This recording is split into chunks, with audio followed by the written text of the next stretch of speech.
The protagonist traverses into a world of sorcery, equipped with a Daoist system. Is sorcery superior to Taoism? The undead have arrived. Allow me to demonstrate my peachwood sword. Skeletons, shall we test my true fire of Samadhi? What? You claim to be immortal? Witness my five elements, true thunder. What? A skeletal dragon approaches? Oh, I almost forgot to mention, I possess a spell known as the Summoning of Deities. Let us summon the loyal and valiant Guan. Wait, let's opt for a more formidable one, summon. The Great Havoc in heaven, chi. Never mind. Let's unleash my ultimate power to spare you the illusion of having a chance. Summon the Dao Ancestor to vanquish demons. Stop. You there. Are you the golden horn or the silver horn? I summon the Dao Ancestor. Why are you here? What? The Dao Ancestor claims that summoning him to deal with a mere insect is an insult, advising me to use the summoning spell with caution. That does seem somewhat reasonable. By the way, what do you plan to do? Golden horn or silver horn? Hey, I call upon you. Do you dare respond? Chapter 1. The Daoist System. I have traversed into a world of sorcery, a setting reminiscent of the medieval era of my previous life, where the steam civilization has just begun. However, in the realm of sorcery, technology is merely ornamental, lacking substantial significance, and it appears this world is unlikely to ascend the technological ladder any further. Hence, the age of electricity and information is out of the question, and I must bid farewell to the leisurely entertainment of lounging in bed, browsing the internet, playing games, and binge-watching shows. What a misfortune. Why must I be the one to traverse? I truly detest this monotonous existence. Fortunately, I can take solace in the fact that I am a descendant of an Eastern lineage. It is said my ancestors migrated from the distant East, and even my name retains the customs of Eastern culture. Chinyu. This is the name I bear in this life. Chinyu gazes at his reflection in the mirror. Dark hair, black eyes, a delicate visage, sparse body hair, and skin as smooth and refined as jade, with nearly invisible pores and an absence of body odor, even after a recent bath, revealing a faint, unique fragrance of the Eastern physique, which significantly alleviates his anxiety about this new existence. In this world, the East and West are not interconnected, resembling two entirely distinct dimensions. The ancestor's arrival in the West stemmed from a dimensional rift caused by a mishap, and such an occurrence is not replicable. Thus, Chenyu quickly reconciles with the realization that dwelling on inconsequential matters is futile. It is far better to embrace the present. Fortunately, his predecessor has left him with something to status as a wizard apprentice. Do not underestimate the significance of being a wizard apprentice in this world where sorcery reigns as the primary productive force. This identity shall afford Chenyu countless advantages. Alas, as an outsider, my predecessor faced some discrimination in this world. It was precisely this bias that prevented him from advancing beyond the status of wizard apprentice despite his efforts. In this world, wizards are reluctant to impart true sorcery to someone of foreign descent. My predecessor ultimately succumbed to despair and chose to end his own life. What shall I do? Chenyu furrows his brow deeply. Contemplating his future plans, he is resolute in his refusal to accept mediocrity. Having arrived in this world, he aspires to achieve something significant, even if it is merely mastering a few basic spells. If he could attain immortality, that would be even better. Yet, as an outsider, the likelihood of learning sorcery from the wizards of this world appears as bleak for him as it was for his predecessor. Will I, too, meet the same fate as my predecessor, fading away due to an inability to learn sorcery? After this reflection, the weight of uncertainty settles heavily upon Chenyu's heart. He is unwilling to resign himself to such a fate. Ding! Suddenly, a peculiar electronic sound resonates in his ears, followed by a mechanical voice. Daoist system loading. You have acquired the Daoist system. Dimension world detection in progress. Anomalies detected. This dimension is not a Daoist realm. System modification in progress. The Daoist system is beginning to merge with this world. Merging in progress. Merging complete. You have acquired a Daoist cultivation system aligned with the rules of this world. Please review it carefully. What? A Daoist system? The mechanical voice's revelation astonishes Chenyu. But soon, having been bombarded by various web novels in his previous life, he realizes what has transpired. Has a system manifested within me? A Daoist system, no less? Where is the system? Chun Yu hastily investigates, and soon he discovers the presence of a system within his consciousness. Daoist system. Host, Chun Yu. Realm none. Cultivation method, Shinmin Daoism, unpracticed. Able to absorb undead energy, none. Note: as this world is not a Daoist realm, traditional cultivation methods are ineffective. One can only consume undead energy to enhance Daoist cultivation progress. Please collect undead energy. I possess a Daoist system, yet cannot cultivate? Undead energy, what is that? Is it related to the undead sorcerers? Closing his eyes, he begins to examine the Daoist system. Before long, he discovers the knowledge of cultivating Shinmin Daoism nestled within his memory. This is a complex cultivation method encompassing foundational knowledge of Daoism, artifact crafting, talisman drawing, and Daoist cultivation. Among the revelations, Chun Yu uncovers the crafting methods for exorcism talismans, protective talismans, the peachwood sword, the creation of 5 elements divine thunder, and the techniques for the summoning of deities, spiritual willow branches. I recognize this item. Legend has it that willow twigs can repel ghosts, reducing them by 3 inches with each strike. Could this be the very thing? Spiritual willow branches can combat malevolent spirits. Might they also prove effective against the undead?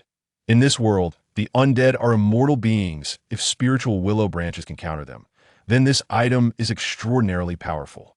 Chun Yu envisions encountering an undead, striking it with a spiritual willow branch, and witnessing it shrink with each blow, igniting his excitement. If the spiritual willow branch is truly that formidable, does it mean he can effortlessly deal with the undead? Having inherited fragments of his predecessor's memories, he is acutely aware of how challenging the undead in this world are to confront, yet under the Daoist arts they appear trivial. That is Daoism truly this potent? The peachwood sword, reputed to be a treasure that subdues malevolent spirits and wards off evil when faced with malevolence. It slays with a single stroke. In this world, could it also vanquish the undead? Chun Yu suddenly feels his heartbeat intensify, breath quickening to the point of near suffocation. The undead are indeed immortal beings in this world. They can only be sealed, not slain. If the peachwood sword can kill the undead, that would be utterly extraordinary. Just contemplating such a scenario sends waves of exhilaration through him. And then there's the summoning of deities. Can it truly summon deities?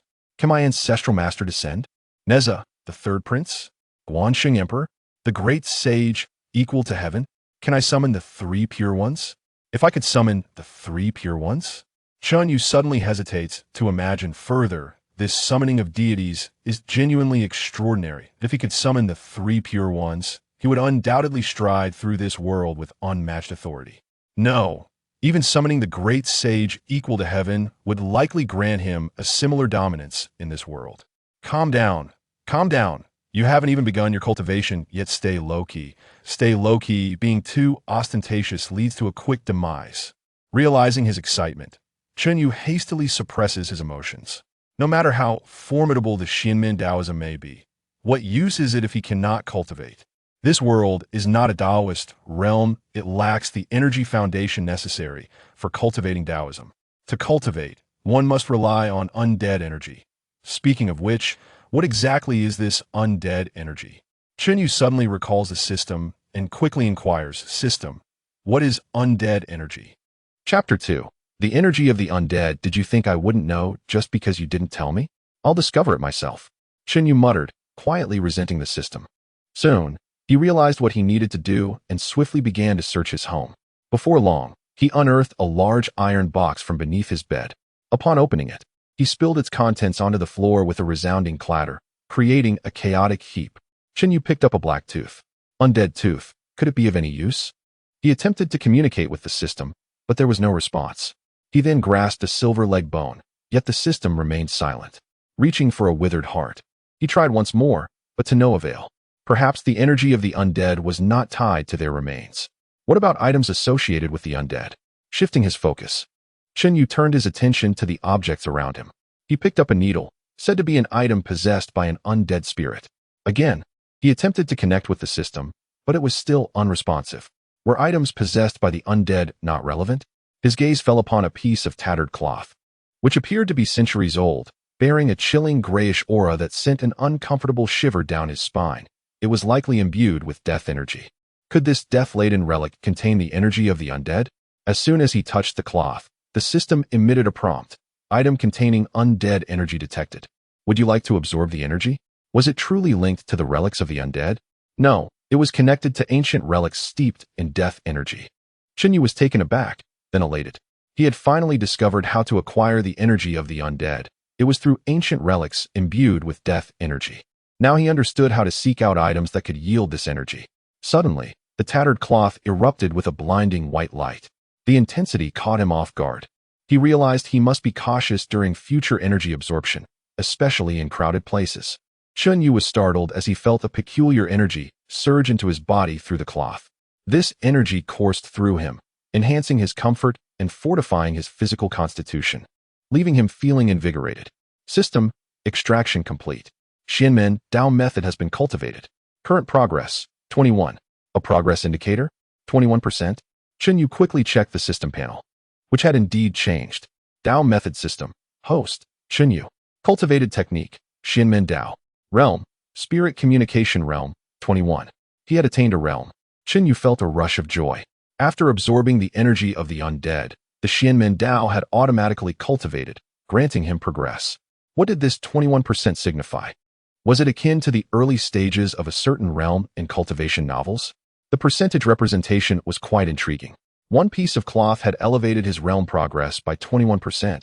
Did that mean if he acquired 5 more pieces, he could advance to the next realm and break through the spirit communication realm? This spirit communication realm must be the first tier of the Xianmen Dao, comparable to an apprentice wizard in this world's magical hierarchy. Yet, in terms of potency, it evidently surpassed that of a mere apprentice wizard. Having once been an apprentice wizard, he had learned nothing of true magic. At most, he could sprinkle holy water, recite incantations, and meditate.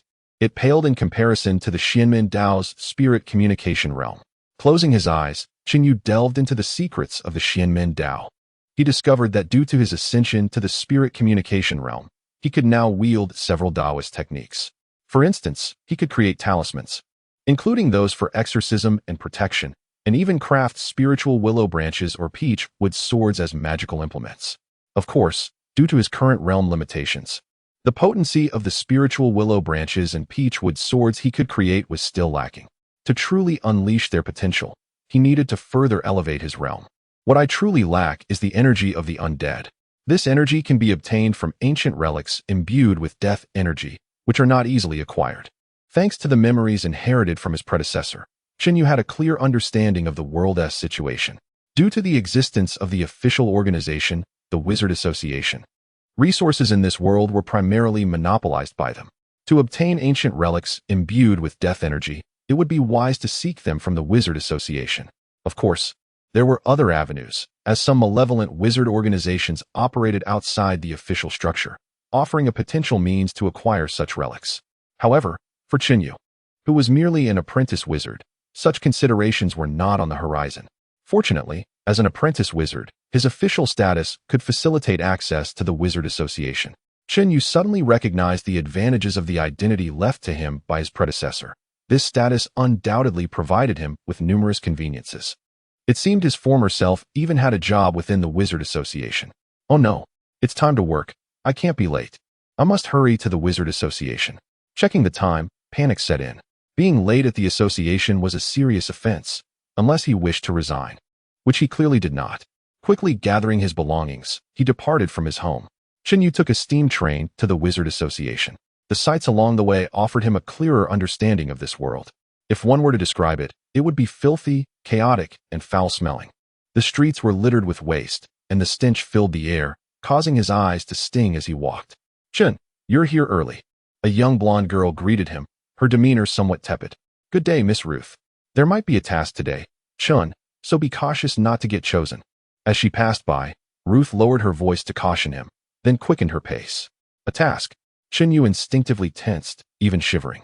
In the next moment, he realized it was the subconscious fear instilled by his predecessor. The former Chinyu had been so terrified of tasks that it had become a conditioned reflex. Were these so-called tasks truly perilous?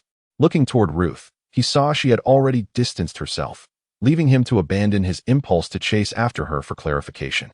The Wizard Association should have items containing undead energy, yet such items were likely stored in the warehouse. Perhaps he could sneak in before others arrived?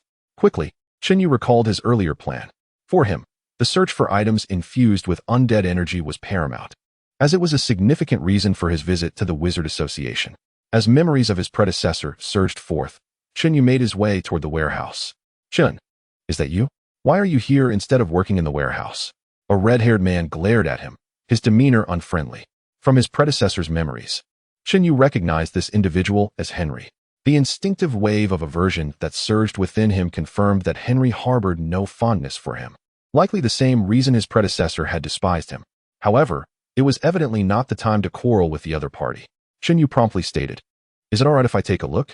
You can observe from outside." Henry intercepted Chenyu, asserting, "This is a warehouse. No outsiders are permitted. Since you do not work here, you cannot enter." Very well. Chenyu did not contest this and thus stood outside, peering into the warehouse. Inside, there were wooden shelves, laden with various items and materials. Chenyu could only recognize a small fraction of these items, while the majority remained unfamiliar to him.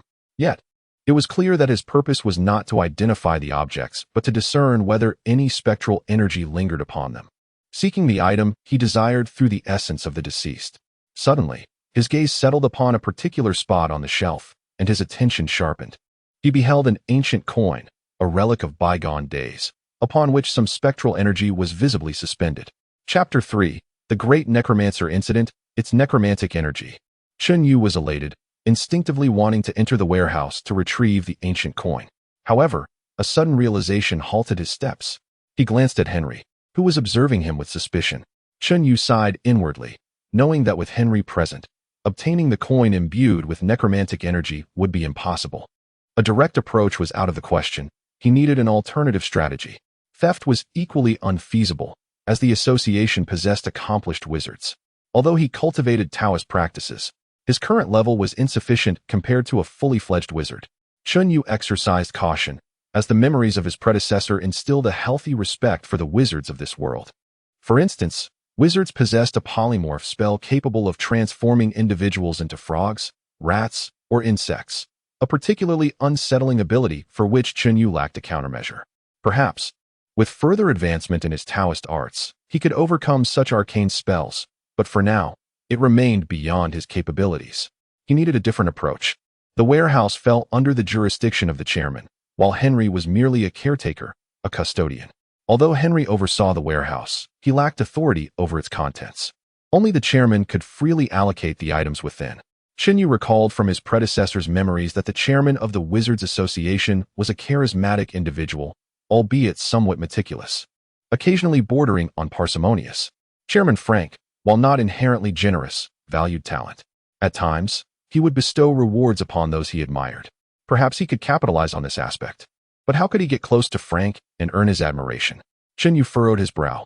Frank was no ordinary individual.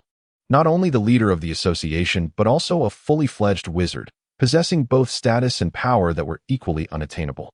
For a wizard apprentice like Chenyu to approach him was an endeavor akin to scaling the heavens. There must be a way. What were the chairman's predilections? What did he typically do, and where did he frequent? Perhaps, by understanding these aspects, he could find an opportunity to approach the chairman. Chenyu pondered further, but unfortunately, he made no headway in the short term. Never mind, I'll put it aside for now. It's almost time for work. I'll go to my work position first, lest someone check on me later. The Wizards Association maintained a rather strict management system. As a local security organization, akin to a national security department in later generations. Albeit dealing with matters related to the wizarding world, routine inspections were unavoidable. The leaders of the Wizards Association were concerned about employees shirking their duties. Negligence was no trivial matter, as each instance could mean missing a wizarding event. Missing a wizarding event could potentially endanger the lives of hundreds or even thousands of people. It was said that a similar incident had occurred the year before last. The staff on duty at the time were absent from their posts when an ancient evil spirit emerged from a tomb in the city that suppressed a great necromancer. The ancient evil spirit's purpose was to break open the tomb and release the great necromancer suppressed below. The guards rushed to report the incident, but unfortunately, because the staff on duty were absent, the Wizards Association failed to respond in a timely manner. ultimately allowing the ancient evil spirit to successfully break open the tomb and release the great necromancer suppressed below. The evil great necromancer summoned the skeletons from underground, and thousands of skeletons surged out, instantly occupying the entire city. The skeletons slaughtered everywhere, almost causing a bloodbath in the city. Later, the high-level officials of the Branch Wizards Association received the news and sent several great wizards to support them in time, which barely controlled the situation. The Wizards Association still has a reward for the Great Necromancer, and powerful wizards have also searched for the Great Necromancer specifically for the reward. But unfortunately, after escaping, the Great Necromancer seemed to have advanced immediately, becoming a more powerful and evil existence. These wizards who went to capture the Great Necromancer for the reward died tragically at the hands of the Great Necromancer. Later, even stronger people participated in the capture of the Great Necromancer. But the Great Necromancer seemed to be very well informed and immediately hid after knowing that the strong were coming to capture him, which ultimately led to the fruitless capture of these strong people. Recently, there has been very little news about the Great Necromancer. Some say that he is hiding, and others say that he is practicing some powerful evil magic, preparing to seek revenge. But these are just legends, and no one can say for sure. For the Wizards Association, it was precisely because of this Great Necromancer incident that the subsequent inspections were particularly strict. Qin Yu's job was to sort out information. Of course, he would occasionally participate in some less dangerous tasks. However, because his strength was too low and he had not practiced any wizardry with attack capabilities, the association would not assign him external tasks under normal circumstances. The association's external tasks are usually related to evil spirits or evil wizards, and these tasks are usually participated by the strong. Qin, good morning. In the data sorting room, a woman in her 40s with a long skirt and curly hair looked up and smiled at Qin Yu. Ms. Alice, you are getting more and more beautiful. Qin Yu revealed 4 incisors. Oh, the woman with the long skirt and curly hair looked at Qin Yu in surprise. Chun, you can even say nice flattering words. Is there something you want to ask me for? Qin Yu was shocked when he heard this. The memories left by his predecessor poured out, and he immediately realized that he had misspoke. The predecessor was not a person who liked to say flattering words, or even a person who liked to talk. Because of his personality, the silent predecessor usually didn't even greet his colleagues. It was no wonder that he would be surprised when he suddenly praised Alice. Hee. Qin Yu quickly smiled and remedied. I suddenly feel that I should change myself. Ms. Alice, do you think the current me is better, or the previous me is better? Change yourself? Alice looked at Qin Yu as if he were a monster, and soon smiled. I can't tell you which time you are better, but I prefer the current you. I see. Qin Yu nodded, walked towards Alice, and asked casually, Ms. Alice, what work should I do? These, Qin. Please sort out these documents, classify them, and then put them on the shelf. Alice smiled and handed a stack of documents to Qin Yu. Qin Yu smiled and took it, and then said casually, Ms. Alice, can you give me some paper? Paper? Alice was stunned, and then looked at Qin Yu with a strange expression. Chun, isn't the paper always under your desk? Why are you asking me for it? Chapter 4. The evil spirit of the church, is that so? Qin Yu feigned embarrassment, scratching his head while inwardly cursing his own lack of caution for nearly revealing too much. It must have been my disarray. Alice, however, did not dwell on it for long and smiled, saying, Chun, you should take more breaks. Young people have boundless energy. Did you not sleep well last night? Perhaps you need a woman in your life. I have a niece, just 17, and she has never been in a relationship. If you're interested, I might be able to introduce you. Niece. Qin Yu was taken aback, and an image of a stout young woman, weighing over 200 pounds and with fingers resembling carrots, flashed before his mind, sending a shiver down his spine. He hurriedly replied, Thank you for your kind offer, Mrs. Alice, but I have no plans for marriage at the moment. That's quite a pity, Alice said earnestly. You know, my niece is actually quite interested in you. Alice opened the drawer beneath the table, revealing a stack of papers inside. Qin Yu took a few sheets and cut them into elongated strips with a small knife. He intended to use these sheets to draw talismans for warding off evil spirits. Of course, he would not do this now, as it was working hours, and getting caught engaging in unrelated activities would be disastrous. He then proceeded to organize his materials. Suddenly, footsteps echoed, indicating someone was approaching the archive room. Qin Yu quickly lowered his head, pretending to be deeply engrossed in his work. The person coming to the archive room was likely a supervisor from the association checking attendance. Qin, a male voice suddenly called out to him. Startled, Qin Yu looked up and exclaimed, Captain Lance. Standing at the doorway was a muscular man with a bushy beard, exuding a rugged charm that was both bold and unkempt. This man was indeed Captain Lance, one of the leaders tasked with executing missions for the association. Captain Lance, do you need something from me? Yu was surprised. How could Lance be here? He was merely an archivist, while Lance was involved in fieldwork, which seemed worlds apart. In a gruff voice, Lance issued a command. Pack up.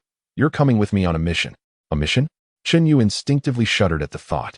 Influenced by the subconscious fears left by his previous life, field missions were notoriously perilous, and his past self had dreaded the idea of being sent out. He hesitated. Captain Lance, isn't there usually enough manpower for field missions? Why draw someone from the archives? Well, Yu grasped the underlying meaning but took a moment to ponder before continuing. If there is a shortage in the field, shouldn't personnel be drawn first from logistics support rather than us archivists? Lance's displeasure grew. A major incident has occurred in East City. A dark sorcerer has unleashed a four-headed monstrosity that has spiraled out of control, wreaking havoc. All personnel from logistics support have been dispatched there and cannot be spared. What is the matter, Chun? Are you afraid of dying? Scared to accept a mission? You might as well learn some witchcraft to transform into a woman. With a disdainful smirk, Lance looked at Yu with a condescending glare. How infuriating! Yu silently cursed, his expression one of resignation. At this juncture, he could no longer refuse. As for Lance, he was a brute who knew only to charge into battle without strategy. Reasoning with him was futile. Mrs. Alice, I must leave the remaining work to you, Yu said apologetically as he gathered the documents to return them to Alice. Chun, it's nothing. Your task is far more dangerous. Take care. Alice advised him with evident concern. Enough of this. Lance impatiently urged. Hurry up, you're wasting time. What a reckless man. Yu thought to himself, but he said nothing, simply placing the documents on Alice's desk before following Lance out of the archive room. Hurry up, Lance insisted. I still need to notify a few others. Yu resolved not to engage in conversation. Adhering to whatever directives Lance issued seemed the best course of action when dealing with such a reckless individual. Subsequently, he followed Lance to the guardroom and laboratory, summoning 1 or 2 people from each department. In total, including Yu and Lance, there were 6 individuals. Coincidentally, among these 6 was Ruth, whom Yu had encountered earlier that morning upon arriving at the Sorcerer Association. Ruth and Yu exchanged silent glances, both at a loss for words. According to reports, the old church had become a site of unrest, haunted by restless spirits. Let us go. You will accompany me to subdue them, Lance commanded, fastening a large broadsword to his back and summoning a wide carriage. The carriage, drawn by 6 horses, was more than sufficient to accommodate the 6 of them. Throughout the journey, the newcomers were visibly tense, unwilling to speak, and the atmosphere in the carriage felt stifling. Fools, useless lot. We are going to capture evil spirits, not march to our demise. Why does everyone look as if they've lost a loved one? Smile? I want to see you all smile. Lance seemed intolerant of the oppressive atmosphere and suddenly bellowed at the group. Under his pressure, everyone forced a smile, though their expressions were more akin to grimaces than genuine joy. The carriage halted before a massive, dilapidated church, its crumbling walls exuding an eerie ambience. Move. Lance waved his hand again, striding boldly into the church with the others in tow. The interior was vast, with a towering ceiling and a heavy, oppressive atmosphere that was several degrees cooler than outside. The evil spirit is hiding within the church. We must locate and seal it. Now, here are your assignments. You, ascend the left staircase. You, take the right staircase. You, guard the entrance. You, keep watch at the windows. Lance began distributing tasks, pointing at each individual in turn. At this moment, his demeanor shifted from the boisterous bravado to a more serious and cautious expression. Once you detect the evil spirit, do not engage or alert it. Report back to me immediately so I can seal it. Remember, your powers are insufficient to confront it directly. If you happen to see it, retreat first and call out loudly. I will provide support within seconds. As he spoke, Lance smiled confidently, assuring them, do not worry about my ability to assist. That is impossible. I practice a form of witchcraft known as crow magic. By placing a soul crow on you, I can reach your side at any moment. Chapter 5. The Trial. With a resolute gesture, Lance extended his hand, murmuring an incantation. Emanating from him was a dark aura, from which black crows erupted. Soaring into the air, cawing loudly, the crows spread their wings, one by one landing on Yu and his companions. Yu glanced at the crow perched on his shoulder, astonished to find it remarkably lifelike. All right, move forward. If you encounter any undead, call out loudly. And I shall arrive without delay, Lance commanded, gesturing for Chun Yu and the others to proceed. Is this soul crow technique truly reliable? What if something goes awry? After all, Lance himself exuded an air of unreliability. A wave of unease washed over Chun Yu, prompting him to steal a glance at Ruth. To his surprise, the previously anxious Ruth now appeared noticeably relieved, her demeanor much more relaxed. Could it be? Does Ruth have faith in Lance? Does she believe in the dependability of his soul crow technique? Observing the two individuals beside him, he noticed they mirrored Ruth's expression, all displaying a sense of relief and ease. Could it be that Lance's technique is genuinely trustworthy? Otherwise, how could so many place their trust in him? Doubt crept into Chun Yu's mind, yet inexplicably, his unease lingered. Captain Lance, please ensure your timely arrival. Suddenly, a voice filled with apprehension broke the moment. Chun Yu quickly turned to see Kurt from the laboratory, his gaze fixed anxiously on Lance. Some still harbored concerns. Chun Yu felt a stirring in his heart. Nonsense, Lance thundered, directing his anger at Kurt. Do you think my soul crow technique cannot reach you in time? That is not it, Captain Lance. You've misunderstood my intentions. Kurt stammered, clearly rattled by Lance's fierce demeanor. Misunderstood? Pay attention, kid. Lance shot Kurt a fierce glare before abruptly stepping back, creating a distance of several meters between them. In the next instant, without any visible effort, he vanished from sight, only to reappear beside Chun Yu. The black soul crow that had accompanied him dissipated into thin air. Do you see now? My soul crow technique is akin to a technique of duplication, enabling me to arrive at any location at will. Kurt turned pale, his face a mix of red and white as he nervously apologized to Lance. I'm sorry, Captain Lance. I was overly anxious. This is merely an exercise. Do you understand? If there were real danger, would I send you rookies? Should you perish, I would bear the burden of responsibility. Now, be gone. You should focus on improving yourselves instead of apologizing endlessly. Hurry up and leave.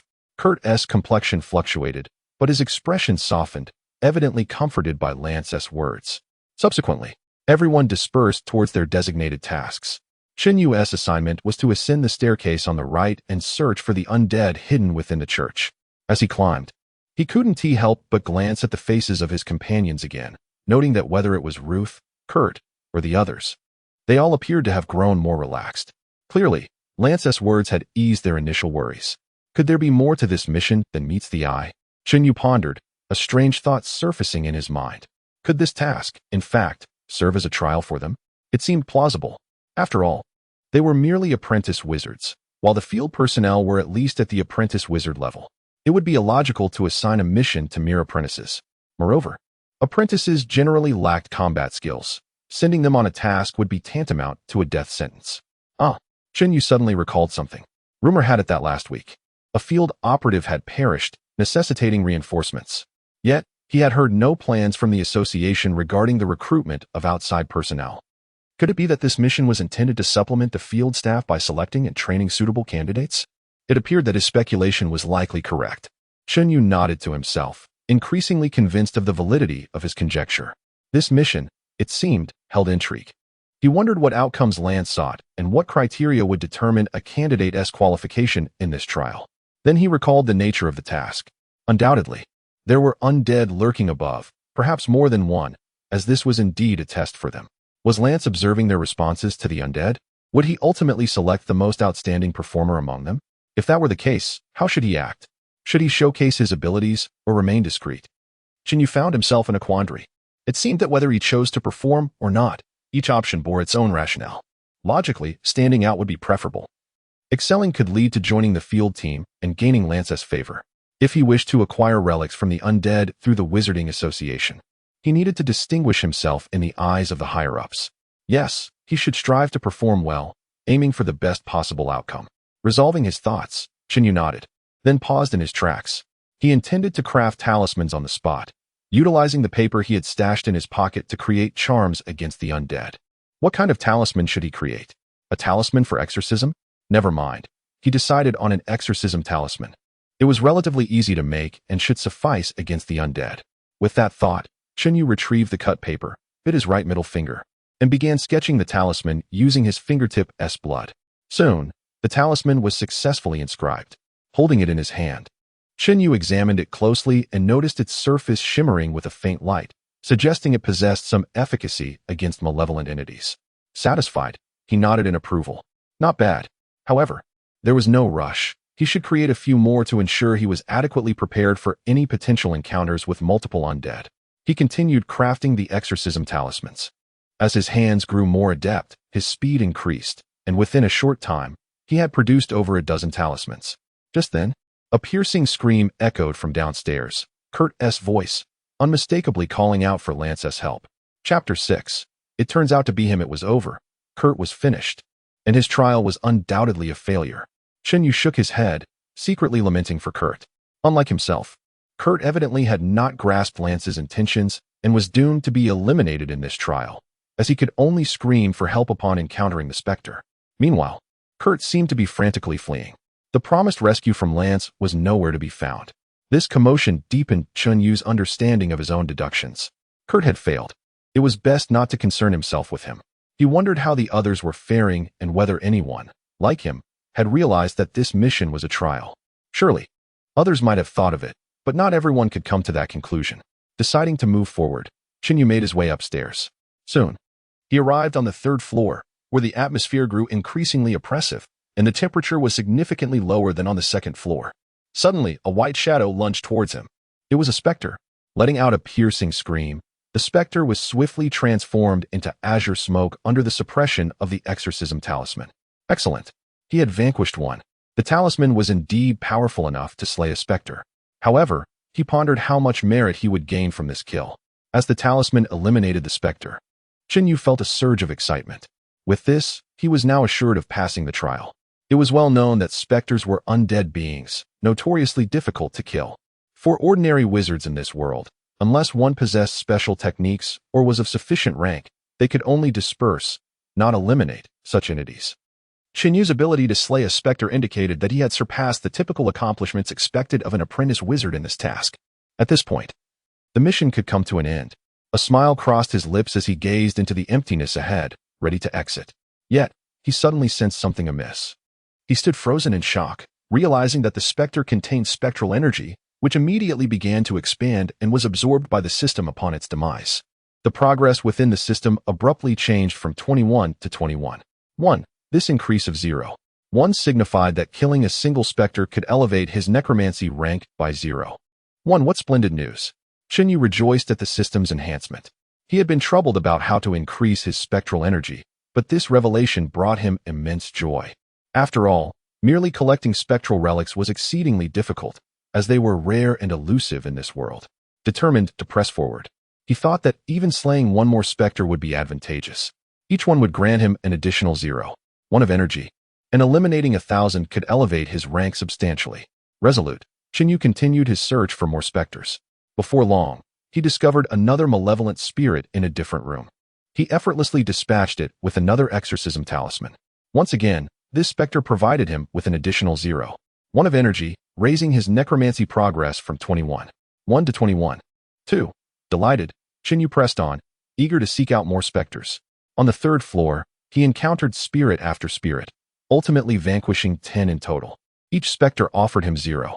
1 energy, propelling his necromancy progress from 21 to 22. Yu appeared to have developed an insatiable appetite for this endeavor, continuing his relentless pursuit on the church's 3rd floor. Outside, Lance peered into a crystal ball, his expression suddenly shifting to one of astonishment. Within the orb, several black and gray dots appeared. 5 black dots represented the 5 apprentice wizards he had brought, while numerous gray dots were vanishing one by one, nearly all extinguished. What was happening? Why were the gray dots associated with the specters disappearing? Could it be that the specters were being slain? No, that was impossible. All 5 he had brought were apprentice wizards, none of whom possessed the ability to eliminate specters. To his dismay, one more had vanished. Was the crystal ball malfunctioning, or? No, just moments ago, a black had been near the disappearing gray dot. This indicated that an apprentice wizard had approached that particular specter. And when the black dot got close enough, the gray dot vanished. What did that imply? Could it be that the wizard represented by the black had slain the specter? Was there truly someone among his group capable of such a feat? Lance was dumbfounded. He knew all too well how challenging it was to kill a specter. Which of the 5 was responsible? Unable to contain his curiosity, Lance extended his finger, poised to tap the black dot to discern its identity. However, just as he prepared to do so, the black dot suddenly shifted, heading towards the attic on the church's third floor. Oh no! The attic housed a formidable specter, one on the verge of an upgrade, far stronger than ordinary specters. Who was this apprentice wizard, and how dared they venture there? Lance's expression darkened, filled with concern. He needed to prepare for a rescue. This apprentice wizard was in grave danger. Without hesitation, he clicked on the black dot. Instantly, the scene around Chun Yu was magnified within the crystal ball. It was him. Lance's gaze fell upon Chun Yu, his expression one of incredulity. He had previously speculated that the black dot might represent Ruth or Jim, but he had never considered it could be Chun Yu. So, this young man possessed the ability to kill specters. He was no ordinary apprentice wizard. Lance observed Chun Yu with a penetrating gaze. Suddenly, a wail from the specter echoed through the crystal ball. Oh no, the young man had been detected, and the specter was now attacking him. Lance's expression shifted once more. Chapter 7. Crafting the Fire Talisman, I must save him.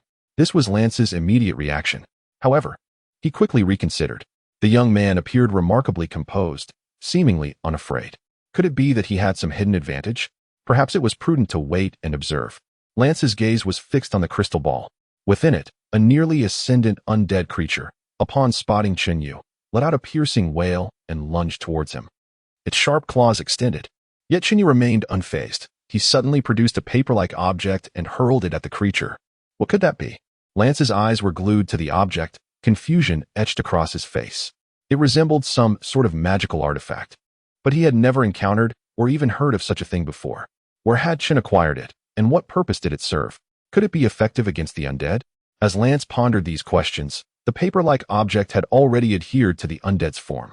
The moment it made contact, it transformed into a flash of golden light, followed by the anguished cries of the undead. Ah, a remarkable treasure. Lance was astonished that Chun possessed such a gem. His eyes sparkled with intrigue, but soon he shook his head in disappointment. While the artifact was potent, it could only deal with the most ordinary of undead. Faced with a creature on the brink of ascension, its power was insufficient. It would merely inflict minor damage, not enough to vanquish it. He chuckled inwardly, eager to see what the young man would do next. Would he not flee? Lance wore a smirk, adopting a spectator's demeanor. As he had surmised, the talisman Chun had used was indeed inadequate, ultimately inflicting only slight harm on the nearly ascended undead, failing to destroy it. This outcome startled Chun. Enraged by its wounds, the undead attacked with renewed fury. Maintaining his composure, Chun seized the opportunity to throw another talisman at the creature's face. The talisman activated, causing the undead to howl in agony, its vision momentarily obscured. Seizing the moment, Chun swiftly retreated, fleeing in the opposite direction of the undead. Oh, the lad has finally escaped. Lance could not help but chuckle. Though Chun's power was somewhat lacking, he displayed remarkable cleverness. Recognizing that he could not defeat the undead and promptly creating an opportunity to flee. His actions were reminiscent of Lance's own past. Now, he should retreat, Lance thought, preparing to offer assistance if necessary. Yet, the next moment, he found himself once more in a state of astonishment as the scene in the crystal ball unfolded. After evading the undead, Chun entered a room on the third floor and closed the door behind him. What was he up to? Why had he not yet retreated? Lance stared at Chun, momentarily perplexed. Captain, 5 individuals went in, and 4 have failed. All are accounted for. A young girl holding a green staff approached Lance, accompanied by Ruth, Kurt, and others, reporting the results with utmost seriousness. Lance, momentarily distracted, turned to Ruth and the others with a hint of displeasure. One by one, they lowered their heads in shame. Lance's gaze swept across them, his irritation growing as he scolded them sharply. The group shrank back, filled with concern, retreating to the side. They had all failed in their mission. Despite some guessing Lance's plan, they were ultimately unable to overcome the undead. The girl with the green staff, Nakia, one of Lance's subordinates, looked at him in confusion as he fixated on the crystal ball once more. According to Lance's usual standards, both Chun and the other participant should be considered exceptional. Why was his attitude so different this time? What had transpired? Nakia's confusion deepened as she noticed Lance's unwavering focus on the monitoring crystal. There was still one individual who had not emerged from the task. Was Lance fixated on him? This person had held out for quite some time. What was he doing? Curiosity piqued. Nakia craned her neck to glimpse the scene within the monitoring crystal. only to find herself even more bewildered. There was Chun, the final wizard apprentice, undergoing the assessment. What was he doing? He held a piece of paper, seemingly sketching something upon it. How peculiar. Nakia was baffled. Meanwhile, Lance was wholly absorbed in observing Chun. He instantly recognized what Chun was attempting to accomplish. He was crafting the very paper-like object he had previously used. Remarkably, it was a creation of his own design. Recalling the efficacy of the paper Chun had wielded against the nearly ascendant undead, Lance was even more astonished. It was evident that the special paper Chun was creating possessed considerable power. It must be a form of magical artifact. A wizard apprentice capable of crafting a magical artifact. And one of significant potency at that. How many more surprises could this apprentice deliver? He was capable of producing 2 distinct types of paper artifacts. Lance's astonishment grew ever deeper. Within the crystal ball, the paper artifact that Chun was currently crafting was markedly different from the one he had previously employed. The latter bore intricate patterns with symbols that were slightly broader and shorter than those on the new piece, exuding a different aura altogether.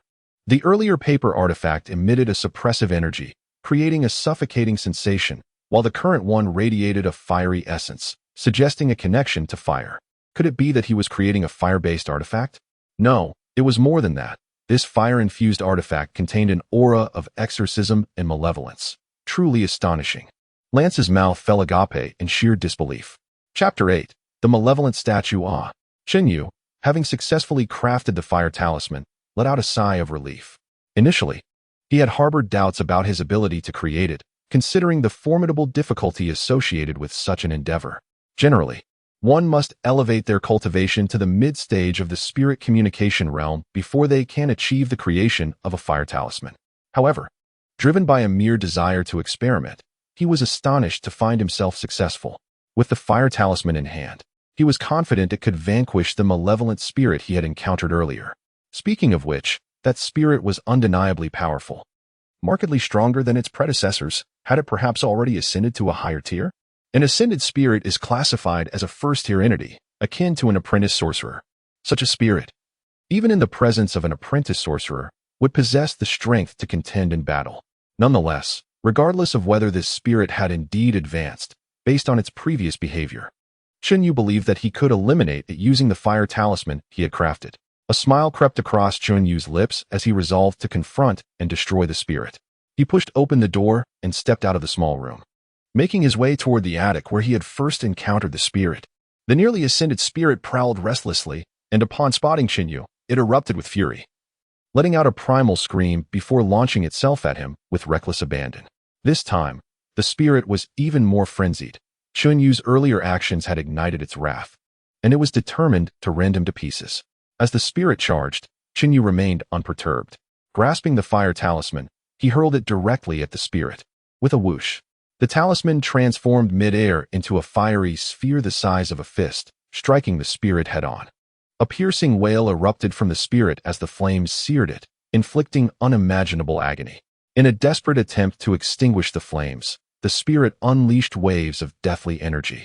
Yet the fire talisman, imbued with a sentient essence, proved impervious to its efforts. Not only did the flames persist, but they intensified upon contact with the death energy, ultimately enveloping the spirit entirely in fire. Before long, the nearly ascended spirit succumbed to the flames, perishing in a conflagration. Chenyu observed his progress and noted with disappointment that eliminating a first-tier spirit had only yielded a mere 0.5 increase in his advancement, equivalent to slaying 5 ordinary spirits. He couldn't help but mutter in frustration at the spirit's inadequacy. However, he had misjudged. The spirit had not truly ascended but was merely on the verge of doing so. Nevertheless, he consoled himself, acknowledging that 0.5 was not insubstantial, equating to the defeat of 5 ordinary spirits. Soon, his dissatisfaction transformed into contentment, reminding himself that one should not be overly greedy, for those consumed by greed often meet a dire fate. Outside the crystal ball, Rance and the distant observer, Nakia, were both wide-eyed in astonishment. Could it be that this young man had truly slain a nearly ascended spirit? Was he genuinely just an ordinary sorcerer apprentice? Although Chenyu's success in defeating the spirit relied on the magical artifact rather than his inherent abilities, it was a creation of his own making. The notion of an ordinary apprentice sorcerer, wielding his self-crafted artifact to vanquish a spirit nearing the strength of an apprentice sorcerer, was simply incredulous. "Captain, he. Nakia stammered, her eyes growing round with disbelief as she instinctively approached Rance, eager to voice her thoughts. Qinyu's actions had left her thoroughly shaken. The fact that he could slay a nearly ascended spirit implied that he would not cower even in her presence. How could a mere apprentice sorcerer possess such formidable strength, threatening her standing as an apprentice sorcerer? "Shoo!" Rance interrupted, silencing Nakia, yet internally he was brimming with excitement. This young man named Qin must be recruited at all costs, no matter the price. "Captain, what is he doing?" Nakia couldn't restrain herself from speaking again, drawing Rance's attention back to the crystal ball. "Qin, after defeating the nearly ascended spirit, he still hasn't departed?" Rance's eyes widened as he watched Qinyu approach a statue that had housed the spirit. This statue depicted a naked man and served to seal the nearly ascended spirit. This was also why, after Qinyu's escape, the spirit had not pursued him. What is he planning? Rance's expression turned perplexed, unable to fathom Qinyu's intentions. Suddenly, a realization dawned on Rance. "Captain, that statue appears to be a sealing artifact, containing an evil entity. This explains why the nearly ascended spirit could inhabit it," Nakia whispered urgently. Rance nodded in agreement, recalling the statue's origin. Indeed, it was a sealing artifact, one that imprisoned malevolence. However, it was not their doing, but rather the work of a malevolent sorcerer from centuries past. The purpose of the seal was far from benevolent. Legend has it that the malevolent sorcerer was once a priest within the church, a man of extreme narrow-mindedness, who sought to ascend to the position of bishop. However, he ultimately lost in the competition for the bishopric, fueled by rage and resentment. He erected the statue within the church, sealing an evil entity within. The malevolent sorcerer imbued the statue with dark magic, causing it, along with the imprisoned evil, to exude malevolence daily.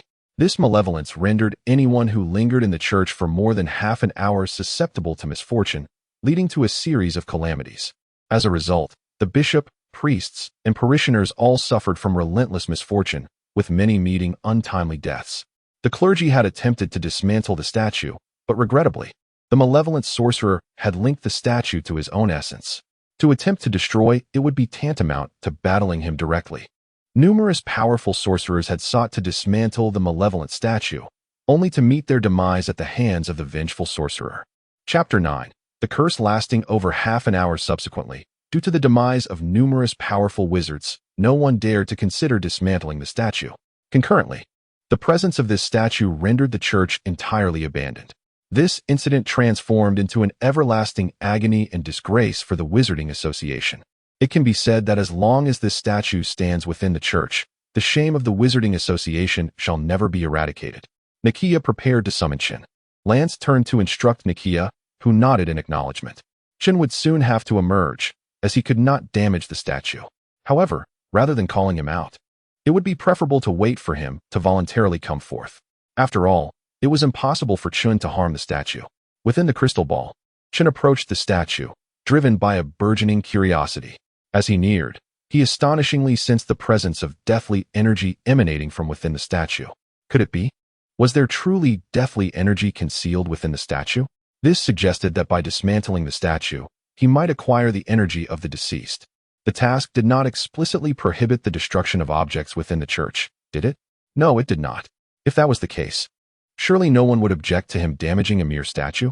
Enticed by the thought of the energy within the statue, Qin resolved to attempt its destruction, purely for the sake of that deathly energy.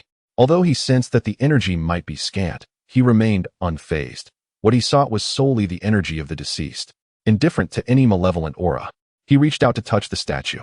It was made of stone, yet its surface felt surprisingly cool, despite it being summer. With the heat oppressive, the statue's surface remained chill, indicating that something intriguing lay within. Qin mused to himself, growing increasingly fascinated by the statue. Nevertheless, being inherently cautious, he first needed to ascertain whether attempting to destroy the statue would bring him any trouble. If dismantling the statue posed a threat to his safety or led to unpredictable consequences, he would never risk it. His principle was clear: the statue could be destroyed, but only if it posed no danger to himself. He placed his hand upon the statue and infused it with a stream of spiritual energy, carefully probing its interior. Truth be told, Chun harbored concerns about potential formidable seals or sinister wizards enclosed within. Should such sealed entities be released, his survival would be in jeopardy. In this world, it was not uncommon for powerful seals and malevolent wizards to be imprisoned within statues, a fact that lingered in his memories from a previous existence. Thus, before making any attempts at destruction, Chun prudently employed spiritual energy to test the statue. To his astonishment, the energy easily penetrated the statue, surprising him with its simplicity. The ease with which his energy passed through led him to conclude that there could not be formidable seals or malevolent wizards within. The reasoning was straightforward. If such entities existed, they could not permit him to so effortlessly infuse energy. Furthermore, had he succeeded, he would likely have been met with a deadly backlash. At present, the successful probing with spiritual energy allowed Chun to finally relax. There was certainly no formidable seal or evil wizard within the statue. This revelation indicated that the interior contained only a malevolent energy and a portion of deathly energy, meaning that by dismantling the statue, he could acquire some deathly energy without harm. His progress in the cultivation of spiritual techniques could be advanced once more. Ecstatic, Chun began to circle the statue. Moments later, he halted and stood beside it, preparing to craft a talisman, this time a fire talisman. The fire talisman was, thus far, the most potent talisman he could create. Logically, such a statue imbued with malevolence could be destroyed using a fire talisman, and Chun held great confidence in his creation. Captain, what is he doing? It seems he intends to destroy the statue? Nakia exclaimed, her eyes widening in realization of Chun's intentions. She felt a surge of fear. Did this wizarding apprentice truly comprehend the gravity of his actions? Was he unafraid of death? It seemed he embodied the audacity of youth, reckless and bold. Nakia, call him back, Lance commanded, having discerned Chun's intentions as well. He shook his head, immediately instructing Nakia to summon Chun back. Allowing Chun to continue his reckless endeavor could lead to disastrous consequences. The statue's backlash was far beyond what a mere apprentice could withstand. At that point, he might not even survive to exit the church, potentially meeting his end due to the overwhelming misfortune or being crushed by falling debris. Yes, Captain. Yet, having taken only a few steps, Nakia suddenly recalled something, her expression shifting dramatically as she turned to Lance, her voice trembling. Captain, something is terribly wrong. It seems that over half an hour has passed. What? Over half an hour? Lance's face turned ashen, his pupils dilating in shock. Had so much time truly elapsed? Did this mean Chun was beyond salvation? Beyond salvation. Nakia sorrowfully shook her head, filled with regret and despondency. The prospect of losing a rare talent due to her oversight was unbearable. The curse of the malevolent wizard dictated that any who remained in the church for more than half an hour would succumb to misfortune and die. Captain, it was my oversight. I lost track of time. I am so sorry. She bowed her head in shame, her beautiful countenance marred by regret. Originally, Lance had tasked her with monitoring the apprentices, ensuring they were brought out if they faltered or time was running short. However, her fascination with Chun's actions within the crystal ball led her to neglect her duties, resulting in this tragic outcome. This burden weighed heavily upon her, as she believed she might never forgive herself for allowing such a gifted individual to meet his demise due to her negligence. Chapter 10. Knowledge against knowledge. I too am at fault. Lance appeared more tormented than Nakia, his heart burdened with guilt. Nakia had been captivated by Chunyu's actions, engrossed in observing what he was doing. How was she any different? Had she not been so entranced at that moment, perhaps the situation would not have unfolded as it did. What a pity. A wizard apprentice, endowed with unparalleled talent, was on the brink of demise due to her own negligence. Captain, what should we do? Should we still call him out? Nakia's face was still etched with unmasked anguish, her voice hoarse. Half an hour had passed, and even if they summoned Chunyu now, it would be futile. His fate was sealed. Yet, she found herself unable to make that agonizing decision. To call him out, alas. Lance pondered for a moment, sighed deeply, and ultimately resolved to summon Chunyu. Since death was inevitable, how it came to pass was of little consequence. He wished to utter an apology to Chunyu before his end. Indeed, Captain. Suddenly, Lance called out to Nakia again. Wait, do not rush in yet. Captain. Nakia turned, her expression one of bewilderment as she gazed at Lance. A flicker of faint hope appeared on Lance's face as he weakly urged Nakia not to act hastily, to observe whether any changes might occur. Very well, Nakia replied. Momentarily taken aback, but soon deducing Lance's intention. The captain was pinning hopes on Chen's ability to destroy the statue. After all, for Chen, only by dismantling the statue could there be a glimmer of hope. But how could Chen possibly bring down the statue? Such a feat had eluded many powerful wizards. How could a mere apprentice succeed? Even if Chen possessed some modicum of talent, he could hardly compare with those formidable wizards of yore. The captain clung to this desperate hope, yet Nakia shook her head. It was impossible. Despite her desire for Lance's optimism to materialize, it was utterly unfeasible. She cast a sympathetic glance at Lance, who was fixated on the crystal ball, filled with anticipation yet rife with concern. Within the crystal ball, Chen Yu had crafted a second fire talisman. He hurled the talisman at the statue. To his dismay, the fire talisman struck the statue and ignited, enveloping it in flames. However, contrary to Chen's plan, the flames failed to penetrate the statue and, instead, rebounded due to an enigmatic force, sliding off to the side. How could this be? Chen was stunned. Had the fire talisman failed? He had meticulously calculated the circumstances. The statue harbored malevolent energy, which was supposed to be countered by the fire talisman. Thus, when the talisman struck the statue, it should have pierced through, entering its interior to neutralize the malevolence. Subsequently, the flames would disrupt the malevolent energy from within, ultimately causing the statue to shatter and releasing the lingering deathly essence contained within. Yet now, another force was present inside the statue, one that repelled his fire talisman's flames, leading to his plan's failure.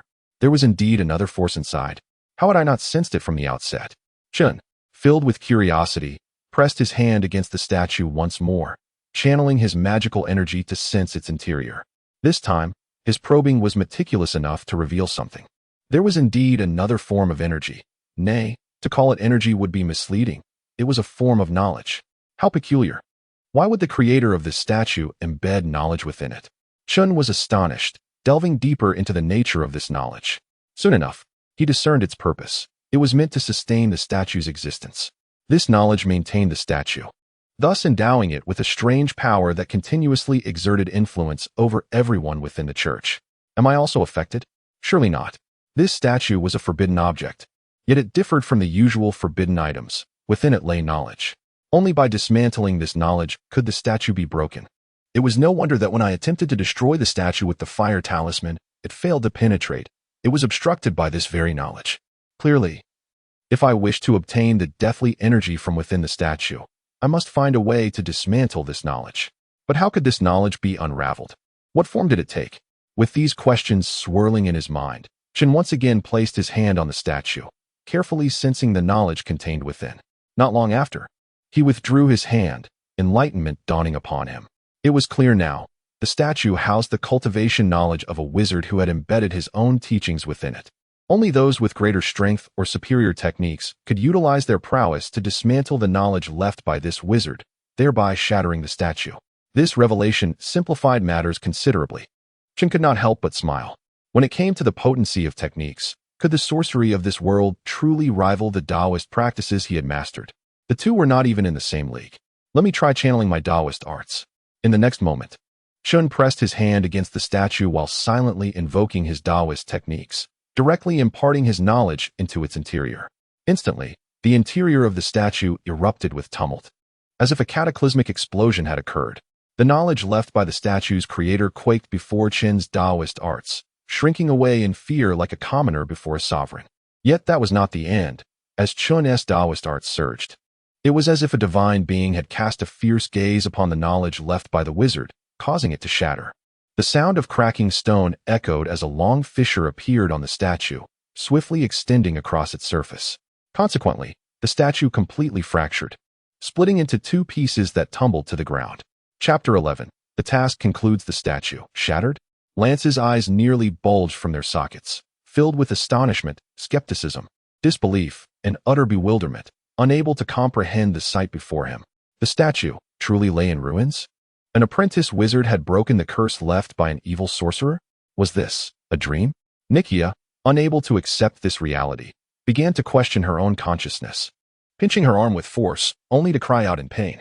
In the desolate land of eternal despair, a black mire composed of ashes reeked of decay and hopelessness, while an endless fog of death transformed into blood, incessantly dripping from the heavens into the abyss below.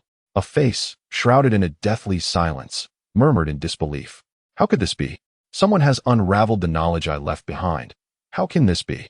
Has a more profound sorcery emerged in this world than what I have mastered? Atop a towering spire that pierced the clouds, an ageless sorcerer suddenly turned his gaze toward the direction of St. George's Church, murmuring to himself, the statue of St. George has been shattered? Did George himself break it?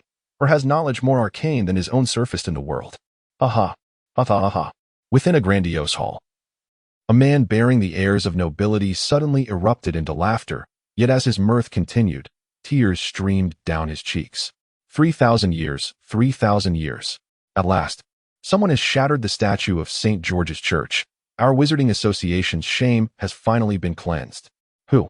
Who has broken the statue? Who possesses such power? He paused, contemplating. Before his expression shifted, and he retrieved a crystal orb, placing it before him. With a mere gesture, the orb revealed the scene around St. George's Church. It was him. The nobleman recognized Qin Yu by the statue, and, upon seeing Lance outside the church, deduced Qin's identity as one of Lance's associates. Very well, this matter shall remain confidential. To his astonishment, a genius had emerged among Lance's ranks, someone capable of dismantling the statue of St. George. However, this secret must be safeguarded, otherwise, the young talent would undoubtedly face numerous threats. I must relay a message to Lance, urging him to keep this under wraps. With that, he produced a communication pearl and softly spoke a few words into it. Outside the church, Lance immediately pulled out the communication pearl, pressing it to his ear, his expression growing grave. He then turned to Nikia and Ruth, his demeanor transforming into one of stern authority. Did you all witness the events within the crystal orb? Lance's tone intensified, his visage resembling that of a man prepared to enact judgment. No, you saw nothing. I expect you to forget everything that transpired, every last detail. If anyone inquires about the statue of St. George's shattering, you know nothing. Do you understand? Initially taken aback, the group gradually nodded, with Nikia being the first to comprehend Lance's intent. Clearly, he wished for them to maintain silence. Ruth and the others quickly followed suit, realizing the magnitude of the secret surrounding the statue's destruction. Revealing it would undoubtedly result in catastrophic consequences. After cautioning Nikia and Ruth, Lance fell into contemplation. This directive stemmed from the nobleman in the grand hall, and given the man's stature, Lance dared not defy his command. Yet, Lance pondered. Such measures might only serve to obscure the truth from ordinary wizards. The truly powerful sorcerers likely already knew of the statue's demise. Nevertheless, such concerns were beyond his purview. He needed merely to execute the nobleman's orders. Nikia, summon Qin. We must take our leave. As he thought of Qin Yu, a complex array of emotions surged within him.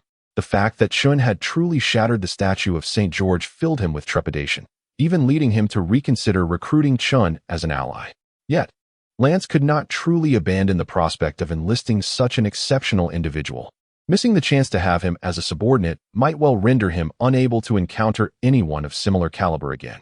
Yes, Captain, Nikia replied, her own feelings a tumultuous blend as she prepared to call Qin Yu. She was even more astonished than Lance at Qin's remarkable abilities, feeling a vague sense of reverence towards him. To dismantle the statue of St. George was a terrifying feat, and she believed it prudent to maintain a distance from such a person.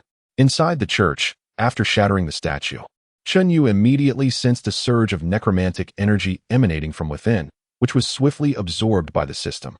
Consequently, his progress in the arcane arts advanced from 22.5 to 27.5, a total increase of 5. Merely a 5% increase? This statue is rather lacking. Yet, it is still commendable. A 5% boost equates to 50 ordinary undead.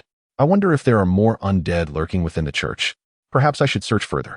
As Qin Yu glanced around in search of more undead, he suddenly heard a voice calling out to him. Qin, the task is complete. You may emerge now. So soon? Surely my performance was satisfactory? I must have passed, but I wonder if I can meet Lance's expectations. Taken aback, Qin Yu couldn't help but smile.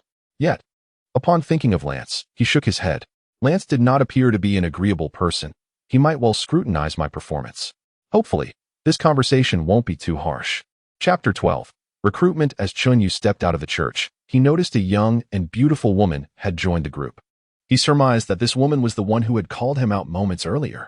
She appeared to be part of the field operations, an associate of Lance. And the reason he hadn't seen her before was likely due to Lance's arrangement for her to remain hidden.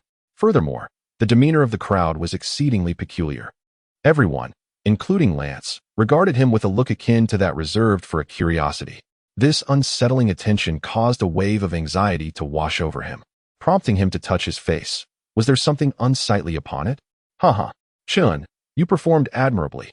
You have passed the test, Lance exclaimed with a sudden burst of laughter, approaching Chun and clapping him on the shoulder with an air of camaraderie. From this day forth, you shall be one of our field operatives. Field operations? Chun was taken aback by the abruptness of Lance's declaration. His attitude was disconcerting, and the implications of his words left him perplexed.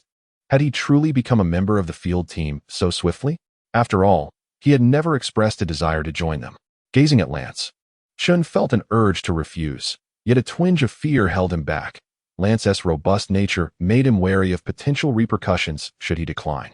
With a surge of fortitude, he mustered the courage to inquire, "Captain Lance, may I opt out of joining the field operations?" Lance was momentarily taken aback. Typically, individuals clamored to join the field team, yet here was Chun, who was being extended an invitation, hesitating to accept. However, recognizing Chun's exceptional feat in vanquishing the St. George statue, Lance refrained from pressuring him unduly. "It seems you are unaware of the myriad advantages that accompany field operations. The resources and opportunities available far surpass what you currently experience in the archives, and even the salary is on an entirely different scale. Chun, you possess great potential.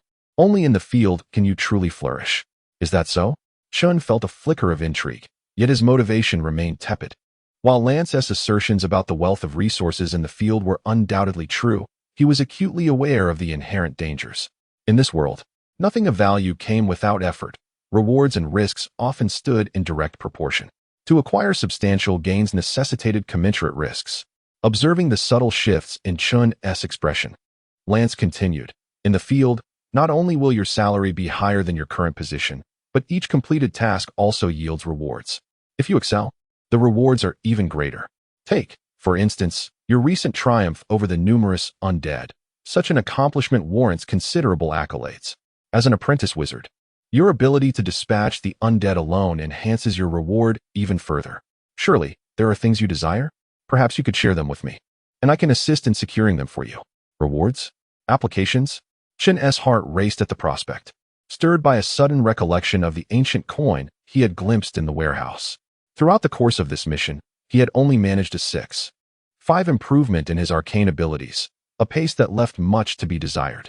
If he could obtain that ancient coin, it might significantly elevate his progress in one fell swoop.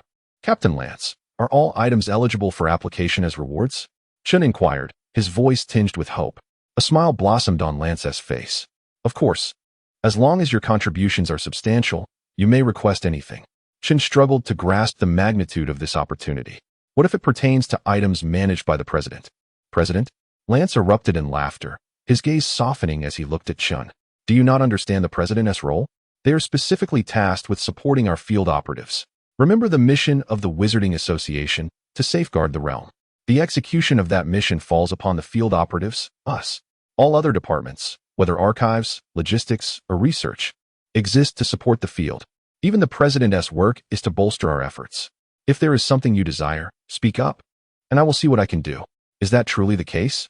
Chun recalled the memories left by his predecessor, sensing the validity in Lance's words. Lance's persuasive rhetoric had thoroughly piqued his interest. "Captain Lance, this morning, I visited the warehouse and discovered a relic of the undead, a coin before he could finish." Lance interrupted eagerly. "Ah."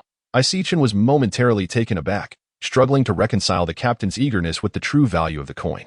Lance, brimming with pride, affirmed, "You see, Chun, this is the benefit of joining the field. If you desire something and your contributions are adequate, you can apply for it immediately. No other department can offer you such opportunities. Do not linger in the archives. There is no future there. The field is where you can truly expand your horizons." "Is the field truly that advantageous?" Chun pondered, and Lance, sensing the hesitation, smiled knowingly and gestured for the group to leave the church. The carriage driver awaited just beyond the church, and Lance boarded first, followed by the others. When Chun climbed aboard, Lance waved him over with a cheerful invitation to sit beside him. Nakia, Ruth, and the others appeared somewhat dazed, hardly acknowledging the peculiarity of Lance's actions. Chun's prior performance had left them in awe, though no one dared to voice their thoughts. Nevertheless, the glances cast toward him were laden with an oddity that spoke volumes. Chun, could you stay for a moment? Ruth and Nakia hastily exited. The weight of Chun's presence felt as a burden they were eager to escape. Captain Lance, do you have further instructions for me? Chun finally asked once the others had departed. Chapter 13. The treasure acquired. Lance smiled and said, I just realized that you need that coin.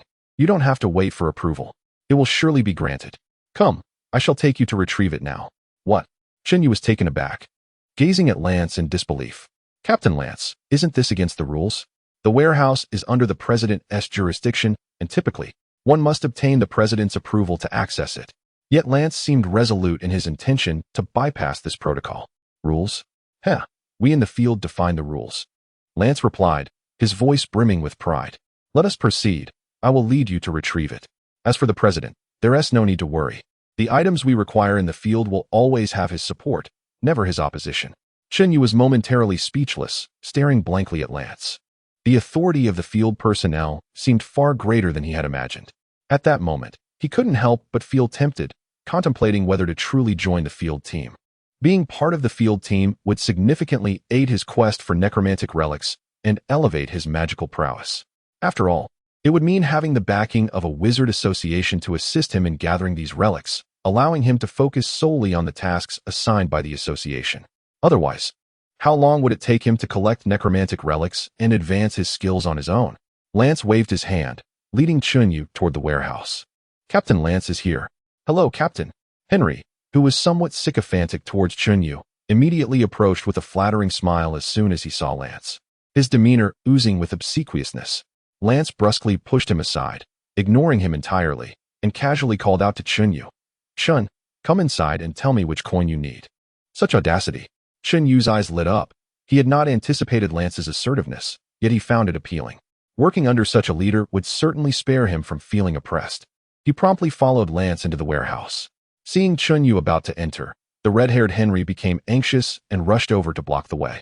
Chun, you can't go in. Chun Yu looked at Lance. However, Lance swiftly delivered a sharp slap to Henry, exclaiming, You imbecile, can't you see I brought him in? Get out of the way, or I'll kick your fat backside into your stomach. Henry, clutching the sore spot on the back of his head, shrank back, filled with grievance as he protested. Captain Lance, this is against the rules. Without the President's order, Chin cannot enter the warehouse. Hey, I don't have the President's order either. Does that mean I cannot enter? Lance retorted with a cold laugh, suddenly delivering a kick that sent Henry sprawling aside. You blind fool. Hurry up and get out of my sight. If you provoke me, I'll make sure you regret it. Henry fell to the ground, groaning as he got up, casting a fearful glance at Lance. But he could only watch helplessly as Lance led Chun Yu into the warehouse, too intimidated to approach again. Chun, which one is it? Come tell me. Lance called out to Chun Yu with a smile, beckoning him to come inside. Chun Yu turned to glance at the whimpering Henry, then looked back at Lance, feeling that working under Lance was indeed a favorable arrangement, free from grievances.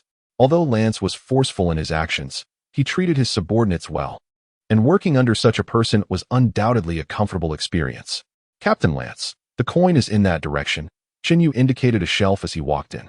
Lance directly retrieved the coin from the shelf and placed it into Chun Yu's hand, chuckling. Here you go, Chun. From this moment on, this coin belongs to you. As for the President, I will apply for it afterward. So, have you made up your mind? Do you wish to transfer to our field team? Lance's eyes sparkled with excitement as he patted Chun Yu on the shoulder. That's the spirit. Someone with your talent should join the field team to fully realize your potential. Clearly elated at the prospect of recruiting Chun Yu, Lance led him out. Come here and register. Lance halted at the entrance, gesturing to Henry, who was still nursing his wounds. Henry approached cautiously, clearly afraid of inciting Lance's wrath again. However, Lance seemed uninterested in him and turned to Chun Yu, saying, Chun, take out your coin and let Henry register it. Registration is essential for accounting, ensuring clarity on what items have entered and exited and what remains in stock. This is critically important in organizational management. It became evident that while Lance was domineering, he was meticulous about maintaining clear records. Chun Yu nodded inwardly, pleased with Lance's approach, and gained a clearer understanding of him. Though he had forcefully taken the items from the warehouse, he still insisted on proper documentation, which would undoubtedly prevent chaos in the management of the Wizard Association. while also indicating that Lance willingly accepted responsibility for retrieving the items. He promptly produced the coin and allowed Henry to register it. After Henry completed the registration, Lance signed off on it. Only then did he lead Xinyu out of the warehouse. Qin, let us go. Follow me to the field team. Today, you'll meet our team members. From now on, you're officially part of the field team and can report for duty anytime. Your magic is quite extraordinary, and I believe that with your addition, our field team will function even more smoothly and effectively, he said as they walked, quickly arriving at the office of the field team. Inside the office sat one man and two women, all wizards. Xinyu recognized one of them as Nakia. The other two, one male and one female, were strikingly different. The male was robust, sporting a bushy beard and wielding a broad sword similar to Lance's, exuding an air of boldness. The female, however, was petite, standing at about 4 feet tall, clad in a blue wizard robe, and holding a delicately crafted staff that was taller than she was, presenting a rather dainty appearance. "Hello, Captain." Upon seeing Lance, the three instantly rose to greet him. Chapter 14. The Everlasting Peach with Sword. Lance chuckled as he began the introductions. "Hello, Qin. We are already acquainted." Nakia, with her elegant figure and fair complexion, cast a somewhat evasive glance at Xinyu. "Hello, Nakia." "Hello, Qin. I hope to rely on you in the future." The petite Gianna, appearing every bit the innocent girl, greeted Xinyu with a gentle smile. "Hello, Gianna. Let us look out for one another." Xinyu humbly replied. The captain's selections must be commendable. Although Qin's capabilities remained unknown to me, I am already filled with anticipation. White, with his robust appearance and bushy beard, bore a broad sword on his back similar to Lance's, speaking candidly. "From your appearance, Mr. White, one can infer your formidable strength. I look forward to your guidance." Xinyu casually complimented him. "Haha, such flattering words, Qin. Your manner of speaking is quite endearing. Rest assured, I shall look after you in times of need." Xinyu nodded in acknowledgement, amused by White's earnestness. He had merely exchanged pleasantries, never intending to imply he required White's assistance. Yet, to his surprise, White took it to heart. Xinyu indeed had matters to attend to. After a moment's hesitation, he confessed, "Captain, I would like to request a leave of absence." "A leave? Requesting time off on your first day?" Lance expressed his astonishment, yet his genuine concern for Qin was evident. Without probing further into the reasons for the request, he readily agreed. "Very well. As it is your first day in the field, you likely have many preparations to make. How long do you wish to be absent?" "1 week, Xinyu replied, feeling increasingly awkward. He sensed Lance's discomfort, even believing that a week was rather excessive for a first-time leave. "A week? Haha. It seems you truly have much to attend to." Lance paused, realizing the length of Qin's request was indeed excessive.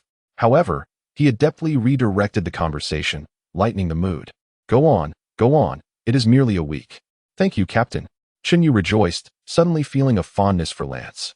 At least he treated him well, and he resolved to put forth greater effort in his work. Upon exiting the field office, Xinyu made his way to the information desk to bid farewell to Alice. As he was being transferred to another department, out of courtesy and principle, he felt it necessary to inform his partner. Upon learning of Xunyu's transfer to the field, Alice expressed her envy and offered numerous well wishes, while also cautioning him to be careful, as field work could be quite perilous. Xinyu expressed his gratitude for her concern, but Alice couldn't help but mention her niece, which prompted Xinyu to hastily excuse himself. He needed to visit the trading market to procure materials for crafting treasures. First on his list was peach wood. With a peach wood sword, his strength would significantly increase. "Excuse me, do you have any peach wood?" He entered a lumberyard. "Indeed, we do. Please, right this way." The lumberyard owner, a plump middle-aged man, beamed upon seeing Xinyu, eagerly ushering him inside. "May I inquire how much peach wood you seek, and what specifications? Do you have 100-year-old peach wood? If not, 50 years will suffice. If that's not available, 30 years will do." Xinyu expressed his concerns after a moment's thought. The potency of the peach wood sword increased with the age of the wood. 100-year-old wood would yield a powerful sword, yet such wood was exceedingly rare. Thus, he settled for 50 or 30 years, though the resulting swords would be considerably less potent. To his surprise, the owner's expression darkened, and he glared at Xinyu. "Are you here to cause trouble, sir?" Stunned, Xinyu replied, "What do you mean? I came here to purchase wood, not to create a disturbance. If you are unwilling to sell, simply say so, and I shall seek another vendor." The owner suddenly smirked coldly. "It matters not where you go. To request 100-year wood at a lumber yard is a jest. Who in this city does not know that 100-year peach wood is unfit for use? Who would dare to fell such trees? The youngest trees in this yard are 500 years old, and some even reach 3,000 years, occasionally even 10 or 20,000 years. When you request 100-year wood, are you not looking for trouble? Xinyu was momentarily at a loss for words. He had completely forgotten that this world was unlike his previous one. It was filled with sorcery and beings that could live forever, where trees could grow for tens of thousands of years without issue. My apologies, good sir. It was my oversight not to inquire about the wood's specifications beforehand. After offering a smile, Xinyu continued, Do you happen to have any peach wood that is over 10,000 years old? The owner's demeanor softened, and his irritation dissipated. I do not currently have any that is 10,000 years old, but if you are interested, I can take you to my cousin's yard. He just acquired a millennial-old peach tree today. Just to clarify, how much wood do you require? If you wish to purchase the entire tree, I can offer it to you for a reduced price of 5 silver coins. 5 silver coins for an entire millennial-old peach tree? Xinyu was taken aback by such an astonishingly low price. It was practically a bargain. No, even cheaper than a head of cabbage. However, this was fortuitous for him. Xinyu felt a surge of joy. Yet, he needed only enough wood to craft a few swords. Thus, he replied to the owner, I do not require that much. I only need enough to make a few swords. This length should suffice. He gestured to indicate the amount. Upon hearing this, the owner's expression soured once more, and he regarded Xinyu with displeasure. Are you jesting with me, sir? To buy so little wood, would you use it as firewood? Besides, for such a small amount, it hardly seems worth my effort to sell. Xinyu was not offended. He understood the owner's irritation. He raised a finger. I will offer you 50 copper coins. Furthermore, you appear to be a carpenter. If you could assist me in crafting the wood into the desired sword shape, I shall pay you a total of 1 silver coin. 1 silver coin? Xinyu chuckled, allowing the owner to ponder the offer. After all, having money makes everything negotiable. Chapter 15. Emergency recalled. Xinyu leaned in for a closer look at the wooden material, observing the densely packed growth rings that rendered counting impossible. He surmised that even if it hadn't been a millennium, it was likely close. Satisfied, he nodded and urged the shopkeeper to craft a wooden sword for him. A sword fashioned from such ancient peach wood would undoubtedly possess immense power. The shopkeeper retrieved a saw and a plane, immediately commencing the creation of the peach wood sword for Xinyu. After a little over an hour, the peach wood sword was complete. In total, Xinyu had crafted 3 swords, 2 of which were intended as backups. As he held the ancient coin in his hand, a prompt from the system immediately resonated. Detected necromantic energy. Would you like to absorb it? Absorb. Xinyu chose to comply. Instantly, the ancient coin began to radiate a blinding light. In the next moment, he felt a surge of power coursing through his body, transforming his physique and significantly enhancing his strength. He promptly checked the system panel. Daoist system. Host. Xinyu. Cultivated techniques. Xianmen Taoism. Realm. Spirit communication realm. 49. 6. Mid-stage of spirit communication realm. Excellent. My progress has increased by over 20%. With my current status, I have reached the mid-stage of the spirit communication realm. If I acquire a similar amount of energy again, I should be able to break through to the next realm. Upon entering the mid-stage of the spirit communication realm, he felt a marked increase in his power. He resolved to begin crafting a magic sword, while also preparing to create magic talismans. With this in mind, Xinyu began to prepare for the crafting of the process of forging essentially involved inscribing magical formations onto the peach wood sword using Daoist power. Otherwise, a mere ordinary peach wood sword would lack any real potency. Crafting was a meticulous endeavor that required considerable time, which was precisely why Xinyu had requested time off. In addition to crafting he also needed to study several Daoist techniques. Only with these techniques would he be able to truly harness his strength. Furthermore, he needed to create, as they were equally crucial. Having reached the mid-stage of the spirit communication realm, Xinyu could now genuinely forge fire talismans. Although he had successfully created fire talismans during his time at St. George's Cathedral, their potency had been rather limited compared to those he was about to craft. Besides fire talismans, he also intended to produce various other talismans. It could be said that since entering the mid-stage of the spirit communication realm, the number of he could create had significantly increased. With a dedicated focus on crafting and forging, Xinyu took his time, unhurried during his 7-day leave, working at a leisurely pace.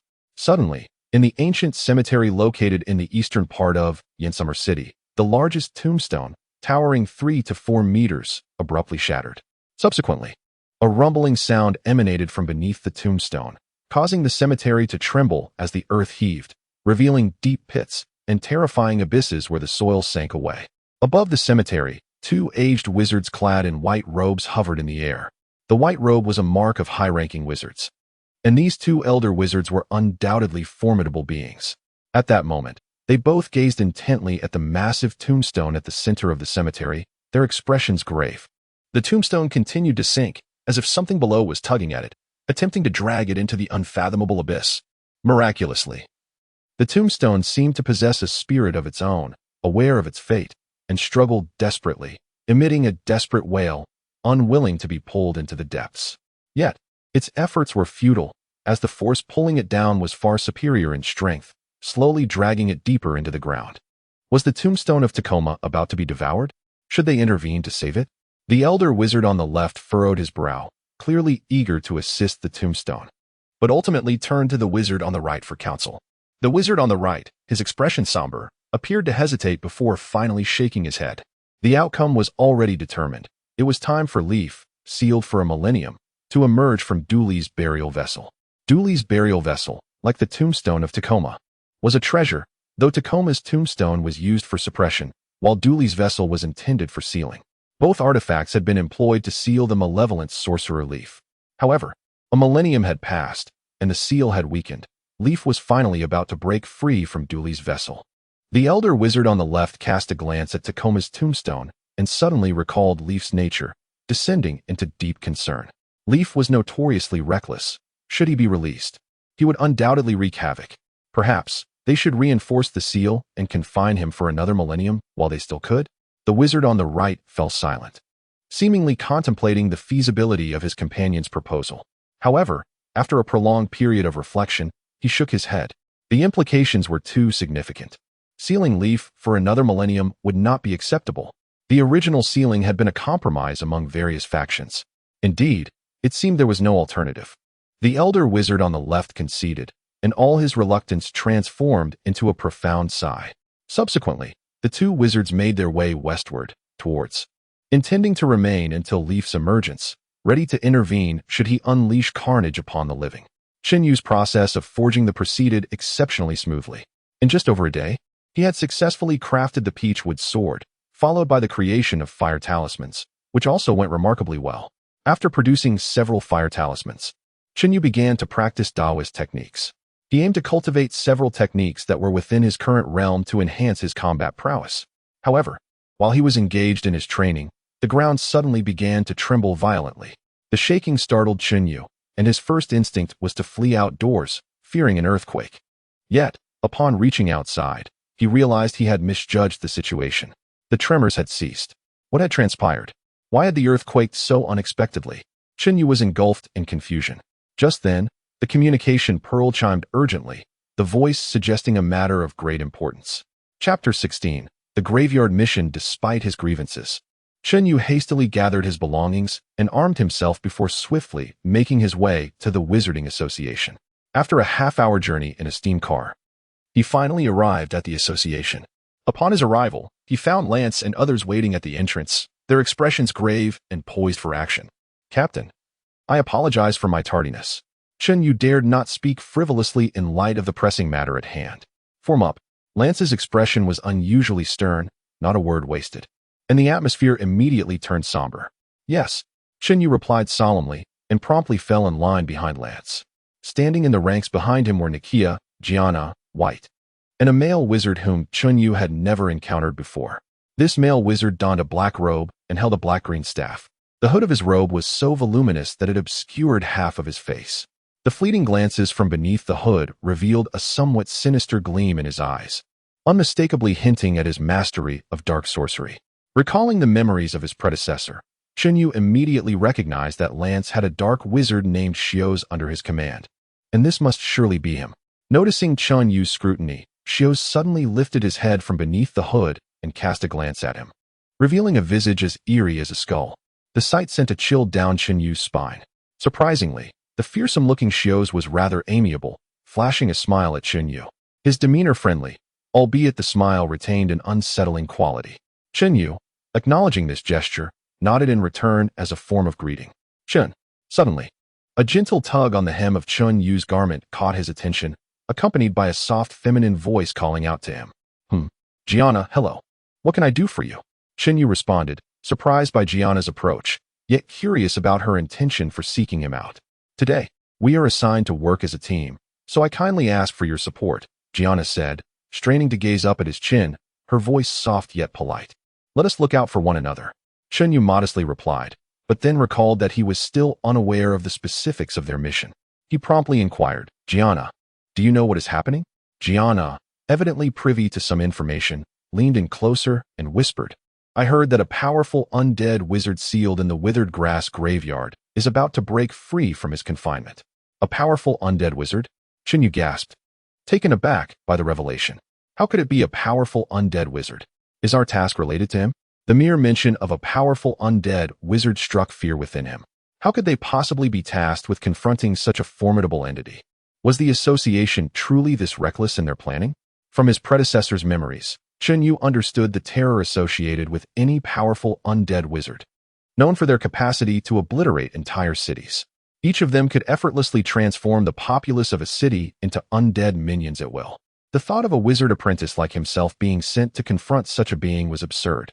No, it was Lance, leading a group of apprentice wizards and a lone wizard apprentice. Surely there was a mistake. Upon further contemplation, Chenyu sensed that something felt amiss. Surely, the association, however misguided, would not simply dispatch Lance with a group of apprentice wizards and a single wizard apprentice to confront such a terrifying entity. Was there perhaps more to this situation than met the eye? With this thought in mind, he pressed Gianna for clarification. Gianna, our mission from the association isn't to confront the powerful undead wizard, is it? No. Chun, you are overthinking it. How could we possibly contend with such a terrifying presence? Gianna laughed at the notion, her lightheartedness providing Chenyu with some relief.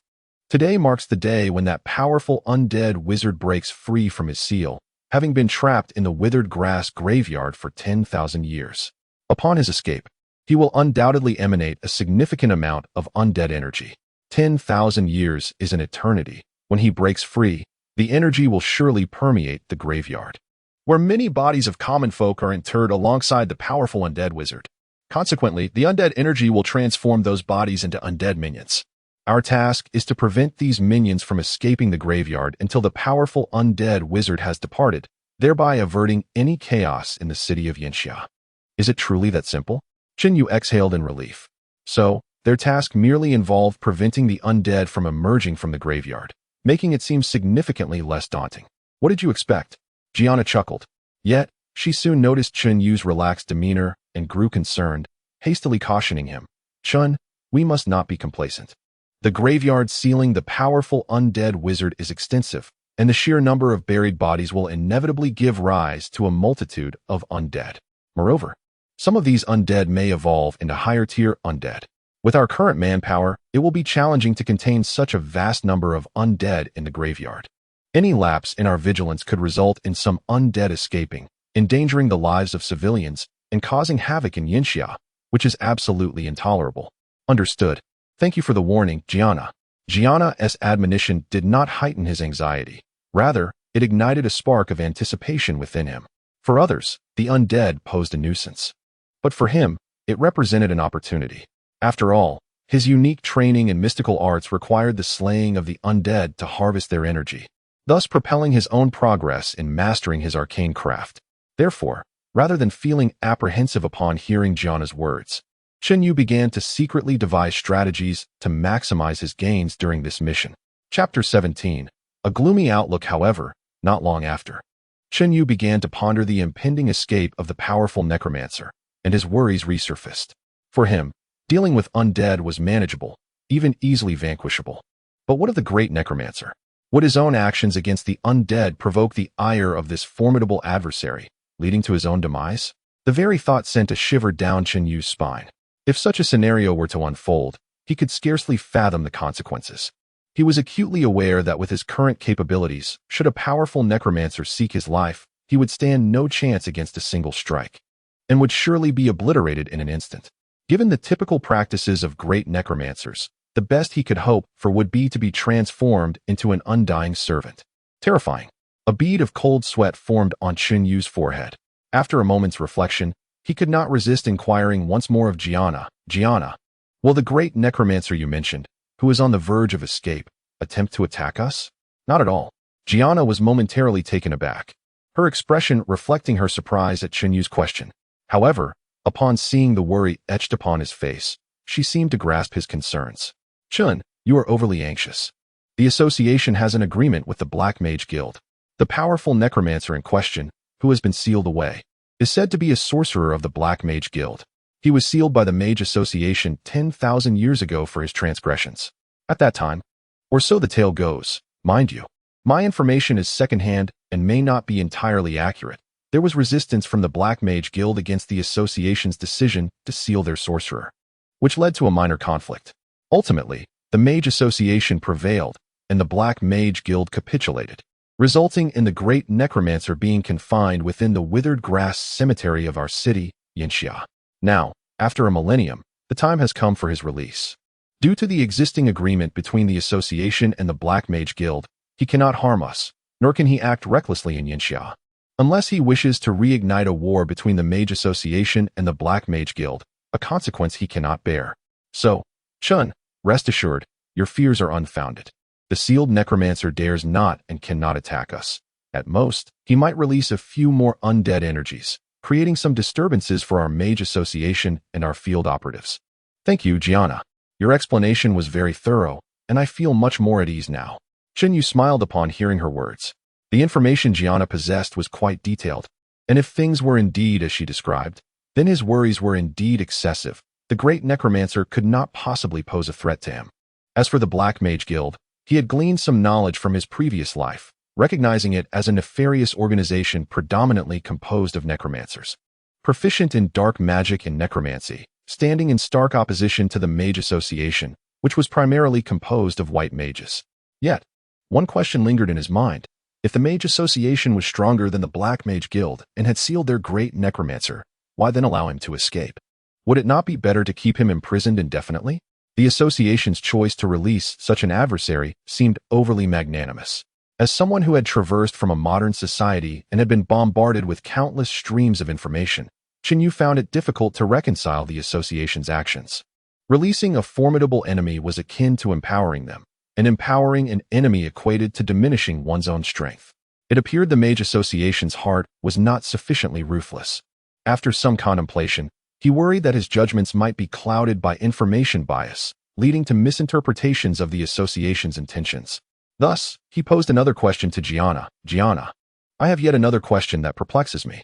If our Mage Association is indeed stronger than the Black Mage Guild, and both factions are in opposition, why then do we allow this great necromancer of the Black Mage Guild to be released? Such an act clearly seems to bolster our enemy, does it not? Would it not be better to keep him confined? Do not speak of the Mage Association's righteousness and their adherence to promises, he continued. In war, promises hold no weight. Only interests are the true measure. The upper echelons of the Mage Association are ancient beings, some having lived for thousands or even tens of thousands of years. I cannot believe they lack understanding of this truth. In recent years, aside from the Black Mage Guild, other forces had begun to rise, including the Kingdom of the Undead. The Kingdom of the Undead? A chill ran through Chunyu at the mere mention of the name. The very sound of it evoked an unsettling discomfort. It was evident from its title that this so-called kingdom was linked to death. Gianna nodded, her brow furrowing even more tightly. The Kingdom of the Undead is a newly ascendant power, its king purportedly a formidable being of supreme level within the realm of the undead.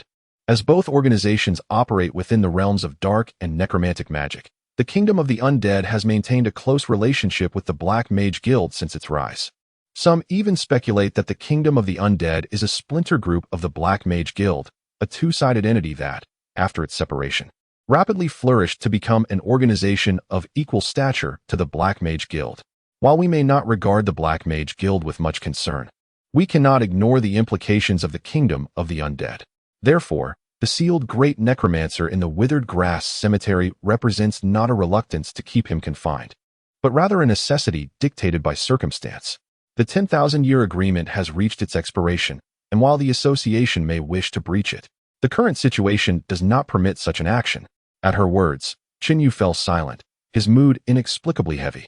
The Kingdom of the Undead and the Black Mage Guild both stood as adversaries against the Mage Association, each possessing power that could rival that of the association itself. The outlook for the Mage Association appeared decidedly grim. Strength. Strength. It is imperative that I enhance my power. Qinyu clenched his fist gently, a resolute glimmer in his eyes. The future of the Mage Association was indeed bleak. He must elevate his own strength. Only through his own might could he secure his safety. Beyond that, he could rely on no external forces.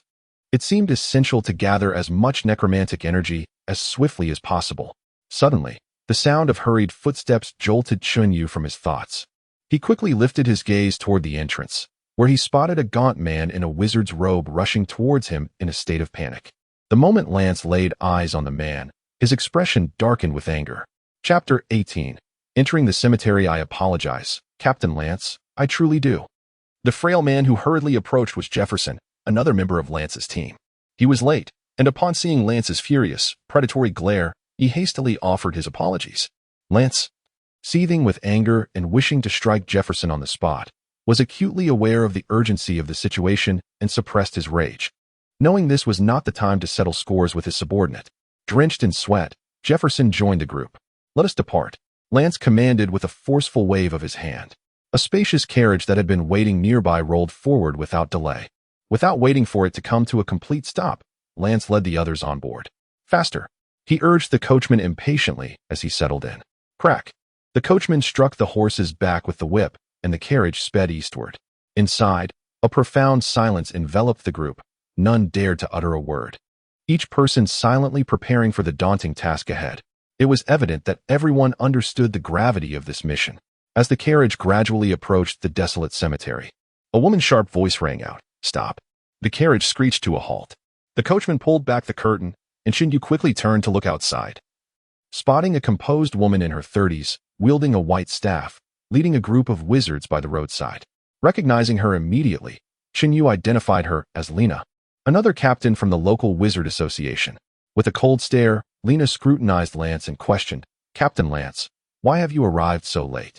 Lance cast a dispassionate glance at Jefferson before apologetically replying to Lena, "My apologies. The journey was longer than anticipated." "Captain Lance, I expect you to adhere to the schedule in the future," Lena reprimanded, her expression unyielding, offering Lance no leniency. Typically brash, Lance surprisingly refrained from retorting to her provocations this time. However, he did not dwell on the matter but cleverly shifted the topic. Inquiring about the current situation of the cemetery, Lena, casting a concerned glance at Lance, responded gravely, "Captain Lance, everything rests upon you and your men." "Rest assured, Captain Lena," Lance assured her with a wave of his hand, "I guarantee that not a single undead will escape the cemetery." "I hope that is indeed the case," Lena remarked, her gaze lingering on Lance, seemingly filled with skepticism. Clearly, Lance's tardiness had significantly tarnished her impression of him, leading her to question his capabilities. Lance, sensing Lena's doubts, could not help but cast another fierce glare at Jefferson. At such a critical moment, this fool had dared to be late, causing Lena to look down upon him. He would certainly address this matter later. Feeling the weight of Lance's disapproving gaze, Jefferson shivered and quickly lowered his head. "Clear the way. Allow Captain Lance and his team to pass," Lena commanded with a wave of her staff. Instantly, two wizards guarding the road parted to the sides, granting passage to the spacious carriage. "Go." The coachman urged the horses onward. With a heart full of resentment, Lance acknowledged Lena with a curt nod, to which she slightly reciprocated, and they passed each other. The carriage door curtain fell once more. They had now reached the desolate cemetery area. "All right, disembark. We shall proceed on foot from here," Lance ordered as he jumped down from the carriage, prompting his subordinates to follow suit. Once on the ground, Qinyu immediately surveyed his surroundings. When he glanced ahead, he spotted a massive cemetery towering about a mile in the distance. Within it, evergreen pines stood tall, shrouded in a palpable aura of death. Strangely, in the nearby sky, two wizards in gray robes hovered above. "Wizards who can fly," Qinyu mused, unable to suppress his curiosity as he observed them. In the realm of wizards, those capable of flight were typically of the grand wizard tier and often relied on enchanted artifacts to achieve such feats. To fly independently, One would need to possess even greater powers than that of a grand wizard. The two airborne wizards soon noticed Chun Yu and his companions. One of them swiftly descended to hover directly above them. "Is that you, Captain Lance?" The elderly, wrinkled wizard peered down at Lance. "Yes, it is I, Master Zeiss." "Greetings," Lance replied, his voice trembling with surprise at the elder's recognition. Master Zeiss responded calmly, "I greet you as well. Since you are Captain Lance, we must not delay. Let us hasten into the cemetery." "Of course, at once," Lance replied earnestly. Master Zeiss continued, "The members of the Black Sorcery Society are untrustworthy. Although according to the agreement, the emergence of Rafe must not harm civilians, we must remain vigilant. Therefore, Jerry and I will remain here to monitor this individual. Once he appears, we shall ensure he departs from Yinxia City immediately, preventing any delays. However, it is your duty, Captain Lance, to prevent the undead from escaping and to protect Yinxia City from their intrusion. The fate of the city's citizens rests in your hands. It is now your responsibility." Lance felt invigorated by these words and vowed fervently, "You can rest assured, Master Zeiss. I shall ensure the cemetery is well guarded." "Then please, proceed, Captain Lance," Master Zeiss gestured, allowing him passage. "Thank you, Master Zeiss. Let us move." Lance respectfully saluted the wizard above before turning to Chun Yu and the others, signaling them to follow as they swiftly made their way toward the cemetery gates. Before long, they arrived beneath the hovering figure of another grand wizard, Jerry. Lance paused again to perform a respectful gesture. Jerry nodded slightly, his voice hoarse as he advised, "The unsealing of Rafe is imminent, Captain Lance. There is no need for excessive formalities. Please enter." "Understood," Lance acknowledged, leading his team onward toward the cemetery. Before they could even step inside, Chun Yu was struck by an overwhelming sense of oppression in the air, a discomforting presence that loomed heavily over them. Chapter 19. The Path of the Dead. Ahead lies the cemetery. Now, let us allocate our tasks. At the entrance of the graveyard, Lance called everyone to a halt and began to assign duties. The withered grass cemetery has a total of 4 gates, and the undead will emerge from these 4 entrances. Our mission is to secure these gates and prevent any undead from escaping through them. Nakia and White, you two shall team up to guard the east gate. Remember, it is imperative that you do not allow any undead to pass through. If even one slips away, I shall hold you both accountable." As Lance concluded, his voice turned suddenly stern, imbued with an icy intensity, hinting at the gravity of their task. It was evident that in such critical undertakings, he would show no leniency for any mistakes that might lead to failure. Nakia and White understood this implicitly. The light-hearted banter they usually shared with Lance was replaced by an atmosphere of utmost seriousness. "Excellent." Lance acknowledged them with a nod before his piercing gaze shifted to Jefferson and Seuss. While his scrutiny of Jefferson remained stern, it softened considerably. Given the weight of the situation, it was not the time to dwell on past grievances. Although Lance had reservations about Jefferson's tardiness, he chose to set them aside for the moment. "Jefferson, Seuss." Lance addressed them again with gravity. "Captain Lance, please give your orders." Jefferson and Seuss stepped forward, their expressions solemn as they saluted Lance with a hand over their hearts. Lance's tone retained its severity as he instructed, "You two will guard the west gate. Again, allow no undead to escape. Should any issue arise at the west gate, I will hold you responsible." "Yes, Captain Lance, rest assured, I, Seuss, pledge my life to safeguard the west gate today." Jefferson, slightly more animated, added after Seuss, "Captain Lance, I acknowledge my tardiness today, but please be assured that I will dedicate myself fully, alongside Seuss, to defend the west gate. Not even my life will prevent any undead from escaping." Lance nodded slightly, his gaze towards Jefferson now somewhat gentler. Everyone makes mistakes, and Jefferson, known for his punctuality, had clearly encountered an unforeseen circumstance this time. "Step aside for now." Lance's tone softened considerably. "Yes, Captain." Seuss and Jefferson responded in unison. Seuss maintained his composure, while Jefferson's excitement was palpable from Lance's kinder tone. He sensed that he had been forgiven for his lateness. "Chun, Gianna." Lance's attention shifted to Chun Yu and Gianna. His expression remained neutral as he glanced at Gianna, but a hint of hesitation flickered in his eyes when he looked at Chun Yu. In truth, he felt a degree of unease about involving Chun in this mission. Despite Chun's outstanding performance during the trial at St. George's Cathedral, Lance understood that tests and real combat were worlds apart. Moreover, during the previous trial, Chun had only faced unranked undead as an apprentice wizard. This time, However, they would be contending with ranked undead, whose strength equated to that of a novice sorcerer. Therefore, Lance's apprehension regarding Chun's capability was only natural. Had it not been for the injury of another team member, Rant, who was unable to participate, he might have refrained from including Chun altogether.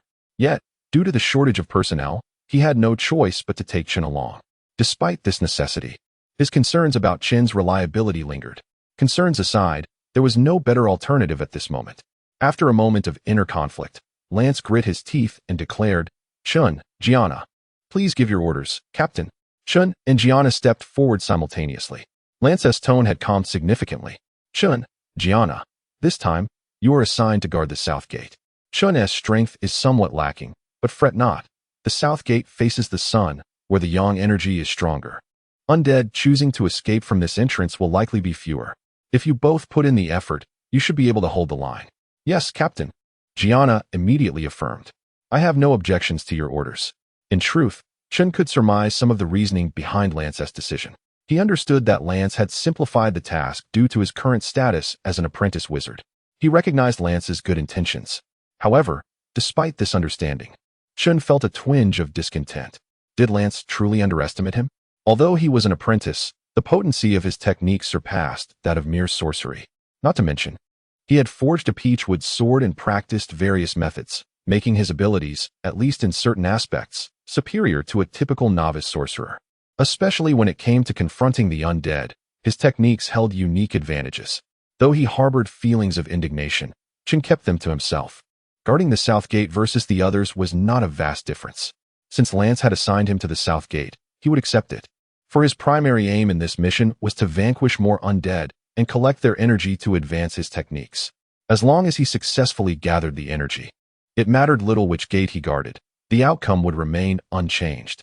After assigning tasks, Lance continued, "The north gate, which faces away from the sun, is laden with more and is the primary escape route for the undead. I shall personally oversee this entrance." With that, the assignments were concluded. Each member promptly proceeded to their respective positions. "Chun, follow me," Gianna called out to Chun with keen awareness. Understanding that it was Chun's first time at the Withered Grass Cemetery, she took the lead, guiding him to the south gate. "Thank you, Gianna." Chun appreciated her thoughtfulness, admiring her cleverness, and happily followed her lead toward the south gate. "Chun, here is the south gate. Our task is to guard this entrance and prevent any undead from escaping through it."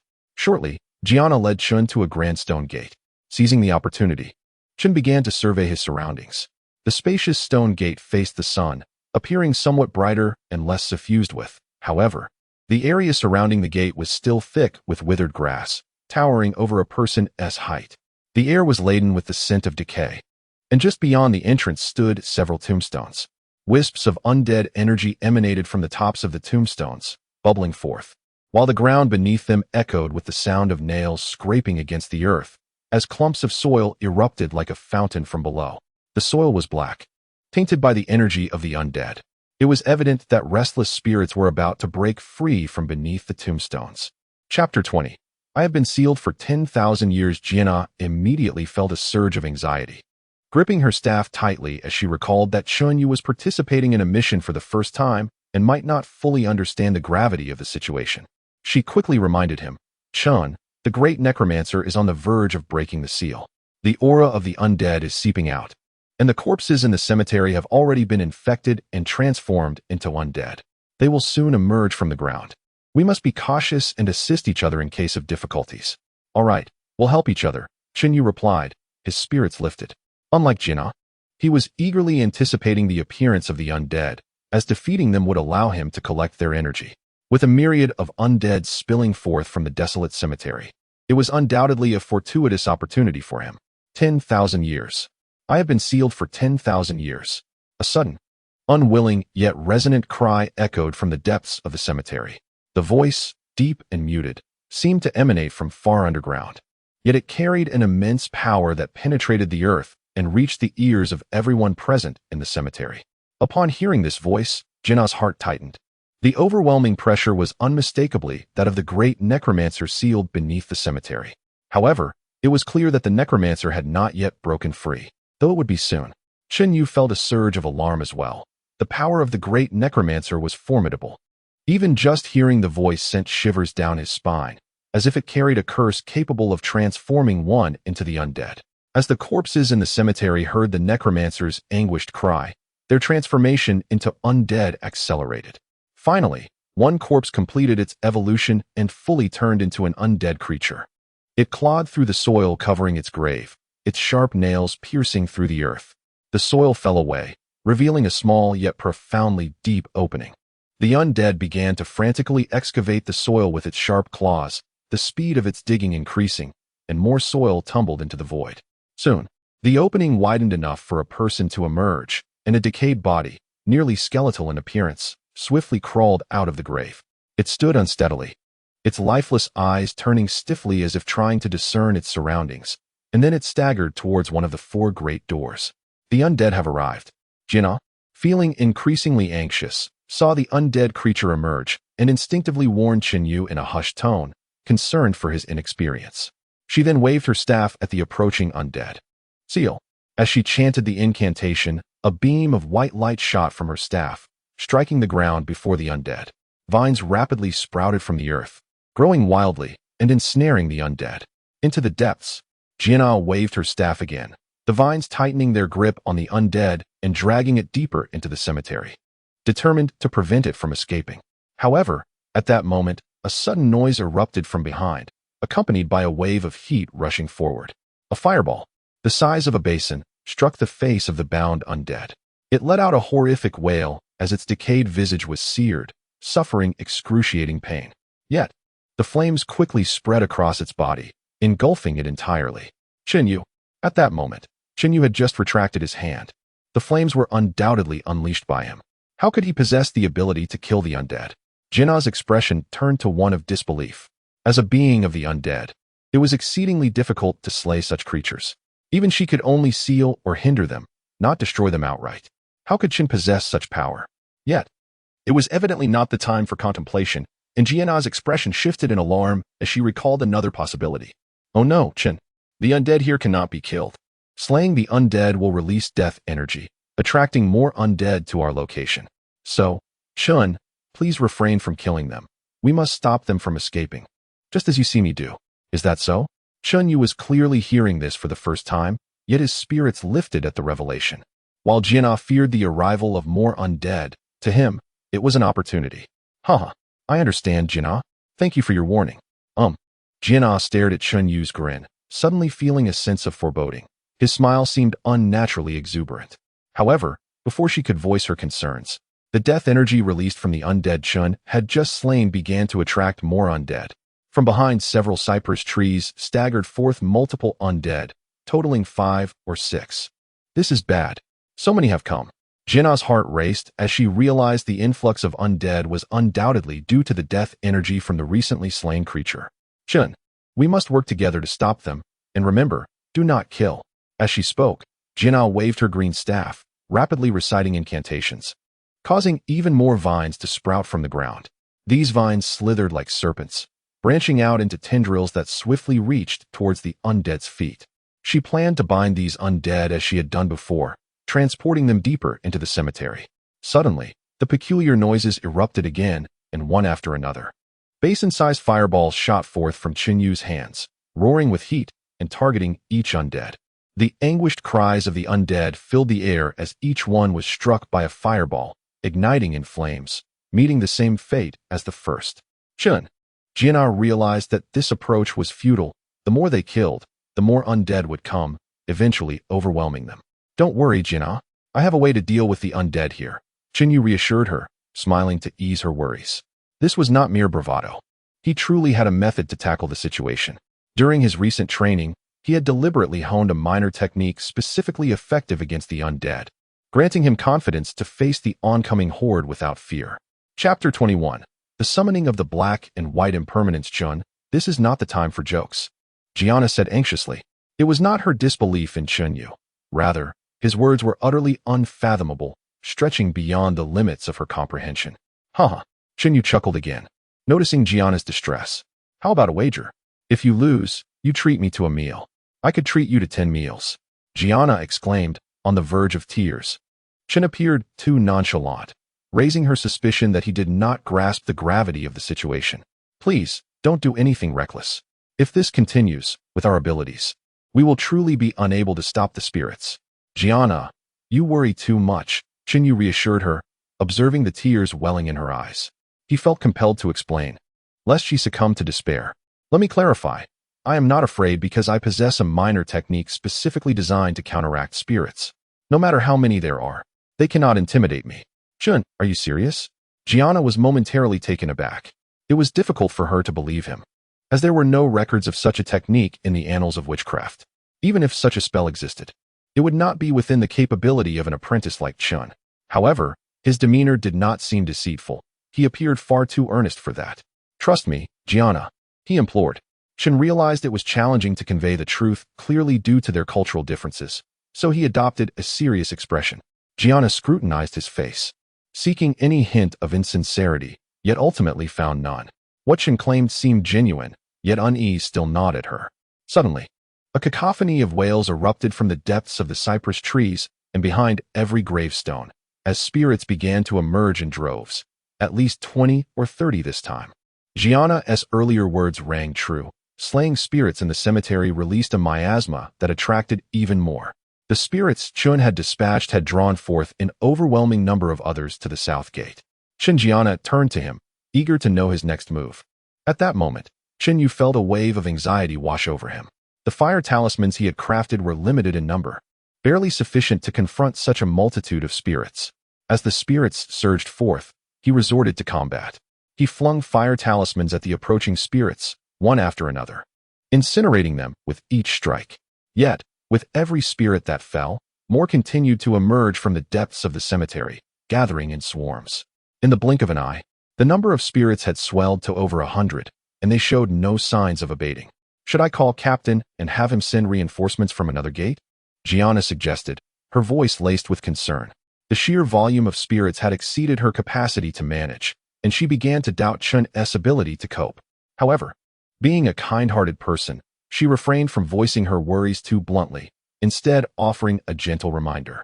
Chun discerned her underlying concern, that she feared he might not have the means to handle such a formidable horde, though she did not wish to embarrass him by stating it outright. He smiled, looking at Gianna. You want to know how I plan to deal with all these spirits, don't you? Well, now you shall witness it. Gianna was momentarily taken aback.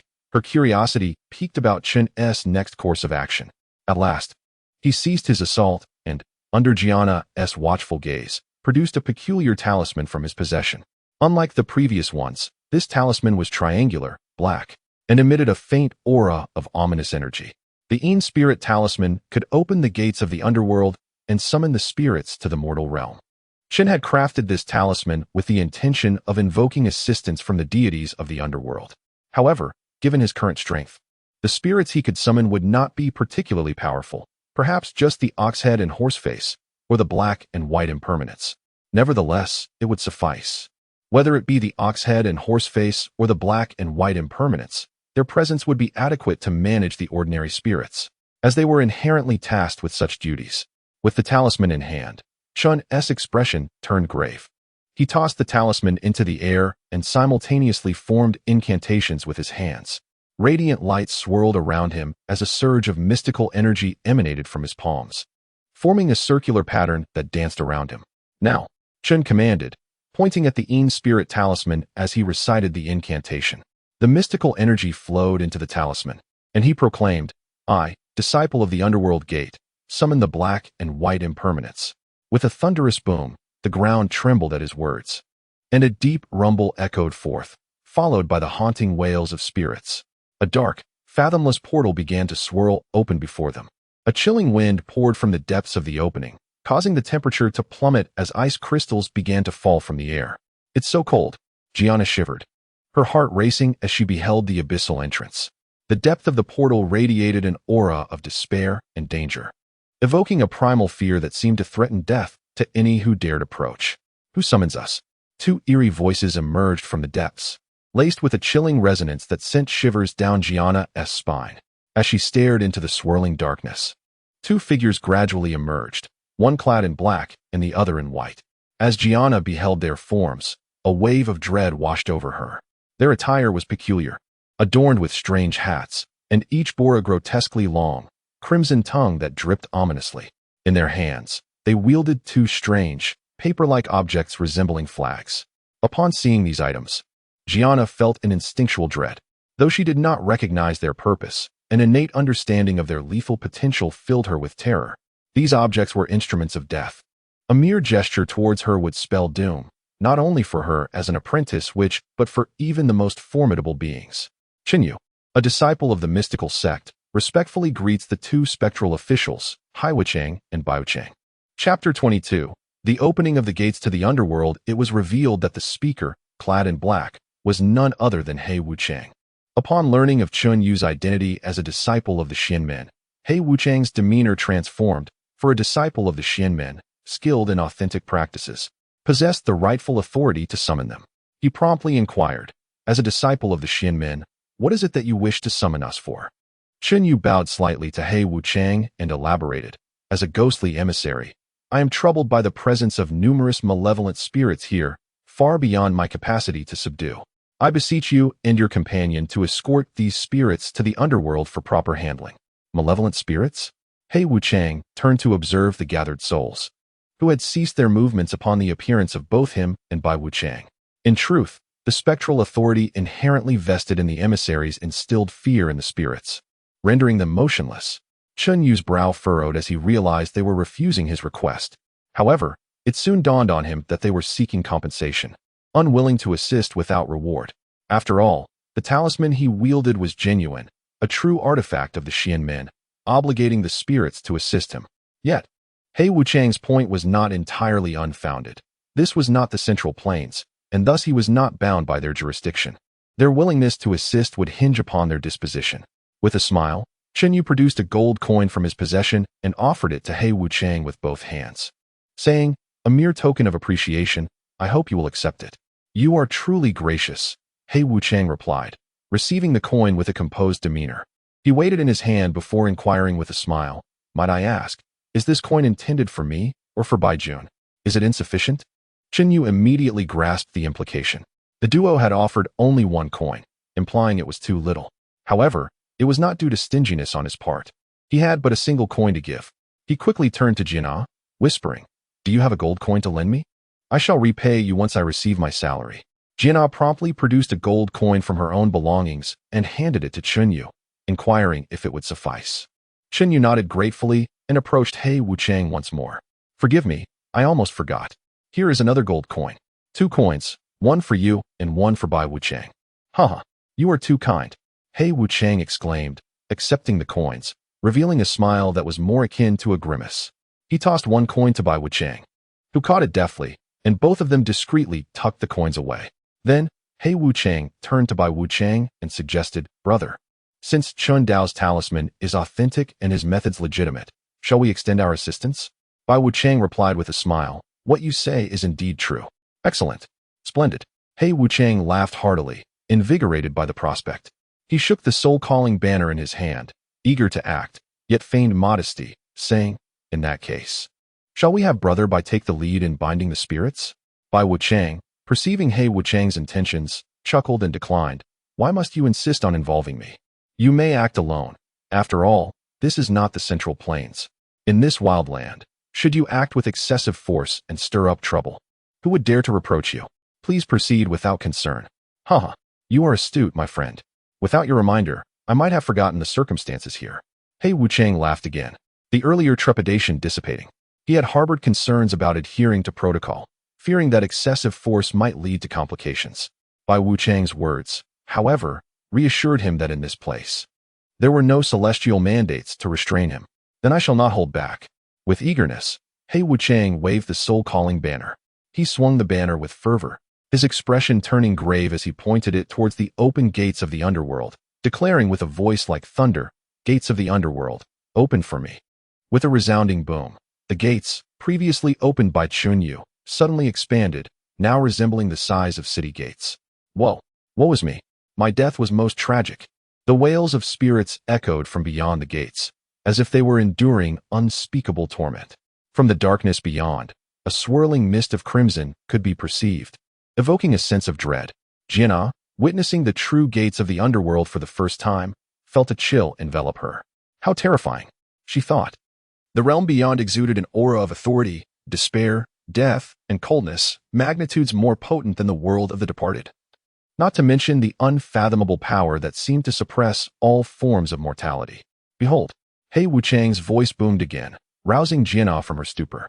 He now directed the soul-calling banner towards the surrounding spirits, the dark mist swirling ominously within. He Wuchang bellowed with authority, "You spirits, who dare to infringe upon the celestial decree and seek to prolong your existence, shall face divine retribution."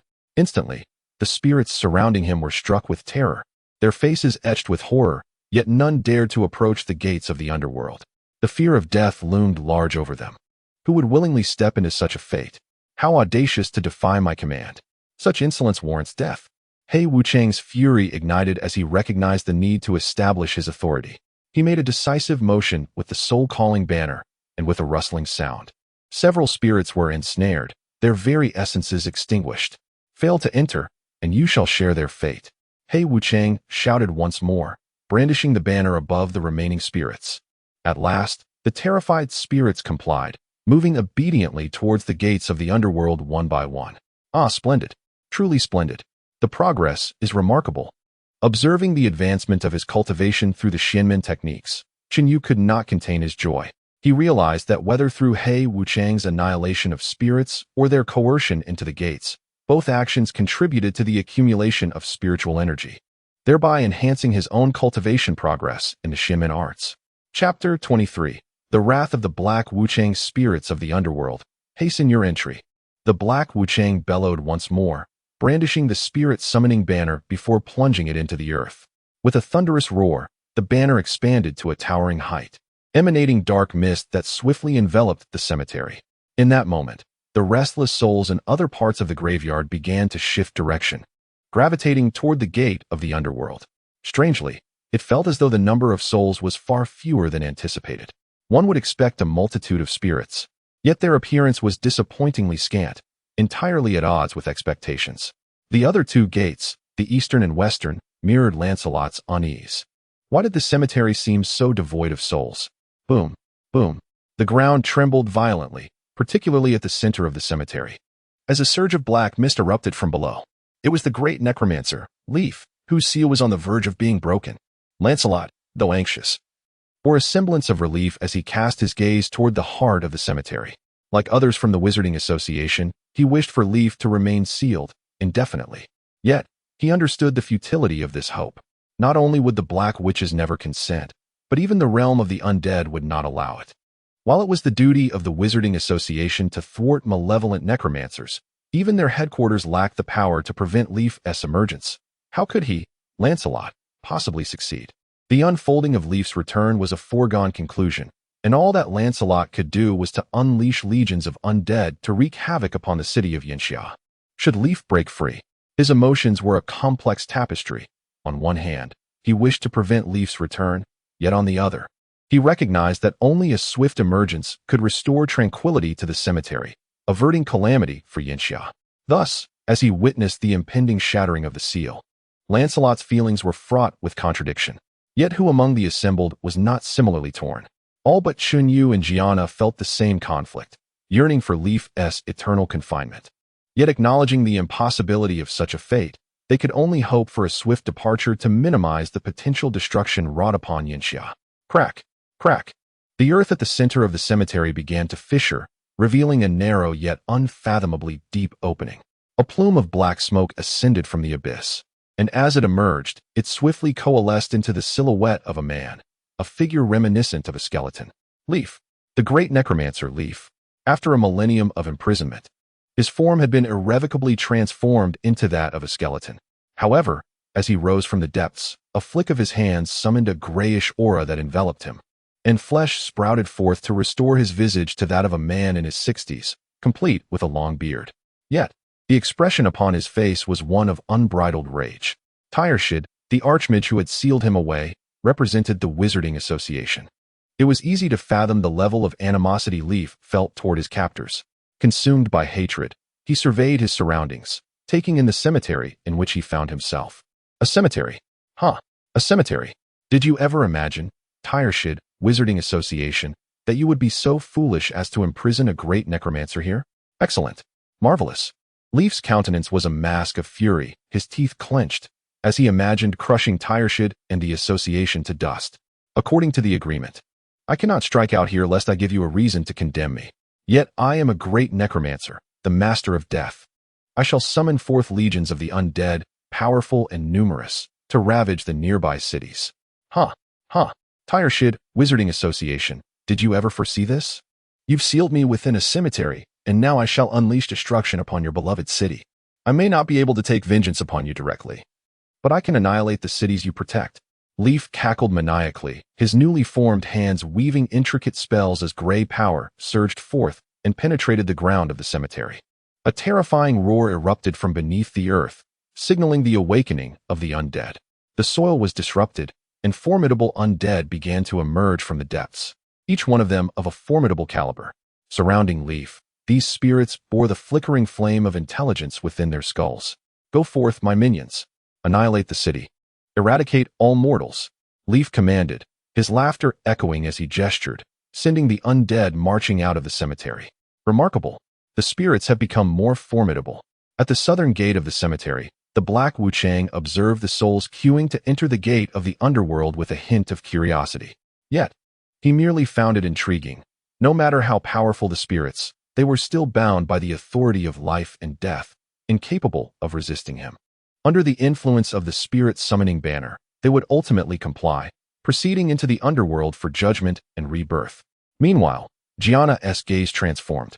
Her eyes filled with an increasing sense of reverence for the Black Wuchang and the gate of the underworld. These two figures were undeniably formidable. The spirits now emerging were of a high tier, yet to them, they were still insignificant. Truly terrifying. What manner of beings were they? Chapter 24. Mission rewards. At that moment, Rafe, who was lingering in the center of the graveyard, sensed something amiss. The undead he had dispatched had inexplicably vanished. How could this be? Had the undead I sent forth been slain? Who possesses such formidable power? In a shock, he could not restrain himself from transforming into black smoke and leaping into the air for a better view. To his astonishment, he beheld a colossal black soul-calling banner. The air was thick with the aura of death, the dominion over life and death swirling about. What is this? It is terrifying. It feels as if it could annihilate me. Who is this individual? Next, he spotted the two guardians of death, the black and white impermanents, and the gate of the underworld. Within the gate of the underworld, there was only death, no life. Anyone who entered would surely perish, including himself. And even the sorcerers of this world. Such a dreadful artifact. It seems capable of extinguishing all life. And those two individuals appear to wield the authority to seize life at will, even mine.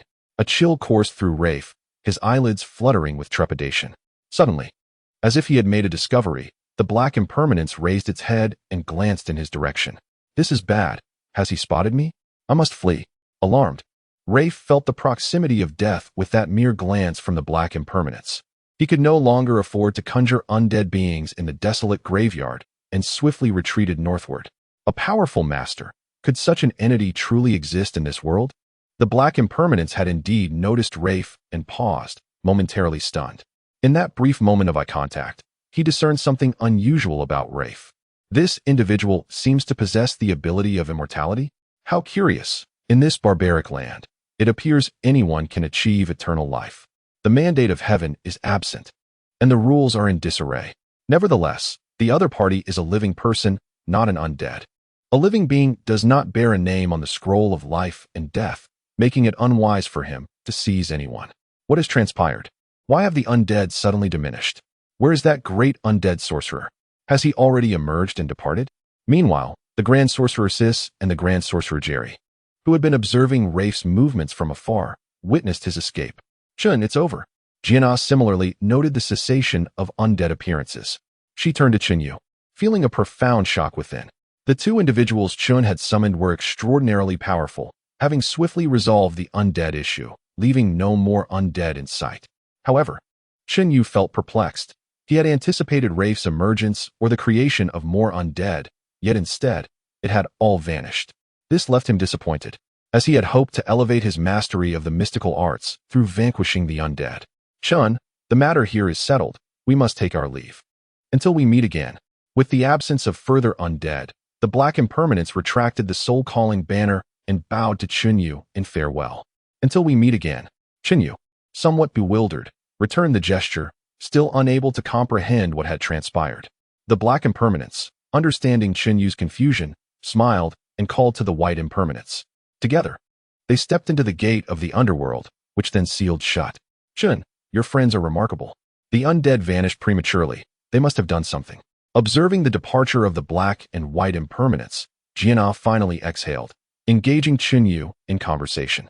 Chunyu nodded, suspecting that the actions of the Black and White Impermanence had indeed led to the premature disappearance of the undead, though he could not articulate exactly what had occurred. Casting a glance at Jianna, he suddenly recalled something and quickly admonished her. Jianna, please keep the matter of my two friends' assistance confidential.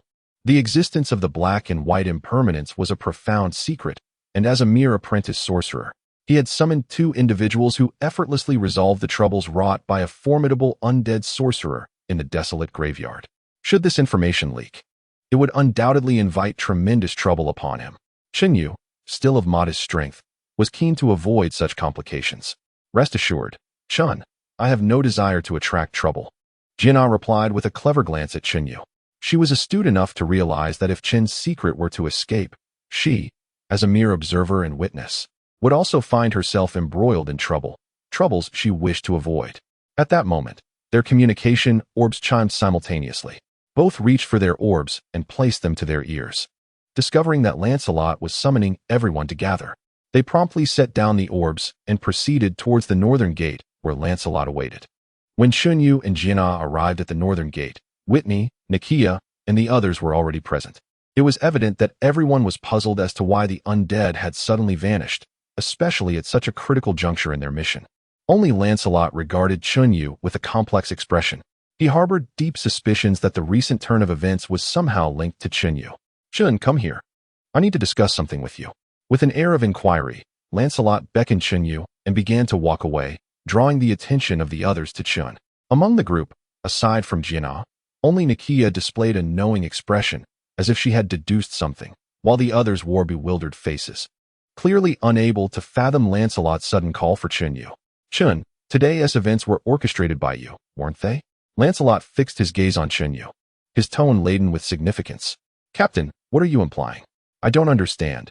Chunyu feigned ignorance, although he felt a surge of anxiety at Lancelot's uncanny intuition.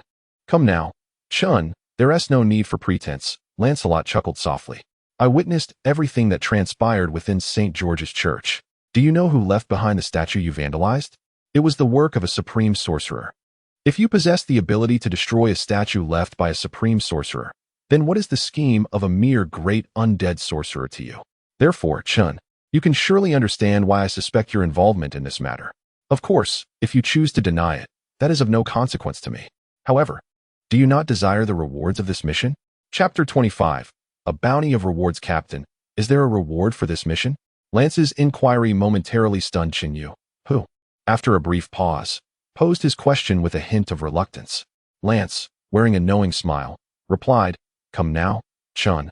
When has there ever been a mission without a reward? Moreover, this time, the bounty is quite substantial, as we are dealing with a formidable necromancer. Although our task was merely to thwart the emergence of undead, the reward remains significant. Upon completion of this mission, our team will collectively receive 30 reward points. As Lance spoke, he shot Chunyu a mysterious grin, adding, The abrupt conclusion of this task raises my suspicions regarding who played a pivotal role. Initially, I intended to allocate 20 reward points specifically for that individual. Furthermore, I had my doubts about the sudden completion being linked to you, Chun. Since you've stated it was not your doing, I shall inquire with others, and should anyone claim credit, those 20 reward points will be theirs. Captain Lance, you cannot do this. Chunyu felt a surge of urgency at Lance's words. Although he recognized that Lance was likely provoking him deliberately, the prospect of losing 20 reward points was distressing. After all, every field operative in the Wizarding Association earned reward points upon task completion.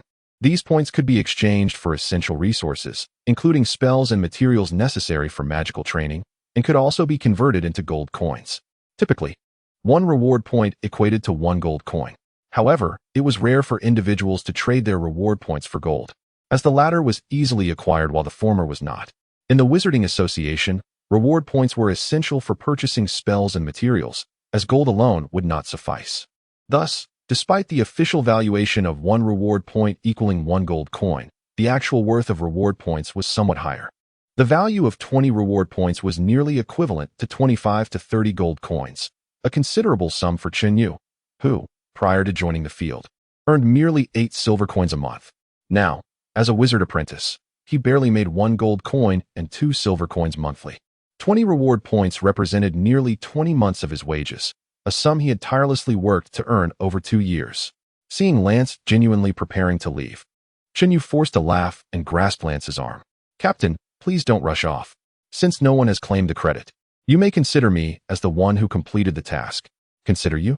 Chun, that might not be appropriate. What if someone else is responsible?" Lance turned, his expression a mixture of amusement and intrigue, secretly reveling in his deduction. It had been his suspicion that Chen Yu was involved, and this was just the confirmation he sought. Yet, he couldn't help but marvel at how Chun had managed such a feat very well. Chen Yu conceded, a resigned look on his face. "You are the captain. I cannot contest your authority. I admit it was indeed my doing. So there is no need to consult anyone else." "I knew it," Lance exclaimed, his face lighting up with relief as he patted Chen Yu on the shoulder, admiration evident in his gaze. "Rest assured, Chun, I shall not pry into how you accomplished it. Everyone harbors their own secrets. However, this matter is of utmost importance.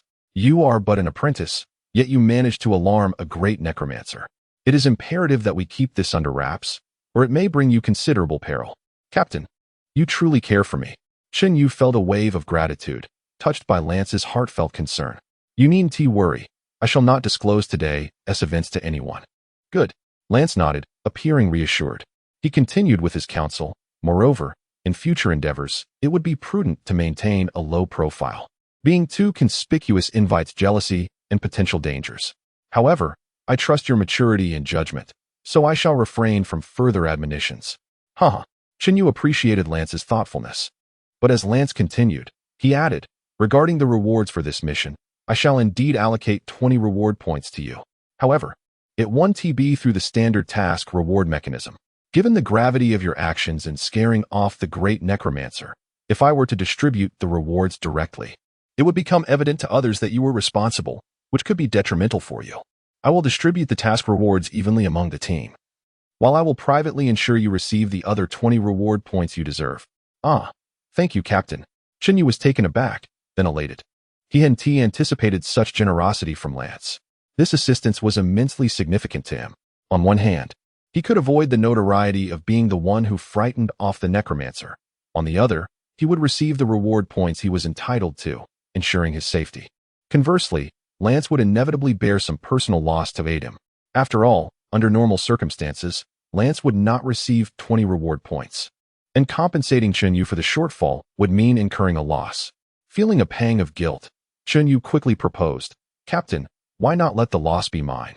Once the rewards are distributed, please inform me of how much you've lost, and I shall compensate you privately." "No need for that." Lance chuckled heartily, patting Chen Yu's shoulder with admiration. "You are the one in dire need of those reward points, while I can manage without them for now. However, if you truly wish to repay my kindness, remember to elevate your old captain when you achieve success in the future. Consider it a token of gratitude for my support today. I have great faith in your potential." This. Chen Yu felt a sudden rush of emotion, sensing Lance's genuine care. He was momentarily overwhelmed but refrained from making any promises, simply nodding in acknowledgement. "Let us proceed. As captain, I am entitled to 1/3 of the task rewards. However, this time, I shall take 9 reward points, allowing the remaining 21 points to be distributed among you all at 5 points each." Upon hearing this, the group erupted in cheers. 3.5 reward points represented a significant bounty, equivalent to 4 or 5 gold coins, or 2 months' worth of their salaries. Chapter 26. Exchange for the undead relics. On the journey back, they encountered another team led by Captain Lena. It was evident that Lena had also received word of the great undead sorcerer's escape, and felt a twinge of envy at how easily Lance had led his team to accomplish their task. "Captain Lance, you seem to have had quite the stroke of luck.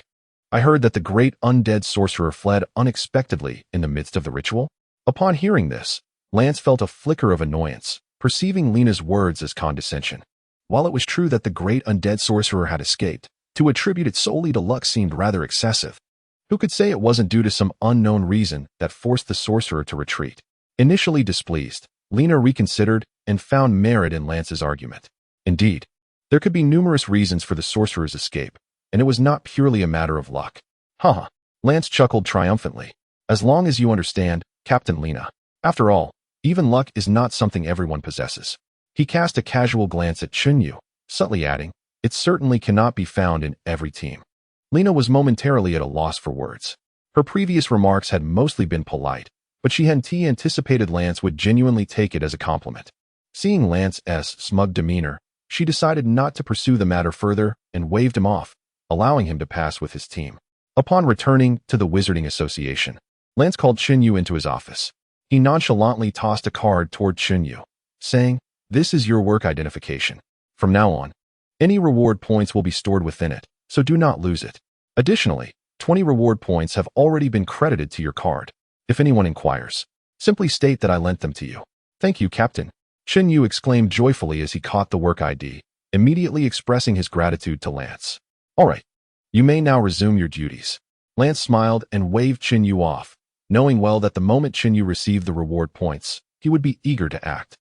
He added, "You can exchange your reward points for supplies or treasures at the warehouse, and the prices are clearly displayed. Feel free to take a look." Chunyu felt a surge of excitement and quickly inquired, "Captain Lance, can reward points be exchanged for undead relics?" Lance paused, surprised, and regarded Chunyu with curiosity. "Chun, I recall you recently acquired an undead relic. What do you need so many for?" Feigning embarrassment, Chunyu responded with a sheepish grin, "Captain, I have a collecting habit. I enjoy collecting undead relics." Lance raised an eyebrow, taken aback. After a moment, he chuckled, "That's quite an unusual obsession, though it can be quite costly. Undead relics are not cheap." He continued, "You can indeed exchange them at the warehouse, provided there is stock available." Chunyu felt a rush of joy and promptly bid farewell to Lance before heading straight to the warehouse. "Chun, you again? This time, there's no Captain Lance to back you up. Do you think I'll let you into the warehouse?" Henry, the warehouse manager, glared at Chunyu from a distance, his expression fierce. "Henry, do you really think just because Captain Lance isn't here, I want to stand up to you? Do you prefer to wriggle out through the window, or shall I drag you out myself?" Chunyu's expression darkened. Henry was nothing more than a petty individual, bullying those he deemed weaker, and this time, Chunyu decided to take a firmer stance. It was the first time Henry had seen Chunyu so furious, and it instilled a sense of fear in him. He scoffed dismissively, yet said, "Chun, you can't possibly think that if you don't beat me up, I want to serve you? You may question my character, but not my professional integrity." As he spoke, he stepped out from behind the window and opened the warehouse door for Chunyu. Chunyu was nearly amused by Henry's behavior, but since the door was now open, he chose not to dwell on it. He directly stated his intent, "I wish to exchange for undead relics." "Undead relics?"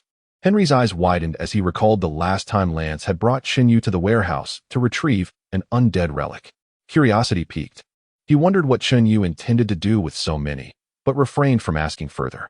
Instead, he warned, "Chun, don't blame me for not informing you beforehand. Undead relics are quite valuable and must be exchanged for reward points. The last undead gold coin you took was also paid for by Captain Lance with reward points. If you expect to take this one for free, I want to allow it." Chunyu bristled at the implication that he had no reward points. He shot Henry a glare and retorted, "Enough of your nonsense. Take me to see them." "Fine," Henry sighed, casting Chunyu a wary glance. Though reluctant, he feared Chunyu's wrath and ultimately led him to the section where undead relics were stored. The so-called area for undead relics was simply a shelf, and it was evident that such relics were indeed scarce. Even within the Wizarding Association of the Flame Summer City, there were only a few items. Each relic was housed in a box.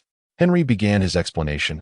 Undead relics are essentially remnants of sorcerers, formed only when a sorcerer of at least the great undead sorcerer tier passes away. Hence, their value is exceedingly high. He continued, "Moreover, undead relics are classified by levels. Those formed from the death of a great undead sorcerer are merely the most basic tier. Above that, there are ancient, epic, and epic levels, each requiring a sorcerer of a higher caliber. Currently, Our association only possesses the ordinary tier, which belongs to the great undead sorcerers. He added, these ordinary undead relics are further graded into S, A, B, and C levels based on their value. Which level would you like to purchase? Chenyu was taken aback. Undead relics can be subdivided so finely? After a moment of contemplation, he replied, please show me each type. Henry, visibly reluctant, cast a glance at Chenyu before finally conceding. Our association currently only has B and C levels available, each differing in value. He retrieved 2 boxes from the shelf. Upon opening the boxes, they revealed an ancient burlap belt and a strand of pale hair. According to Henry's description, the burlap belt was classified as B level, requiring 18 reward points for purchase, while the pale hair was C level, costing only 7 reward points. Chapter 27. Enhancement of Power. Uncertain of the amount of necromantic energy contained within, Chenyu scrutinized 2 necromantic relics before him, a wave of curiosity washing over him. After a moment of contemplation, he tentatively engaged with the system, opting to test the energy points within the relics without absorbing them. The absorption of the linen belt would enhance his current spiritual progression by 19, while the pale hair would only yield a 7 increase. Given that the linen belt required 18 reward points for purchase, and the pale hair only 7, it was evident that acquiring the linen belt was the more prudent choice. Chenyu calculated silently. After a brief reflection, he turned to Henry and requested, please present the other necromantic relics for my inspection. I must make a purchase. Henry grumbled reluctantly in response. Chenyu shot him an irritated glare, causing Henry to shrink back, instantly silenced by Chen's demeanor. He hurriedly opened the remaining iron boxes, revealing 4 additional necromantic relics, 2 of B grade and 2 of C grade. The B grade items included an ancient fabric corner and a shard of glass, requiring 19 and 17 reward points, respectively. Upon testing their necromantic energy, Chenyu discovered they could enhance his spiritual progression by 19 and 18. The 2 C-grade relics, a black feather and a tattered page, required 8 and 5 reward points, respectively, providing increases of 8 and 6. Though the tattered page was the most economical option, its low enhancement was regrettable. These 20 reward points, along with those I will earn in the future, will undoubtedly be spent on necromantic relics, Chenyu mused. Thus, he resolved to procure the linen belt first. Quickly, he retrieved his identification badge and presented it to Henry, requesting the linen belt. Are you truly going to purchase this? Henry asked incredulously, unable to fathom Chenyu's decision. This belt requires 18 reward points. Are you certain you possess such an amount? Whether I have them or not is not your concern. Even if I lack them, I can borrow from the captain, Chenyu retorted, feigning displeasure and glaring at Henry. Realizing the implication of Chenyu's gaze, Henry felt a chill run down his spine, instinctively sensing that Chenyu might retaliate. He quickly averted his eyes and forced a friendly demeanor. With Captain Lance as your backing, of course, you can afford it. I misunderstood, haha. Come, let me assist you with the transaction. He eagerly took the iron box containing the linen belt, guiding Chenyu toward the counter with a cheerful disposition. Observing Henry's obsequiousness, Chenyu's initial intent to chastise him dissipated. What a petty individual. He truly embodies the essence of a schemer. Chenyu thought disdainfully as he watched Henry's retreating figure. Here is your identification and the necromantic relic you purchased. Please take care and visit again. Henry concluded the transaction with a beaming smile, personally escorting Chenyu to the warehouse entrance, ultimately sparing himself from a potential beating. Upon returning home, Chenyu immediately checked the progress of his cultivation in the mystical path. Having slain numerous undead in the withered grass cemetery, and later aided by the appearance of the black and white impermanences, he had accrued a significant amount of necromantic energy. His heart swelled with joy as he discovered that his cultivation progress in the mystical path had reached an impressive 83.5. This meant that his endeavors in the withered grass cemetery had contributed a total of 33.9 to his cultivation, nearly equivalent to the enhancement provided by 2 ordinary B-grade necromantic relics. How could he not be elated? The energy contained within the linen belt promised to elevate his cultivation progress by 19, allowing him to ascend to the next realm of spiritual mastery today. Once he entered the realm of spiritual entities, he would be able to cultivate a wider array of mystical arts, most notably the fire talisman. Previously, he had been limited to using ordinary spiritual fire, which possessed limited power. However, upon entering the realm of spiritual entities, he would gain access to true fire, far more potent than spiritual fire, doubling its effectiveness against both undead and necromancers, while his spiritual fire could contend with lesser necromancers. Those of the full necromancer rank posed a considerable challenge. Yet, with true fire at his disposal, he would easily vanquish adversaries in battle. After all, when it came to countering malevolent forces, true fire was vastly superior to its spiritual counterpart. And this was merely one aspect of his impending enhancement. More significantly, upon entering the realm of spiritual entities, Chen Yu would be able to wield true fire in conjunction with the Peachwood Sword. Previously, the Peachwood Sword and spiritual fire talisman had to be employed separately, severely limiting their combined efficacy. However, once he ascended to this new realm, everything would change. The combined might of the Peachwood Sword and fire talisman would not merely be additive. It could potentially yield effects greater than the sum of its parts. Yet this was just a fraction of the imminent enhancements. Chen Yu would also be able to cultivate an array of even more powerful mystical arts. No need to overthink. I must absorb the necromantic energy first and elevate my realm, he reminded himself, taking a deep breath to calm his thoughts before beginning the absorption process. Holding the linen belt in his hands, he communicated with the system and selected the absorption option. Shortly thereafter, the linen belt emitted a blinding white light, and a torrent of necromantic energy was absorbed by the system, rapidly advancing his cultivation progress in the mystical path. Simultaneously, Chen Yu felt the energy within him surging, as if his body were a vessel being filled to the brim with mystical power. Suddenly, with a resounding boom, Chen Yu sensed his body reach its limits. Overflowing with spiritual energy, an infinite essence began to transform his physical form, imbuing him with an ever greater spiritual presence. Approximately an hour later, Chen Yu opened his eyes, satisfaction written across his face. His body had undergone a remarkable transformation, emanating an ethereal glow, now fully infused with spiritual energy. He had successfully ascended to the second realm of the mystical path, the realm of spiritual entities. Chapter 28. The haunting incident at Mango Manor in the subsequent days. Chen Yu seized every opportunity to cultivate his skills. Through his relentless efforts, he mastered the use of the true fire talisman within a mere 7 days, skillfully combining it with the Peachwood Sword. Following this, he dedicated another 3 days to practicing several minor spells. The news of his promotion to apprentice wizard had already reached Captain Lance's ears, and thus, Chen Yu received another elevation in status. With his salary increasing from 1 gold coin and 2 silver coins to 1 gold coin and 6 silver coins. Chun, I heard you have become an apprentice wizard. Is that true? One day, as Chen Yu visited the Wizard Association, he fortuitously encountered his former colleague, Alice, at the entrance. Alice gazed at him with envy.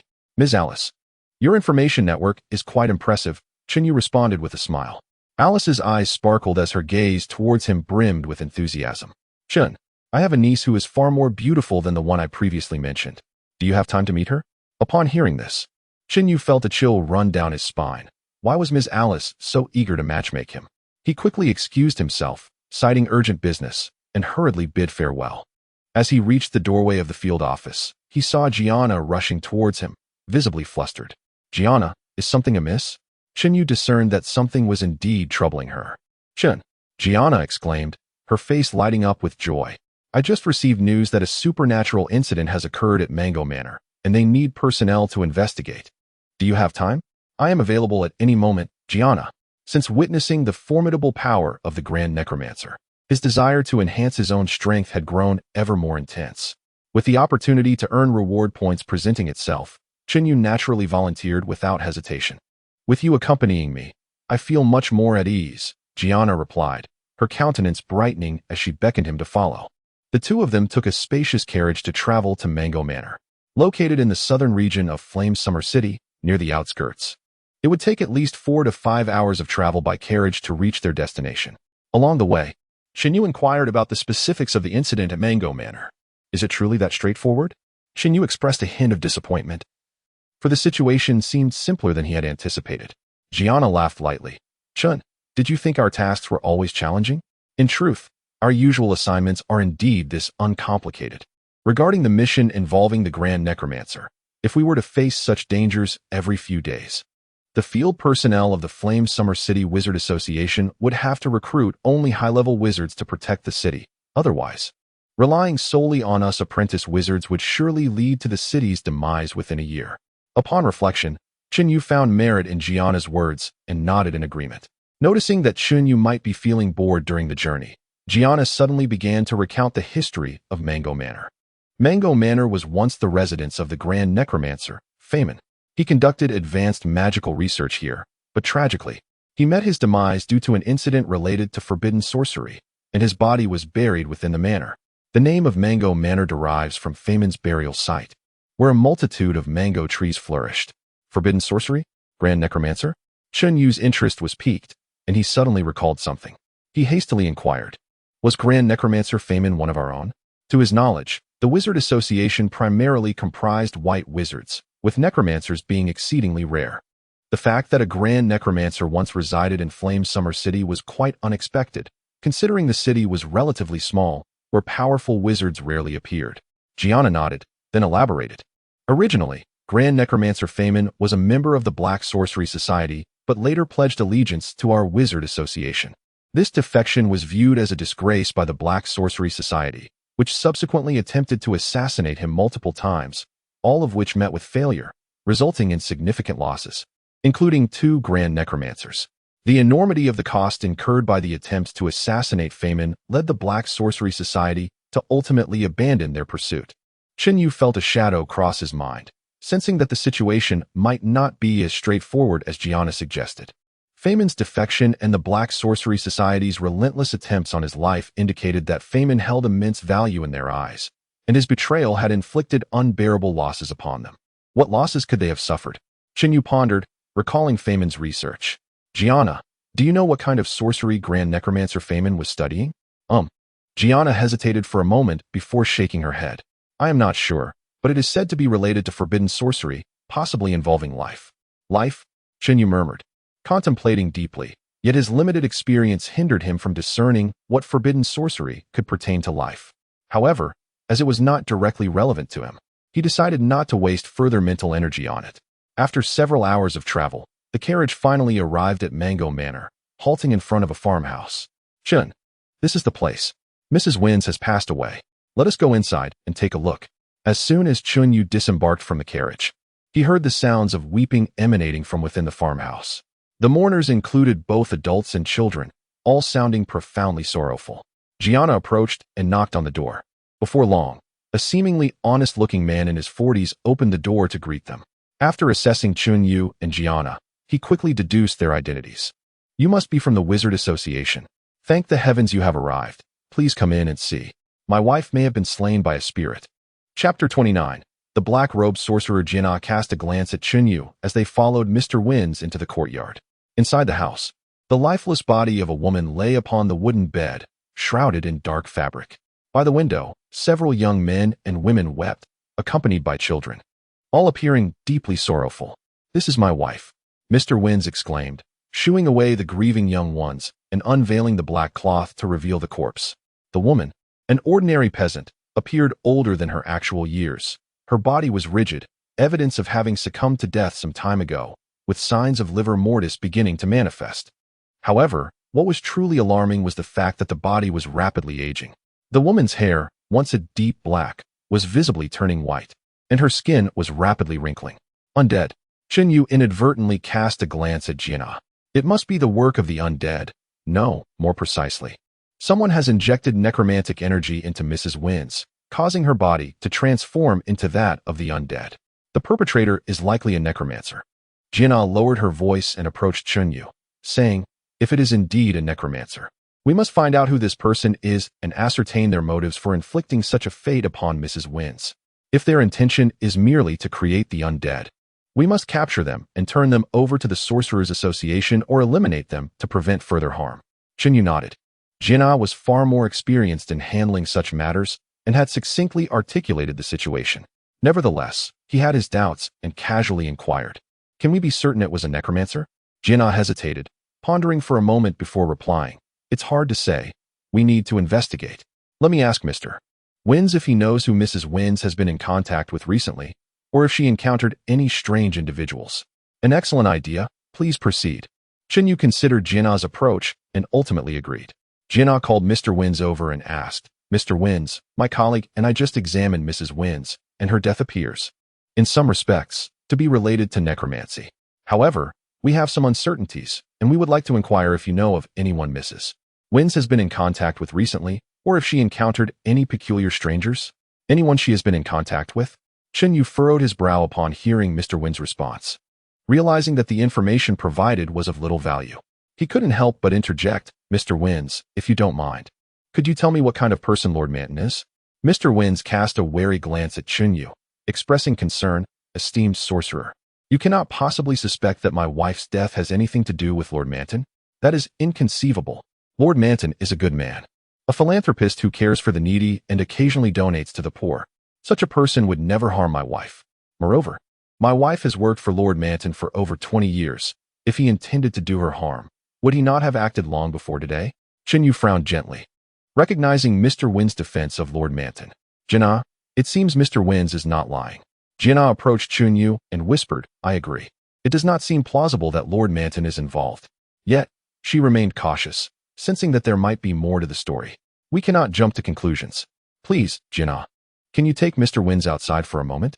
I wish to speak with Mrs. Wins directly. What? Jinnah gasped, her expression one of disbelief. Chen, what do you mean? Speak to Mrs. Wins? But she is dead.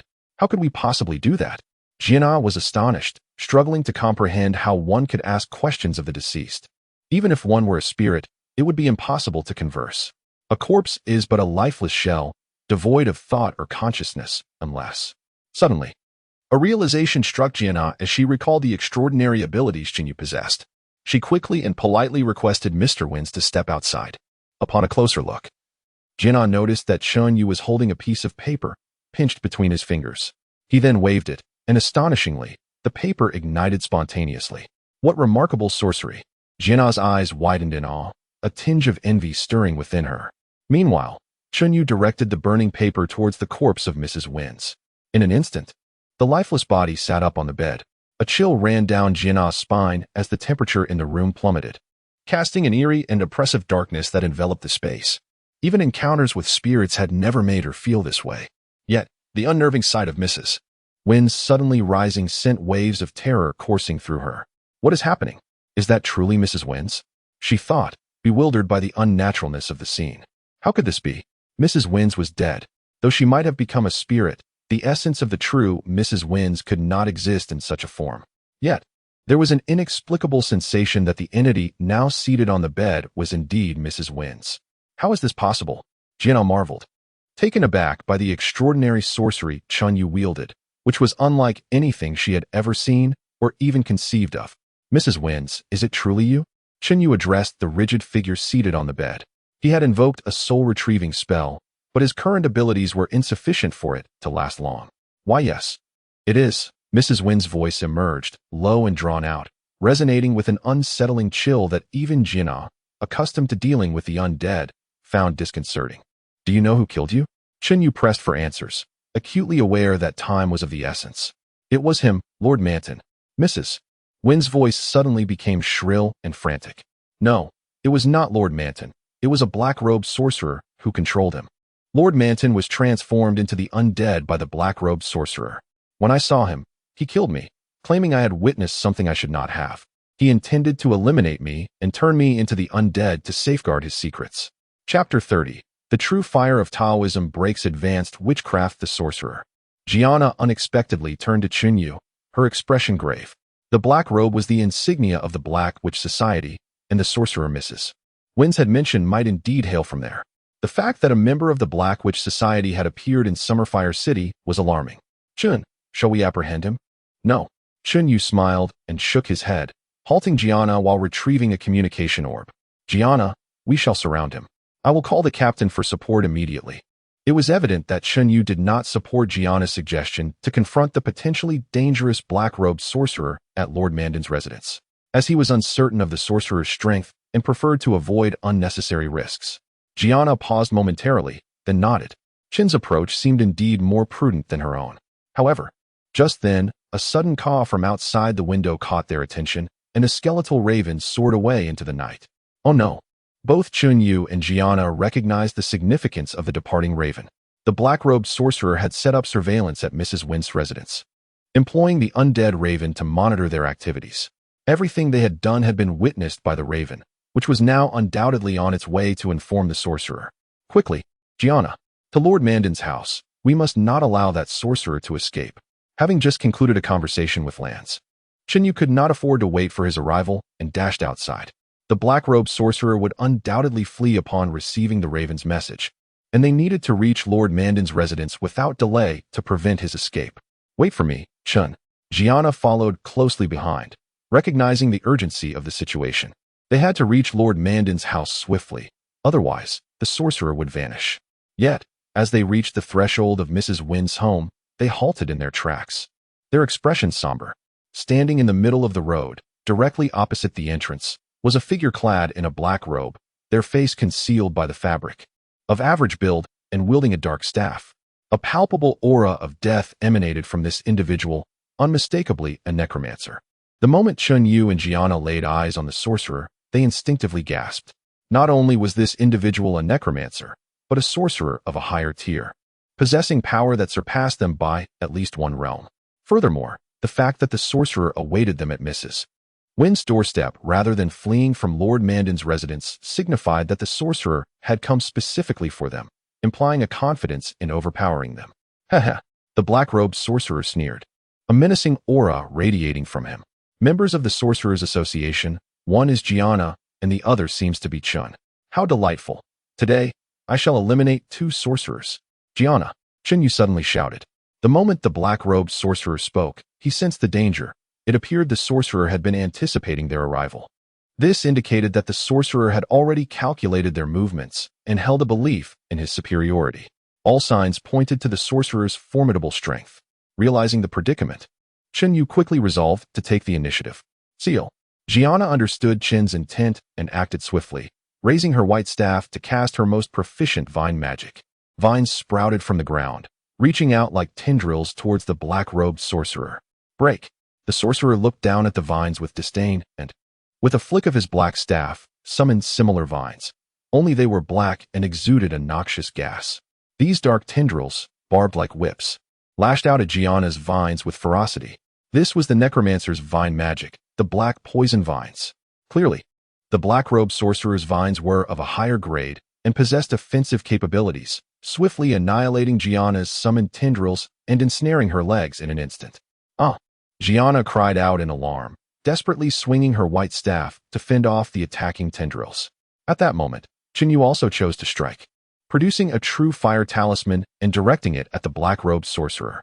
The true fire talisman, being of a higher grade than the spirit fire talisman, released an intense heat that turned the flames a golden hue, imbued with a powerful aura of exorcism. What formidable flames!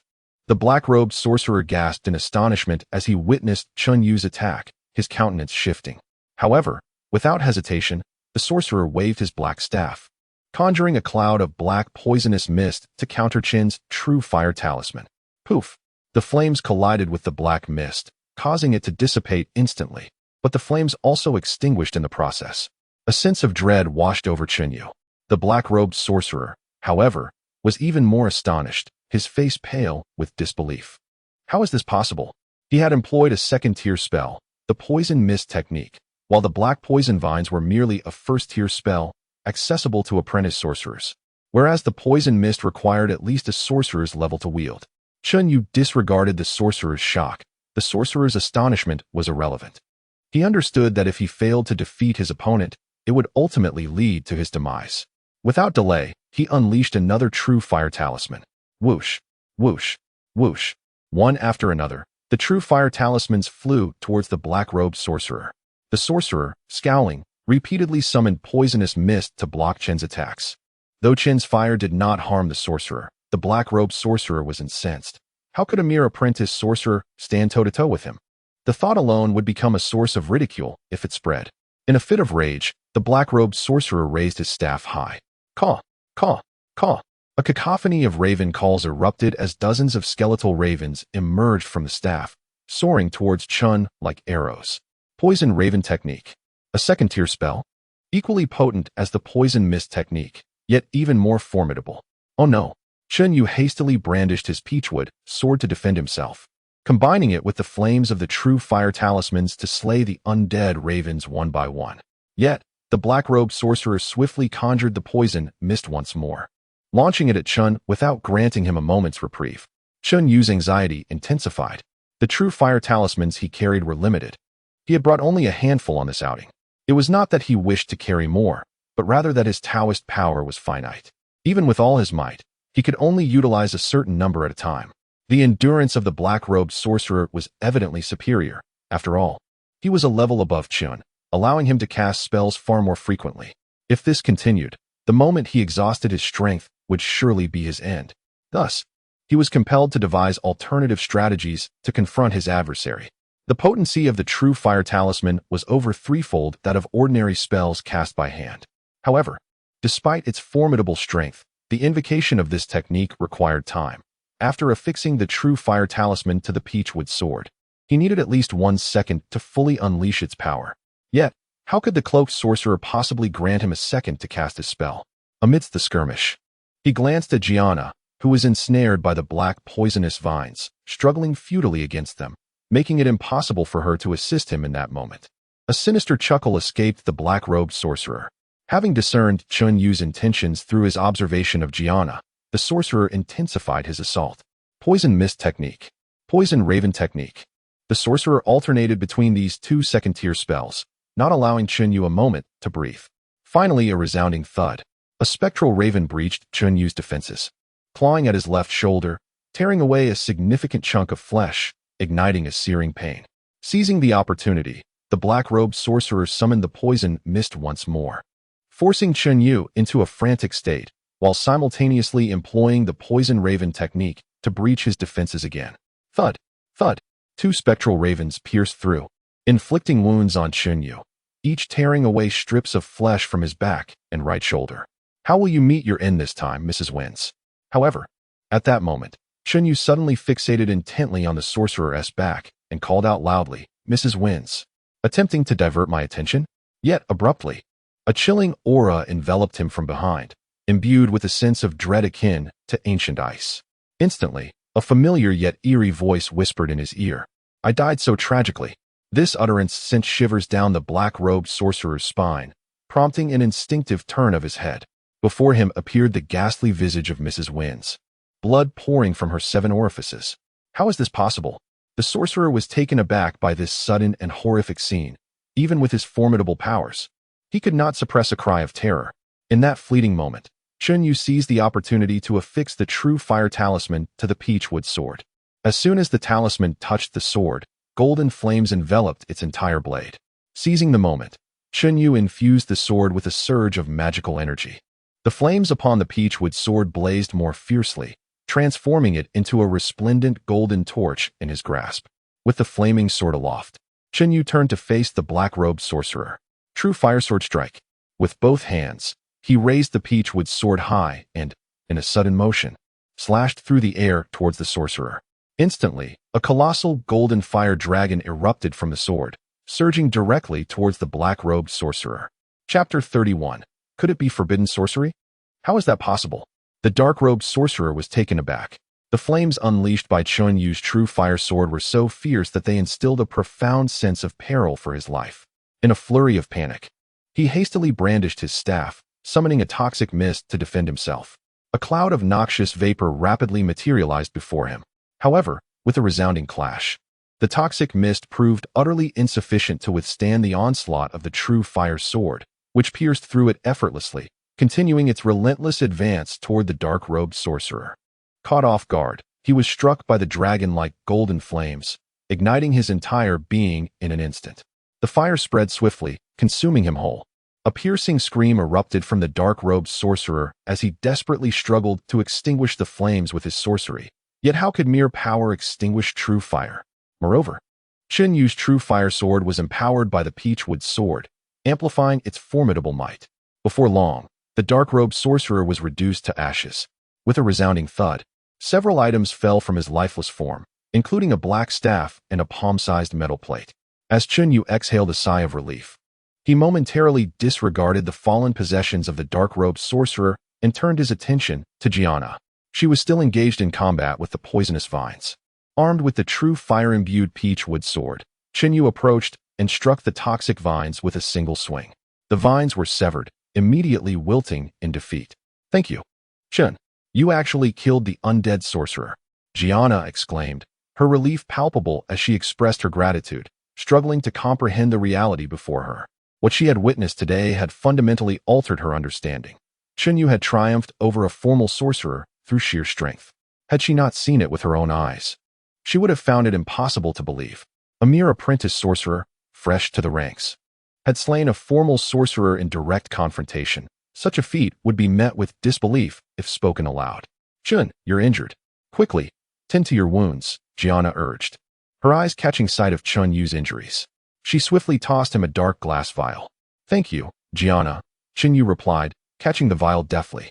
The vial, elegant in its design and no larger than a thumb, contained a healing elixir crafted by the Sorcerers Association, known for its remarkable efficacy in treating external injuries.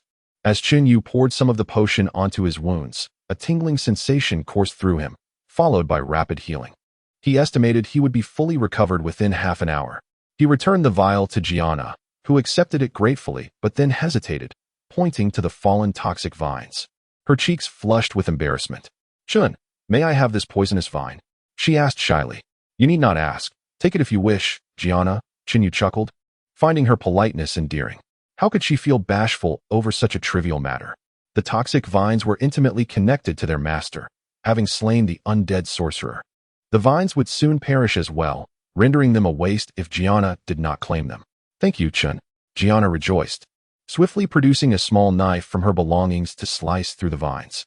Before long, she had cut open the vine and retrieved a black seed from its core. Cherishing the seed, she cast an eager glance at her own vines. Gianna's green tendrils sprang to life, exuberantly extending all their appendages as if overjoyed. They eagerly accepted the black seed, which was carefully inserted into a split in the main stem.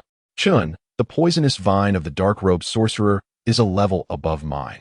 By consuming its seed, my vines will soon evolve to a higher tier," Gianna exclaimed, her excitement palpable. The vine magic she practiced was of the first level, found in both dark and light sorcery, with comparable abilities. Each level of evolution granted new powers: binding, ensnaring, and whipping.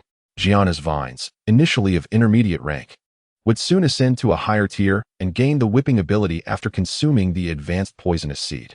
Moreover, with continued cultivation, her vines could evolve into a second-level sorceress vine creature, significantly amplifying their power. The dark-robed sorcerer, it seemed, had not yet progressed to the point of cultivating his vine magic into a second-level creature. Otherwise, had he possessed 3 second-level sorceries, Chen's ability to defeat him would have been much more uncertain. "Chun, you should check your spoils." The dark-robed sorcerer was likely affiliated with the Black Sorcery Society and was a formal sorcerer. "In our Sorcerers Association, members who slay a formal sorcerer of the Black Sorcery Society receive 20 reward points," Gianna suggested, retracting her vines and experimentally waving her staff, then smiling as she reminded Chinyu. "Killing a formal sorcerer grants 20 reward points?" Chinyu gasped, astonished by the prospect of such a generous reward. Gianna explained with a smile. "Indeed, formal sorcerers are exceedingly difficult to defeat, just like the one we faced, who wielded 2 second-level sorceries and an advanced level of dark vine magic. Even a captain would struggle to vanquish someone like him. I can hardly fathom how you managed to achieve this as an apprentice sorcerer." The more she spoke, the more astonished she became. Previously, she had not realized the extent of Chinyu's power. Good heavens, is it truly possible for someone to cultivate forbidden sorcery? Gianna mused, her gaze fixed on Chinyu, momentarily lost in thought. Indeed, forbidden sorcery existed in this world, often entangled with the very fabric of rules. For the average person, not only was cultivation of such sorcery impossible, but even mere contact was beyond their reach. Even should one be fortunate enough to encounter forbidden sorcery and attempt to forcibly cultivate it, they would be subjected to a formidable curse. After all, forbidden sorcery was fundamentally composed of the spells of legendary or epic sorcerers, imbued with their essence and fate. Any practitioner would find themselves entangled in the destiny of the legendary or epic sorcerer, doomed to be ensnared by a curse unless they eventually surpassed the power of the sorcerer behind the forbidden magic. Gianna had heard tales of such individuals. It was said that within the headquarters of the Sorcerers Association, there existed a prodigy who, through incredible talent, managed to master a form of forbidden sorcery. This sorcery was immensely powerful, yet in the very act of mastering it, the prodigy became entwined with the fate of the legendary sorcerer who had created it. Cursed to never bask in sunlight, should he do so, he would instantly transform into a wisp of black smoke and perish. Such was the nature of forbidden sorcery and its accompanying curse. Yet, how could Chun have cultivated a form of forbidden sorcery without exhibiting any signs of being cursed? How could this be possible? Was Chun even more formidable than the forbidden sorcery itself? Surely, that could not be the case. Chapter 32. Is Chun really so powerful? The more Gianna pondered, the more she felt a sense of trepidation. As she gazed at Chunyu, he seemed increasingly enigmatic. At that moment, Chunyu was inspecting the belongings of the dark-robed wizard. First, he picked up the staff left behind by the wizard, which appeared peculiar and was imbued with the essence of dark sorcery. Suddenly, Gianna exclaimed, "It's a second-level staff, Chun. You've struck gold. This staff is of second-level quality, and if submitted to the Wizarding Association, it could yield at least 10 reward points." 10. Gianna, are you certain this staff holds such value? Chunyu was momentarily taken aback, incredulity washing over him. The worth of a single staff seemed exorbitant. Noticing Chunyu's skepticism, Gianna pouted slightly and raised the white staff in her hand, declaring, "Chun, a second-level staff is quite precious. Only a formal wizard can wield it. An apprentice wizard can only use a first-level staff, like the one I have." Chunyu was convinced and cheerfully stowed away the second-level staff of the dark-robed wizard before picking up a black metal badge. "Indeed, this belongs to the black sorcerers," Gianna remarked. "May I take a closer look?" As she tiptoed closer to examine the badge in Chunyu's hand, she realized her height was inadequate and politely made her request. "Of course, Gianna," Chunyu said with a smile, handing the badge to the petite girl who was still on her toes.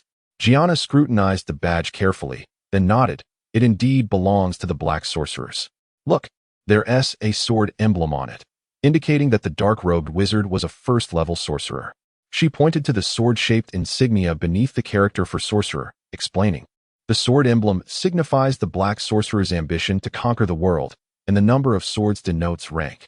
One sword indicates a first-level sorcerer, with higher levels corresponding to 2 and 3 swords. How strange. Why would a member of the black sorcerers appear in Yinsha City? Could it be related to the recently liberated necromancer? Are they here to assist that powerful necromancer? However, that necromancer has already departed. If they were here to assist, why would they suddenly attack us?" Gianna's mind was filled with questions as she tilted her head, deep in thought. Chunyu, however, dismissed the need for such contemplation with a smile. "Gianna, gathering intelligence falls within the purview of Captain Lena and her team. It would be better to leave the investigation into the black sorcerer's presence in Yinsha City and their attack on us to Captain Lena and her crew, rather than exhausting our mental faculties." Gianna chuckled at this, nodding obediently. "You're right, Chun." At that moment, Ranz and his companions had yet to arrive. However, they soon encountered Ranz, Shoes, and White hurrying to offer assistance. Gianna, what transpired? Weren't you seeking help?" Ranz asked, confusion evident as he ushered them into his carriage. "Captain," Chunyu replied with a smile, "Gianna and I have already dealt with the dark-robed wizard. I apologize for making you come for nothing." Ranz raised his eyebrows in surprise. White, a tall man who wielded a broad sword like Ranz, grinned and congratulated Chunyu and Gianna. "Congratulations, Chun and Gianna. You both have achieved a significant feat. Killing an enemy sorcerer should earn you at least 5 to 10 reward points. That dark-robed wizard must have been an apprentice sorcerer, right?" Chunyu cast a casual glance at White, recognizing the unconscious nature of his inquiry from his expression. "A formal sorcerer?" White blinked in astonishment. Shoes turned to Gianna in disbelief, and even Ranz exhibited signs of surprise. The notion that Chunyu had directly slain a formal sorcerer was astonishing. Chun is truly remarkable. White could not contain his admiration. He understood that Gianna was not the type to fabricate stories, and if she claimed Chunyu had killed a formal sorcerer, it must be true. The ability to confront a formal sorcerer as a mere apprentice was beyond his imagination. Thus, when White spoke, his words were filled with awe. To have slain a formal sorcerer head-on demonstrated that Chin's capabilities far surpassed those of an ordinary apprentice wizard. He was indeed a prodigy. Chunyu chuckled softly at White's praise. However, the reality of the situation far exceeded White's comprehension, rendering his admiration somewhat limited. On the other hand, Gianna felt a surge of indignation. Being a kind-hearted girl, she had no intention of contradicting White, She simply wanted to clarify the truth. White, I think you've misunderstood. The dark-robed wizard that Qin killed was not a weak individual. He commanded 2 second-level spells, Poison Mist and Poison Crow, and also practiced a first-level spell, Dark Vine, which had reached an advanced tier. Such a person cannot be classified as a low-level formal sorcerer, can they? 2 second-level spells? And an advanced first-level spell? White was taken aback. Shu's inhaled sharply, and Rand's fell into a prolonged silence. A person capable of mastering 2 second-level spells and an advanced first-level spell could hardly be deemed weak among formal sorcerers. Qin actually defeated such an opponent? Was he truly that powerful? Or had he cheated? Chapter 33, Abundant Harvest. Qin is truly remarkable. Is this fellow not extraordinary? Among apprentice wizards. How does it feel that Qin, as an apprentice, could easily defeat several of his peers? He attempted to feel envy, only to find that the gap in power was far too vast. The prowess Qin demonstrated in slaying a formal wizard was something he dared not even contemplate. Suddenly, Xios inquired with curiosity, Qin, Gianna, since you have slain a formal wizard, where is the body? May I have a look? I have yet to witness the corpse of a necromancer. As a necromancer himself and the sole practitioner of dark sorcery within the Lance group, his curiosity was inevitable. Even if it was merely the remains of a deceased formal necromancer, he yearned to behold it. After all, perhaps a single glance could yield significant insights. Reduced to ashes? Xios' expression shifted oddly, and he instinctively glanced at Qin, his eyes betraying a hint of skepticism. Gianna, perceptively noting the change in Xios' demeanor, swiftly interjected. Qin has not returned empty-handed. Although the necromancer's body has been incinerated, his staff and identity token were seized by Qin. Oh, the look of doubt vanished from Xios' face, replaced by intrigue. Initially, when Gianna mentioned the necromancer's body being reduced to ash, he harbored suspicions that they might be colluding to fabricate a story, for without the body, their claims could be dismissed. However, upon hearing that Qin possessed the necromancer's staff and identity token, all doubts dissipated. Qin, would you kindly display the staff and identity token you recovered? Lance suddenly turned to Qin with a smile, discreetly signaling him. Understanding. Qin promptly produced the necromancer's staff and identity token, placing them upon the table in the carriage. Captain Lance, esteemed colleagues, here are the staff and identity token of the necromancer. The staff was relatively short, approximately half a meter in length, while the identity token was even smaller, barely the size of a palm. The black staff, resting on the table, emitted a faint aura of malevolence, imbued with a chill and tinged with necromantic energy, unmistakably indicating its origin as a necromancer's artifact. Indeed, it was a second-tier staff, usable only by formal wizards. As a necromancer, Xios immediately recognized the staff's quality. Consequently, all lingering doubts faded, and Wit and Xios regarded Qin with envy. Excellent. Lance nodded in satisfaction towards Qin and continued with a smile. Next, we shall discuss the distribution of mission rewards. Qin, you and Gianna have successfully slain a formal wizard of the Black Mage Society, which entitles you both to a total of 20 reward points. While it is true that you were the one to slay the dark-robed wizard, Gianna played a role as well, according to the rules. Captain, at that moment, Gianna interjected, interrupting Lance before he could finish, and cheerfully declared, let us forego my share of the reward points. Grant them all to Qin. Gianna, are you certain? Lance gazed at her in surprise, finding it hard to believe. While it was undeniable that Qin had slain the necromancer, Gianna had participated, and by the association standards, she was entitled to at least 20% of the reward, which amounted to 4 points, equivalent to 5 or 6 gold coins. Gianna was willing to relinquish this. Gianna, perceiving Lance's thoughts, smiled and explained, Captain, during this mission, Qin saved my life. How could I possibly compete with him for the reward? Moreover, I have received something valuable. She then waved her hand, brandishing a white staff. Instantly, a green vine manifested within the carriage. The vine was endearingly clumsy, with several tendrils writhing freely, each adorned with tiny barbs, resembling whips. Advanced vine magic. Seeing the green vine Gianna summoned, Lance's expression shifted. Gianna, has your vine magic reached an advanced level? Wit was taken aback. The green vine, having evolved into whip-like tendrils, undoubtedly indicated that Gianna's vine magic had progressed significantly. Gianna beamed at Wit, affirming, indeed, Wit, it is all thanks to Qin. In our battle against the necromancer, Qin not only vanquished him, but also helped me subdue the poisonous vines. I then sliced open the roots of the poisonous vines to extract the seeds, allowing my vine to consume them. As you know, the necromancer's dark vine magic is akin to our own, and the seeds harvested from his advanced dark vines are, of course, superior seeds. Thus, after consuming the advanced poisonous seed, my vine evolved into an advanced form. With that, Gianna wielded her staff, commanding her advanced vine as if it were a playful pet, guiding it around the carriage with sheer delight, akin to a child showcasing a new toy to their friends. Wu was left speechless. Xiao's wore a complex expression, pondering that the poisonous seeds of the necromancer would have been most suitable for a necromancer like himself. Gianna practiced white sorcery. Utilizing the poisonous seeds would be a waste. Yet, despite his thoughts, he refrained from voicing them. After all, the poisonous seeds were Chun's spoils, and he could bestow them upon whomever he chose. Outsiders had no right to interject. Chapter 34. The Necromancer's Apprentice. At this moment, Lance smiled at Chunyu and Gianna, saying, since Gianna has voluntarily relinquished her task reward, Chun, the 20 reward points for slaying the necromancer are entirely yours. Chunyu, grinning, inquired, Captain, I would like to know how many reward points I might receive if I were to surrender this staff. Are you planning to surrender it? Without a moment's hesitation, Chunyu replied, Captain, I choose to surrender it. Thank you, Captain. Chunyu was elated. The magnitude of this gain was something he had never anticipated. With this, he had completed a significant portion of his progress toward advancing to the mid-stage of the spirit realm. White Lance and Gianna could not help but look upon Chunyu with envy. The rewards from a single task for him equaled the sum of their rewards from 70 or 80 tasks combined. Ahem. Lance coughed to draw everyone's attention and, with a serious demeanor, instructed, for Chen's safety, I hope that the news of him slaying a formal wizard remains confined to this carriage and does not spread further. Upon hearing this, everyone immediately became solemn and stood up to solemnly agree. Upon returning to headquarters, Lance dismissed White and Xios, instructing Gianna to prepare a report on the dark wizard situation to submit to the leader of another group, Lena. He then beckoned Chunyu to follow him into his office.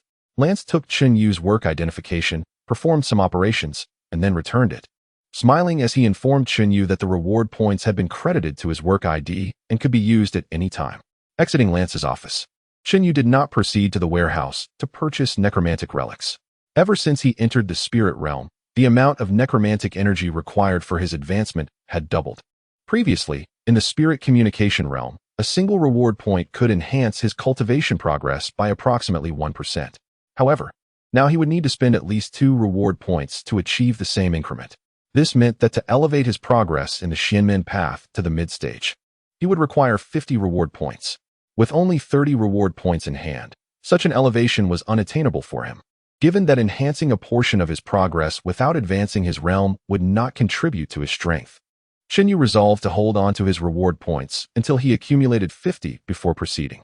At that moment, his acquaintance, the apprentice witch Ruth, hurriedly passed by his office door, seemingly heading to Lena's office, which dealt with public safety and intelligence gathering.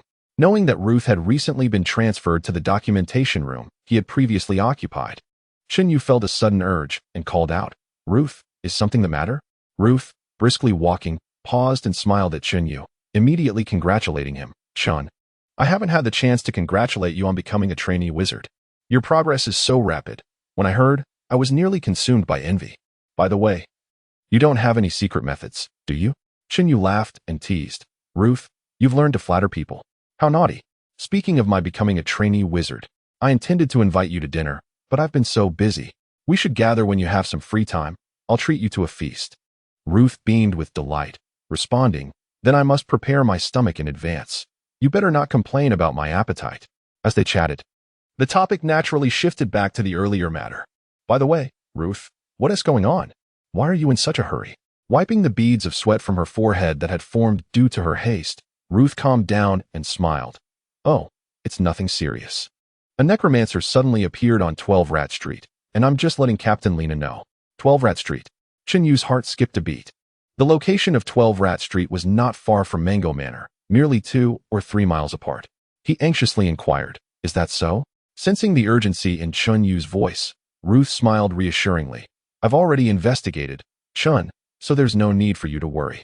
This is not your task, otherwise I would have gone straight to Captain Lance. Oh, I almost forgot to mention.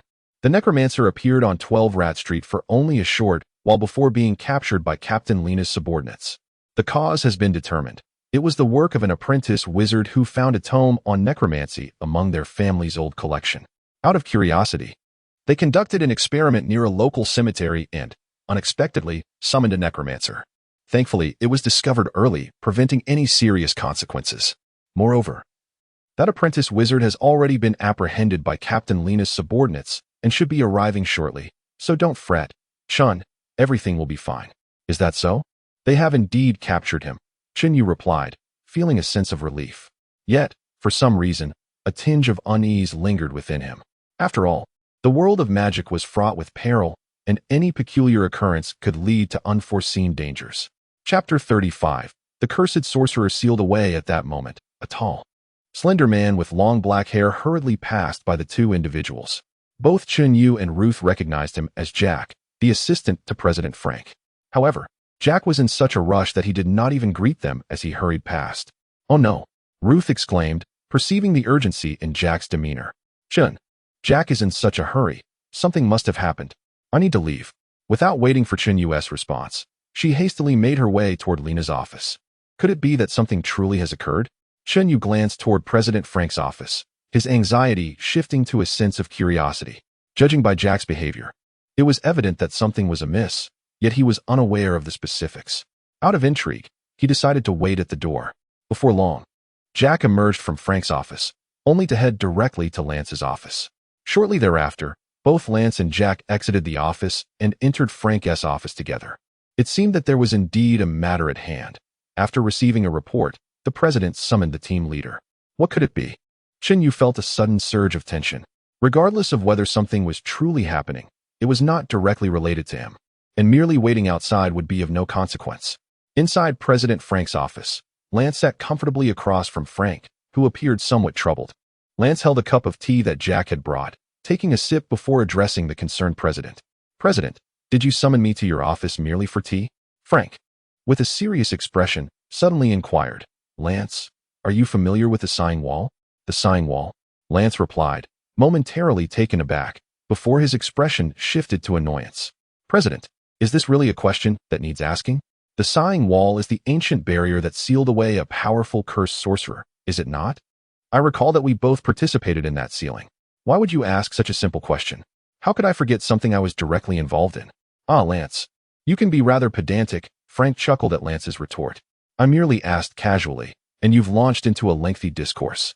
Let us get to the point. The Sighing Wall has become somewhat unstable. The cursed sorcerer is now able to partially break free from its seal and is leaking some of his magical powers." "Leaking power?" Lance's expression shifted to one of alarm, his complexion paling. "Is he attempting to escape? I recall that sorcerer's name, Jeff. Is he going to break free from the Sighing Wall?" Lance felt a rush of panic. As one of those who had personally participated in sealing the powerful sorcerer Jeff, he understood all too well just how formidable this cursed sorcerer could be. Curses, a form of dark magic, were inherently more potent than ordinary dark sorcery, even surpassing necromancy. This form of magic was often imbued with eerie, malevolent, and unfathomable elements, with certain abilities extending far beyond human comprehension. No, Lance, you're overreacting. Please, sit down," Frank urged, raising his hand to gently press on Lance's shoulder to calm him. "I only mentioned that the Sighing Wall is somewhat unstable. I never said that Jeff had escaped." "President, you ought to be clearer in your speech, or you risk causing misunderstandings," Lance muttered as he reluctantly took his seat, unable to suppress his irritation. Frank, though somewhat exasperated, was familiar enough with Lance to overlook his outburst. He continued, "Jeff has not emerged from the Sighing Wall. His powers have merely seeped through due to the wall's instability. As one of the individuals who sealed Jeff, you are aware of his formidable abilities." Lance nodded, fully aware of Jeff's strength. The sealing process had been arduous for both him and President Frank. Ultimately, they had relied on the power of the Sighing Wall to barely manage to seal him away. It was vital to note that they had merely sealed him, not killed him. Furthermore, those who practiced such sorcery often left behind a soul imprint for the purpose of resurrection, enabling them to revive upon the death of their physical form. This was the reason Lance and Frank had opted for sealing rather than killing him, because he could not be permanently destroyed. Killing him would only eliminate a projection, while his true essence would inevitably resurrect using the soul imprint left behind. potentially causing even more trouble for the Sorcerers Association. Then, does that mean the sorcerers guarding the sighing wall are in danger? Lance's expression shifted dramatically. Frank's words made him realize the implications. If Jeff's soul imprint technique could pierce the seal of the sighing wall, it could also be employed against the sorcerers assigned to guard him. President, you didn't T-summon me because a sorcerer has already fallen victim to Jeff's soul imprint technique, becoming his projection or being killed, did you? Oh dear, Lance. You are always so hasty. Frank sighed, feeling somewhat speechless. Lance's tendency to leap to conclusions often prevented him from allowing Frank to finish his thoughts. Lance retorted, "Then do tell." Frank chuckled wryly, aware of Lance's unpredictable reactions, and continued, "In truth, the sighing wall is only partially unstable. Jeff's powers have merely seeped through in part, and the portion that has emerged is not sufficient to pose a significant threat to the sorcerers guarding him. Our sorcerers can simply exercise caution and remain vigilant. After all, there are always signs when Jeff casts his spells. As long as they are observant, these signs can be easily detected. However, the instability of the sighing wall makes it exceedingly challenging for the guards. Previously, 2 sorcerers could manage the watch without issue. But now, with Jeff's interference along with his attempts to utilize the soul imprint technique to control the guards, they will find themselves stretched thin and fatigued. Therefore, I have called upon you to assign 2 additional sorcerers to assist in guarding the sighing wall, ideally chosen from your field team. Chapter 36. Please summon Shin for me. Are we selecting personnel from our field team? Lance frowned immediately upon hearing the question. Is there a problem? Frank inquired with concern. At this rate, if we transfer 2 more individuals from our field team to guard the Wall of Sighs, our operations will come to a standstill. As Lance's frustration grew, Frank began to feel somewhat embarrassed. He patiently negotiated, "Lance, please don't be hasty.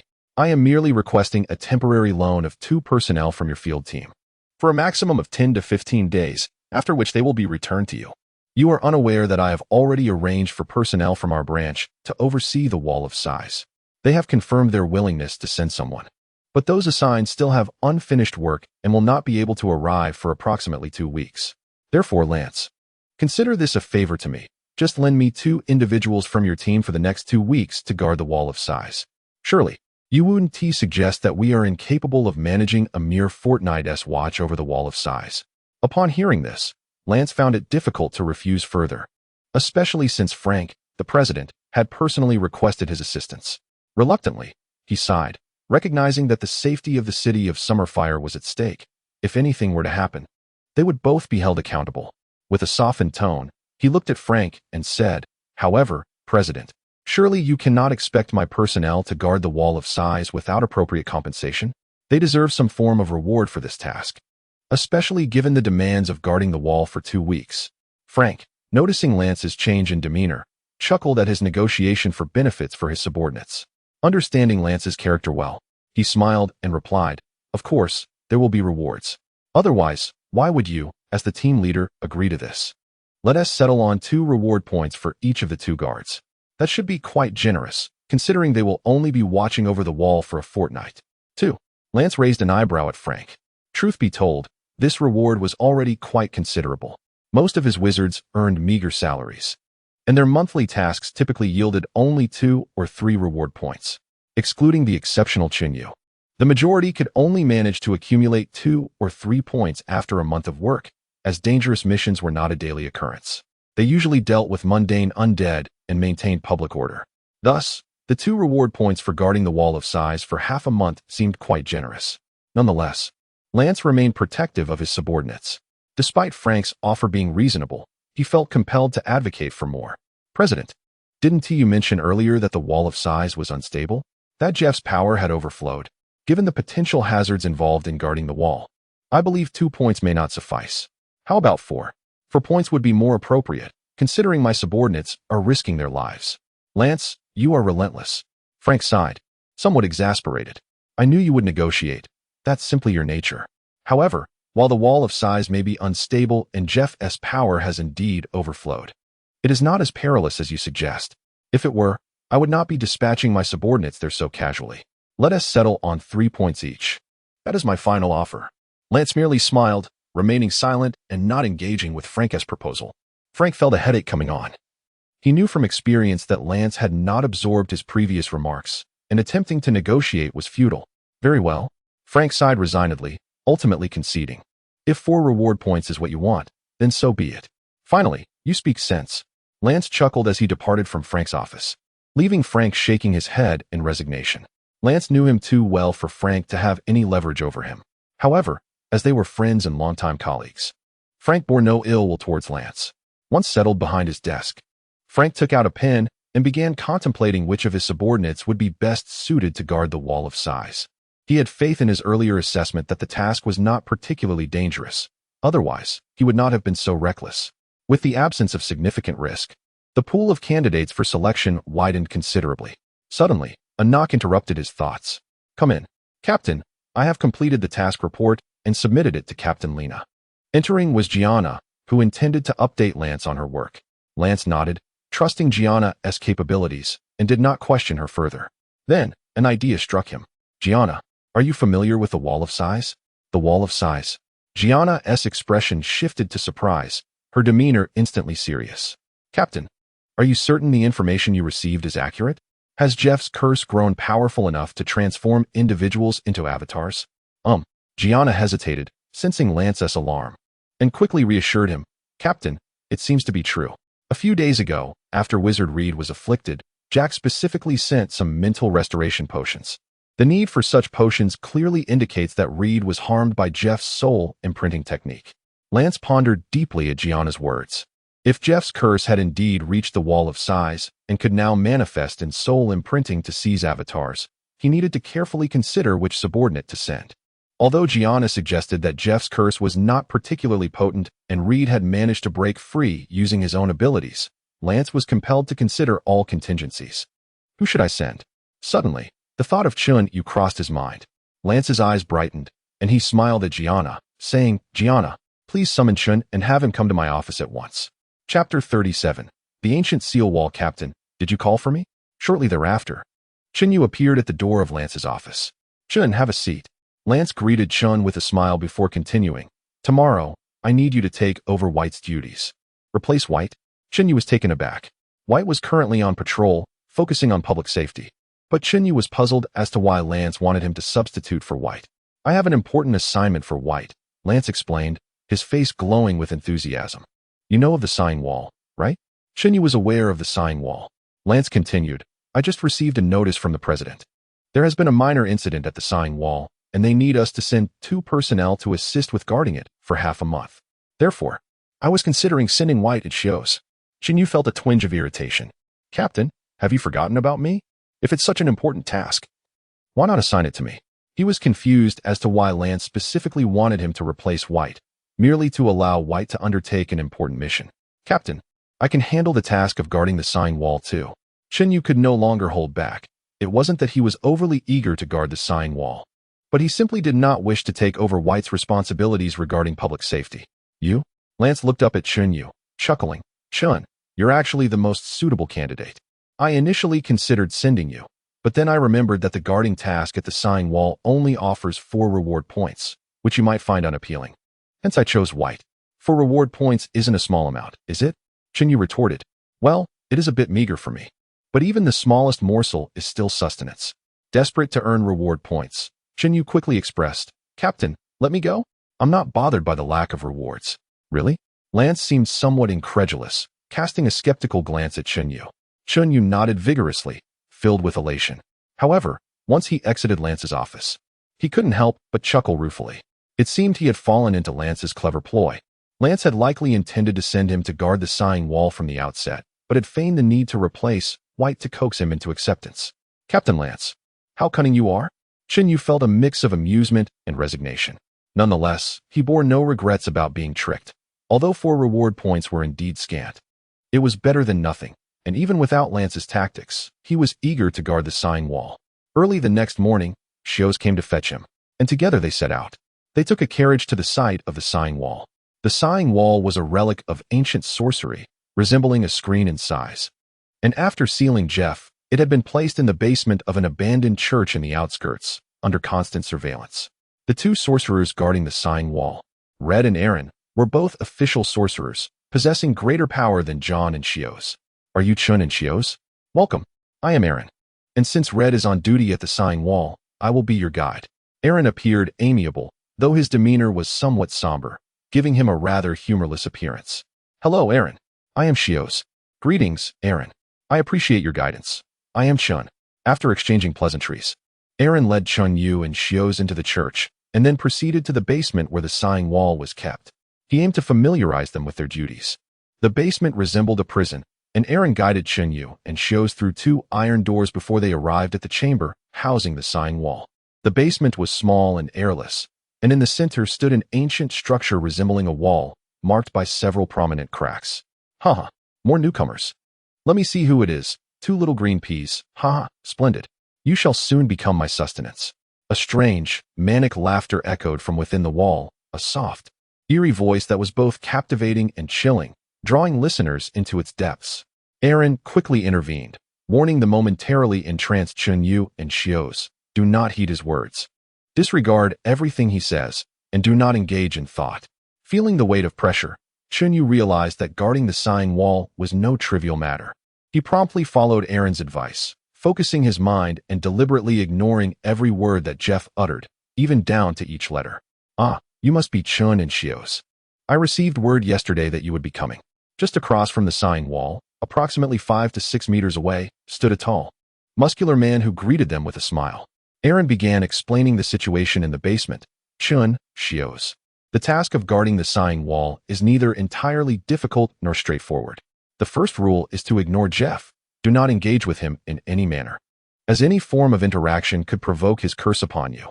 However, do not be alarmed. When Jeff casts a curse, there are usually signs.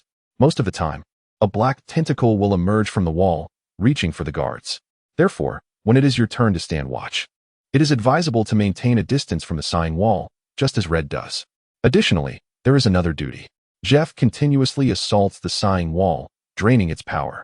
Thus, we must periodically replenish the wall's strength to prevent its power from being entirely depleted. This replenishment involves applying a special elixir from an elven fruit onto the sighing wall every 2 hours. This elixir enhances the sealing power, ensuring that Jeff remains sealed within the sighing wall and does not escape. However, caution is required when applying the elixir, as Jeff's tentacles may strike. Chapter 38. Why not kill him? Chun Yu listened intently, as Aaron's words made him realize that the task of guarding the wall of sighs might not be as straightforward as he had presumed.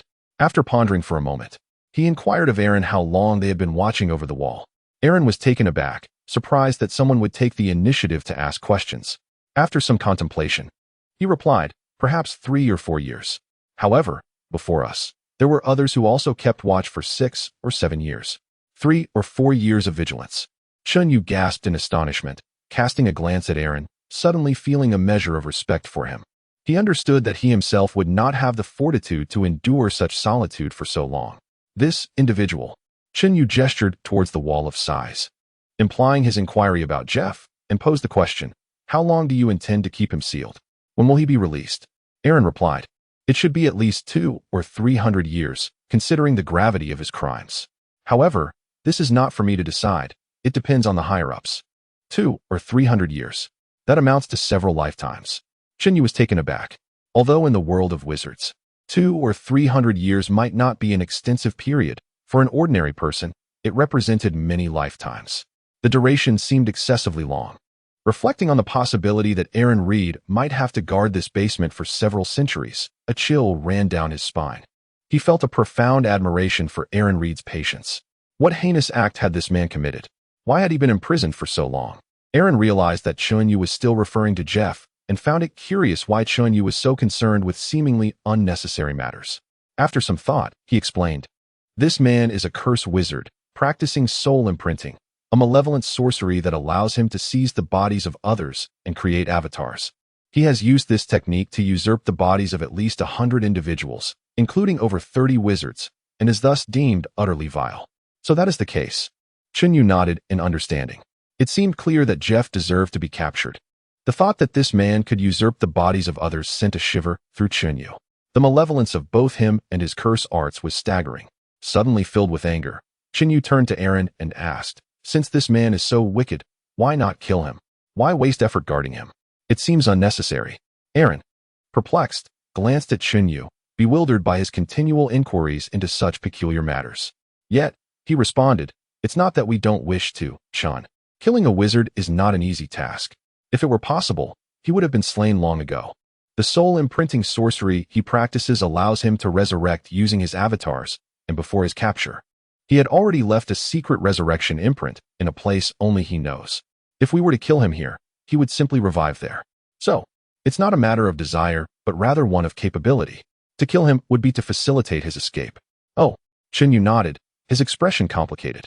Upon reflection, he recalled that there indeed existed such an enigmatic sorcery. However, he could not help but feel curious. While the sorcery was undoubtedly peculiar, his own arts were specifically designed to suppress various oddities. If others could not vanquish Jeff, perhaps he might find a way to try. Nevertheless, his task was to guard the wall of size, not to kill.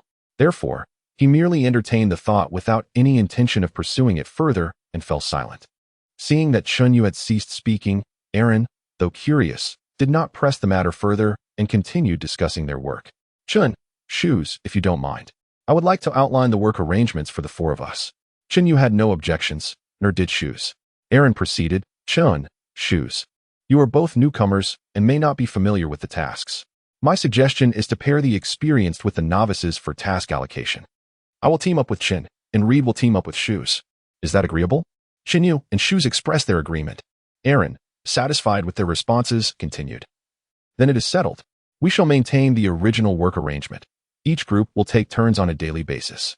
Reed and Shoes will guard on the first day, and I will guard with Chun on the second day. Reed and Shoes, you two can discuss how to arrange your work amongst yourselves. Chun, since this is your first time guarding the wall of size, and you may lack experience, I will have you guard during the day while I take the night shift. Once you become accustomed to the duties, we can rotate. Guarding during the day is somewhat easier compared to nighttime, given that the latter often enhances the potency of dark sorcery."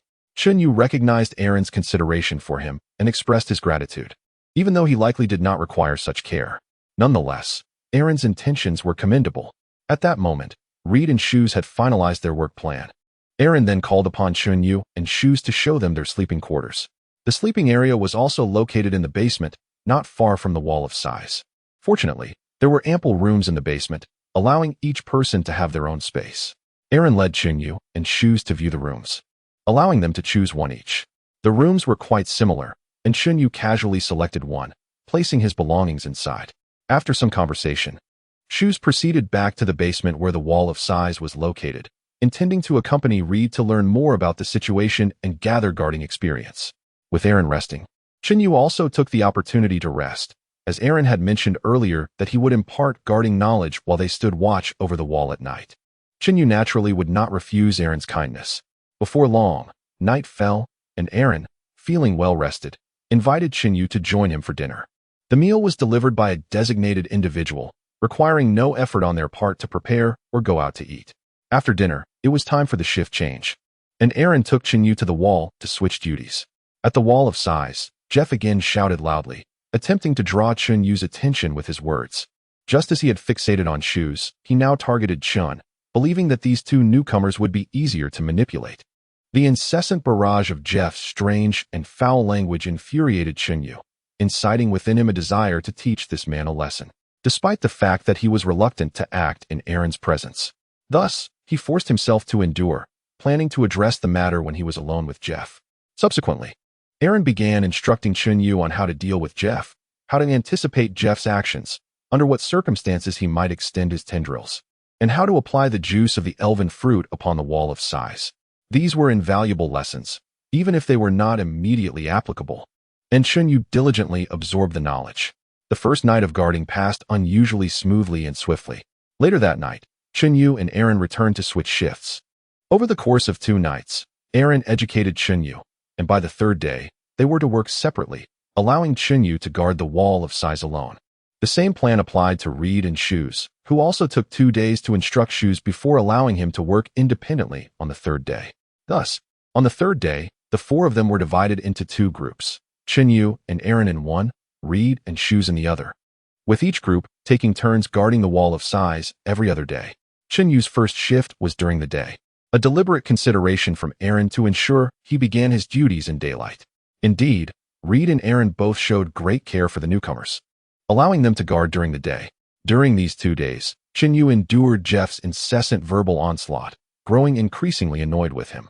He resolved to teach Jeff a proper lesson, ensuring he would understand the consequences of his actions. Knowing that the following day would entail his solitary vigil at the Wall of Sighs, Qinyu took the initiative to prepare in advance. He utilized the paper and pen he had brought with him to meticulously craft numerous first-tier talismans for exorcism within his room. These first-tier exorcism talismans could only be produced by those of the spiritual realm, possessing a potency at least 5 or 6 times greater than that of ordinary talismans. As the name suggests, these talismans are designed to suppress malevolent spirits. Once subdued, the entity's physical form and inherent dark energy would sustain damage, while common malevolent beings would perish instantly upon contact. When activated, these talismans could conjure a colossal stone illusion and emit a radiant light of exorcism, affecting not only the corporeal form but also the spirit. Qinyu held immense confidence in the efficacy of this talisman, believing it would be particularly effective against Jeff, ensuring that the latter would endure considerable torment, even if he were a high-level sorcerer of significantly superior rank. However, at present, the adversary remained ensnared within the Wall of Sighs, forced to endure a passive onslaught. After 2 consecutive days of enduring the barrage of vile insults from his opponent, Qinyu was eager to impart a well-deserved lesson. Following breakfast, the change of guard approached, prompting him to place the exorcism talismans into his pocket and nonchalantly proceed to the basement to relieve Reed. Chapter 39. Please, don't hit me, Chun. The responsibility is now yours. Guard well. Someone will bring you food, and in the evening, Aaron will come to take over. Reed smiled and exchanged a few words with Qinyu before leaving after the shift change. Once Reed departed, Qinyu settled into the spot previously occupied by Reed, distancing himself from the Wall of Sighs. Rather than immediately taking action, he preferred to observe the situation first. After all, the efficacy of the first-grade talisman against evil spirits remained untested, and it was uncertain whether it could effectively deal with Jeff. Haha, you little green bean. What was your name again? Chen, right? What was it again? It's quite hard to remember. I must say, your names are truly difficult to recall.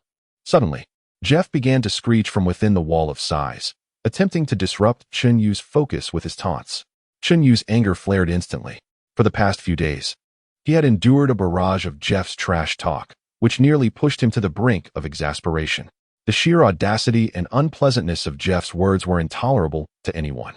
Despite his efforts to remain focused and avoid being disturbed by Jeff's incessant chatter, the words inevitably reached his ears. Thus, Qinyu, who had initially planned to confront Jeff, could no longer contain himself upon hearing the derision. He yearned to silence Jeff permanently. At that moment, he noticed a black tendril extending from the Wall of Sighs, slowly reaching towards him. Understanding dawned upon Qinyu. Jeff's intention behind his verbal onslaught was to distract and manipulate him. Qinyu feigned ignorance as the black tendril inched closer. When it was merely 20 to 30 centimeters away, he swiftly produced the first-grade talisman against evil spirits and, with a flick of his wrist, pressed it directly against the black tendril. With a soft pop, the talisman, crafted only by those of the spirit realm, adhered to the tendril composed of dark, witchcraft-infused energy, causing it to dissipate instantly. How is this possible? Jeff exclaimed from within the Wall of Sighs, his voice filled with disbelief. This so-called little green being, merely an apprentice, how could he possess the ability to obliterate his soul tendrils? Furthermore, what was that object he just used? A witch's treasure? Why did it seem to inherently restrain his soul tendrils? What did you just use against me? Jeff inquired, unable to suppress his astonishment. However, Qinyu found himself enveloped in confusion. Necromantic energy? How could this be? This individual was a curse wizard. How could he possibly harbor necromantic energy? Qinyu's expression grew increasingly perplexed as he glanced at the Wall of Sighs. It was indisputable that Jeff was a curse wizard, and such an individual should not possess necromantic energy. Even a necromancer should not exhibit such energy. Could it be? Suddenly, a thought struck Qinyu, and he began to piece together the puzzle. Jeff had utilized soul imprint techniques to seize the bodies of numerous individuals, all of whom had perished and transformed into the undead. This, perhaps, was the reason for the necromantic energy emanating from him. Convinced he had discerned the cause, Qinyu produced another first-grade talisman against evil spirits and directed it at the Wall of Sighs. With a pop, the talisman penetrated the wall, unleashing its potency within. A pained cry escaped Jeff's lips as he angrily shouted at Chinyu. What are you doing? Stop it. Unfazed, Chinyu was elated. A new surge of necromantic energy flowed into him. The emergence of this energy propelled his cultivation progress in the mystical arts to 1.2 of the spirit realm, a significant leap from the previous 0.75, having increased his progress by 0.5 through 2 uses of the talisman against Jeff. He felt exhilarated at the prospect of continuing this endeavor. Without a moment's hesitation, Chinyu unleashed another first-grade talisman against the wall of size. Pop! Another surge of necromantic energy erupted from the wall. Stop! Please, you must stop! Jeff shouted in a frenzy. Realizing the terrifying truth, every time Chinyu struck the wall of size, not only did it inflict excruciating pain upon him, but it also obliterated his avatars. With each strike, one of his avatars perished, a frightening notion indeed. It was crucial to understand that these avatars supported his ability to resurrect. The reason he was confined within the wall of size rather than being slain was due to the Wizard Association's fear that killing him would allow him to resurrect elsewhere using his avatars. His avatars were scattered in numerous locations, too many for the Wizard Association to track down. This was why they had been unable to deal with him. Yet now, this inconspicuous young man was using a peculiar object to destroy his avatars through mere strikes. The implications were chilling. His avatars were limited. Once they all perished, he would lose the capacity to resurrect. Witnessing Chunyu's relentless assault on the wall with that mysterious object, Jeff was paralyzed with fear and desperately sought to halt Chunyu's actions. However, Chinyu remained undeterred, fully engrossed in the immense benefits he was reaping from attacking Jeff via the wall of size. Pop! Once more, Chinyu unleashed a talisman against the wall, causing another surge of necromantic energy to emerge. Stop! Please, let's negotiate. I have money. I am a high-ranking wizard, you know. I possess vast wealth hidden in various locations. If you cease your attack, I will reveal to you the location of one of my treasures. Jeff attempted to bargain, panic lacing his voice. Yet Chinyu was unmoved. Money? Who do you think you're fooling? Do you believe I would fall for your tricks? Chinyu scoffed, dismissing the notion.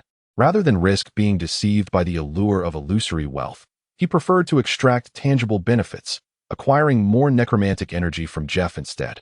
Pop! Pop! Pop!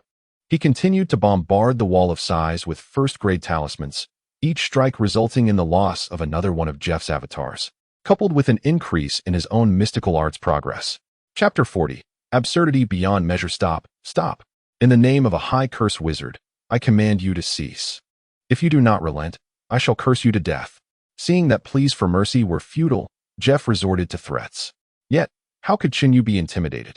This individual was ensnared within the wall of size. Cursing me?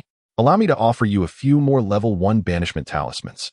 Angered by the insults, Chinyu chose to bestow additional talismans upon Jeff, resulting in the destruction of more of his doppelgangers and an increase in the spectral energy that Chinyu eagerly absorbed.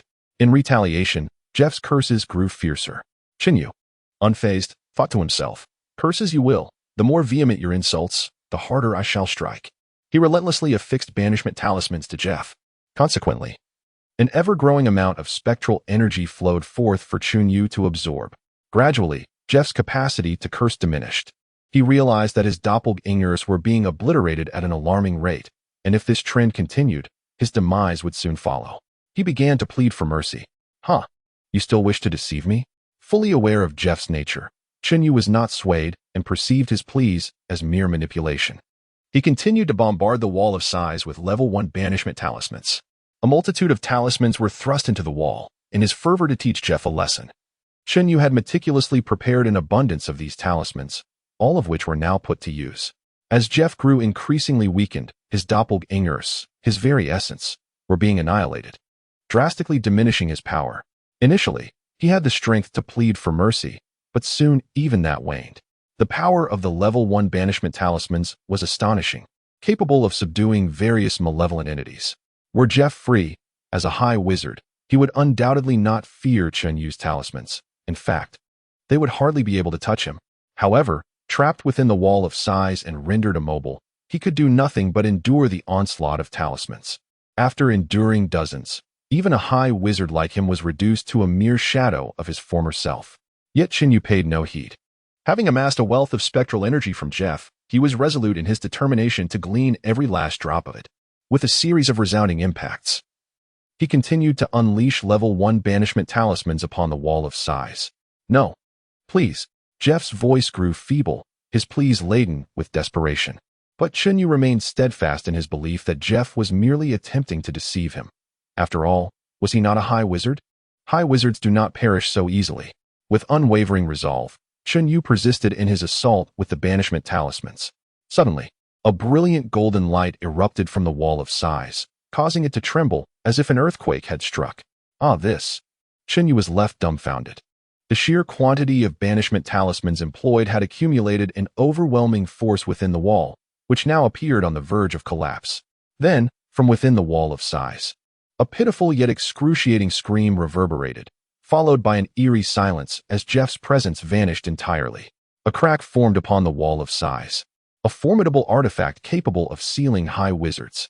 The news of this occurrence reached the Wizarding Association, where President Frank was the first to react, his complexion shifting drastically.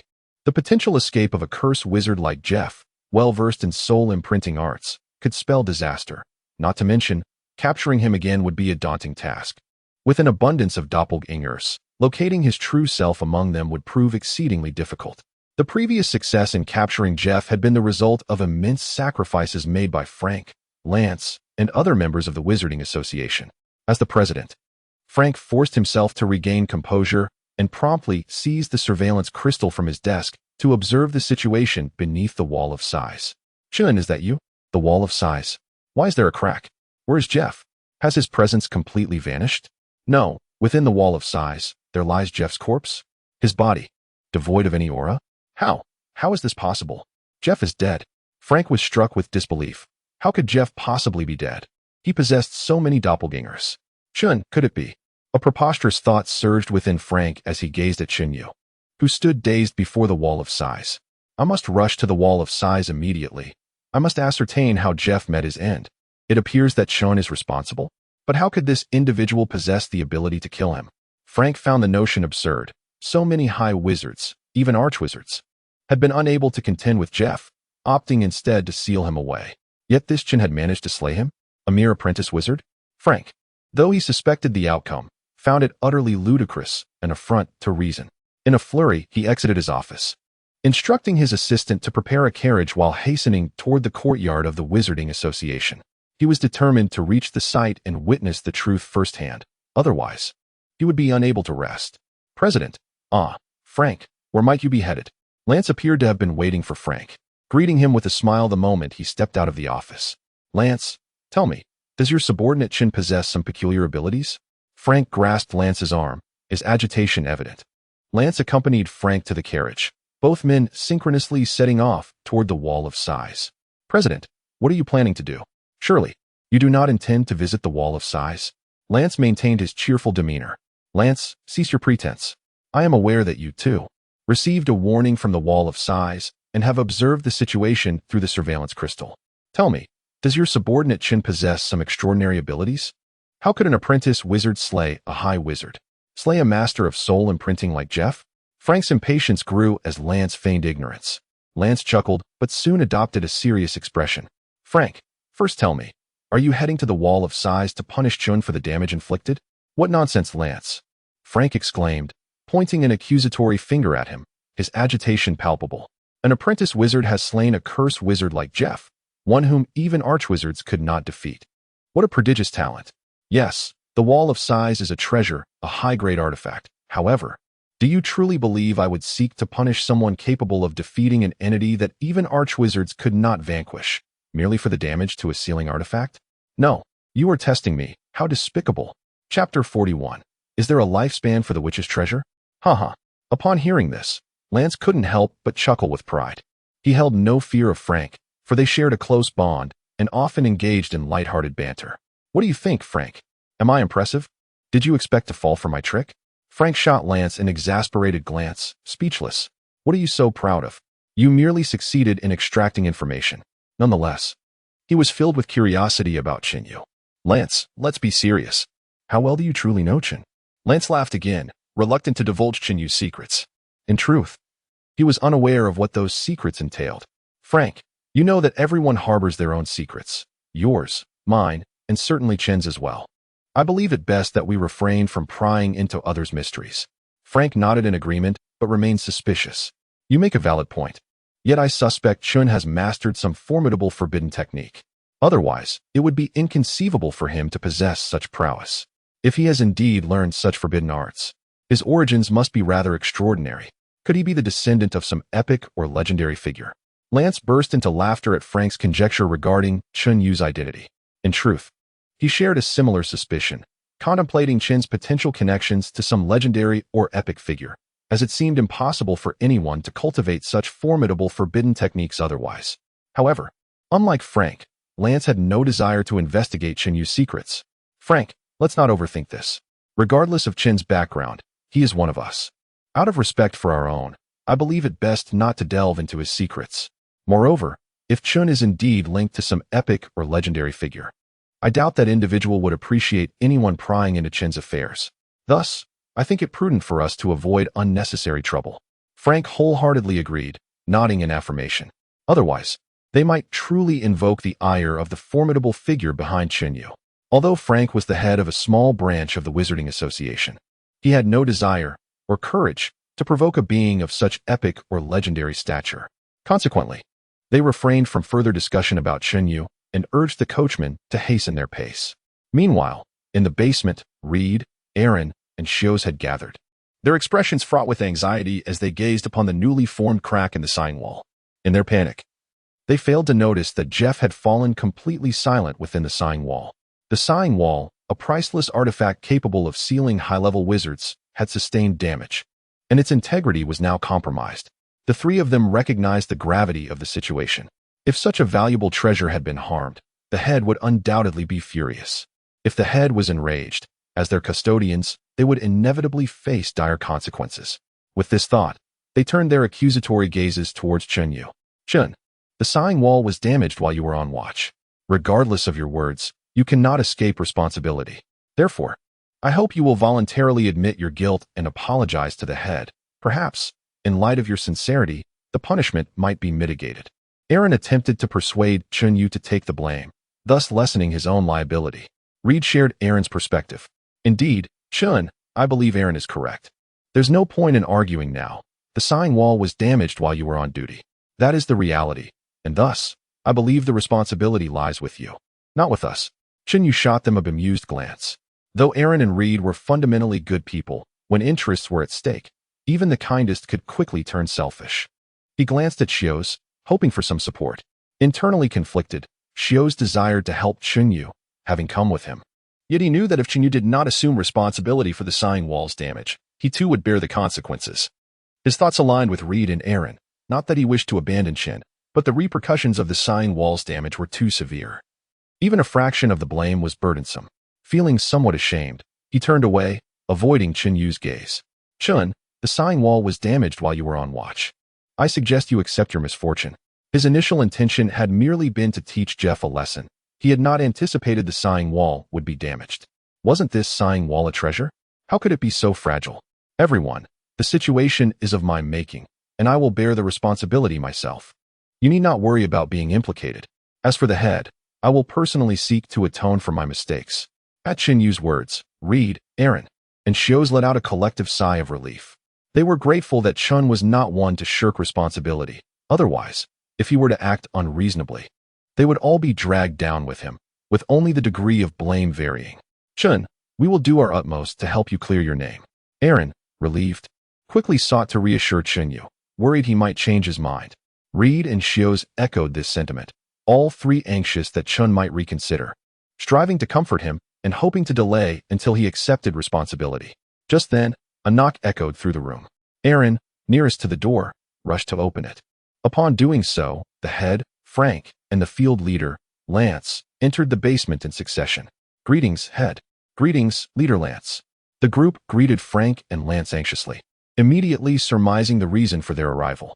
Both the head and leader Lance must have seen the situation through the surveillance crystal and come to investigate the damage to the sign wall. A palpable sense of pressure enveloped the room. Concerned that Chun might retract his earlier admission, Aaron hurried to Frank's side to report. Head, just now, Chen admitted that he was responsible for the damage to the sign wall, and he is willing to accept full responsibility. Chen Yu shot Aaron an irritable glance. He had already vowed to take full responsibility, yet Aaron was hastily cementing his guilt. Was this not a bit excessive? Did he not trust him? To everyone's astonishment, Frank's reaction was unexpected. He smiled at Chen Yu before turning to Aaron, speaking earnestly. I am already aware of the situation regarding the sign wall. However, its damage is unrelated to Chen. It has merely reached the end of its lifespan due to prolonged use. Lance and I were concerned that you might panic. So we came to reassure you, to prevent any unwarranted distress. Haha, what? Aaron and Reed exchanged incredulous glances, feeling utterly bewildered. Chen Yu wore a peculiar expression, while Xios was equally confused. Wasn't he the sighing wall a witch's treasure? Did witches' treasures also have lifespans? Shouldn't they be eternal, like the undead? Head Frank, are you certain you understand the true nature of the situation? Have you lost your clarity? Chapter 42. The indignity of advanced sorcerers. Neither Reed nor Shoes displayed any reaction. But the self-assured Aaron grew increasingly anxious. He hastily addressed Frank, saying, President, you may not fully grasp the situation. The Wall of Sighs has not reached the end of its lifespan. Rather, it has suddenly developed a new fissure. President, the emergence of a crack in a sorcerous artifact does not signify its aging. If it were truly at the end of its lifespan, it would decay to ash, akin to the aging and death of a human. The addition of a crack indicates physical damage. With concern that Frank might not have seen the fissure on the Wall of Sighs, Aaron rushed over to point it out. What does Captain Lance think? Lance shot a displeased glare at Aaron, but responded with a smirk. I believe Aaron's foundational knowledge of sorcery is rather mediocre. I wonder how he graduated in the first place. That makes sense. Frank, however, appeared momentarily taken aback. As a formal sorcerer, Aaron had undoubtedly mastered the foundational knowledge. Yet, now both the President and Captain Lance were unanimously asserting his deficiencies in this area. Did Frank and Captain Lance truly favor Chen so overtly? Aaron's countenance darkened. He felt he might have misjudged the situation. How could Frank and Lance so blatantly show bias towards Chen to the extent of fabricating knowledge? What merit did Chen possess to elicit such favoritism? Reed and Shoes exchanged bewildered looks, but, unlike Aaron, chose the wisdom of silence. Their understanding of sorcerous artifacts mirrored Aaron's. The knowledge imparted by sorcerer schools was standardized across the entire Sorcerer Association. How could both the President and Captain Lance simultaneously claim the existence of certain unique artifacts with differing natures? Had they reached an unspoken agreement regarding Chen? Casting a furtive glance at Chen, they suddenly felt he had become inscrutable. Something was amiss, and they dared not speak freely. Captain Lance. At that moment, President Frank gestured towards Lance, indicating the Wall of Sighs. Lance nodded in understanding and promptly approached the wall. With a thunderous crash, Lance raised his heavy sword, seemingly exerting all his strength, and swung the broad blade forcefully against the Wall of Sighs. The resounding impact shattered the already cracked wall into countless fragments.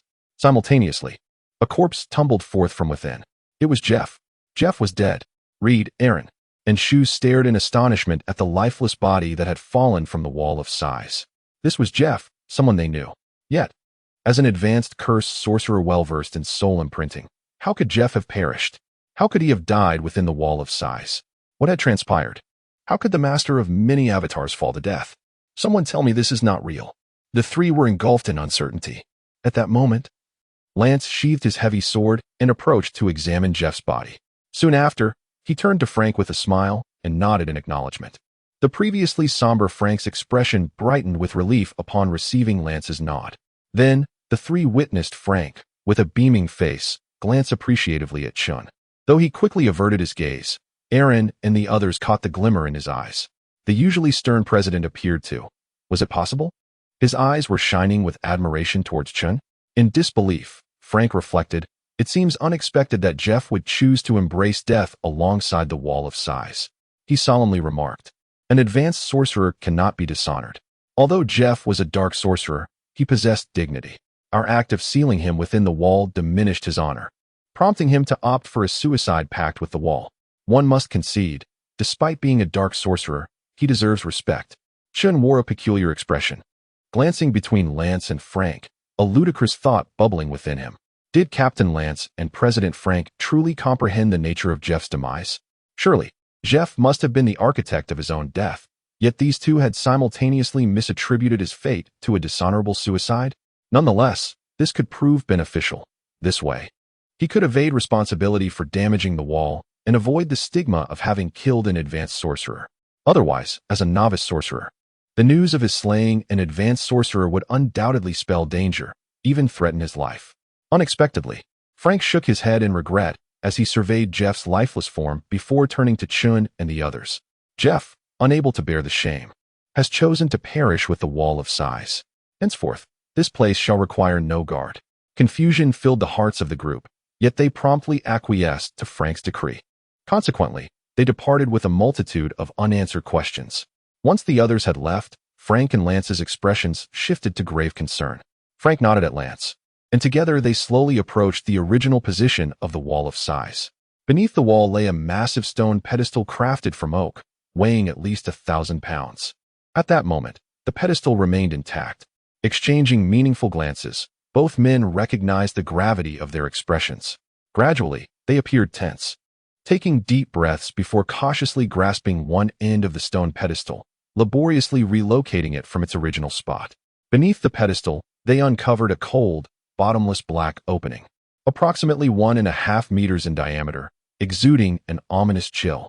Upon seeing the aperture, Frank and Lance's expressions confirmed their suspicions. Their countenances grew even more serious and filled with trepidation. Chapter 43.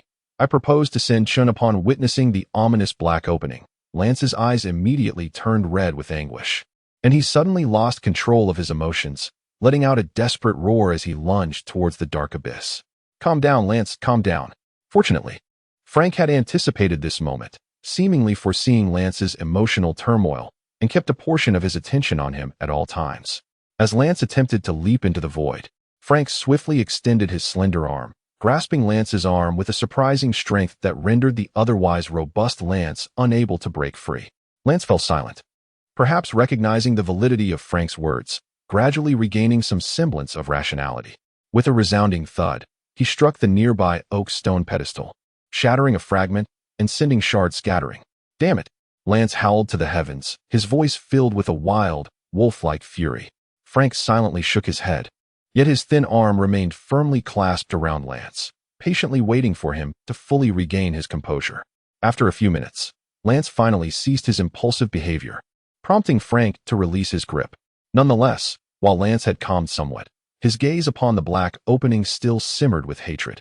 Alas, Frank sighed, his voice laced with sorrow as he stared at the dark void.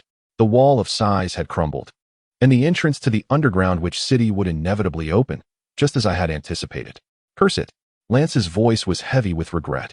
If only I had been with them back then, perhaps, at the very least, I could have done something. Do not blame yourself, Lance. Frank's expression darkened slightly, clearly affected by Lance's emotions.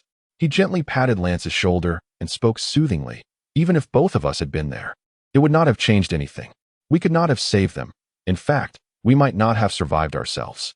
Now, at least we are still alive, with the opportunity to reclaim the former glory of Yinxia City, and perhaps even to investigate the underground witch city with a chance to avenge them.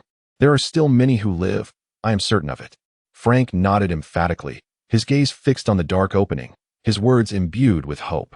Oh, no evidence is necessary. In my heart, they will forever remain alive.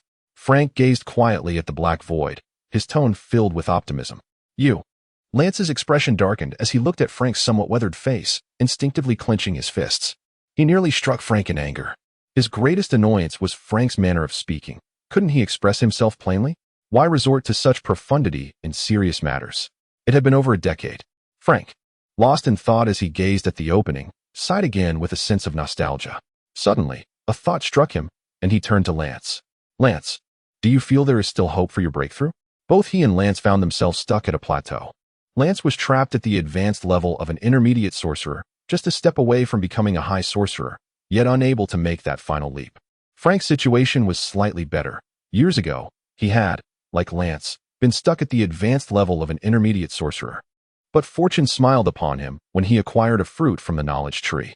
After consuming it, he successfully broke through to become a high sorcerer. However, such fruits were exceedingly rare, and obtaining one had been a tremendous stroke of luck for Frank, making it impossible for him to find another in this lifetime. The reasons for this misfortune were intertwined with the past battle of Yinxia City. Frank, what should we do next?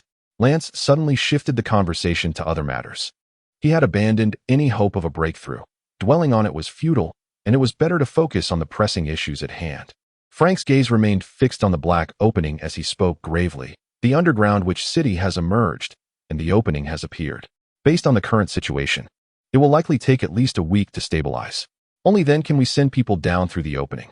Lance listened intently, unable to suppress his impulsiveness. Let me lead the expedition when the time comes. No, I can go alone. The underground witch city is far too perilous. There is no need to endanger others. You? Frank glanced at Lance, shaking his head gently. Regrettably, that's not feasible, Lance. Your level is too high. When the underground witch city first opens, the spatial stability will be tenuous. If you descend, the turbulent spatial rules may alert the dark sorcerers of the underground city immediately. Therefore, you cannot go. Considering the current situation, Frank gazed once more at the black opening, analyzing the swirling dark mist emanating from it. Perhaps in 7 days, the underground witch city may accommodate junior sorcerers, but the number must be limited to avoid spatial disturbances. At most, we can only send 3 individuals. Thus, in a week's time, we can first dispatch individuals to explore the underground witch city. Yes, my intention is simply to gather intelligence without taking unnecessary risks. We must ascertain the current conditions of the underground witch city first. By understanding the situation in advance, when the opening is completely stabilized, you and I can descend together. Seeking assistance from the Sorcerers Association to locate the underground witch city and exact vengeance upon those responsible for the tragedy in Yinxia City. As he spoke, a surge of killing intent suddenly emanated from Frank. It turned out he was not devoid of emotion. He merely had a habit of suppressing it. Lance found Frank more agreeable in that moment, perceiving him as a true man. He then said, in that case, I propose we include Chun among those sent to investigate the underground witch city. Chapter 44. Enhancement of Power, Daoist Sword Techniques. After all, at the end of the day, the other party was merely an apprentice wizard. Lance shot Frank a disgruntled glare, harboring unspoken thoughts. In truth, his knowledge of Chun Yu did not surpass that of Frank. However, he certainly could not divulge this truth to Frank, lest he diminish his own stature. Thus, he feigned an enigmatic smile and remarked, Frank, everyone harbors their own secrets. Yours, mine, and Chen's as well. It is best that we respect others' privacy. Frank gazed at Lance, speechless. Not again. As for the other 2, Frank paused, seemingly deep in thought, before finally looking up at Lance and stating, regarding the other 2 individuals, I intend to enlist the assistance of members from the subchapter. The subchapter? Lance was taken aback, then shook his head dismissively. Is it really necessary to seek help from the subchapter? While they may be our superiors, their official wizards may not necessarily surpass our own in strength.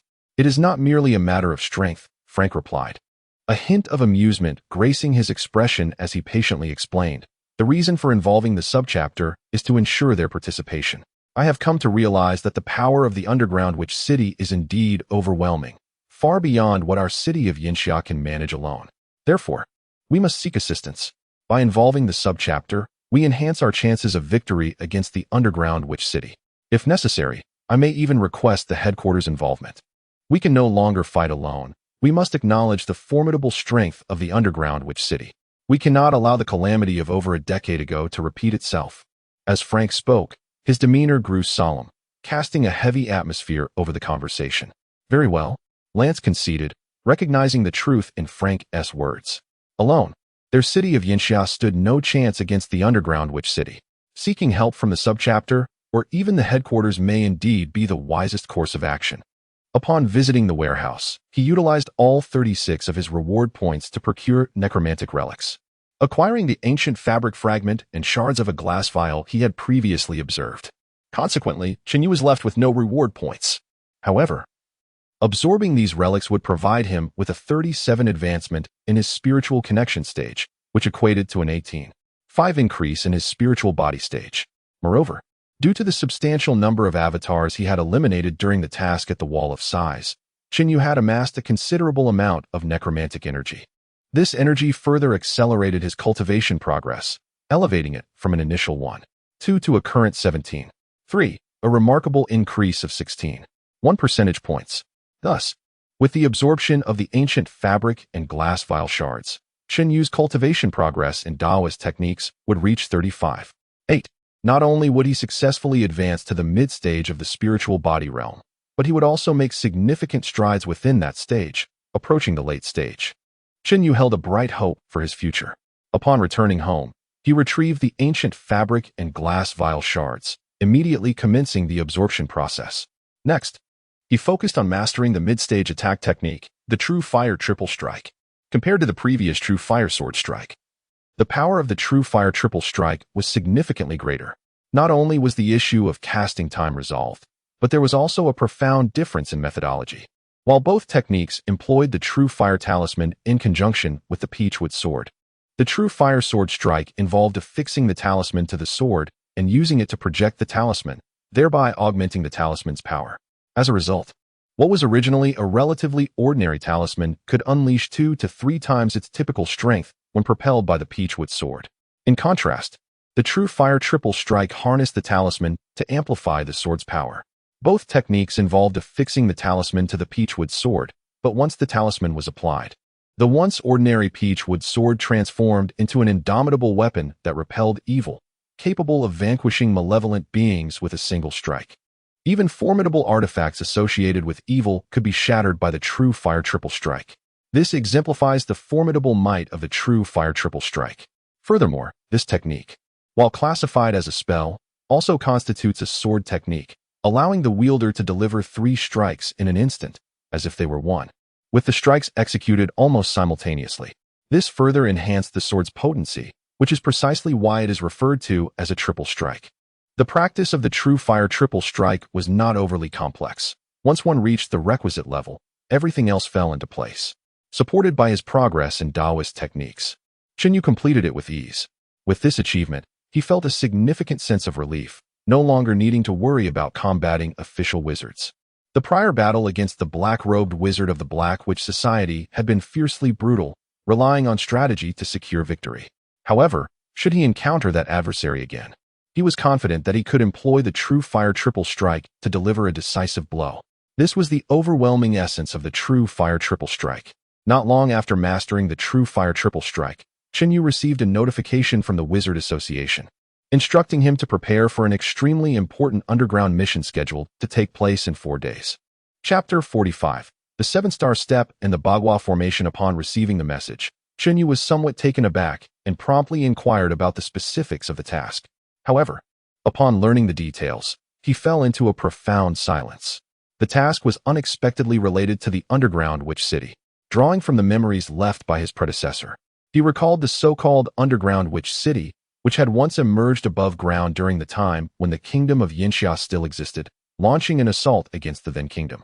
Despite being a small nation, Yinxia thrived due to its unique practices of witchcraft and the possession of a singular witch fruit tree, unparalleled in the entire realm of sorcery.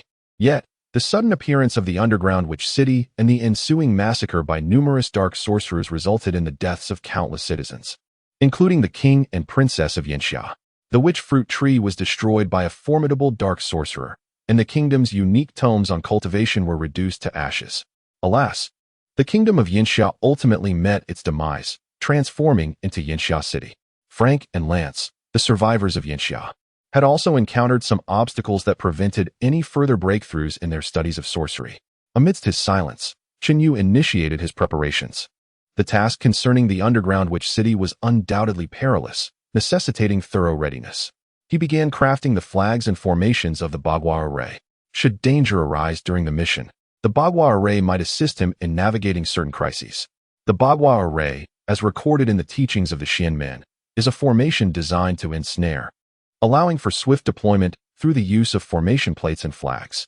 Once activated, the Bagua array manifests into a labyrinth capable of easily ensnaring adversaries.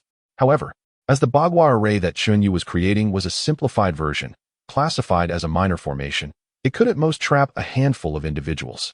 Nevertheless, considering the likely scenario in the underground witch city where he would not confront too many foes simultaneously, a formation capable of ensnaring a dozen adversaries would suffice. Upon completing the Bagua array, Chen Yu selected a set of steps known as the 7-star step from the teachings of the Xianmen.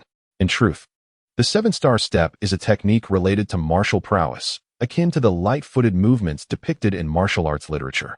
Mastering this technique would not only enhance Chen Yu's speed, but also enable him to swiftly close the distance to his adversaries, launching surprise assaults.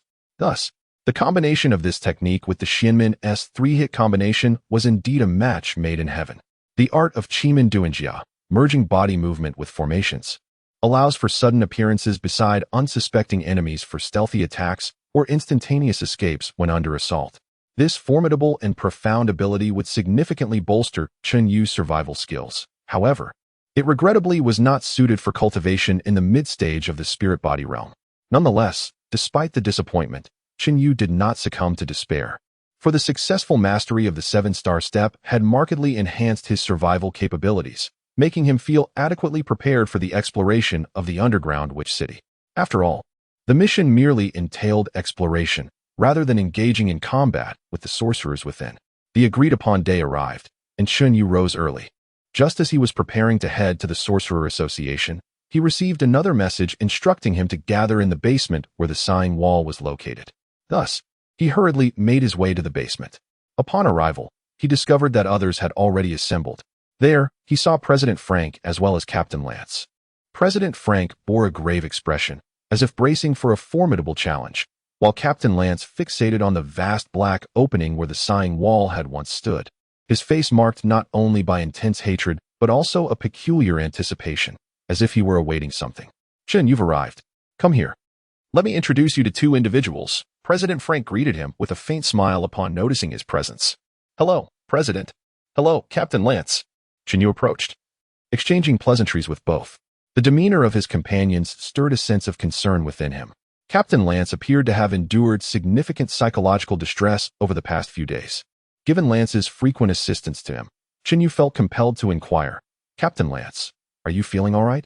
Hee. Lance smiled and nodded in response, yet peculiarly remained silent. His voice slightly hoarse. It seemed that the psychological strain he had endured was more severe than Chen Yu had anticipated, deepening his concern for Lance. At that moment, President Frank's voice drew Chen Yu's attention as he began to introduce the group.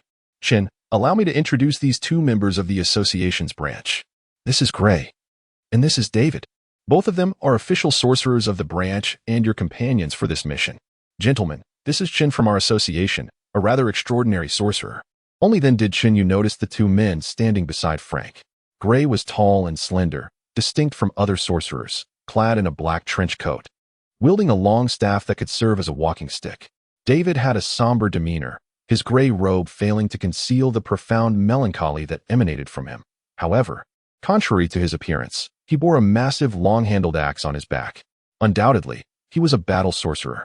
Surprisingly, after President Frank introduced the trio, both Gray and David exchanged a glance with Chen Yu, and their faces immediately contorted with displeasure.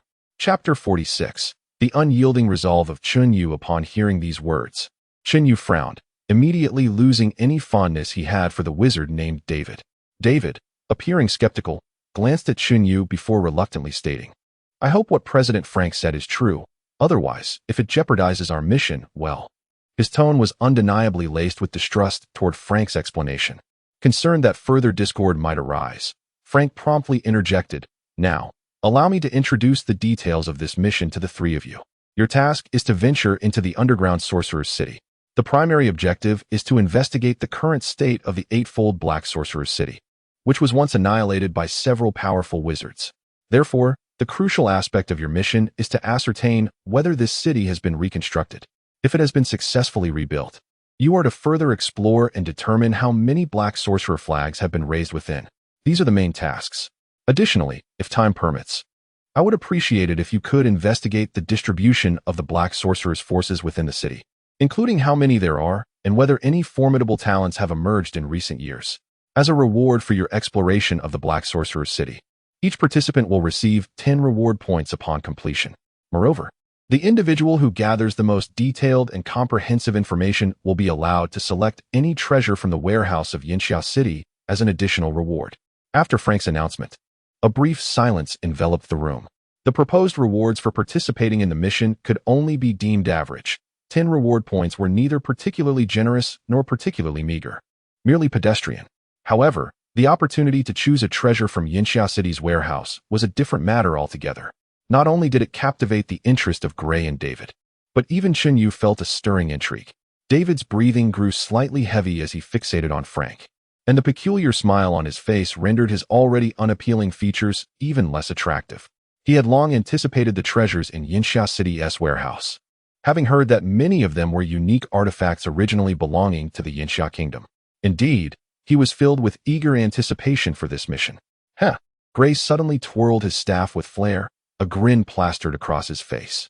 The unique treasures of the Yinxia Kingdom were renowned, and he never expected that President Frank would be willing to offer them as rewards. Without a doubt, this treasure is mine to claim.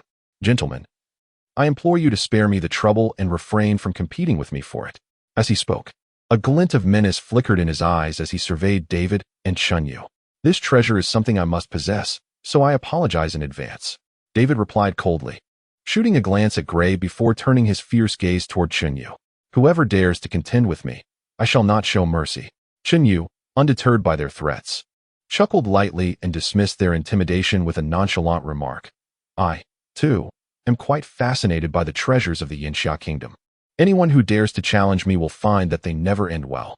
Frank, observing the escalating tension, felt a surge of urgency.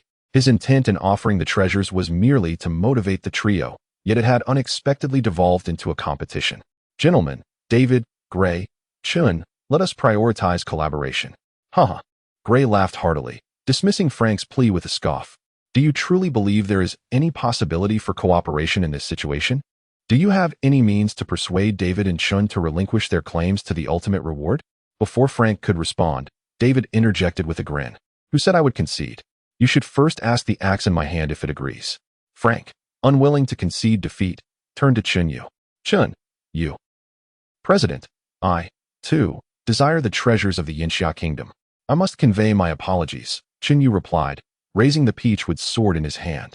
What is happening? Frank suddenly felt a wave of regret wash over him, his expression one of bewilderment. He had never anticipated that a well-intentioned collaboration would devolve into rivalry. Now that the words had escaped his lips, it was too late for remorse. The entrance to the underground sorcerer's city had been secured, and the time to enter had arrived. I shall proceed, David declared, his gaze fixed on the black entrance. Noting that the chilling aura emanating from the opening had dissipated, he turned to Gray and Chunyu, his tone carrying an implicit threat. If you wish to avoid conflict, it would be wise not to challenge me. Otherwise, do not blame me for my lack of mercy within the underground sorcerer's city. With that, he leapt into the black entrance without waiting for a response from Chunyu or Gray. Haha, do you think you can intimidate anyone? Gray retorted, following suit and leaping into the dark void before Chunyu could respond. Watching as the two men entered the opening, each delivering their own threats, Chunyu couldn't help but chuckle. How amusing, truly. Did these two genuinely believe that merely because he was an apprentice wizard, he would be intimidated by them? Although he was yet unaware of the specific types of sorcery they practiced, possessing the skills of the triple true flame strike and the 7-star step, Chunyu was confident he could easily eliminate either of them should they pose a threat. He hoped these two would recognize their own limitations and act accordingly. Otherwise, should they attempt any underhanded tactics against him in the depths below, they would have no one but themselves to blame. Frank was filled with regret, lamenting his decision to transform a collaborative mission into a competitive one. He cast a guilty glance at Chunyu, a bitter smile on his lips. It's all my fault. Had I foreseen this outcome, I would never have mentioned the reward of selecting treasures from Yinxia City's warehouse. Meanwhile, the visibly distressed Lance took the opportunity to advise Chunyu quietly. Chun, remember to safeguard yourself. If you encounter formidable opponents, do not overexert yourself. Completing the mission is secondary. Returning safely is paramount. I understand, Captain Lance. Thank you for your concern, Chunyu replied, feeling the weight of genuine care in Lance's words. He nodded appreciatively before turning slowly and leaping into the black entrance. Chapter 47. The underground witch city. The dark opening resembled a portal as Chunyu leapt into it. He felt the scenery shift, his feet finding solid ground. The environment of the underground witch city felt like a secluded microcosm, devoid of sunlight, yet illuminated by an enigmatic light that bestowed a gloomy ambience akin to an overcast day in the normal world. The air was cool and damp, the ground predominantly adorned with ferns, while nearby stood a few trees that appeared to be lifeless, devoid of foliage. Taking a moment to steady himself, Yu began to ascertain his bearings and set off towards the distant mountains. According to the records of the underground witch city, the 8 directions Black Witch City was constructed atop a mountain.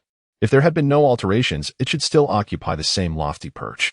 As he traversed the rugged terrain, he suddenly sensed movement and quickly concealed himself behind a large rock. Not long after, a procession approached from the opposite direction, an ensemble of black wizards, numbering at least a dozen, including some formidable practitioners. Yu silently expressed his relief, waiting until the group had passed before emerging from his hiding place to continue onward. If his assumptions were correct, the black wizards he encountered were part of the patrol tasked with monitoring for any white wizards who might have infiltrated their subterranean domain.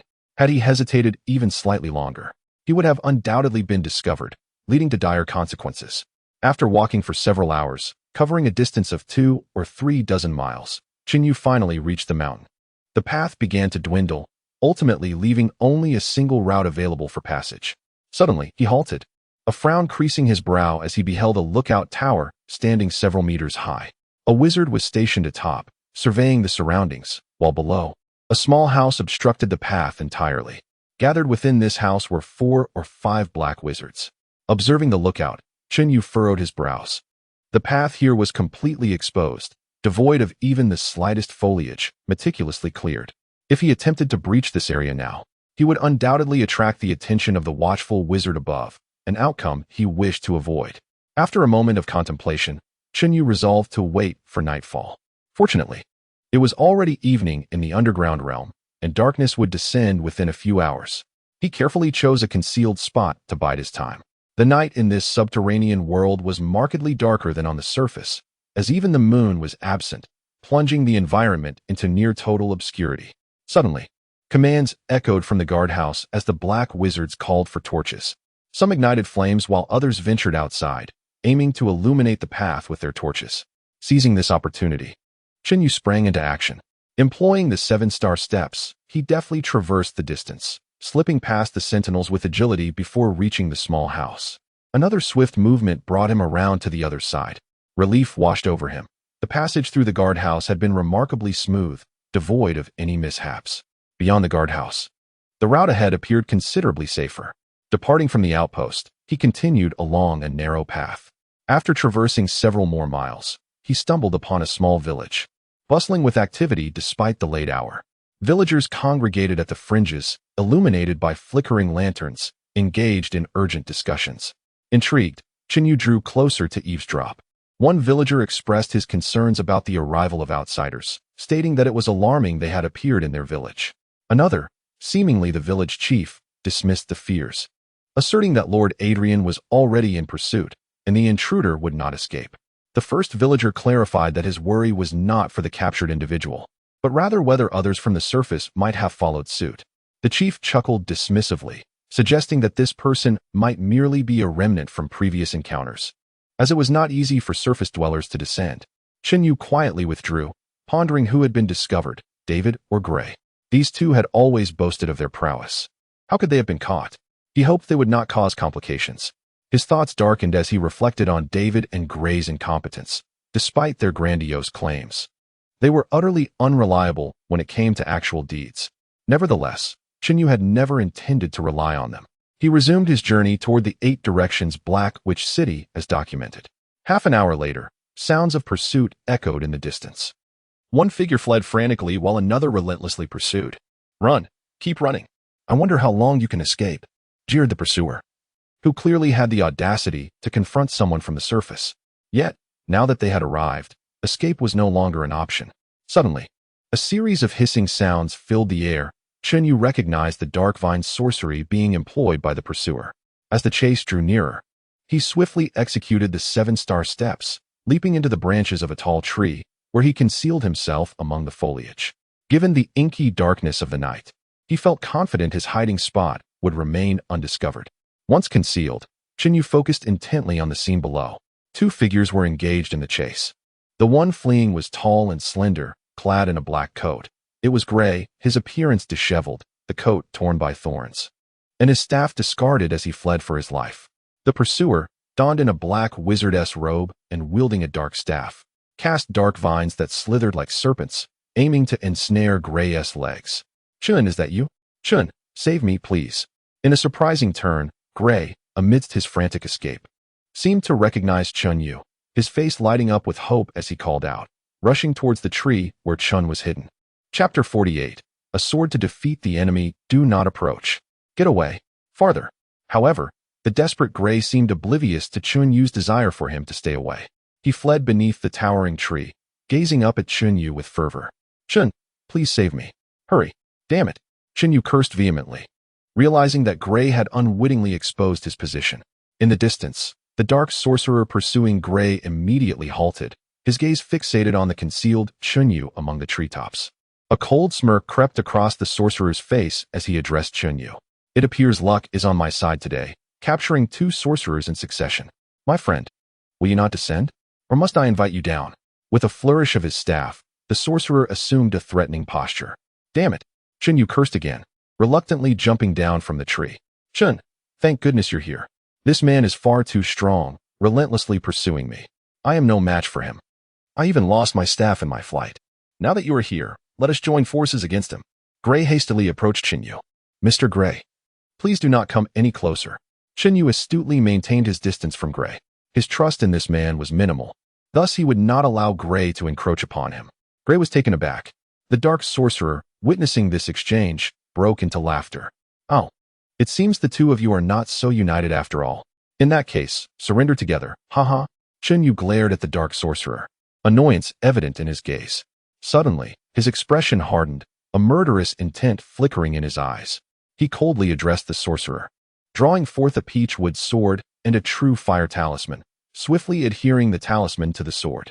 As the dark sorcerer looked on in bewilderment, Chun Yu's peach-wood sword transformed into a blazing sword.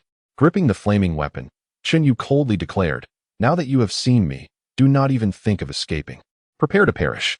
With that, Chun Yu vanished in a flash, employing the 7-star steps to close the distance to the dark sorcerer with astonishing speed. The sorcerer, alarmed, frantically brandished his black staff, beginning to chant a spell in haste, intending to unleash a poison mist against Chun Yu. However, the speed of Chun Yu's 7-star steps was nothing short of astonishing. Before the sorcerer could complete his incantation, Chun Yu had already appeared behind him.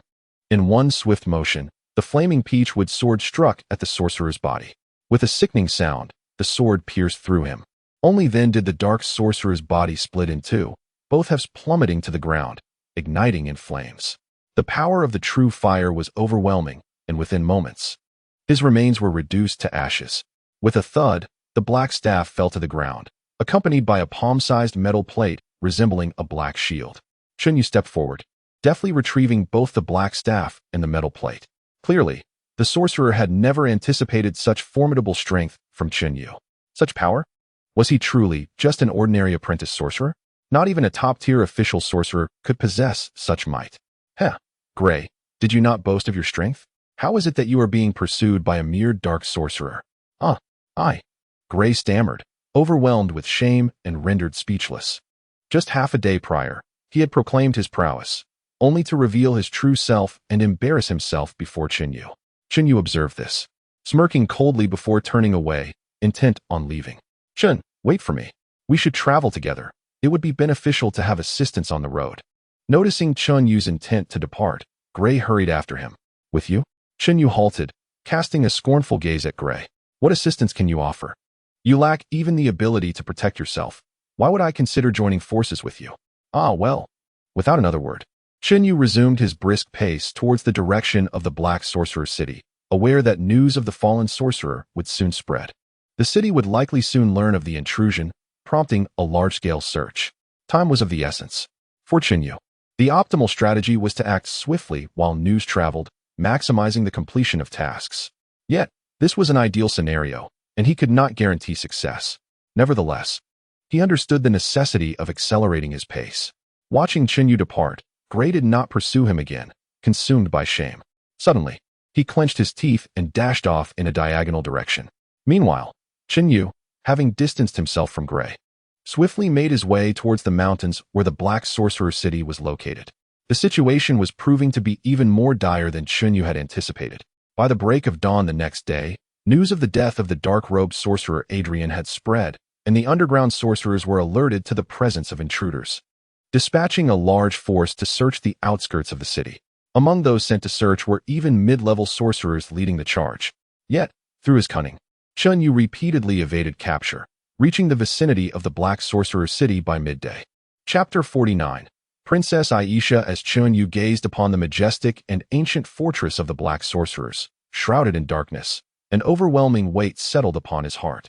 The eight-direction Black Sorcerer City had not only been restored but appeared even grander and more magnificent than the accounts from the past. He estimated that the number of dark sorcerers he could see alone was no less than tens of thousands, with many more hidden from view. Additionally, the sight of the towering Black Sorcerer flags fluttering ominously in the wind intensified his sense of dread. He understood all too well what those flags represented. Their presence indicated at least 4 sorcerers of formidable power resided within the city. Terrifying, Chun Yu cautiously shifted his stance, intending to change direction and observe the Black Sorcerer City anew. However, after only a few steps, he noticed something and hurriedly employed the 7 stars technique. Swiftly taking cover behind a large rock, the sound of hurried footsteps approached from the city, led by a cadre of mid-level sorcerers who seemed to be in pursuit of someone. Hurry, that person has fled ahead. We must capture him. You, take the left path to intercept near Lion Peak. You 3, take the right path to the riverbank ahead. You and I will continue the chase forward, commanded the leading mid-level dark sorcerer. The group split, with a dozen or so sorcerers dispersing in 3 different directions. Who could they be chasing? Could it be Gray? Surely not. He wouldn't dare come here. Perhaps it was David? It seemed likely that it was indeed David. To think he had ventured near the 8-direction Black Sorcerer City. Yet, his fortune appeared to be lacking, as he had drawn the attention of the sorcerers within the city. Chun Yu sincerely hoped for his escape. Despite his flaws and the disdain he inspired, he was still a member of the Sorcerer Association, and when facing the dark sorcerers of the underground city, he did not wish for his fellow sorcerer to be captured by the enemy. With these thoughts swirling in his mind, Chun Yu emerged from his hiding place. However, he dared not continue in the direction the sorcerers had just taken. It was inevitable they would cross paths. He resolved to take a small path that would allow him to observe the Black Sorcerer City from another angle. Although this route was considerably longer than his original path, it was undoubtedly safer. The small path was treacherous, often traversing steep cliffs, but fortunately, Chun Yu had mastered the 7 stars technique, allowing him to navigate the difficult terrain successfully. Gradually, he reached a rugged cliffside. The landscape here was exceedingly desolate, with slippery moss covering the ground, making it nearly impossible to find firm footing. Clearly, even the nearby dark sorcerers seldom ventured to such a forsaken place. Suddenly, while moving forward, he caught a glimpse of a white figure darting behind a large rock, a woman in a white dress who hurriedly slipped away to the other side of the cliff. Alarmed, Chun Yu's heart raced. He had not anticipated encountering someone from the 8-direction Black Sorcerer City in such a desolate area, and it was evident she had noticed his presence. Without a moment's hesitation, he drew his peachwood sword and activated the 7 stars technique, pursuing her toward the cliff. In an instant, Chun Yu reached the cliff's edge, wielding his sword and scanning the surroundings with keen eyes. Yet, he furrowed his brow. The area was open, yet there was no sign of the woman in the white dress. How could this be? He was taken aback. Normally, a person in a white dress could not escape so swiftly. After all, he had immediately pursued her upon sighting her. Given the speed of the 7 stars technique, it was only conceivable that she possessed advanced sorcery skills to match his pace. However, if she were indeed a powerful sorceress, why would she need to flee from him? A high-level sorcerer could easily defeat him in direct combat. Realizing this, Chun Yu intensified his search. The woman in the white dress could not have gone far. She must be hiding nearby. Given her sudden disappearance, it was highly likely she had employed a form of concealment magic or utilized a magical artifact to mask her presence. Understanding that allowing her to escape would place him in peril, Chun Yu resolved to find her at all costs. He meticulously examined his surroundings, scrutinizing the stone walls and ground for any clues. Ultimately, his gaze settled upon a nearby stone wall, where he noticed a faint shadow, subtle and nearly imperceptible, resembling a mere natural mark on the rock. He chuckled softly, realizing she had concealed herself there. His experience told him that her method of hiding was due to some magical artifact, which allowed her to blend into the stone. Will you emerge willingly, or shall I force you out? Chun Yu's cold gaze fixed on the shadow on the wall, emanating an aura of menace. At the sound of his voice, The shadow trembled, as if gripped by fear. Then, a forlorn sigh echoed from the stone, filled with resignation. I have hidden for over a decade, believing I could remain undetected, yet here I am, caught by you. With that, the shadow began to sway gently, transforming into the figure of a delicate and graceful woman in a flowing white dress, who emerged from the stone. She held an ancient oil lamp, radiating an air of elegance. Though panic filled her expression, she endeavored to maintain her composure in the face of Chunyu. Chapter 50. The unexpected rescue of the princess. Chunyu swiftly discerned the extraordinary nature of the woman in the white dress. Her demeanor, exuding an air of elegance and composure, was not something an ordinary person could possess. Undoubtedly, she was a woman of significant stature. Furthermore, her words conveyed an unusual depth, compelling him to inquire, "Who are you?" However, the moment he posed the question, a look of astonishment crossed her face as she fixed her gaze upon him, her expression laden with confusion. "After searching for me for so long, do you still need to ask who I am?" Yu's attention was drawn to the black button held in her hand. With his keen insight, he immediately recognized it as a magical artifact of considerable potency, specifically an offensive one. The sudden appearance of this artifact suggested her intention to seize an opportunity to attack him and make her escape. Nevertheless, Yu remained unfazed. From the instant he laid eyes on her, he had assessed her capabilities. Though she possessed some knowledge of magic, her skills were evidently rudimentary, at most that of an apprentice sorcerer. Against someone of such limited prowess, even with an offensive artifact in her possession, Yu was confident he could subdue her before she could unleash any attack. As he observed the button she held, he felt no trepidation. Simultaneously, her words rekindled his curiosity. It seemed she was not from the underground sorcerer city. Otherwise, her earlier statement would not have made sense. "You are not from the underground sorcerer city?" he ventured, probing further. "Of course not. How could you say that? Are you not from the black sorcerer city?" The white-dressed woman was momentarily taken aback, before realizing something, and she questioned him in astonishment. Yu regarded her in silence, contemplating her identity. At that moment, she appeared to have a revelation, her gaze sweeping over him as she exclaimed, "You cannot be a member of the Sorcerer Association, can you? Has the passage to the underground sorcerer city reopened?" It seemed the passage truly had been re-established. "Aisha?" Yu's heart raced at the mention of the name, and his expression grew gravely serious. He scrutinized her closely, a surge of doubt flooding his mind. Could she possibly be Princess Aisha? The memories of the fierce war between the kingdom of Yansha and the underground sorcerer city, which resulted in countless casualties, flooded back. Rumors had long claimed that King Phreesis and Princess Aisha had perished. Yet here he was, encountering a woman named Aisha in the underground city. Was it a mere coincidence? Or did the rumors of her demise hold no truth? Suppressing his excitement, Yu cautiously continued, "I recall that when the kingdom of Yansha still existed, its princess was named Aisha. I wonder if you are related to her." Aisha's expression shifted slightly, and she regarded him with a faint smile, expressing her thoughts. "A wanderer such as I no longer has the right to claim the title of princess. You are correct. I am indeed the Aisha you speak of. You have come from the surface. May I inquire if the kingdom of Yansha still exists?" "You truly are Princess Aisha?" Yu surmised from her words, concluding that she was undoubtedly the princess of the former kingdom of Yansha.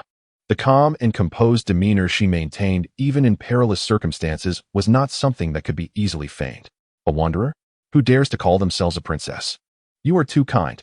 Princess Aisha replied humbly, raising her hand slightly, showing no sign of pride despite being recognized by Yu. At that moment, Yu could no longer contain his excitement. He respectfully bowed to Aisha, stating, "I am Yu, a sorcerer from Yansha City. It is an honor to meet Princess Aisha." "There is no need for such formality, sir," she replied, her tone imbued with a hint of sadness as she murmured, "So, my father truly perished in that war." While she had long accepted her father's fate, hearing it confirmed by Yu only added to her sorrow. Quickly, she recalled another name Yu had mentioned and inquired with curiosity, "May I ask, is the current president of the Sorcerer Association, Frank, the same Frank who served as the head of the royal guards in the kingdom of Yansha?" Yu was momentarily taken aback, recollecting vaguely that Frank had indeed held the position of head guard during the time when the kingdom of Yansha still thrived. Furthermore, he remembered another name, Lance, who had been the city guard captain alongside Frank. "I apologize, Princess. I do not know much about President Frank's past, but I believe he once served as the royal guard head in the kingdom of Yansha. alongside our Captain Lance, who was the city guard captain at that time. Is Lance still alive? Aisha's face lit up with evident surprise, mingled with a hint of joy. Chapter 51. The sorcery-enhancing witchfruit tree. Lena smiled with an air of contentment. Xinyu, recalling that she had remained in the underground city for over a decade, was astonished at her ability to evade the searches of the underground sorcerers. He could not help but inquire, "Princess, the underground sorcerer city has been cut off from the surface for over 10 years. How did you manage to survive all this time?"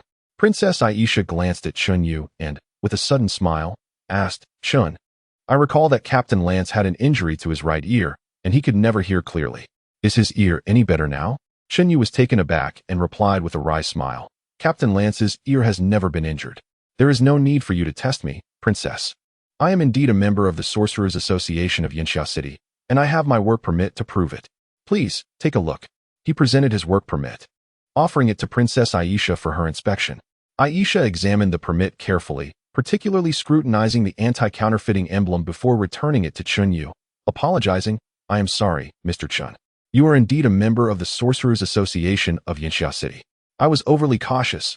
I hope you can forgive me." Xinyu bore no resentment, smiling as he accepted the permit. "It is only prudent for you, Princess, to be cautious after being trapped underground for so long." He then raised the ancient oil lamp in his hand. This lamp emitted a gray-green glow, clearly an ancient sorceress artifact. Princess Aisha continued, "The ancient oil lamp of Huisto possesses extraordinary abilities, allowing the user to transform into a shadow and conceal themselves within any object, leaving behind only the faintest trace, making it exceedingly difficult to detect. It was with the aid of this lamp that I managed to hide underground for over a decade." Xinyu graciously responded, "You flatter me, Princess. It was I who first noticed you, knowing you must be nearby, and only through my search was I able to discern your whereabouts. Otherwise, I would have remained unaware of your survival." Princess Aisha nodded gently, evidently in agreement. "Chun, I have been away from the Yinxia Kingdom for over 10 years and am curious about its current state. Aside from its renaming to Yinxia City, what other changes have occurred? Have Frank and Lance made any breakthroughs? They were both prodigies in their time. Surely they must have become great sorcerers by now." Xinyu reflected on her politeness and elegance in speech, which was quite refreshing. He smiled and replied, "It would have sufficed to ask directly. Besides the name change, Yinxia City has not undergone significant transformation. It is now simply managed by the Sorcerers Association.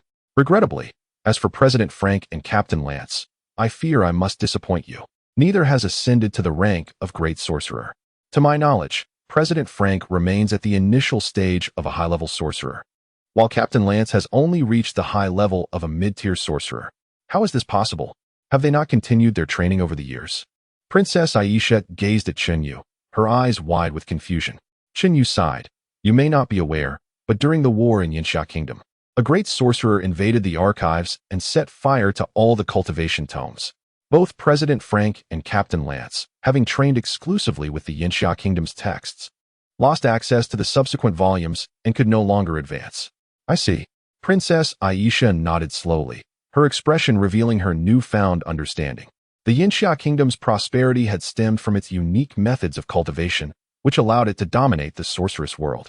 Frank and Lance were both prodigies whose prowess was not only remarkable in Yinxia, but also distinguished them on a global scale. Their unique cultivation methods provided them with advantages over their peers. However, the destruction of the texts by the dark sorcerers of the underground city left them unable to pursue further knowledge and advancement. Yet, Princess Aisha was still puzzled. Since Frank and Lance were at similar levels as high-level mid-tier sorcerers, and since the texts were destroyed, shouldn't Frank have remained unable to progress, just like Lance?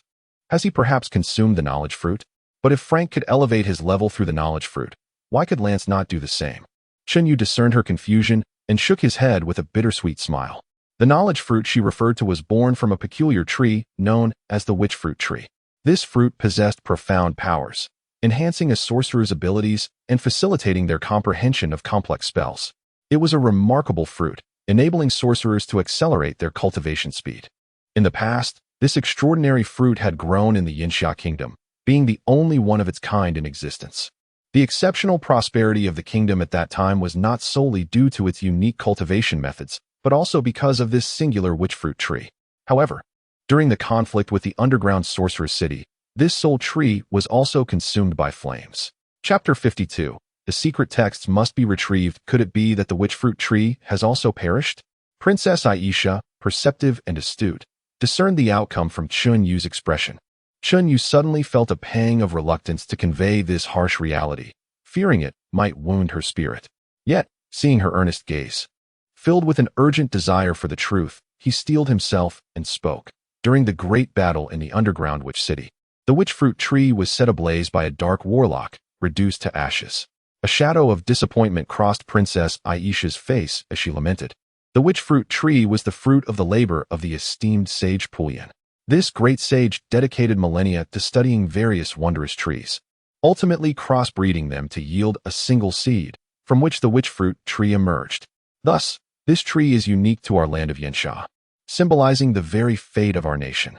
It is no wonder that neither Frank nor Lance has ascended in their realms.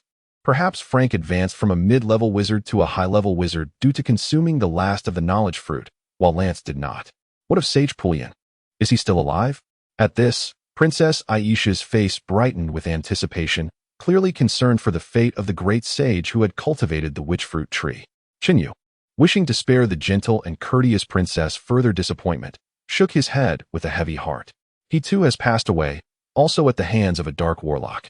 Many witnessed the tragedy, yet no rescue was possible. It is said that the president of the Wizarding Association personally officiated at the sage's funeral. The term Great Sage denotes one of the most knowledgeable individuals in the realm of sorcery. Only those with profound wisdom qualify for this title. Such individuals may not possess the highest magical prowess, but their knowledge is capable of leaving an indelible mark on an era. Below the great sages are the learned scholars, who, while also possessing extensive knowledge, differ in rank akin to the various levels of wizards. As a cultivator of the witch fruit tree, Sage Puyan's funeral undoubtedly warranted the attendance of the president of the Wizarding Association. He held that distinction. Is Sage Puyan truly gone? Princess Aisha's expression finally betrayed profound disappointment. In truth, this esteemed sage was not only an advisor to the king of Yansha, but also her mentor, having made significant contributions to the prosperity of their nation. Princess Aisha felt a stir of emotion, but refrained from immediately acquiescing to Chinyu. Instead, she politely inquired, "May I ask who the Wizarding Association has dispatched to the underground witch city? What level of power do they possess?" Upon hearing her words, Chinyu quickly surmised her intentions. She was concerned that their strength might be insufficient, and that if she were to accompany him, they might not only fail to escape, but could also endanger his safety. What a compassionate and understanding princess she was. Yet, how could Chinyu abandon her to face such peril alone? Resolutely, he reiterated, "Princess Aisha, please trust me. Though I am but an apprentice wizard, my abilities differ from those of ordinary wizards. I assure you, I possess the capability to lead you to safety. I implore you, trust me once more." "But, no, I ask you to leave with me." "But," Princess Aisha remained hesitant. "Please, rest assured and accompany me." At this, Princess Aisha cast a puzzled glance at Chinyu. Though she was unfamiliar with the term Daoist, his confident demeanor suggested that this so-called Daoist was indeed formidable. "Your Highness, we can delay no longer," Chinyu urged urgently. "I have observed the inhabitants of the underground witch city searching everywhere, even led by mid-level wizards. Should you hesitate any longer, we risk being discovered. If that occurs, not only would you be trapped, but I may find myself ensnared as well." Finally, Princess Aisha's expression shifted. Chunyu's words had illuminated the gravity of their situation. The underground witch city was indeed conducting a thorough search. "Very well, Chun. I shall leave with you." Chunyu's heart soared with joy at her response, and he could not help but brandish his peachwood sword triumphantly. "Excellent. Witness how I will guide the princess out of the underground witch city." Princess Aisha regarded Chunyu with curiosity, pondering the source of his exuberance, which seemed to dismiss the formidable forces of the underground witch city. However, it was precisely this exuberance that inspired her, easing her concerns. She smiled gently at him. "Chun, please wait a moment while I gather my belongings. I shall join you shortly." "Do you have belongings to collect, Your Highness?" Chinyu inquired, taken aback. Princess Aisha nodded gravely, moving toward a large stone nearby. "During the great battle in the underground witch city, my father recognized the overwhelming might of our adversaries. Should they breach the city, immense destruction would ensue. While other losses are regrettable, the loss of our secret texts would be catastrophic.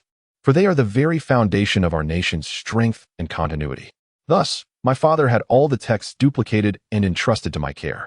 As she spoke, Princess Aisha illuminated the stone with the oil lamp of Huisto, and the ordinary rock transformed before their eyes into scrolls of parchment. Chapter 53. Return to the portal. As Chun Yu's gaze swept over the ancient parchment, his heart raced unexpectedly. These were the secret tomes, the very essence of the sorcerer's training from the bygone days of the Yinxia Kingdom. The supremacy of the Yinxia Kingdom in the realm of magic was anchored in these sacred texts. Moreover, it was evident that President Frank and Captain Lance had been stymied in their magical advancements due to their lack of access to the later volumes of sorcery. The sight of these invaluable tomes was likely to send them into a frenzy of joy. At that moment, Princess Aisha illuminated the parchment with the oil lamp she held, and as the light danced upon its surface, the scroll transformed, mirroring the intricate patterns on her gown. Let us proceed, Chun. The moss ahead is treacherous. Be wary, Princess. Chun Yu promptly took the lead, beckoning Princess Aisha to follow closely. They navigated the rugged terrain with utmost caution and soon found themselves near the vicinity of the Black Sorcerer's city. A small patrol of dark sorcerers approached, prompting Chun Yu to urgently signal for Princess Aisha to hide. Fortunately, the patrol failed to detect them, seemingly preoccupied with pursuing someone else, and soon faded into the distance. Emerging from their hiding spot, Chun Yu guided Princess Aisha further away from the Black Sorcerer's city towards the passageway. On their journey, they encountered several more patrols, but Chun Yu's keen instincts allowed them to evade detection. As they approached a sentry point, guided by Princess Aisha's insight, they circumvented it via a narrow path. Suddenly, voices echoed ahead. Two dark sorcerers were drawing near. One remarked, "I heard that Lord Shipu captured a surface sorcerer last night, and under interrogation. He revealed that he had two companions." The other replied, "I have heard the same, which is why we were dispatched to patrol this route. How audacious of them to challenge our holy city with just 3 individuals. Yet, I am certain they are doomed. Indeed, just 3 ordinary sorcerers, without a single formidable one among them. How could they possibly escape Lord Shipu's grasp? He is a mid-level sorcerer." The first sorcerer erupted into laughter. Hearing their exchange, Chun Yu could not suppress a frown, anxiety gnawing at him as he wondered which of his companions had been captured. As the 2 dark sorcerers approached, an idea struck him, and he quickly signaled Princess Aisha. Stealthily, he crept towards the 2 sorcerers, closing in to within a mere 2 or 3 meters. He unleashed the 7-star step, swiftly closing the gap. In a flash, his sword, imbued with the essence of true fire, severed one sorcerer's head from his shoulders. As he surveyed the lifeless bodies of the dark sorcerers, Chun Yu hastily sheathed his peachwood sword and stripped them of their black robes. He tossed one of the robes to Princess Aisha, grinning as he asked, "Princess, would you mind donning this dark sorcerer's robe?" With a gentle smile, Princess Aisha replied, "Chun, I am not one to be delicate. If it means escaping from this underworld, what is a mere enemy's robe?" She accepted the robe without hesitation, cloaking herself in it and pulling the hood over her face. Chun Yu did the same, donning the black sorcerer's robe and picking up a black staff from each of the fallen sorcerers. Together, they masqueraded as dark sorcerers and advanced onward. They encountered several more patrols, but the sight of the 2 clad in black robes, wielding staffs and brandishing identification tokens, dispelled any doubts regarding their identities. Thus, under the guise of dark sorcerers, they reached the vicinity of the prearranged exit with Frank and Lance. The exit lay near the Black Mountain, a small hill named for the abundant black stones found upon it. At the designated time, President Frank would reopen the passage, allowing their ascent. After explaining the situation to Princess Aisha, who nodded in understanding, they settled on a nearby stone to await their escape. However, unease soon crept into Chun Yu's heart. Among Gray and David, one had been captured by the underground sorcerers. While he could not ascertain who it was, the thought that the captured individual might disclose information about the passage plagued him. He could not afford to take that risk, so he sprang into action, preparing a bagua formation at a crucial passageway. One by one, he planted the array flags into the ground. Once the 64 flags were arranged, he produced the array plate. As it spun, a bagua formation materialized, sealing the only exit. With this, he felt somewhat reassured, returning to Princess Aisha's side to continue their vigil. With the agreed time set for 3 days hence, and over 2 days already elapsed, they had less than a day remaining before President Frank would reopen the passage. Chun-Yu gripped the communication orb anxiously, but alas, it was rendered ineffective underground. Otherwise, he could have immediately contacted President Frank to request the passage's opening. Yet, impatience availed him nothing, so he resolved to wait patiently. As time trickled by, the moment of the passage's reopening drew ever closer. However, the nearer it approached, the more restless Chun-Yu became. With just over an hour remaining until the passage would be opened, a sharp, elongated cry echoed from afar. It was a wailing from a skeletal raven. Alarmed, Chun-Yu sprang to his feet, glancing upward to see a skeletal raven soaring above. Fixating its gaze upon him and Princess Aisha, a sense of dread washed over him. If the raven had detected them, the dark sorcerers of the underground city would surely be alerted. As if on cue, the sound of chaotic footsteps erupted from the end of the path, and a group of at least a dozen dark-robed sorcerers appeared simultaneously. They quickly recognized Chun-Yu and Princess Aisha, seeing through their disguise. "How audacious of you, surface sorcerers, to impersonate our kind. No wonder we could not find you," one of the dark sorcerers bellowed. "But do you believe you can escape? Brothers, seize them. Lord Shipu will reward us handsomely." With that, the dark sorcerer gestured towards Chun-Yu and Princess Aisha, inciting his comrades to charge forth with wild cries. Chapter 54. The might of the Bagua formation. As a multitude of dark sorcerers surged forth, Chun-Yu swiftly gestured for Princess Aisha to take cover. Given her low level of magic, merely that of an apprentice sorcerer, she could offer little assistance in battle, and Chun-Yu wished to avoid any distractions that might lead to errors in judgment.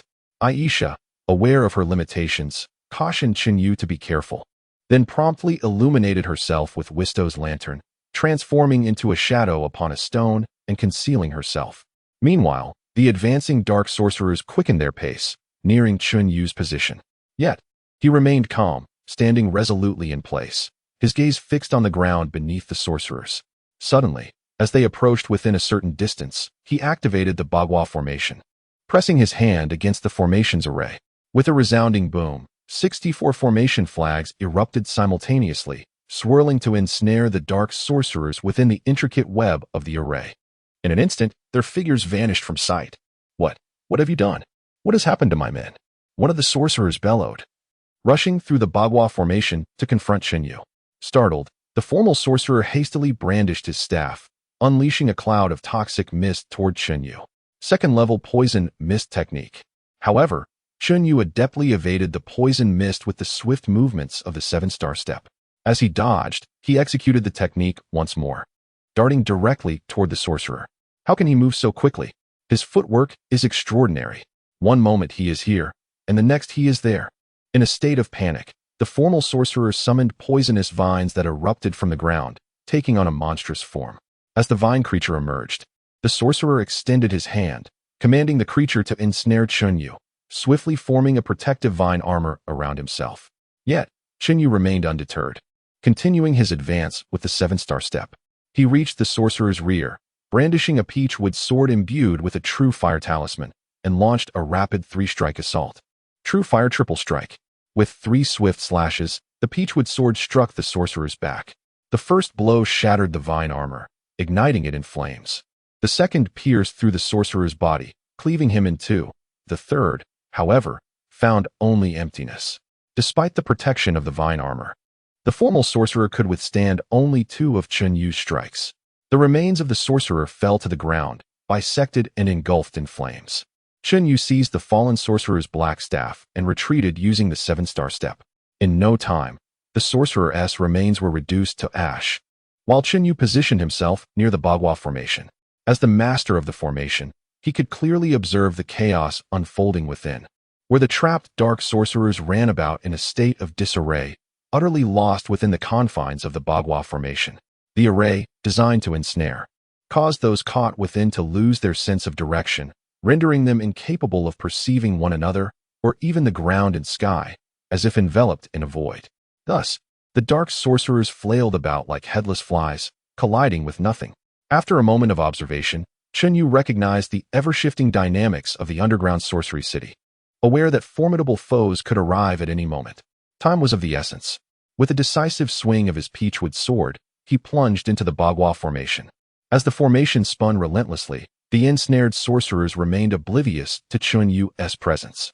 He deftly maneuvered behind each dark sorcerer, methodically severing their heads with his sword. Minutes later, Chunyu emerged from the Bagua formation, clutching a collection of staves. Though these ordinary sorcerer staves held little value, their combined worth amounted to several reward points, alongside the 2 second-level staves confiscated from the formal sorcerer, totaling around 25 to 6 reward points.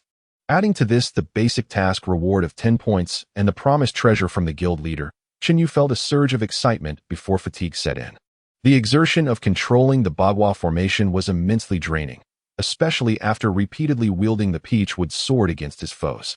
He promptly settled down to rest. Gradually, Princess Aisha's figure materialized from the stone surface, her eyes wide with astonishment as she beheld Chunyu in meditation. Despite his earlier boasts of strength and capability to escort her out of the underground sorcery city, she had never anticipated his prowess to be so formidable. A patrol team of dark sorcerers led by a formal sorcerer had been swiftly dispatched, with the leader failing to escape. Chen's abilities far exceeded his claims. It was no wonder he was confident in his ability to guide her to safety. Suddenly, a loud caw of a spectral raven echoed through the air. Unlike the previous calls, this raven was notably larger and emitted a more commanding cry. Chunyu opened his eyes, gazing up at the imposing creature, his expression shifting to alarm. He quickly instructed Princess Aisha, "Princess, hide at once. Chun, be cautious. It seems a mid-level sorcerer approaches." Aisha replied, her own anxiety palpable. After advising Chunyu once more, she activated Wisto's lantern again, concealing herself upon the stone surface. As Chunyu observed Aisha's successful concealment, he exhaled in relief and turned his gaze toward the path ahead. On the opposite side, from the direction the formal sorcerer had initially come, another figure cloaked in black appeared. Unlike the previous formal sorcerer, this newcomer was slight of build, yet a massive spectral raven, akin to an eagle in size, perched upon his shoulder. A spectral raven, a third-level black sorcery spell that could summon such a formidable creature, capable of reconnaissance and attack. Anyone skilled in third-level black sorcery would undoubtedly be a mid-level sorcerer. What audacity! No wonder he managed to escape here. He indeed possesses some skill. Yet, to dare to slay the sorcerers of our underground city, you shall not leave. Remain here. With a piercing gaze fixed on Chunyu, the newly arrived slender mid-level sorcerer raised his half-meter-long black staff, a palpable aura of menace emanating from him. Chapter 55. The battle with the intermediate sorcerer. Upon witnessing the situation, Chunyu instinctively retreated. He understood all too well that with his current strength, he stood no chance against an intermediate sorcerer. Thus, his sole intention was to employ the Bagua formation to ensnare his opponent, biding his time until the passage opened. Trying to flee, the intermediate sorcerer, Sip, observed Chunyu's retreat and assumed he was attempting to escape. With a mocking chuckle, he waved his wand and pursued him. Sip was not concerned about any potential treachery from Chunyu. After all, a mere apprentice sorcerer could hardly pose a threat to a formidable intermediate sorcerer like himself.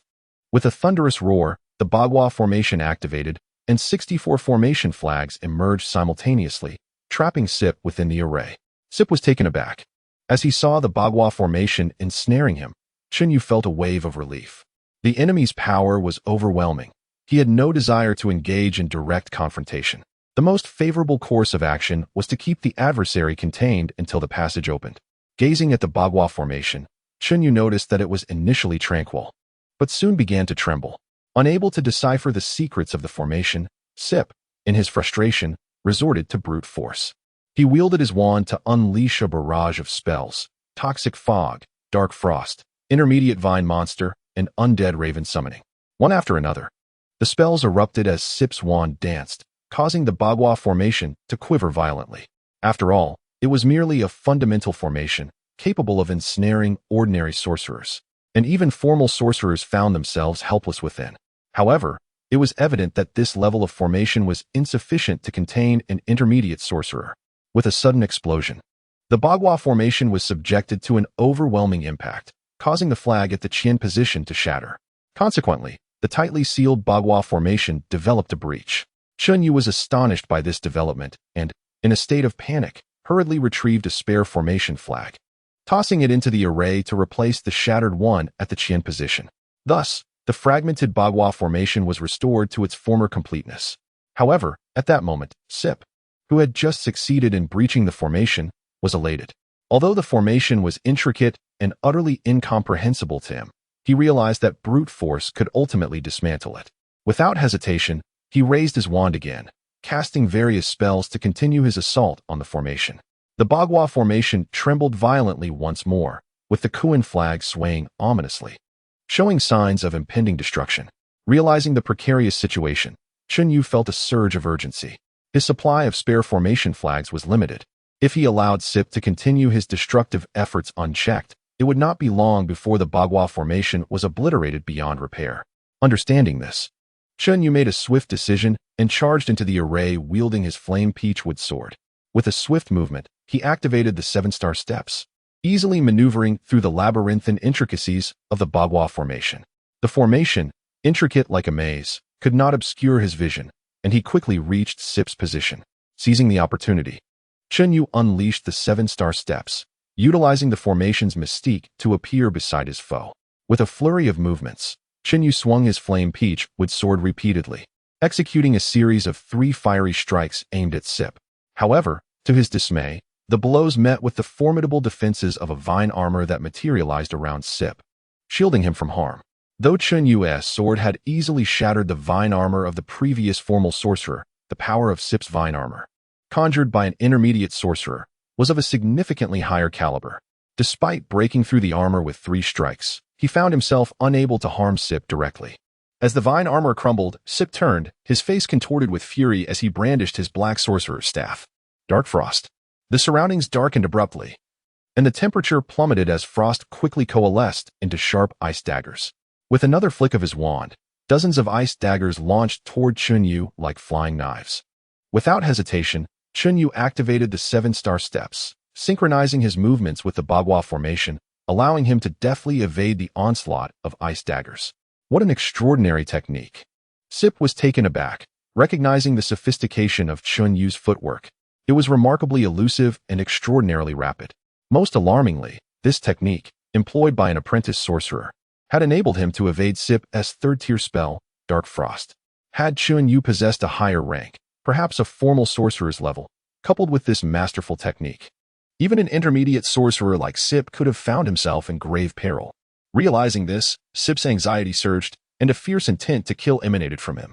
He had to eliminate Chunyu. The consequences of allowing him to grow were too dire to contemplate. His gaze darted about in search of Chunyu, but the shifting Bagua formation concealed him from view. In a fit of rage, Sip unleashed another wave of dark frost, summoning ice daggers to strike mercilessly at the array, intending to force Chunyu out of hiding. Concealed within the Bagua formation, Chunyu quickly discerned Sip's intentions. He was attempting to breach the formation to compel Chunyu to reveal himself. Yet, aware of Sip's strategy, he found himself with no other option. If he did not intervene to prevent the destruction of the formation, his situation would become infinitely more perilous. Recognizing this, Chunyu once again emerged from concealment. As Sip unleashed his ice daggers upon the Bagua formation, Chunyu activated the 7-star steps to close the distance between them. True fire triple strike. With renewed determination, Chunyu brandished his peachwood sword, launching another 3 strikes aimed at Sip, this time targeting his neck. Despite the protective vine armor, the neck remained a vulnerable point. A successful strike could lead to a fatal outcome. However, Sip's face broke into a cruel smile, seemingly prepared for this moment. He swiftly pivoted, pointing his wand at Chunyu. The ice daggers, conjured from his dark frost, instantaneously shifted direction, transforming into a colossal block of black ice to shield him. The peachwood sword struck the massive ice block, thwarting Chunyu's fiery assault. Seizing the opportunity, Sip coldly gestured with his wand, and a vine monster erupted from the ground. Dozens of vine tendrils morphed into grotesque hands, slithering toward Chunyu's legs. The 2nd-tier vine monster spell possessed 3 levels of capability: armor transformation, tendril manipulation, and shapeshifting. Given that Sip's vine monster spell had reached the intermediate tier, its tendrils could now morph into hands to ensnare the opponent. Chapter 56. Successful escape. Upon witnessing the unfolding chaos, Chunyu swiftly executed the 7-star step to retreat, simultaneously unleashing a series of fiery strikes from his wooden sword against the monstrous hands of the vine creature reaching for him. With a series of muffled thuds, the grotesque appendages were severed, and the flames began to engulf the vines once more. Humph! Shipu scoffed coldly, wielding his staff to extinguish the flames with dark frost. Yet, as he sought Qinyu again, the latter's presence had vanished once more.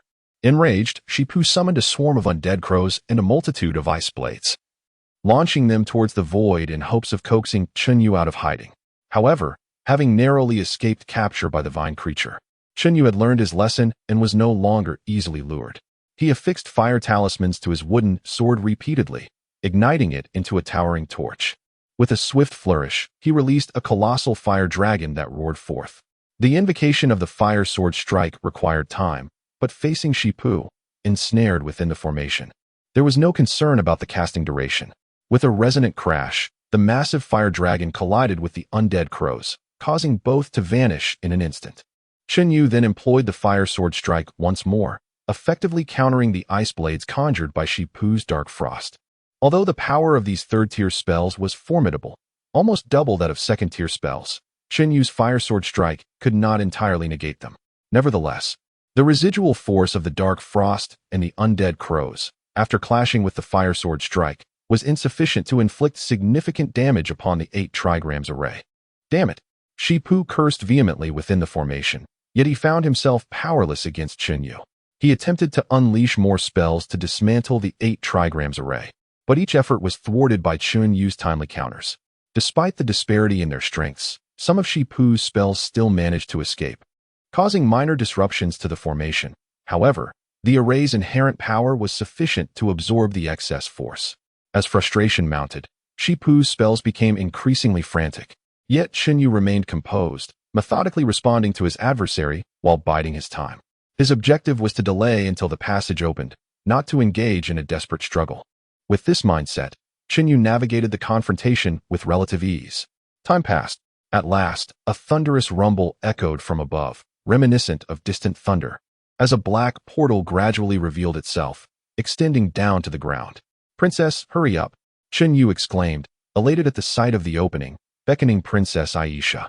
"Understood, Chun," she replied, dashing towards the portal without hesitation. "You, damned, scoundrel.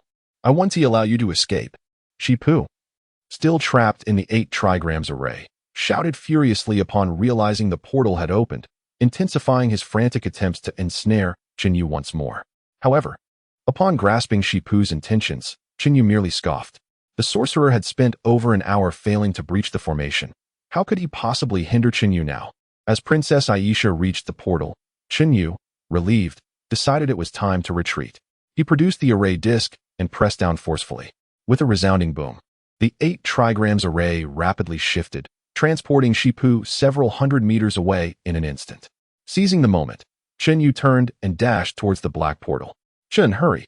Though Princess Aisha had arrived at the portal, she did not exit immediately, but stood waiting for Qinyu. Upon seeing him approach, her face lit up with a smile, joyfully beckoning him. Qinyu, witnessing her concern for him even in their dire situation, felt a warmth in his heart. It was reassuring to rescue someone of her character. He felt at ease. "Let us ascend, Princess," Qinyu called to Aisha, and together they stepped towards the portal. Just as they entered, a figure emerged swiftly from behind a nearby stone, following them into the opening. Shipu, having finally breached the 8 trigrams array, rushed towards the portal, only to find it sealed shut, with both Qinyu and Princess Aisha nowhere in sight. His fury erupted in a furious howl, but alas, with the portal closed, his voice was lost to Qinyu. As Qinyu and Princess Aisha passed through the portal, their surroundings shifted, and they found themselves in an underground chamber. "Quick, close the door. David is dead. There's no need to wait for him," Gray exclaimed, peering out, his appearance disheveled, clothes tattered, and injuries evident, reflecting a state of panic. Frank, tasked with sealing the passage, joined Lance to push the heavy stone slab into place, effectively blocking the portal. Just then, Qinyu cast a wary glance at Gray, who chuckled nervously. "Hee. Chun, is there something wrong?" Gray's laughter was strained, his gaze shifting away from Qinyu's piercing stare. "You were lurking in the shadows while I battled the intermediate sorcerer?" Qinyu demanded, his voice laced with anger. "Oh, well, I saw your fight, and I must say, your strength is truly remarkable," Gray stammered, attempting to flatter. "You were incredible against that intermediate sorcerer." Qinyu remained unfazed, his cold gaze unwavering. "So, while you observed my struggle, you never once considered offering assistance." Gray's demeanor shifted as he realized the gravity of the situation. He recoiled slightly, fear evident in his posture. Chun, it's not that I didn't want to help. Look at me now. How could I possibly intervene in your fight against an intermediate sorcerer? You coward. Chun spat, casting a disdainful glance at Gray. Though Gray's reasoning had merit, it did not change the fact that he had chosen self-preservation over bravery. His actions, remaining hidden until the portal opened, and then hastily following Chun and Princess Aisha to safety, were nothing short of contemptible. Chapter 57. The Excited Captain Hehe. Gray chuckled, his face devoid of luster from Chun-Yu's scolding, yet he dared not retort. It was not the moment to linger and face further reprimand. So he hastily turned to Frank, forcing a laugh.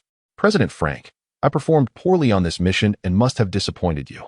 As for rewards, I have nothing more to say. Farewell, little man. Chun-Yu's irritation was still palpable as he watched Gray walk away. Chun, what transpired? Did Gray do something? And did he mention you fought an intermediate wizard? Is that true? Frank suddenly directed his gaze at Chun-Yu, his expression one of incredulity upon hearing about the battle with an intermediate wizard. Chun-Yu was merely an apprentice wizard. Battling an intermediate wizard meant crossing two realms, which seemed utterly exaggerated. President, Chun-Yu promptly recounted Gray's actions underground, then with a hint of shame admitted, indeed, I did face an intermediate wizard down there. But I relied on a formation, and ultimately, it was more of a standoff than an actual battle. At this, Frank exhaled, feeling a sense of normalcy return. However, he was unclear about the formation Chun-Yu mentioned, instinctively guessing it to be some form of sorcery.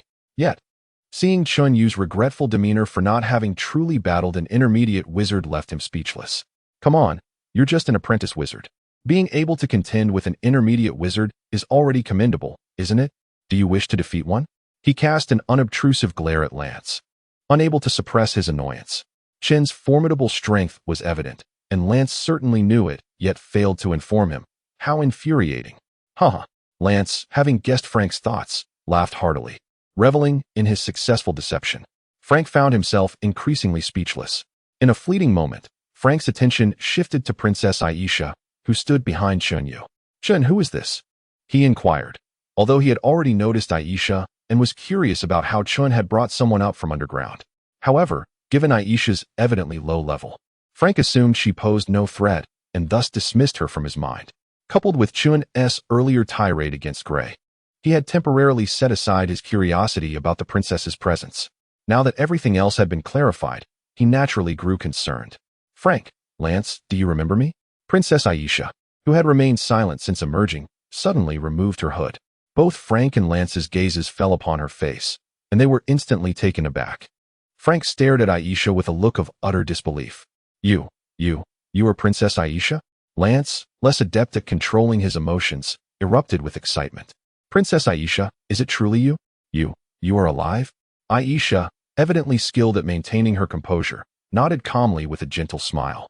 Casting a glance at Chun-Yu and indicating, it was Chun who saved me. Chun. Frank instinctively glanced at Chun-Yu. At that moment, Chun-Yu appeared remarkably composed, as if he had merely performed a commonplace deed. Without pausing to converse with Chun-Yu, Frank turned to Aisha, exclaiming, years ago, during the battle of the underground wizard city, your chamber was reduced to ashes. We all believed you had perished. Actually, I did not. Aisha replied with a serene smile. At that time, my father entrusted me with a lamp from Whistle. When the dark wizard set my room ablaze, I cleverly concealed myself with the lamp. Later, when the underground wizard city was sealed, I too was trapped underground. For all these years, I have relied on Whistle's lamp to hide. It was only thanks to Chin's discovery that I could return to the surface. How enlightening, Frank murmured, and when he looked at Aisha again, he had regained his composure. The princess's safe return was more valuable than anything else. There have been many changes in the kingdom of Fiery Summer in recent years. Seeing Frank's desire to delve into the topic, Aisha, who had already heard about the kingdom's changes from Chun-Yu, interjected, while underground, Chun informed me about the situation above. Frank, I have heard that neither you nor Lance has advanced in your magical levels, am I correct? Frank, sensing Aisha's concern for him and Lance, smiled reassuringly. Princess, you need not worry about us. Lance and I will find a way to break through. However, Aisha chuckled again. It is commendable that you both aspire to advance in your magic. Nevertheless, the practice of sorcery in the kingdom of Fiery Summer is unique. It is not merely a matter of personal determination. Frank furrowed his brow at her words. Aisha continued with a smile. Before the Great War commenced, my father anticipated various possibilities and surmised that the underground wizard city would first aim to destroy our tomes. Therefore, he had copies of all the magical tomes prepared in advance and entrusted them to me for safekeeping. Unfortunately, while I was sealed underground, the tomes remained there, leaving you without resources for your training. Feeling a twinge of guilt, Aisha produced Whistle's lamp and illuminated her gown with it. What is this? Frank and Lance's eyes widened as they beheld scrolls of parchment, the familiar script causing their hearts to race. Aisha sighed. All these years, I have kept these tomes close. Thankfully, Chun rescued me and brought them to the surface. Frank, Lance, you need not worry about your subsequent training anymore. Both of you are gifted individuals in our kingdom of fiery summer. With access to these tomes, I believe you will soon ascend to become grand wizards. Frank's eyes sparkled with hope. Lance, however, suddenly burst into exuberant laughter. Haha, Lance, finally have the chance to advance again.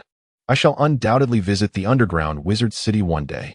Frank shot Lance an exasperated glance. If he sought revenge, he could just say so directly. Lance was not one to be subtle. Why the coyness this time? Unlike Lance, Frank restrained his emotions and, with a smile, addressed Princess Aisha. It is unwise to leave the tomes exposed. I kindly ask the princess to secure them promptly. Chapter 58. Are you practicing some forbidden technique? Princess Aisha nodded and obediently put away the secret manual. However, just as she was about to leave, Chunyu suddenly called out to Frank, President, wait a moment.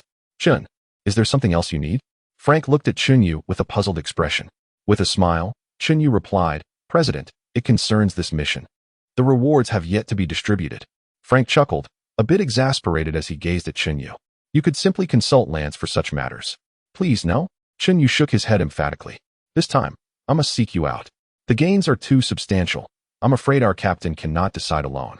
Frank, feeling cornered by Chunyu's insistence, turned apologetically to Princess Aisha. To his relief, she smiled and nodded, seemingly eager to see him award Chunyu. Thus, Frank found it difficult to refuse any longer. Very well, Chun. What have you acquired? Let us take a look now, he said. Haha. Thank you, President. Chunyu laughed as he produced an array of black staves, totaling 2 second-tier staves and several ordinary staves used by apprentice wizards. Such a bounty. Frank's gaze sharpened as he took in the sight. How could you have gathered so much from a single expedition into the underground wizard city? The presence of 2 second-tier staves indicated that he had at least vanquished 2 official wizards, while the numerous ordinary staves implied he had defeated at least a dozen apprentice wizards. Killing wizards is notoriously difficult. Even wizards of the same rank struggle to slay one another. Yet here was Chunyu, who had not only dispatched several apprentice wizards of equal standing, but had also bested 2 official wizards of a higher level. Frank's expression grew increasingly solemn as he contemplated the implications. What sort of sorcery was Chunyu practicing? It seemed implausible that even the prestigious tomes of the Summer Fire Nation could enable such feats. The reason the Summer Fire Nation's magical practices dominated the field was their ability to slay other wizards of the same tier, or even those of slightly higher rank. However, such prowess usually only allowed for the slaying of wizards from 1 tier above, not beyond that. Even so, such capabilities were enough to astonish the entire wizarding community. After all wizards trained in the same arts, shared similar ranks, and possessed comparable strength. Consequently, fatalities were rare. In the wizarding realm, if 2 factions were to engage in combat, one side could typically only hope to kill the other if they held a distinct advantage in rank. Yet Chunyu's emergence clearly subverted this understanding. Unaware of the gravity of Frank's expression, Chunyu began to enumerate his spoils, stating, for the 2 second-tier staves, each grants 10 reward points, totaling 20 points. The 16 ordinary staves yield 5 reward points, adding in the 10 base points for participating in the underground wizard city mission. That gives a total of 35 points. Frank nodded slowly in acknowledgement. Chunyu's smile widened as he continued. According to the rules of selecting treasures, I should be able to choose items appropriate for my rank. Thus, I shall opt for the treasures suitable for apprentice wizards, correct, President? Seeing Frank nod again, Chunyu elaborated. As for the apprentice wizard's treasure, I shall forego it in exchange for reward points. Surely, the finest treasures suitable for apprentice wizards in the Summerfire City's repository could at least be valued at 15 reward points, yes? So, we'll consider it as such. Frank hesitated momentarily before reluctantly nodding again. Apprentice wizard treasures aren't that valuable. At most, they might fetch 5 or 6 reward points. After all, an official wizard's most prized possession, a second-tier staff, is valued at merely 10 points. Yet, given Chun Yu's recent accomplishments, Frank felt it inappropriate to quibble over such trivial matters. Chun Yu was clearly aware of Frank's sentiments and exaggerated the value of the apprentice wizard's treasures, knowing Frank would hesitate to contest him at this juncture. Thus, all told, that amounts to 50 reward points, Chun Yu concluded, his face lighting up at the prospect. 50 reward points would be sufficient to elevate his mastery of the arcane arts by a small tier, provided he could exchange them for relics of the undead. However, a thought struck him, and he frowned.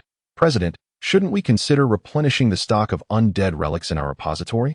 Otherwise, with so many reward points, I fear I may struggle to spend them. Upon hearing Chun Yu mention undead relics, Frank was momentarily taken aback, then recalled something. He regarded Chun Yu curiously. Chun, I heard from Henry that you always exchange your reward points for undead relics. I find it curious. What do you need so many for? Chun Yu's heart raced at the inquiry.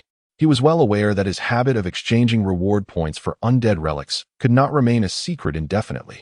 After all, his need for such relics was substantial, and the constant exchanges would inevitably raise suspicions. However, he hadn't anticipated Frank would begin to suspect him so soon. After a moment of contemplation, Chun Yu feigned embarrassment and sighed. Since you, President, Captain Lance, and the Princess are all present, I find it difficult to conceal the truth any longer.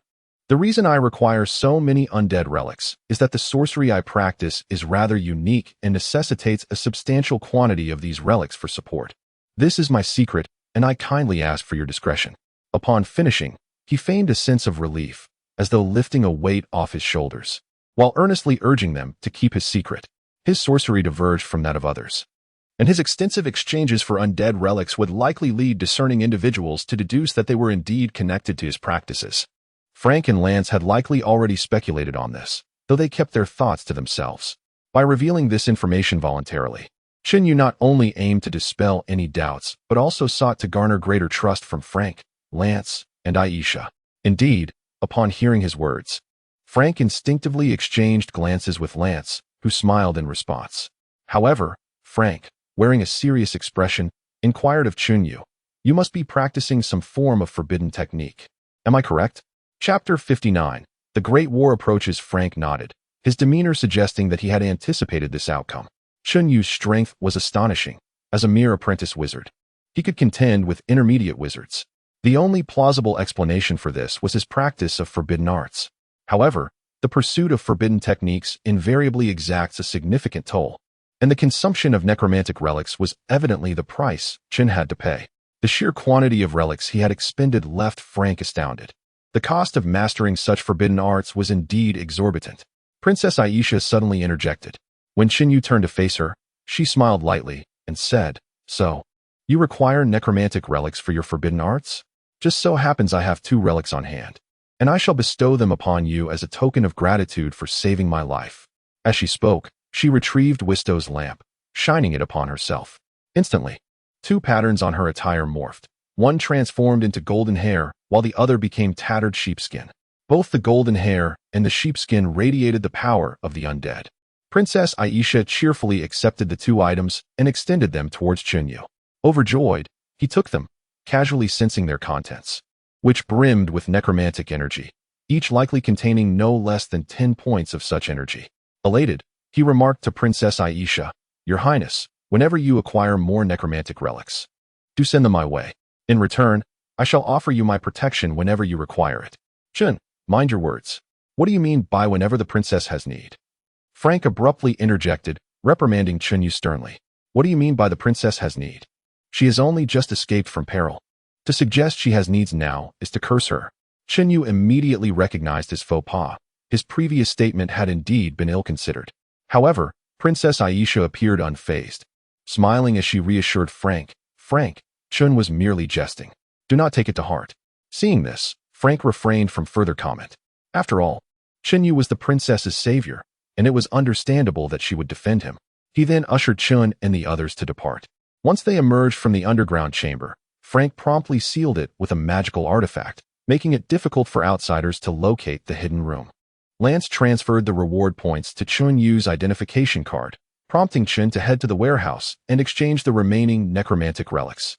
After Chen's departure, Frank and Lance began arranging accommodations for Princess Aisha. Once they had secured a safe residence for her, she summoned Frank and Lance to her room to discuss matters. Half an hour later, Frank and Lance emerged from Princess Aisha's chamber, their expressions somber. However, they found themselves unable to ascend due to the teleportation portal to the surface being destroyed in the last battle by a powerful wizard dispatched by headquarters. As they spoke, Frank's demeanor grew increasingly grave. The dim moonlight cast shadows on his face, which became as stony as the depths of the ocean. With his hands clasped behind his back, he gazed up at the waning moon obscured by clouds and solemnly declared, "Lance, I intend to send someone down to the underground wizard city to investigate what the inhabitants are up to and whether they have indeed uncovered an ancient, fractured portal." Lance nodded, comprehending Frank's concerns. If the underground wizard city had indeed discovered another portal, it would herald the onset of war. Yet, they were far from prepared. Currently, the strength of Flame Summer City was even inferior to that during the last conflict. Thus, should the underground wizard city launch an attack on Flame Summer City, their plight would undoubtedly be 100-fold more difficult than before.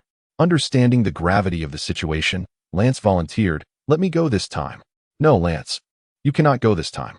Lance's eyes widened in disbelief, ready to protest vehemently. However, Frank, anticipating his response, interjected, "Lance, it's not that I am forbidding you. There are far more critical matters awaiting your attention. Like me, you have cultivated the unique sorcery of Flame Summer Nation, and until now, we lacked the tomes to continue our training, resulting in a stagnation of our levels for over a decade. With the newfound tomes, I believe it won't be long before we can advance. Lance, as the war approaches, the stronger we become, the more impactful our contributions will be." Upon hearing this, Lance fell silent. Initially, he had disagreed with Frank's decision to exclude him from the mission, but Frank's words resonated with him. His level had been stagnant for too long. With the tomes in hand, seizing the opportunity to train would be far more beneficial than wasting time on the mission. As Frank had stated, the stronger he became, the more significant his role in the impending war. Nodding in agreement with Frank's arrangement, Lance grew curious. "Who do you plan to send?" Frank had evidently already devised a plan. Without hesitation, he replied, "Let's send Green and Lena, along with 2 assistants, Sam and Jensen." Green was the principal of the Flame Summer City Wizard School, a top-tier intermediate wizard, slightly weaker than Lance, but hardly inferior. Lena was the leader of another field team, also an intermediate wizard. Sam and Jensen were researchers from the Flame Summer City Wizard Association, also serving as instructors at the wizard school. They were somewhat less powerful, but still among the elite junior wizards. Frank's choice of these 4 individuals for the mission underscored the significance he placed on its success. Lance, anticipating Frank's decision, nodded in agreement. However, a thought crossed his mind, prompting him to ask Frank, "Are you not considering sending Chen?" "Chen, moreover, he is already engaged in battle with the wizards of the underground wizard city. Sending him now would undoubtedly put him at risk. Chen is a promising young man, and I would prefer he develops smoothly. Currently, his contribution to Flame Summer City is minimal. Only when he becomes a high-level wizard, or even a grand wizard, can he truly stand on his own and eventually replace me in supporting Flame Summer City." Lance chuckled lightly, but refrained from further commentary. Frank held high hopes for Chunyu, demonstrating a commendable desire to nurture his growth. However, based on his understanding of Chun, he suspected that Chen might not be inclined to heed Frank's arrangements. After all, with the specter of war looming, Chen would undoubtedly sense the unusual atmosphere and the encroaching danger. This was the instinct of a wizard, knowing that a great conflict was imminent. How could Chen not strive to seize every opportunity to elevate his level? For someone practicing forbidden arts like Chen, participating in missions and reaping rewards would indeed serve as a means of advancement. Chapter 60. Significantly enhancing strength, Chen Yu sat cross-legged on the ground, placing 5 relics of the undead before him. These 5 artifacts consisted of golden hair, a fragmented sheepskin, pale hair, black feathers, and tattered pages. Among them, the golden hair and fragmented sheepskin gifted by Princess Aisha possessed 11 and 12 points of undead energy, respectively, while the pale hair, black feathers, and tattered pages held slightly lesser energies of 7, 8, and 6 points. Utilizing all of them would elevate his current cultivation progress in the spirit-body realm by 22. Presently, Chen Yu's progress stood at 35.8, and with the additional 22, it would reach 57.8. He still had 30 reward points, but regrettably, the warehouse in Yinsha City was depleted of undead relics he had already exchanged. Fortunately, Chairman Frank had assured him that he would arrange for additional relics to be sourced from elsewhere, and it would not be long before the warehouse was replenished. Next came the absorption of undead energy. One by one, Chen Yu picked up the relics, utilizing the system to absorb their energies. As the undead energy was consumed and transformed into Dao energy by the system, it flowed into his body, rapidly enhancing his cultivation progress. A substantial influx of Dao energy invigorated Chen Yu's being, so much so that he felt a slight dizziness due to the overwhelming amount of energy entering him. If one were to liken his body to a reservoir, the Dao energy would resemble the water filling it. As his cultivation progress in the spirit-body realm advanced, the reservoir grew increasingly full. Once all the energy from the 5 relics was absorbed, the reservoir of Chen Yu reached 57.8. The sudden surge of energy caused him to feel dizzy once more, and it took quite some time for his body to acclimate to such an intense influx of energy. The next step involved meditation to fully integrate the energy with his body. This process took Chen Yu a little over 2 days. The expedition to the underground witch city provided him with renewed clarity regarding his cultivation direction, illuminating the paths he needed to pursue for advancement. The method primarily involved affixing true fire talismans to a peachwood sword, harnessing its power. The more talismans affixed, the greater the force unleashed. At most, he could attach 10 true fire talismans. Due to the enhancement effects of the peachwood sword, the talismans would exhibit double their power when affixed to it.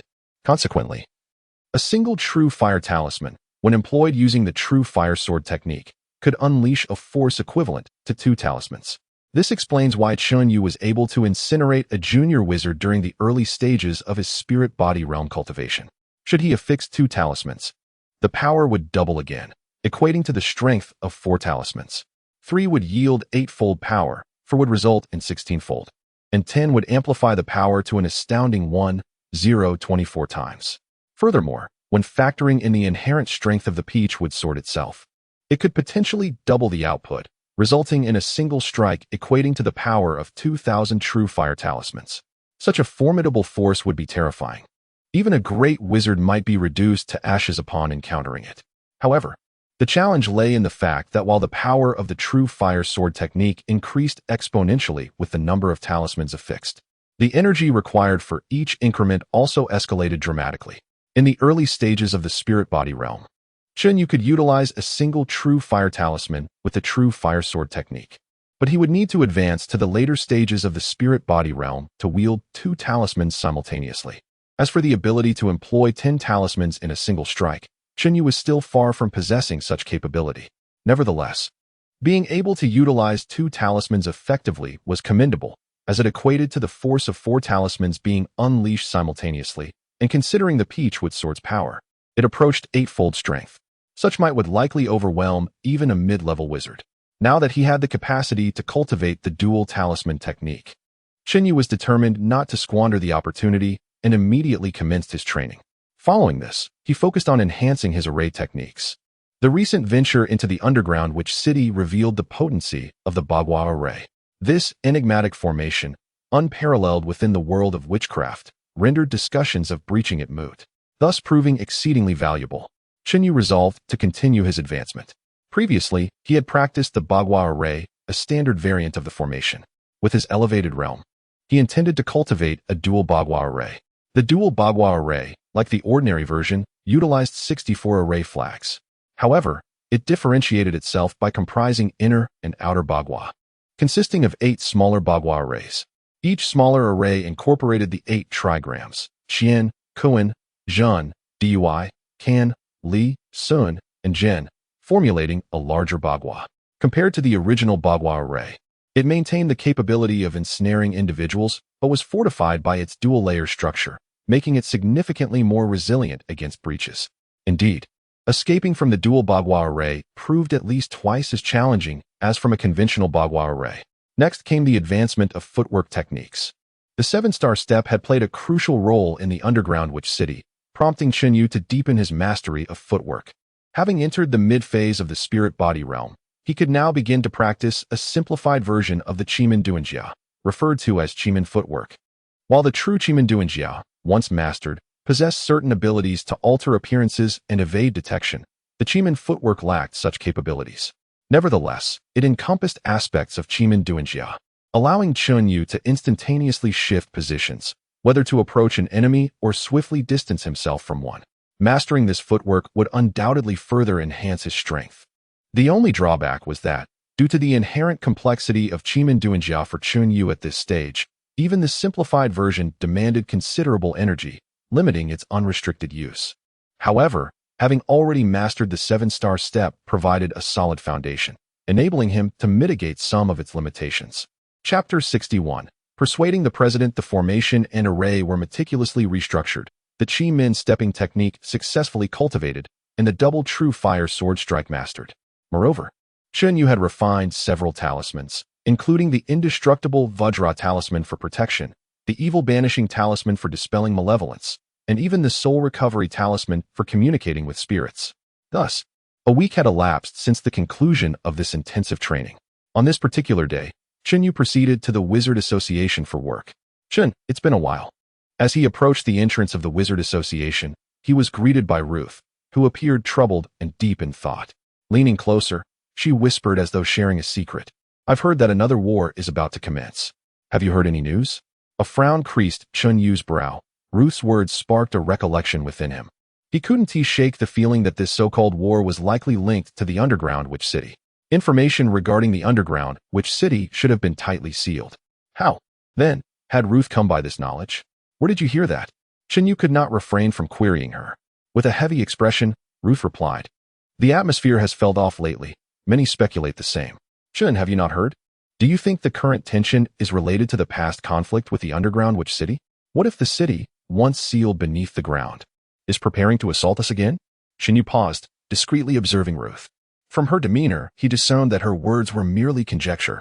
Yet, was it not eerily accurate to predict the connection to the underground witch city? Concerned that such rumors might spiral out of control, he quickly reassured Ruth. Smiling as he said, Ruth, you're overthinking it. Even if there were a war, so what if the underground witch city attacked? We could always evacuate. Ruth was taken aback, giving him a long, scrutinizing look before shaking her head. Chun, it seems you might not fully grasp the intricacies of our world. For those of us born in Yinxia City, this place is our foundation. If the city were to fall, the malevolent underground witch city would undoubtedly perform some sacrificial rites here to seize complete control. Do you understand? In such a scenario, we, the inhabitants of Yinxia City, would become sacrifices. Even if we managed to escape, we would be forever cursed by the fall of our birthplace, unable to break free from that fate. Sigh. Your foundational knowledge of witchcraft seems lacking. Ruth regarded him with a mix of surprise and concern. I've forgotten much of that ancient knowledge. Chun Yu replied with an awkward smile, though internally he was deeply unsettled. Ruth's insights seemed profoundly rational. The world of wizards indeed harbored inexplicable events and rules, beyond the realm of common sense. With a gentle sigh, Ruth, burdened with worry, seemed reluctant to continue the conversation. As she turned to leave, she softly cautioned him, Chun, prepare yourself. In the event of a war, your contribution may be crucial. I too must dedicate time to honing my skills, aspiring to elevate my rank to that of an apprentice wizard. The President has recently made some foundational texts from the early Yinxia Kingdom available. These texts can help one ascend to the intermediate wizard level. It is said that the President and President Rands contributed their own practices. Many are pursuing this, and I plan to take a look as well. An overwhelming sense of insecurity surged within him. To enhance his strength, he needed reward points, and the most effective means of acquiring them was through combat with enemies. After some contemplation, he headed directly to Rands' office. However, he found Rands absent. Upon inquiring with the assistant, he learned that Rands had not been in for several days, having taken leave to practice his witchcraft at home. Chun Yu was not surprised by Rands' absence. After all, with Princess Aisha's return and the introduction of the Yinxia Kingdom's witchcraft texts, it would be unwise for Rands, who had experienced over a decade of stagnation due to a lack of resources, not to seize the opportunity to cultivate. After exchanging a few words with Rands' assistant, Chun Yu was informed that the President was currently engaged in task arrangements and that some actions might be forthcoming. Yet, When Chinyu inquired about the nature of these actions, the assistant was entirely uninformed, leaving Chinyu frustrated. Emerging from Ranz's office, Chinyu speculated whether the tasks assigned by President Frank were related to the underground witch city. After all, it was curious that tasks were being organized so soon after Princess Aisha had emerged from there. Unable to resist the urge to learn more, Chinyu made his way to President Frank's office. "Chin, welcome. Please, have a seat," Frank greeted with a broad smile as Chinyu entered. However, Chinyu had no intention of engaging in casual conversation. He promptly addressed the matter at hand. "President, is there a task concerning the underground witch city?" Frank glanced at Chinyu with a knowing look, his response clearly affirming Chinyu's inquiry. "I wish to participate in this task," Chinyu declared resolutely after receiving confirmation from Frank.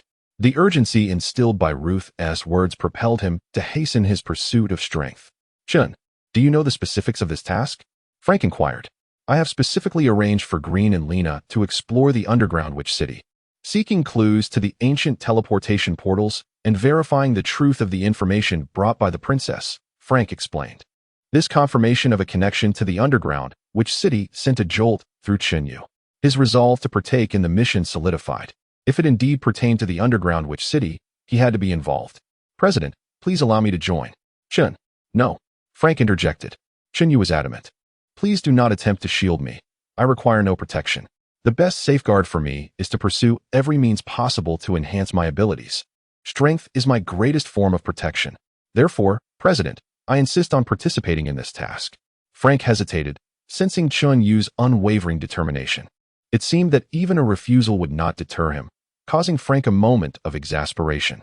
"President, how long do you believe you can protect me?" Chinyu pressed on. "When the underground witch city strikes, can you still safeguard me then?" "Yes, descending into the underground witch city carries dangers, but remaining passive, not engaging in the task, not enhancing my power while waiting for the city to attack, does that not pose a threat in itself? Rather than waiting to react and potentially perish, I would prefer to actively confront the enemy, sharpen my skills, and strengthen myself. President, please allow me to take part in this mission." Chapter 62. The return to the underground city. Upon seeing Frank's agreement, Chinyu felt an immediate surge of joy and promptly expressed his gratitude before taking his leave. After Chin departed, Frank shook his head in a mix of resignation and contemplation before reaching for a small bell at the edge of his desk. Shortly after, his assistant entered, inquiring, "President, did you call for me?" Frank instructed, "Please inform Sam that he is not to participate in the mission scheduled for 2 days hence." He continued, "Tell him that a more formidable individual will be taking his place." 2 days later, in the underground chamber, Chinyu encountered Frank once again. Along with 3 other participants in the mission, he had previously met Lena, the leader of another team, but this was his first introduction to Green and Jensen. Green was a middle-aged man who exuded an air of sophistication despite his robust demeanor, while Jensen appeared to be a refined young man. Upon spotting Chinyu, Green smiled and remarked, "Recently, Chun's reputation in the field has grown quite substantial. I have heard your name more than once." As laughter erupted from Green, he continued, "Chun, you truly are an intriguing individual." Observing that everyone had gathered, Frank interjected, "Now that we are all present, let us discuss the specifics of this mission. This task primarily revolves around information gathering, with the critical objective of ascertaining whether the underground witch city has indeed located the ancient portal. If they have found it, we must determine the extent of its damage and whether it is capable of being restored." As he spoke, Frank approached Green and handed him an exquisite pocket watch. The watch, with its dim sheen and subtle aura, was clearly an enchanted artifact, intended to facilitate communication between the underground and the surface. After the previous mission, Frank had learned his lesson and had specifically sought out a pocket watch with some communication capabilities to entrust to Green, the mission's leader. Green accepted it with great reverence. At that moment, however, Frank leaned in and whispered something to Green, causing him to pause and instinctively glance towards Chinyu. This instruction left Green puzzled, yet he recognized Chinyu's significance in Frank's eyes. Without further elaboration, Frank patted Green on the shoulder, stepping back as if to reinforce his admonition. Subsequently, under the watchful gaze of the others, Frank personally opened the passage to the underground city. One by one, they entered the tunnel, with Chinyu being the last to step in. Upon emerging from the passage, he found himself and the others standing in a valley of white, the White Mountain and the Valley of Sorrows. Green surveyed the terrain to ascertain their position before turning to the group and stating gravely, "We are now within the underground witch city. I will outline our plan moving forward. Since our mission is primarily exploratory, it is imperative that we remain discreet. We must avoid detection by the inhabitants of the underground witch city and steer clear of any conflicts." He continued, "As for safety concerns, there is no need for undue worry. According to the information provided by the President, the 4 high sorcerers of the underground witch city are currently recuperating from injuries sustained during the recent conflict with the Kingdom of Yinxia. They are unlikely to venture forth unless faced with a life-threatening situation. Moreover, the high sorcerers have their own assignments, making it improbable for them to be seen outside. Our most formidable adversaries will be the intermediate sorcerers. Both Lina and I are intermediate sorcerers, and I trust that both Qin and Jinsen possess considerable strength as well. Therefore, as long as we exercise caution, I believe the intermediate sorcerers of the underground witch city will not pose a significant threat to us." With safety concerns addressed, Green proceeded to elaborate on the execution of their specific tasks. The President's information was incomplete. He merely indicated that the underground witch city had discovered an ancient portal, but its exact location remained unknown. Thus, our first step is to gather intelligence to ascertain whether the ancient portal truly exists, and if so, to pinpoint its exact location. "Now, let us all change into the robes of dark sorcerers," Green declared, "and also swap our staffs." He then dropped a package onto the ground, opened it, and produced 4 sets of robes and 4 ordinary black sorcerer staffs for the group to don. Without hesitation, Xinyu, Lina, Jinsen, and the others changed into the dark sorcerer's robes, concealing their own staffs or wooden swords beneath their garments while wielding the black sorcerer staffs. Once attired, they pulled their hoods over their faces, ensuring that unless someone were to lift their hoods for a thorough inspection, it would be difficult for anyone to discern their origins. "Excellent," Green remarked with satisfaction as he observed everyone clad in dark sorcerer robes. "Now, let us embark on our mission to capture a few inhabitants of the underground witch city and inquire about the ancient portal." At that moment, Green's gaze unexpectedly fell upon Xinyu. Taken aback, Xinyu looked at him in surprise. Green spoke earnestly, "Chun, earlier upon our descent, the President specifically instructed me to ensure your safety. While I am uncertain of his reasoning, I trust his judgment, and he must have his reasons. Therefore, I will do my utmost to safeguard you." Chapter 63. Receiving the message stop. Xinyu frowned upon hearing this and quickly replied, "Principal Green, there is no need for you to ensure my safety. I am quite capable of safeguarding myself. Since I have chosen to come down, I possess the confidence and ability to protect my own well-being." Green interjected, "Chun, this is the President's directive." Xinyu immediately countered, "The President is above ground, not below. Furthermore, Principal Green is here for a mission. If you delay your task to protect me, I cannot bear that responsibility." Green furrowed his brow, wanting to say more. At that moment, Lina interjected, addressing Green, "Green, Chin's words hold merit. The mission is paramount. Besides, Chin's willingness to participate indicates he has some confidence in his abilities. I suggest you refrain from further discussions about protection. The situation underground is ever-changing, and our best course of action is to remain adaptable. If we become preoccupied with safeguarding someone, we may indeed jeopardize the mission." Upon hearing this, Green contemplated and eventually nodded, glancing at Xinyu. "In that case, I shall not mention protection again. Let us all take care of ourselves." With that, he waved his hand and declared, "All right, let us set out and see if we can capture a few individuals from the underground wizard city to inquire about the ancient portal." Consequently, no one uttered another word, and the group departed with Green. After leaving the Valley of Sorrows and crossing the White Mountains, they headed towards the direction of the Black Wizard City. They encountered several patrols from the underground wizard city, and the group cautiously avoided detection, thus remaining concealed. After the patrols passed, they pressed onward. Green and Lina surged forward, employing their sorcery to subdue a lone black wizard and interrogate him. However, the outcome proved disappointing. This solitary black wizard possessed no knowledge regarding the ancient portal. They eliminated the black wizard and continued their journey. Subsequently, they captured another lone black wizard, interrogating him as well. Ultimately, they apprehended a total of 4 solitary black wizards, questioning each in turn. At last, they garnered some useful information. While the existence of the ancient portal remained uncertain, one of the black wizards revealed that there had indeed been recent movements in the underground wizard city, with personnel stationed in several areas, seemingly engaged in some significant task. Due to his low rank, This black wizard could not elaborate on the specifics of the mission. Grateful for the information, Chen Yu and the others no longer felt like headless flies wandering aimlessly. Green convened the group to deliberate. 4 locations emerged as suspicious: the Forest of Time, the Desolate Valley, the Thunder Mountains, and the True Plains. As he spoke, Green illustrated the 4 locations on the ground with tangible objects. First placing a stone to represent the Black Wizard City. He then arranged 4 smaller stones around the larger one, using a stick to symbolize their current position. They were situated to the north of the Black Wizard City, approximately 70 miles away. The Forest of Time, Desolate Valley, Thunder Mountains, and True Plains lay to the southwest, south, southeast, and further southeast of the Black Wizard City, respectively. The distances varied, with the nearest being about 80 miles and the farthest extending 300 to 400 miles. Now, let us head southwest to investigate the Forest of Time. Once completed, we shall proceed north to the Desolate Valley, followed by the Thunder Mountains and the True Plains. It would be ideal to capture a few more black wizards to ascertain the situation further. Let us depart, Green commanded, leading the way as the others followed suit. After traveling for over 20 miles, Green suddenly grew cautious, warning the group that a captured black wizard had mentioned the presence of a lookout nearby, guarded by a mid-level wizard. As far as I know, the black wizards of the underground city, particularly the mid-level ones, practice the spell of the undead crow. I fear the mid-level wizard at the lookout may use the undead crow to patrol from above. Therefore, I advise everyone to remain vigilant and avoid exhibiting any unusual behavior.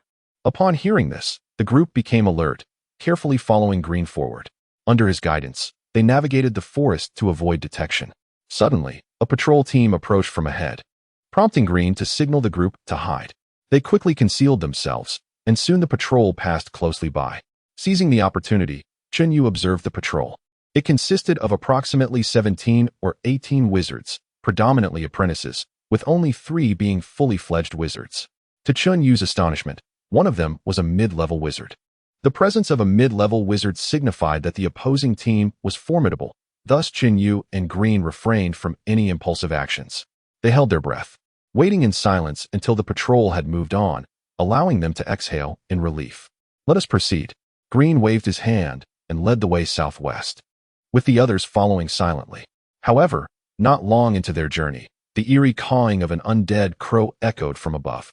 A massive undead crow soared from the distance, flapping its wings and scanning the ground below, clearly on patrol. Chen Yu's heart raced. Observing this, Green was startled but immediately turned to Lena. In perfect synchrony, Lena nodded to Green and swiftly retrieved her staff, casting a spell. A mist began to rise from beneath their feet, enveloping them in a shroud that obscured their forms. Excellent sorcery, Green exclaimed in delight, complimenting Lena. He explained to Chen Yu and Jansen, Captain Lena's mist spell conceals our presence from undead creatures. That undead crow will not be able to see us from above. Now, let us continue forward, but be cautious not to disturb any branches or shrubs along the way, lest the undead crow detect something amiss. With that, he moved ahead once more, followed closely by Lena, Chen Yu, and Jansen, who all treaded carefully to avoid drawing attention. Before long, the undead crow glided naturally overhead, seemingly unaware of any disturbances below. Chapter 64. The Separation and Escape Quickly. Upon seeing the spectral crows overhead, Green's heart soared, prompting him to hasten his pace. He was determined to lead the group away from this sentry area as swiftly as possible. The others promptly followed suit. Suddenly, a cacophony of cawing echoed through the sky as several spectral crows appeared simultaneously. This was alarming. Chen Yu's expression shifted dramatically. At that moment, Green, Lena, and Jansen also wore equally grim visages. The sight of 6 spectral crows soaring above signified the presence of at least 6 intermediate sorcerers nearby. The sudden congregation of such powerful beings raised unsettling questions. As the group's apprehension heightened, the spectral crows unexpectedly descended from the heavens, skimming dangerously close to the ground in their pursuit. This is bad, Green exclaimed, realizing that the crows were now approaching them at ground level. Lena's face mirrored his concern. While her misty enchantment could obscure them from aerial view, it was ineffective against the crows' line of sight from lower altitudes. The simultaneous flight of the 6 crows towards their direction left no doubt. Once they drew closer, their presence would be unmistakable. The spectral crows approached with alarming speed, reaching a perilously close distance in mere moments. The first crow spotted them and immediately began to relay their location with frantic caws. Without hesitation, Green brandished his staff, reciting an incantation as he aimed it at the crow. A burst of flames erupted from the tip of his staff, striking the spectral crow and annihilating it. Now, almost simultaneously, Green beckoned the others to join in the fray. Yu produced a true fire talisman, while Lena and Jansen readied their staffs. Following Green's lead, the trio unleashed their spells. Yu hurled his talisman, Lena conjured a pristine ice arrow, and Jansen's staff plunged into the ground, summoning spikes from below. Within mere seconds, they felled all 6 spectral crows, with Green and Lena each dispatching 2, while Yu and Jansen claimed 1 each. Follow me. Our cover has been blown. The intermediate sorcerers from the underground city will be upon us shortly. Amidst their victory over the crows, Green urgently shouted, guiding the group towards the valley ahead. Without hesitation, Yu and the others trailed after him. Spotting a nearby forest, Green led them directly into the thicket, hoping to traverse through it and reach the valley. Caw, caw, caw. Once again, spectral crows appeared overhead, evidently summoned by the intermediate sorcerer who realized his minions had been slain. Lena conjured her mist, obscuring their movements from the crows above. However, distant shouts soon echoed from the left, as several intermediate sorcerers pursued them, one of whom bellowed, "Damn it! There are sorcerers on the ground. We cannot let them escape this time. Everyone, follow me." The diving spectral crows quickly detected their movements, prompting a throng of intermediate sorcerers to give chase. Simultaneously, some sorcerers dispatched spectral crows elsewhere to relay messages, summoning nearby sentinels to intercept. Green wielded his staff, urging the group forward while striving to conceal their trail, preventing the enemy from discernibly tracking their exact whereabouts.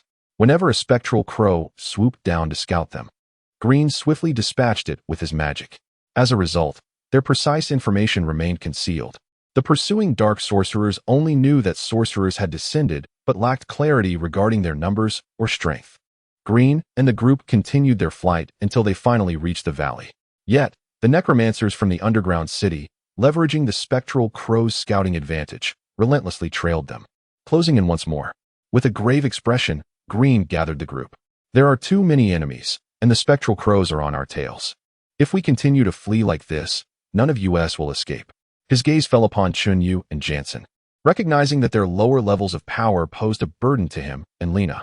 Seriousness etched on his face. Green continued, "Lena and I have ways to evade pursuit. But you two, Chen and Jansen, do not."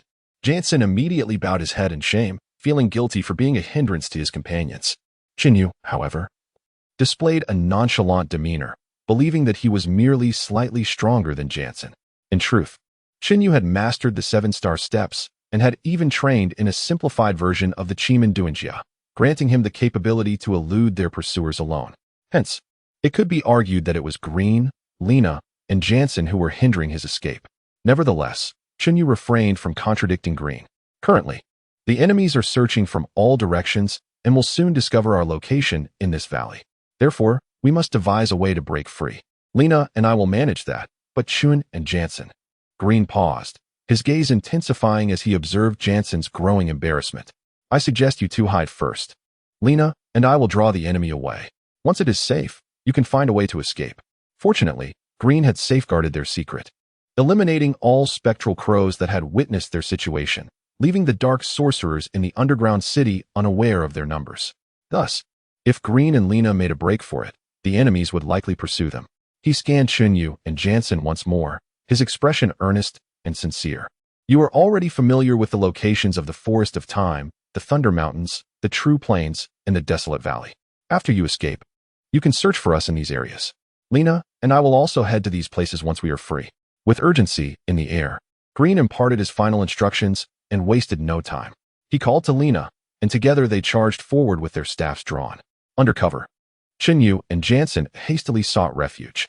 Echoes of pursuit resonated as a cadre of dark sorcerers chased after Green and Lena, restoring a semblance of tranquility to the valley. The duo remained concealed until they were certain the dark sorcerers had vanished entirely, emerging from their sanctuary.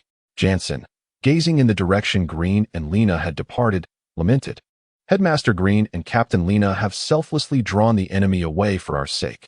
May they find safety. Chen Yu, pragmatic, demurred. This is not the moment for lamentation. With Headmaster Green and Captain Lena's prowess, they shall surely evade their pursuers. Let us hasten to rendezvous with them in the primeval forest. Jansen, stirred from his reverie, concurred. And together they departed the valley, journeying southwest. Green and Lena's diversion had cleared their path of dark sorcerers, ensuring a safe passage from the valley. However, fate intervened, and they encountered a minor patrol from the Black Wizard City. Composed of novice sorcerers, the patrol posed little threat, yet the pair refrained from engagement to maintain their secrecy.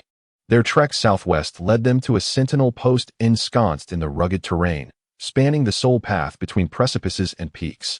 The guard consisted of a dozen sorcerers, including 5 formal practitioners and a mid-level mage. Chen Yu and Jansen exchanged concerned glances. Shall we attempt a detour? Jansen proposed. Chen Yu acquiesced, and they veered right.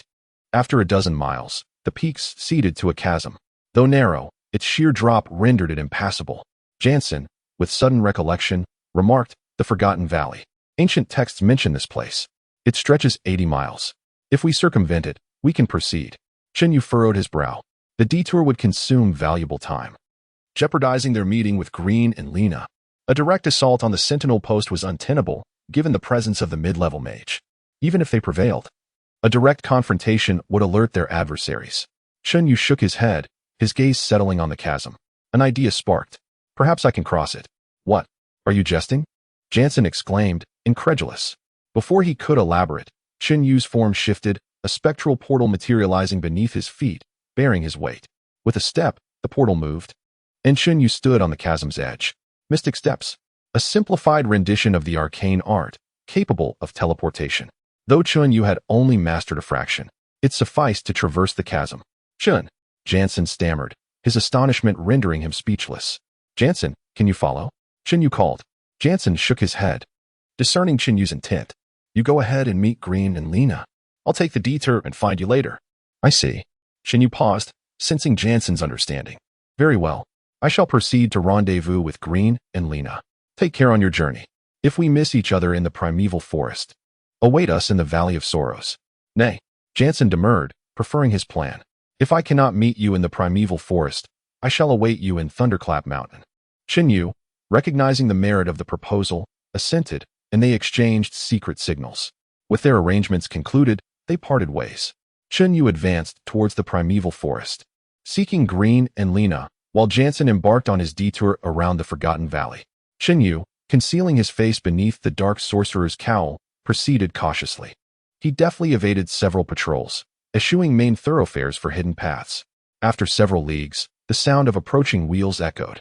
Chen Yu sought refuge in concealment. A resplendent carriage drawn by 4 unicorn horses emerged.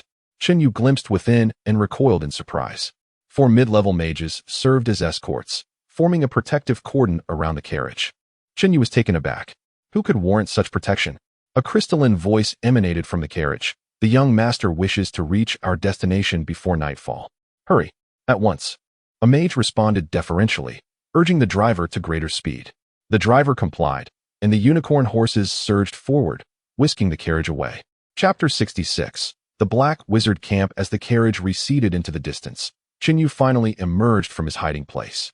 Glancing towards the direction the carriage had departed, he could not help but shake his head. The situation underground seemed to mirror that above, with evident hierarchies and status. The occupants of the carriage were clearly of high standing.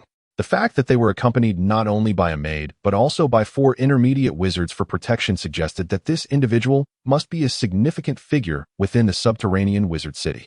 However, regrettably, the person remained inside the carriage, having not uttered a single word throughout, leaving Chen Yu at a loss for clues regarding their identity. The distance between the Forest of Time and the Valley of Oblivion was not particularly great, merely 40 to 50 miles. A few hours later, Chen Yu reached a marshland teeming with ancient trees. This was indeed the Forest of Time, where, as far as the eye could see, stood trees that were thousands, if not hundreds of thousands, of years old. These trees were not only towering but also robust, each boasting an immensely sprawling canopy and roots that emerged from the earth, resembling gigantic claws burrowing into the soil, large enough to serve as homes or hollows for some wild beasts. Standing at the edge of the forest, Yu deliberately searched for the secret signs left by Glenn and Lena, only to be met with disappointment. For reasons unknown, there were no markings left at the forest's edge, where they were supposed to have indicated their presence. Could it be that Principal Glenn and Captain Lena had not yet arrived? That seemed implausible. According to their plan, if they had reached the Forest of Time, they should have marked the trees at its periphery to inform both him and Jansen of their arrival. Moreover, if they intended to depart, they would have left signs indicating their exit. Yet now, the area surrounding the Forest of Time bore no traces of such markings. After scouring the forest perimeter for a considerable time without finding any signs, Yu began to harbor suspicions. He speculated that Glenn and Lena might have been delayed by unforeseen circumstances and were still en route. Consequently, he decided to wait outside the Forest of Time, leaving conspicuous markers for the two, ensuring that upon their arrival, they would immediately notice and join him. He then took refuge beneath the roots of an ancient tree, producing some food to replenish his energy. However, several hours elapsed, and still, Glenn and Lena did not appear. As time dragged on, even Jansen, who was supposed to circle back to meet him at this point, was conspicuously absent. Could they have encountered enemies along the way? Suddenly, a troubling thought struck Yu. The absence of Glenn, Lena, and Jansen at the appointed time suggested a high likelihood of conflict. With this realization, he promptly altered his initial plan to wait for their arrival before taking action. Uncertain if Glenn, Lena, and Jansen would ever reach him, he recognized that he must proceed with the mission alone. It appeared necessary to investigate the Forest of Time. The Forest of Time was also a site of concern, as unusual activities from black wizards had been reported. Yu needed to ascertain whether these anomalies were related to the ancient portal. Emerging from beneath the tree roots, he marked the entrance to the forest, indicating to Glenn, Lena, and Jansen that he had arrived, and then ventured deeper into the woods. The Forest of Time was a marshland, with puddles of mud scattered about. Fortunately, having trained in the 7-star step and the Chiman step, traversing this terrain proved manageable. After several hours of cautious exploration, Yu finally stumbled upon a camp nestled deep within the woods. Outside the camp stood patrolling black wizards, including at least one official wizard. Within the camp, more wizards were busy, some casting spells while others transported goods. He observed wizards carrying wooden barrels filled with water from the marsh, entering the depths of the forest, while others emerged with empty barrels to refill. From a distance, Yu watched for a while, unable to decipher the purpose of their activities, yet growing increasingly suspicious that their actions were connected to the ancient portal. After a moment's contemplation, he could not resist the urge to approach the camp. He intended to get closer to assess the strength of the black wizards before formulating his next move. However, just then, a sudden cawing of undead crows erupted, and several undead crows took flight from the trees nearby. Damn it! Yu cursed under his breath. The black wizards had evidently set undead crows to patrol the perimeter of their camp, a contingency Yu had completely overlooked. Upon his approach, he was immediately detected. Without hesitation, he retreated swiftly using the 7-star step. The camp erupted into chaos at the alarm raised by the crows. The leading junior wizard on patrol was the first to charge out of the camp, shouting, "It's a person from above. Quickly, join me in pursuit. We must not let him escape." The other wizards in the camp halted, proclaiming, "You cannot flee." Thus, as the leading junior wizard shouted, several other wizards surged out of the camp, following in pursuit of Yu. "Pursue. It's a wizard from above. What audacity! We must not let him escape." 5 junior wizards quickly left the camp, each wielding a staff as they chased after Yu. Realization dawned on Yu that there were no intermediate wizards in the camp, only junior wizards. This discovery filled him with elation. With no intermediate wizards present, he felt no fear. Given his current abilities, he would only find himself at a disadvantage against intermediate wizards. However, junior wizards posed no threat. Even if their strength exceeded his own, he could effortlessly employ his 7-star step and Chiman step to evade them. As the middle-aged wizard leading the chase drew closer, Yu suddenly halted. He produced a peachwood sword and affixed a true fire talisman to its blade. Instantly, the sword transformed into a flaming weapon. Without delay, he executed the 7-star step, charging directly at the foremost junior wizard. "Be careful, Albert. Quickly retreat. It's dangerous." At least 3 of the pursuing junior wizards sensed something amiss and shouted warnings to the front-running wizard named Albert. The middle-aged wizard's face paled as he sensed the imminent peril of Yu's actions. Without hesitation, He raised his staff and unleashed a cloud of poisonous mist towards the oncoming Chenyu. With a whoosh, the poisonous mist surged forth like a monstrous bat, heading straight for Chenyu's face. Albert clearly intended to use this attack as an opportunity to retreat, and the moment he cast the spell, he began to retreat frantically. However, Chenyu's 7-star step proved swifter. Having barely retreated a few steps, Albert was quickly overtaken by Chenyu, who swung the peachwood sword toward his neck.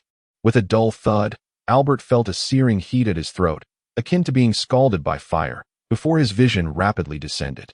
What is happening? Where's my body? My head has fallen.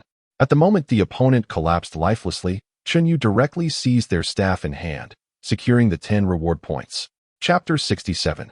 The Supreme Power. Upon eliminating Albert, Chenyu immediately cast his gaze towards the remaining 4 junior sorcerers. However, when his eyes fell upon a youthful, slender sorcerer with a resolute visage and an undeniably handsome appearance, he found himself lingering on the figure a moment longer. This seemingly charming junior sorcerer possessed remarkable power, having reached the pinnacle of junior sorcerers, just a step away from ascending to the rank of intermediate sorcerer.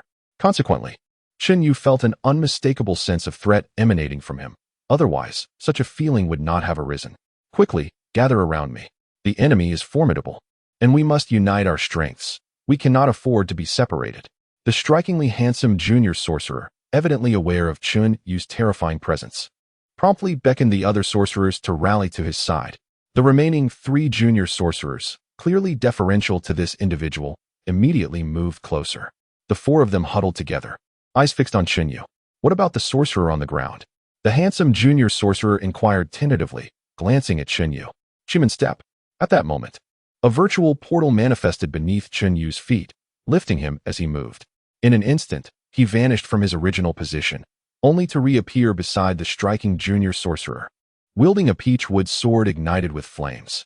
Without hesitation, he swung the sword, aiming for the sorcerer's neck, intent on executing a decapitating strike.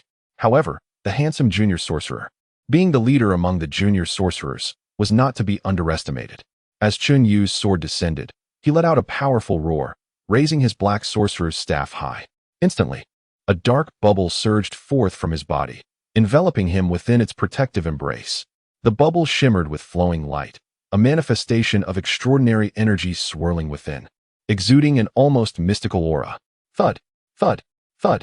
Chenyu's 3 consecutive strikes of true fire collided with the bubble, producing muffled sounds, yet failing to penetrate its formidable defenses. Alarmed, Chenyu observed the handsome junior sorcerer, who appeared to be straining under the bubble's magical strain. His grip on the staff tightened, veins bulging on the back of his hand. As Chenyu withdrew, the sorcerer hastily retracted the dark bubble, indicating the immense magical cost of sustaining such a powerful shield, even for one of his caliber. Undeterred, Chenyu shifted his focus, scanning the other junior sorcerers surrounding the handsome sorcerer. The latter, noticing Chenyu's intent, urgently called out to the remaining 3, "He is preparing to ambush you. Come closer and be ready." Before he could finish his warning, Chenyu sprang into action once more. Chimen step. True fire triple strike. Chenyu utilized the Chimen step to reach a slightly plump junior sorcerer, who appeared to be in his early 30s. Given that this sorcerer was the farthest from the handsome sorcerer and seemed the weakest, Chenyu chose him as his first target. Be careful. The handsome sorcerer shouted a warning to his companion, but simultaneously shot Chenyu a derisive smirk, presuming that after one ambush, there would be no further opportunities. Conceal. As he spoke, the handsome sorcerer waved his staff, directing it towards his slightly plump companion. Instantly, a dark bubble, identical to the one earlier, enveloped the junior sorcerer. Thud, thud, thud. Chenyu's true fire strikes met the dark bubble surrounding the plump junior sorcerer. Yet once again, they were thwarted by the bubble's defenses. Leave him. The handsome sorcerer suddenly commanded the others. At his order, the 3 sorcerers, including the targeted plump junior sorcerer and the handsome sorcerer, raised their staffs in unison to cast their spells. Whoosh, bang, hiss. A cacophony of sounds erupted as various spells, poison mist, toxic crow, and venomous fire, were unleashed simultaneously. Most astonishingly, the handsome sorcerer executed a peculiar spell of his own. Planting his black sorcerer's staff into the ground, a beam of black light shot forth like an arrow, striking directly towards Chenyu's form. The black light was terrifying, not only due to its incredible speed, but also its razor-sharp nature, akin to a deadly arrow aimed to pierce through Chen Yu's body. Realizing the imminent danger, Chen Yu swiftly evaded, employing the Chiman step to dodge just as the black light struck an ancient tree, sending splinters flying. The force of the impact left a gaping hole more than half a meter deep in the otherwise impervious trunk. Chen Yu's heart raced, astounded by the sorcerer's extraordinary powers. Had he been struck, it would have surely resulted in his immediate demise. Such a formidable opponent existed among the junior black sorcerers, and he knew he could not afford to be careless. After scanning the area for any potential ambushes, he found none and abruptly turned to flee. Seeing Chen Yu attempt to escape, the handsome sorcerer wasted no time, brandishing his black sorcerer's staff with determination. Pursue him. Chapter 68. Breaking the enemy. Upon noticing the enemy in pursuit, Chen Yu promptly executed the 7-star steps to increase the distance between them. Simultaneously, he produced a true fire talisman and affixed it directly onto his peachwood sword. With a whoosh, the talisman ignited upon contact, transforming the sword into a colossal blade of fire. Yet, this was not the end. Chen Yu retrieved another true fire talisman and applied it to the sword once more. The true fire sword strike was now doubled. With the first true fire sword strike, the power could be amplified to twice that of a single talisman. However, the second true fire talisman exponentially increased the potency, yielding a total of 4 times the original power. When paired with the inherent strength of the peachwood sword, the impact of this double true fire sword strike could reach an astonishing 8-fold increase. Even with Chen Yu's cultivation having ascended to the late stage of the spirit body realm, the sheer force unleashed left him momentarily dazed, as if his very essence had been drained. The elegantly handsome black sorcerer, witnessing Chen Yu's invocation of the double true fire sword strike, was struck with astonishment, particularly at the sight of the peachwood sword, which under the talisman's enhancement had burgeoned into a massive flaming sword several meters in length. The sheer might of such a blazing weapon was evidently terrifying. In a state of alarm, the black sorcerer immediately summoned his subordinates. Responding to his call, the others swiftly gathered around him, preparing to unite their strength to withstand Chen Yu's impending double true fire sword strike. However, instead of unleashing his attack immediately, Chen Yu took out a diamond talisman and applied it to himself. Instantly, an invisible force enveloped him like a protective shroud. Be cautious, he is preparing to ambush. The black sorcerer, sharp and perceptive, discerned Chen Yu's intentions and alerted his companions without delay. Consequently, everyone heightened their vigilance and fortified their defenses. Yet, upon hearing their warning, Chen Yu could not suppress a cold smirk. The black sorcerer had indeed surmised his plan, but what of it? The moment the diamond talisman adhered to his body, his own actions were already set in motion. As he shifted his feet, the Chiman footwork unfolded, and he vanished from sight, only to reappear behind the black sorcerer and his companions. Attack! Attack! The black sorcerer and his allies, fully on guard, recognized Chen Yu's sudden emergence. In a frenzy, all 4 of them launched their offensive. Thus, an array of sorcery was unleashed: poison mist, poison crow, poison fire, alongside the black sorcerer's black bubble spell, all converging in a multifaceted assault. Some advanced with full force, while others fortified their defenses. The poison mist, poison crow, and poison fire simultaneously rained down upon Chen Yu, while the black sorcerer's black bubble spell expanded rapidly, encasing him and his 3 companions. Faced with the barrage of poison mist, poison crow, and poison fire, Chen Yu remained unfazed. As he deftly maneuvered with the 7-star steps, he suddenly directed his peachwood sword towards the enemies. The sword sliced through the air, conjuring a massive fire dragon that surged forth from the blade, racing towards the black sorcerer and his comrades. With a determined effort, the black sorcerer raised his black sorcerer's staff, channeling all his magical energy to bolster the black bubble against Chen Yu's double true fire sword strike. The double true fire sword strike was momentarily stymied, failing to penetrate the protective bubble. However, it became evident that the black sorcerer was exerting himself excessively, as his body trembled violently from the strain of overexertion. With a resounding crash, the black bubble ultimately shattered, unable to withstand the force of Chen Yu's double true fire sword strike. The immense fire dragon surged forward, unleashing its fury upon the 4 adversaries, including the black sorcerer. Block it! Block it! Defend with all your might. The black sorcerer, having overextended his magical reserves, coughed up blood, yet continued to rally his companions to resist Chen Yu's relentless assault. The remaining 3 sorcerers once again unleashed their spells, Poison Mist, Poison Crow, and Poison Fire, striving desperately to counter the ravaging fire dragon. Seizing this moment, Chen Yu swiftly executed the 7-star steps, moving with remarkable agility. With precision, he evaded the fray and found himself behind one of the official sorcerers. Triple True Fire Strike. Flames erupted once more from the talisman affixed to the peachwood sword. Chen Yu swung the blazing blade with unrelenting force, cleaving through the official sorcerer's body. The sound of 3 dull thuds echoed as the sorcerer was struck. His form severed and instantly engulfed in flames.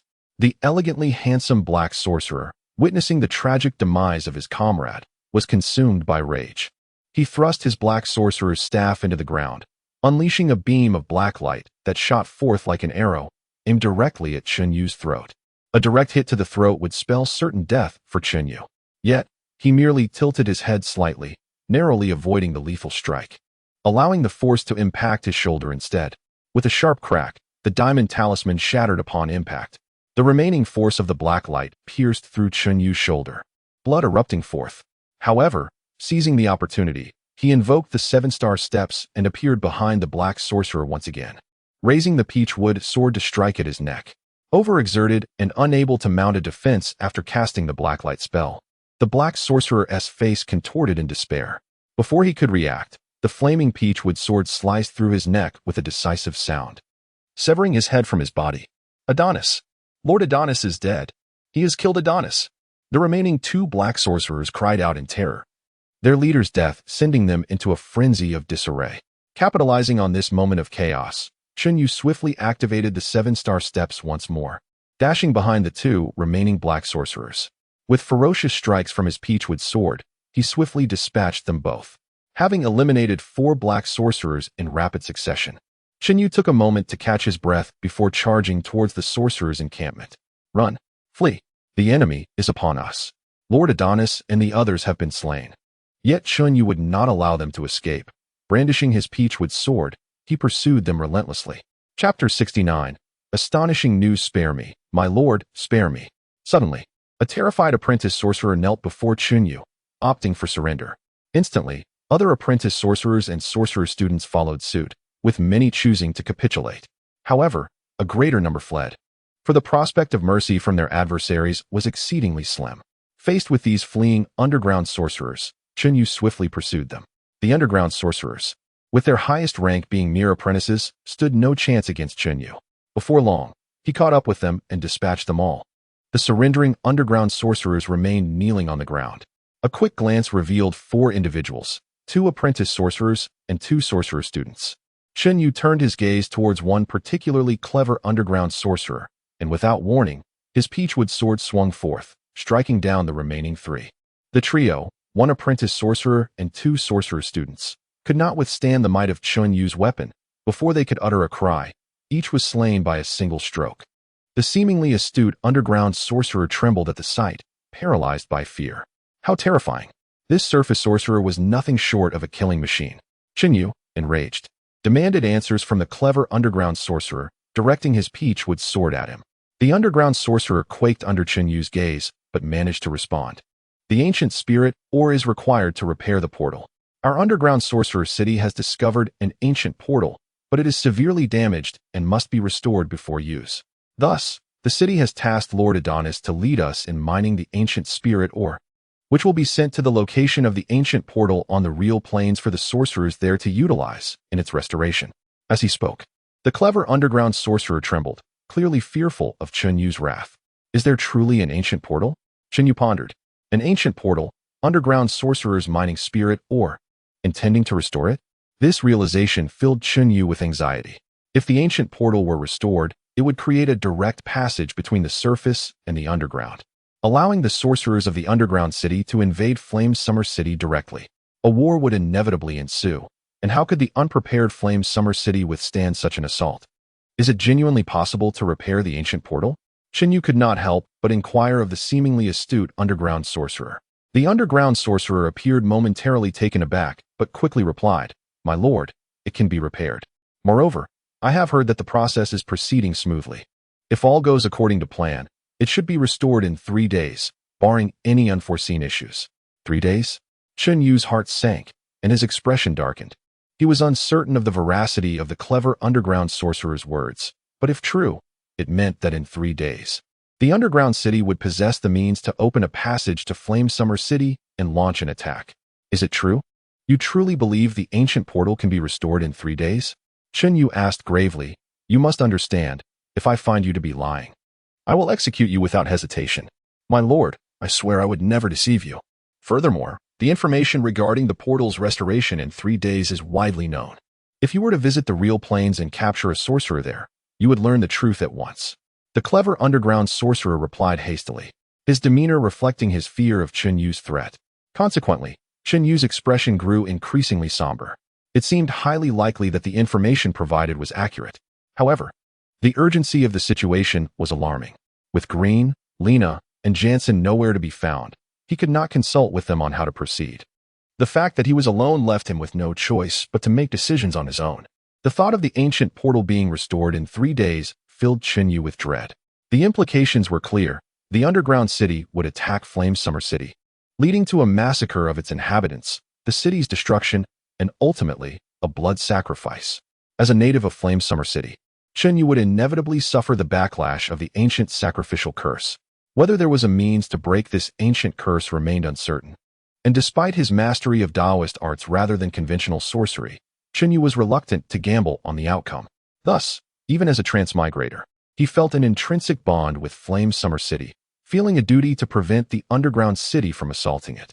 Yet, halting the invasion of the underground city was far from simple. The first step required the destruction of the ancient portal. Only by dismantling it could he obstruct the underground city's passage to the surface and thwart their attack on Flame Summer City. However, to destroy the ancient portal, one had to venture to the real plains, where the presence of the portal indicated a congregation of formidable sorcerers. It was certain that mid-level sorcerers would be present, and the emergence of high-level sorcerers was also a distinct possibility. Though Chun Yu's strength had markedly improved since reaching the late stages of the spirit body realm, he was still no match for mid-level sorcerers, let alone high-level ones. Hence, with his current capabilities, it was utterly impossible for him to infiltrate the real plains and sabotage the ancient portal, thereby preventing the underground city from completing its restoration. As he contemplated the underground sorcerers likely exerting all their efforts to restore the portal, Chun Yu was consumed by a sense of urgency. The clever underground sorcerer seemed to catch on to Chun Yu's thoughts and eagerly added, "My lord, the ancient portal has been buried for far too long. Until it is fully restored, it will remain unstable. If approached and struck with sorcery, it will collapse entirely, leaving no chance for repair. It can be utterly destroyed." Chapter 70. Impeccable defense. Chun Yu's eyes widened in astonishment as he could not restrain himself from shouting at the astute underground sorcerer, "You are not deceiving me, are you?" The underground sorcerer, flustered, hastily replied, "How could I dare to deceive you, my lord? I only beseech you to spare my life. I shall cooperate with you in every possible way and provide you with assistance." Chun Yu remained silent, suddenly scrutinizing the clever underground sorcerer, and found that the latter did not appear to be lying, which led him to believe a significant portion of what was said. However, he soon furrowed his brow. Even if the ancient portal crumbled with a single strike, infiltrating it would likely not be an easy feat. It was evident that a multitude of underground sorcerers must be stationed nearby, and the area would be heavily fortified. A surface sorcerer like him would not only be unable to approach the ancient portal, he would likely be discovered by sentinels the moment he neared the enemy camp. Yet, as a thought crossed his mind, Chun Yu suddenly felt a stir in his heart. He turned his gaze back to the astute underground sorcerer, his tone softening. "What is your name?" The underground sorcerer, taken aback by the unexpected kindness, eagerly responded, "My name is Amin. You may call me Amin, my lord." "Amin, splendid." Chun Yu nodded. The name struck him as unique, reminiscent of an Eastern name, though he understood it was merely a matter of phonetic similarity. The leader of the camp was Lord Amusto from Sorcerer City, the biological son of the Grand Sorcerer Alwyn. He was a prodigious sorcerer, having mastered forbidden arts. Thus, despite being merely a junior sorcerer, his prowess was sufficient to astonish the entire underground Sorcerer City. Forbidden arts? Chun Yu's attention peaked, abruptly interrupting Amin. A thought struck him, and he could not help but inquire, how formidable is Lord Amusto's forbidden arts? How does it compare to your camp's Adonis? Surely, your camp's leader Adonis must also be one of the top-tier junior sorcerers, with a powerful sorcery of his own? Is it forbidden arts? If not, what is the extent of the disparity between him and Amusto? Amin shook his head vigorously. How could Adonis possibly compare to Lord Amusto? You overestimate him, my lord. While both are top-tier junior sorcerers, Lord Amusto practices forbidden arts, while Lord Adonis only wields high-level sorcery of the second tier, the blacklight sorcery. Their strengths are not even remotely comparable. The gap is vast. As he spoke, he continued to shake his head, evidently convinced that Adonis's abilities were far inferior to those of Amusto. He further added, Lord Amusto, who practices forbidden arts, is indeed the most powerful among junior sorcerers. Even some intermediate sorcerers cannot match him. Is that so? Chun Yu silently nodded, finally realizing that the blacklight sorcery employed by the Adonis he had just slain was merely a high-level sorcery of the second tier. The power of high-level sorcery was evidently not on par with that of forbidden arts. If high-level sorcery was so formidable, how incredibly potent must forbidden arts be? Chun Yu suddenly found himself consumed by a profound curiosity regarding the potency of the so-called forbidden arts. Amin remained ever attentive, answering every query, my lord. The defenses of the true plains are exceedingly tight.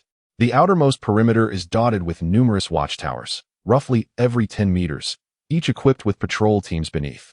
Each patrol team consists of at least 5 or 6 individuals. Furthermore, atop each watchtower, there is not only a sorcerer, but also undead crows stationed. If you intend to infiltrate the camp, my lord, you must exercise utmost caution. Shoo! Chun Yu suddenly inhaled sharply. A glance at Amin caused his heart to sink. If the defenses of the true plains were indeed as Amin described, they were impenetrably tight, making infiltration virtually impossible. The watchtowers, spaced every 10 meters and nearly interconnected, would prevent any stealthy approach. Even if one could bypass a single tower, avoiding the gaze of the sorcerers stationed at the nearby towers would be unattainable. Not to mention, each tower was also manned by undead crows, whose vision far surpassed that of humans. For the flat terrain of the true plains, the prospect of infiltrating amidst watchtowers spaced merely 10 meters apart seemed utterly implausible. How could one possibly blend in? Go, go, go. On the eastern road of the underground sorcerer city, leading to the true plains, Green and Lena were each riding a stolen horned horse, fervently whipping the creatures to gallop at breakneck speed toward the true plains. Their expressions portrayed a sense of urgency, leaving no room for conversation or unnecessary actions. Principal Green. Captain Lena, I'm here. Suddenly, ahead, Jansen appeared on a horned horse, rushing toward them to join the two. Where's Chun? Green, unable to halt his steed, urgently inquired of Jansen while continuing to spur his horse forward. His words were brief. In mere moments, he clarified the situation. Chun may have gone elsewhere. Do not concern yourself with him. We must hurry and move together. In his anxiety, Green paid no heed to anything else, bellowing at Jansen to continue charging toward the true plains. Lena followed closely behind. With a worried expression, Jansen pursued Green while unable to suppress his concerns. Principal Green. I gathered information from someone in the underground sorcerer city, and I heard that their defenses are exceedingly. Silence. Unexpectedly, Green interrupted Jansen harshly before he could finish. Jansen was taken aback, his face reflecting confusion, unable to comprehend why Green would not allow him to complete his statement. Enough, do not speak. At that moment, Lena also interjected, her expression stern, indicating her desire for Jansen to refrain from continuing. Chapter 71, Authority and Truth. Both Green and Lena were acutely aware of what Jansen intended to convey. The underground camp in the real plains was heavily fortified, with watchtowers positioned every few meters, each manned by patrolling underground sorcerers. Moreover, a necromantic raven was stationed both above and below each tower. Under the vigilant gaze of these high-altitude sentinels, entry for outsiders was utterly impossible. They were already well informed of this intelligence. The impenetrable defenses of the camp rendered any attempt at infiltration futile. It was not merely a matter of entering. Even if they managed to breach the defenses, it would be of no consequence. According to the information they had gathered, there were no fewer than 20 intermediate sorcerers stationed within the camp. While Green and Lena stood as exceptional representatives among intermediate sorcerers, ranking as the elite, they could hardly contend against 20 sorcerers of the same caliber. Furthermore, among those 20, There were indeed top-tier sorcerers whose prowess equaled that of Green and Lena, each capable of facing them in one-on-one combat. Thus, both Green and Lena harbored little hope for the success of their mission. Nevertheless, they had to proceed. After all, Flame Summer City was their birthplace. Should it fall, they would inevitably share its fate. Consequently, both were consumed by an overwhelming sense of urgency, which was why Green abruptly interrupted Jansen as he began to speak. At that moment, Green had no desire for conversation. Even Lena, typically composed, shared his sentiment. With a fierce determination, Green lashed the horned horse, urging it to gallop furiously toward the real plains. His sole desire was to reach the real plains swiftly, despite the gnawing realization that even upon arrival, he might lack the capability to thwart the underground denizens from repairing the ancient portal. Yet, aside from hastening toward the real plains, he could conjure no alternative course of action. Lena remained silent, simply following Green's lead. Observing this, Jansen refrained from speaking further, and an air of palpable anxiety enveloped the trio, causing them to momentarily forget about Chunyu, leaving little room for concern over his whereabouts or activities. At this juncture, who could still afford to ponder Chunyu's situation? Even if Chunyu were present, could he indeed alter the circumstances? If they, as intermediate sorcerers, found themselves powerless, how could he possibly possess the means? My lord, you, Lord Adonis? Ming's eyes widened, filled with disbelief as he gazed at Chunyu. In truth, he was witnessing something extraordinary. Chunyu had employed the resurrection talisman to cast a soul-summoning spell upon Adonis, conjuring forth a spirit while simultaneously utilizing his Daoist arts to allow the spirit to inhabit his own body. Consequently, the merging of both entities resulted in an ethereal illusion, rendering Chunyu's appearance indistinguishable from that of the top-tier intermediate sorcerer, Adonis. The emergence of this visage startled Ming, who nearly believed that Adonis had returned to life. After all, Chunyu, post-transformation, bore not only an identical appearance to Adonis, but also exuded an aura and presence that matched the sorceress rank of Adonis. However, Chunyu understood that this was not particularly remarkable. After all, he was employing the resurrection talisman, a spell that genuinely facilitated the manifestation of Adonis's spirit within him. The only distinction lay in his ability, due to his Daoist cultivation, to control the essence of Adonis's spirit post-reincarnation. Ming's reaction brought a flicker of joy to Chunyu, yet the sensation of guiding the spirit into his own body was profoundly uncomfortable, akin to a shard of ice penetrating his being, rendering him cold and causing involuntary shivers. Despite this discomfort, Chunyu maintained a serious demeanor and inquired of Ming, "How do I appear? Do I resemble Adonis?" "Indeed, you bear an uncanny resemblance," Ming exclaimed, astonished by Chunyu's ability to transform into Adonis. "My lord, not only do you look like him, but you are virtually identical." A faint smile graced Chunyu's lips. "Identical, indeed, for it is the essence of Adonis." He then pressed Ming further, "Can Adonis gain access to your camp in the real plains?" At this, Ming hesitated, seemingly concerned for Chunyu's predicament. But how? Chunyu detected the underlying implications in Ming's words and pressed on with his inquiry. "My lord, our sorcerer city maintains rigorous precautions against the ancient portal. There are always intermediate sorcerers on guard, at least 4 stationed at various points surrounding the ancient portal, ever vigilant and taking shifts. Those permitted near the ancient portal are pre-selected individuals, possessing exclusive access rights. No one else may approach. Anyone attempting to do so will be summarily dealt with by the intermediate sorcerers stationed nearby. If you wish to approach the ancient portal, merely transforming into Adonis may not suffice. You must devise an alternative strategy, for Adonis lacks the necessary permissions to draw near the portal." Upon hearing this, Chunyu fell into deep thought. Ming's words provided him with further insight into the defensive measures of the Real Plains camp. After a moment's contemplation, he turned to Ming and asked, "Do you possess the authority to approach the ancient portal?" Ming was taken aback by the question, hastily responding, "My lord, you overestimate my position. How could I possibly have such access?" He continued, "Who possesses such authority?" "My lord," Ming replied, "aside from those individuals, it seems only Lord Amstor, the leader of the Real Plains camp, would have the necessary permissions. Of course, the city lord and the grand sorcerers would qualify as well, but they are unlikely to be present in the Real Plains. Beyond them, no one else would possess such access. Even advanced sorcerers lacking permissions would be barred from approaching the ancient portal. My lord, if you wish to draw near the ancient portal, You may need to carefully consider your options. Chapter 72. Infiltrating the camp, is there any way to obtain permission? Chenyu pondered for a moment.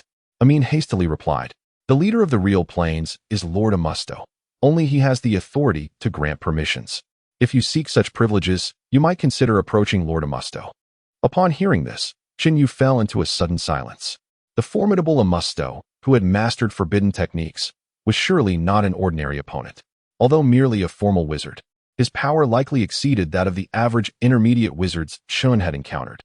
Thus, wresting permission from him would likely prove to be a daunting task. Never mind. I shall devise a plan upon arrival. Chenyu swiftly made a decision, opting to head towards the real plains first and strategize once there.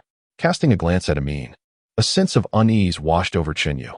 This man was merely cooperating out of fear for his life. He was not genuinely loyal to Chenyu. The most prudent course of action would be to eliminate him now. However, Chenyu hesitated, recognizing that Amin still held some utility, rendering it unnecessary to dispose of him just yet. Though he refrained from killing him, it was imperative to find a way to restrain him. After all, if he were to accompany Chenyu to the real plains, it was likely that upon encountering his comrades, he would instantly betray him. After some contemplation, Chenyu produced a soul-binding talisman from his possession. With a gentle flick of his fingers, the talisman ignited, and he hurled it towards Amin. Instantly, a burst of white light surged into Amin's body. Struck by the talisman, Amin felt an immediate tightening of his body, as if his soul were bound by invisible ropes. Terrified, he believed Chenyu intended to kill him, and he looked at Chenyu with pleading eyes. Master, spare me. I have told you everything I know. Silence. If you cooperate, you shall live. Otherwise, should I perish, the ensuing magical eruption will ensure your immediate demise.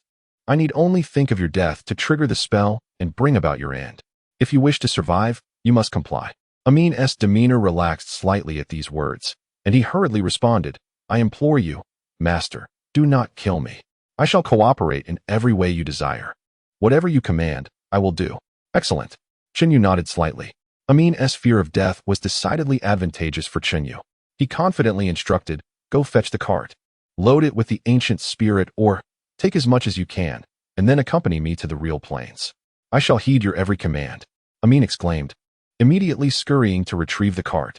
4 horned horses pulled a cart laden with ancient spirit ore. With Chenyu's assistance, the two swiftly loaded the ore from the camp onto the cart. Chenyu then instructed Amin to drive the cart, transporting both himself and the ore to the real plains. Stop. Who goes there? What is your purpose? After traveling only a short distance, Chenyu and Amin encountered a guard post, where the sentinels halted them for inspection. I am Amin, and this cart carries Lord Adonis. We are under the command of Lord Amusto, tasked with mining ancient spirit ore in the temporal jungle. Now that we have gathered sufficient ore, Lord Adonis is personally escorting it to the real plains. The leading black wizard glanced at Amin's identity badge and returned it, smiling. Apologies, but orders from above require us to conduct thorough inspections. Where is Lord Adonis? Is he in the cart? I am here, Chenyu replied, leaning out from the cart while presenting Adonis's identity badge. Would you like to verify my credentials? Ah, no need, Lord Adonis. The leading black wizard chuckled awkwardly, clearly reluctant to offend Adonis. He refrained from taking the badge but continued apologetically, I must inspect your cart. Please bear with me. Feel free to inspect, Chenyu said as he dismounted the cart, allowing them to proceed with their examination. At the wizard's command, several black wizards approached and began to scrutinize Chenyu's cart meticulously. They examined the underside and even sifted through the ore to ensure no one was hidden inside, evidently wary of potential infiltrators. However, after a few minutes, they sheepishly allowed Chenyu and Amin to pass. As the cart moved slowly past the guard post, Chenyu felt a weight in his heart. The security maintained by these underground wizards was indeed formidable. Continuing onward, Amin drove the cart and encountered several more guard posts along the way, each conducting thorough inspections to prevent anyone from sneaking aboard. Chenyu complied with the checks, resulting in no incidents. Given the ordinary wizard's capabilities, it was clear that no one could discern the deception of his assumed identity as Adonis. Grin, how goes the infiltration? Were you able to blend in? Grin shook his head gravely, his expression dim. Just moments ago, he had attempted to approach the underground camp, but as he neared, the undead ravens stationed in the lookout tower immediately reacted, turning their gaze toward his hiding spot. Alarmed, Grin held his breath, concealing himself behind a small mound of earth. Afraid to move. Only after the ravens shifted their attention did he cautiously emerge from his concealment. He then began to circle around, hoping to find a weak point in the camp's defenses that would allow him to slip in unnoticed. However, the outcome was utterly disheartening. The defenses of the underground camp at the real plains were as impenetrable as the intelligence they had gathered suggested. The undead ravens maintained constant vigilance, and despite Grin's careful circumnavigation, he found no opportunity to infiltrate. I will attempt again shortly. Grin's heart brimmed with frustration, and upon speaking, he was startled to discover his voice had grown hoarse. Lena, taken aback by his condition, glanced at Grin and was further alarmed.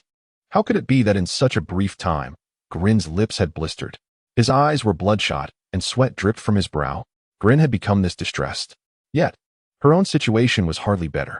As Grin had circled the underground camp, she too had been scouting the camp's perimeter for opportunities, only to find, like Grin, that there was no possibility of blending in. There was simply no way to infiltrate this camp. Chapter 73. Why does this person resemble him so much? The enemy's defenses appeared to be even more formidable than anticipated. Don't rush. There must be a way, Green muttered through clenched teeth. They had no choice but to infiltrate. The ancient portal was on the verge of restoration, and failing to sabotage it would spell dire consequences. Jensen, standing nearby, refrained from speaking, aware that this was not the moment for his input. If even Green and Lena found it impossible to penetrate the underground camp of the real plains, what chance did he have? The atmosphere grew increasingly oppressive as Lena and Green racked their brains for solutions, their thoughts racing so rapidly that their breaths quickened uncontrollably. I'll give it another try, Green exclaimed suddenly, frustration evident in his tone, before turning on his heel to head back towards the underground camp. You. Lena reached out to warn him to be cautious, but found herself at a loss for words.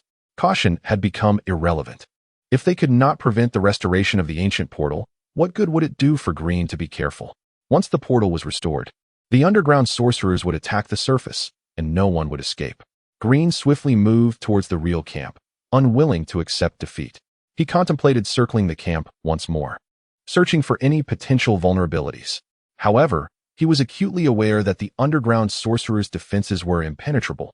Even if he searched 10 times, he would likely discover no gaps to exploit. Moreover, even if he managed to infiltrate, what would he do once inside? The defenses surrounding the ancient portal would undoubtedly be even more stringent. How could he approach? Surely, there must be a way.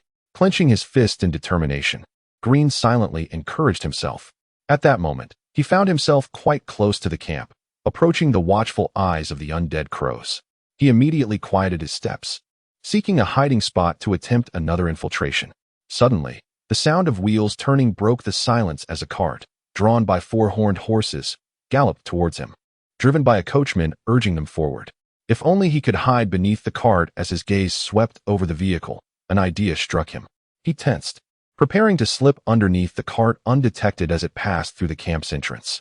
However, just as this thought crossed his mind, the undead crows shifted their focus towards the approaching cart.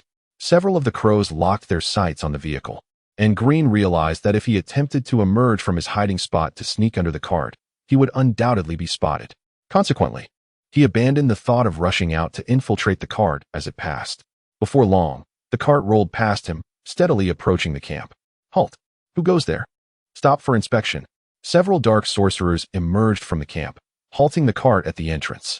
Each of these gatekeepers possessed considerable power, being at least formal sorcerers themselves. Adonis has come to deliver the ancient spirit ore. A thin, tall dark sorcerer stepped forward. Adonis, please step forward. We are ordered to verify your identity and inspect your cart. Of course. Please, go ahead. Green watched from a distance as the cart's curtain was lifted, and a formal sorcerer emerged, bowing slightly before jumping down. He promptly produced his identification badge and handed it to the tall sorcerer for examination. The tall sorcerer scrutinized the black identification badge intently, studying the formal sorcerer named Adonis for a moment, as if confirming his identity. Meanwhile, another formal sorcerer was checking the coachman's credentials. Indeed, Adonis, your identity checks out, the tall sorcerer remarked as he returned the badge. At the same time, the other sorcerer completed his verification of the coachman. With a wave of his hand, for more dark sorcerers approached. 2 ascended the cart to examine the interior, while the other 2 crouched to inspect the cart's undercarriage. Seeing this, Green broke out in a cold sweat. He was relieved he had not attempted to hide beneath the cart, for he would certainly have been discovered by the gatekeeping sorcerers. Though he was powerful, a top-tier intermediate sorcerer, the underground camp housed at least 20 intermediate sorcerers, and 4 were stationed at the gate alone. If discovered, he would surely be surrounded and swiftly eliminated. Despite his high rank, he doubted he could withstand the combined might of 4 intermediate sorcerers, let alone the numerous junior sorcerers lurking nearby. That was close. Green wiped his brow, realizing he did not fear death, but he wished for his demise to have meaning. Just then, the black sorcerers at the gate completed their thorough inspection of Adonis's card and found no issues, subsequently allowing him entry. Adonis, you may proceed. Remember, do not wander once inside. The ancient spirit ore will be attended to, and you must place it in the designated area. The tall sorcerer cautioned as he waved Adonis and his coachman through. Thank you, I understand. Aiming, take the ancient spirit ore inside. Adonis replied, bending closer to the cart, pulling the curtain shut before instructing the driver to move on. Yes, my lord. The coachman responded loudly, cracking the whip as they drove into the camp. However, Green's expression suddenly shifted. At that moment, as Adonis entered the cart, he felt an uncanny resemblance between the formal sorcerer delivering the ore and Chunyu. How absurd. Surely, I am imagining things. They are 2 distinct individuals. Besides, how could Chunyu possibly transform into someone else? Green shook his head, troubled. At this moment, Chunyu was likely far away, and even if he had arrived, there would be no way for him to infiltrate the enemy camp, especially since even he and Lena, both intermediate sorcerers, found themselves at a loss. Chapter 74. The road to the warehouse stronghold was that Principal Green just now. As Chunyu sat in the carriage, he suddenly recalled the moment when he was nearing the underground camp and sensed someone approaching the carriage. As a practitioner of the way, his sensitivity was exceptionally keen. He not only sensed the presence of someone near the carriage, but also detected a familiar aura emanating from that individual. Principal Green has come as well. This is splendid. At a critical moment, if I find myself in danger, perhaps I could seek his assistance. The thought of Green's presence brought Chunyu a sense of joy. I wonder if Captain Lena has also arrived. If she has, I would have 2 allies. It would be wonderful if everyone, including Jansen, were here. Venturing alone into the enemy camp left Chunyu feeling somewhat uneasy. The mere thought that there were more than 20 intermediate wizards within the camp made his heart tremble. The enemy possessed too many formidable experts. Infiltrating their stronghold felt akin to courting death. However, knowing that Green and Lena were likely nearby brought him some reassurance. With teammates present, he could call upon them in times of need. Halt. This is a restricted area. Unauthorized personnel must not approach. A sudden shout interrupted Chunyu's thoughts. Haha. A hearty laugh erupted, followed by a warm exchange between Amin and a familiar voice. It was his brother Amin, who welcomed him with open arms. Welcome, welcome. Please, step inside. Has Lord Adonis also arrived? Doromu chuckled heartily. Brother Amin, your timing is impeccable. The camp is consuming ore at an alarming rate. The supplies we sent earlier will barely last today. Had you not arrived, the portal might have ceased operations. Come in, come in. Is that so? It seems we have indeed rendered a service. Amin replied with a broad smile, urging the carriage onward. Chunyu lifted a corner of the carriage curtain to glance outside, realizing they had entered a small encampment.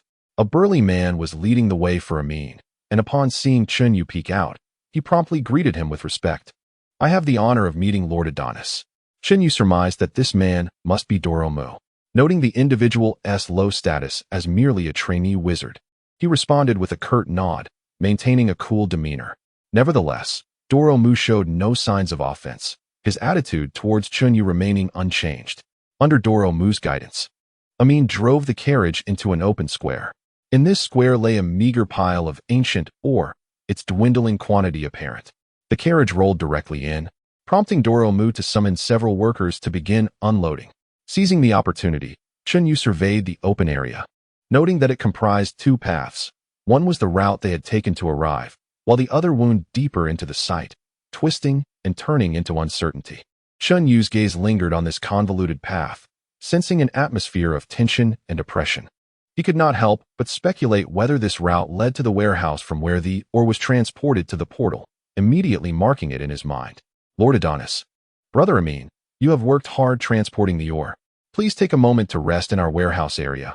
Allow me to show you, Doromu offered. leading Chunyu and Amin to a large tent where he arranged for them to rest. Subsequently, he excused himself, citing urgent matters, but not before cautioning Chunyu and Amin to refrain from wandering, especially within the warehouse area. Chunyu feigned compliance, but once Doromu departed, he sprang into action. "You stay in the tent. I will go scout the situation," he instructed Amin. "Master, please take care," Amin replied, concern etched upon his features, urging Chunyu to remain cautious. Seeing Amin's genuine concern, Chunyu felt a flicker of curiosity. He regarded Amin with a cold smile. "After I leave, you want to report to that Amusto fellow, will you? After all, capturing me would earn you great merit." Amin appeared flustered, quickly retorting, "Master, please do not suspect me. I could never betray you. I wish to live a few more years. If you were to perish, I too would meet my end. If you were captured, what reason would there be not to eliminate me first? So, I implore you to exercise caution, preserve your health, and avoid capture or death, for I wish to live a little longer." Chunyu scrutinized him deeply, momentarily speechless. He sensed that Amin spoke from the heart. This fellow is truly terrified of death. Yet, that is good. If he fears for his life, I need not worry about him betraying me. With a dismissive snort, he replied, "Should I die or be captured, you will surely perish first. So, pray for my successful completion of this task." With that, he ignored Amin and stepped out of the tent. This area was filled with tents, presumably designated for the warehouse staff's rest. However, at this moment, there was no one around, likely due to the daytime, as most were engaged in work. Chunyu cautiously exited the vicinity of the tents and made his way toward the open area where the unloading had taken place. In the field, few individuals were present, but some were busy sorting through the ore, distinguishing the good quality stones from the bad ones. Chunyu skillfully maneuvered past them without causing any disruption, heading towards the twisted path. The road was deserted, its atmosphere overwhelmingly heavy, leading Chunyu to instinctively realize that this small path likely led to the ancient portal, serving as a crucial route for transporting or from the warehouse to the portal area. After traversing a distance of about 200 or 300 meters, the path culminated in a courtyard. Though small, it was enclosed by walls standing 5 or 6 meters high, with spectral crows perched atop, keeping watch. Directly opposite the winding path stood a grand gate, guarded by a dozen wizards. Among them, the weakest were fully fledged wizards, while the leader was a formidable intermediate wizard. At that moment, Chunyu's presence was immediately detected by the spectral crows. With a loud caw, one of the guarding wizards turned his fierce gaze upon Chunyu, his face radiating hostility as he bellowed, "How dare you approach the portal? Who are you?" Chapter 75. Replacement. Upon hearing these words, Chunyu felt a flicker of panic. Yet he quickly composed himself and said, "I am Adonis, sent by Lord Amstor to deliver the ancient spirit ore. I was looking for the restroom and accidentally lost my way. Could you kindly direct me to its location?" Among the guards at the door, a tall and burly man sneered repeatedly, his words dripping with disdain for Chunyu. "The restroom is certainly not located here. If you manage to find it here, it would indeed be a miracle. Now be gone." Initially, the mid-level wizard, upon seeing Chunyu, exhibited a degree of tension, glaring at him with a wary expression. However, after hearing Chunyu's words, he relaxed and turned away. "Ha ha, Bert, there's no need to be so rude. We are all comrades here." He gestured warmly in Chunyu's direction, indicating the way. "Thank you." Chunyu feigned gratitude, performing a gesture of appreciation while cautiously adding, "My brothers, you have worked hard. I hope the teleportation gate can be repaired soon, so we can conclude this tedious task and hasten our invasion of the surface world." Haha.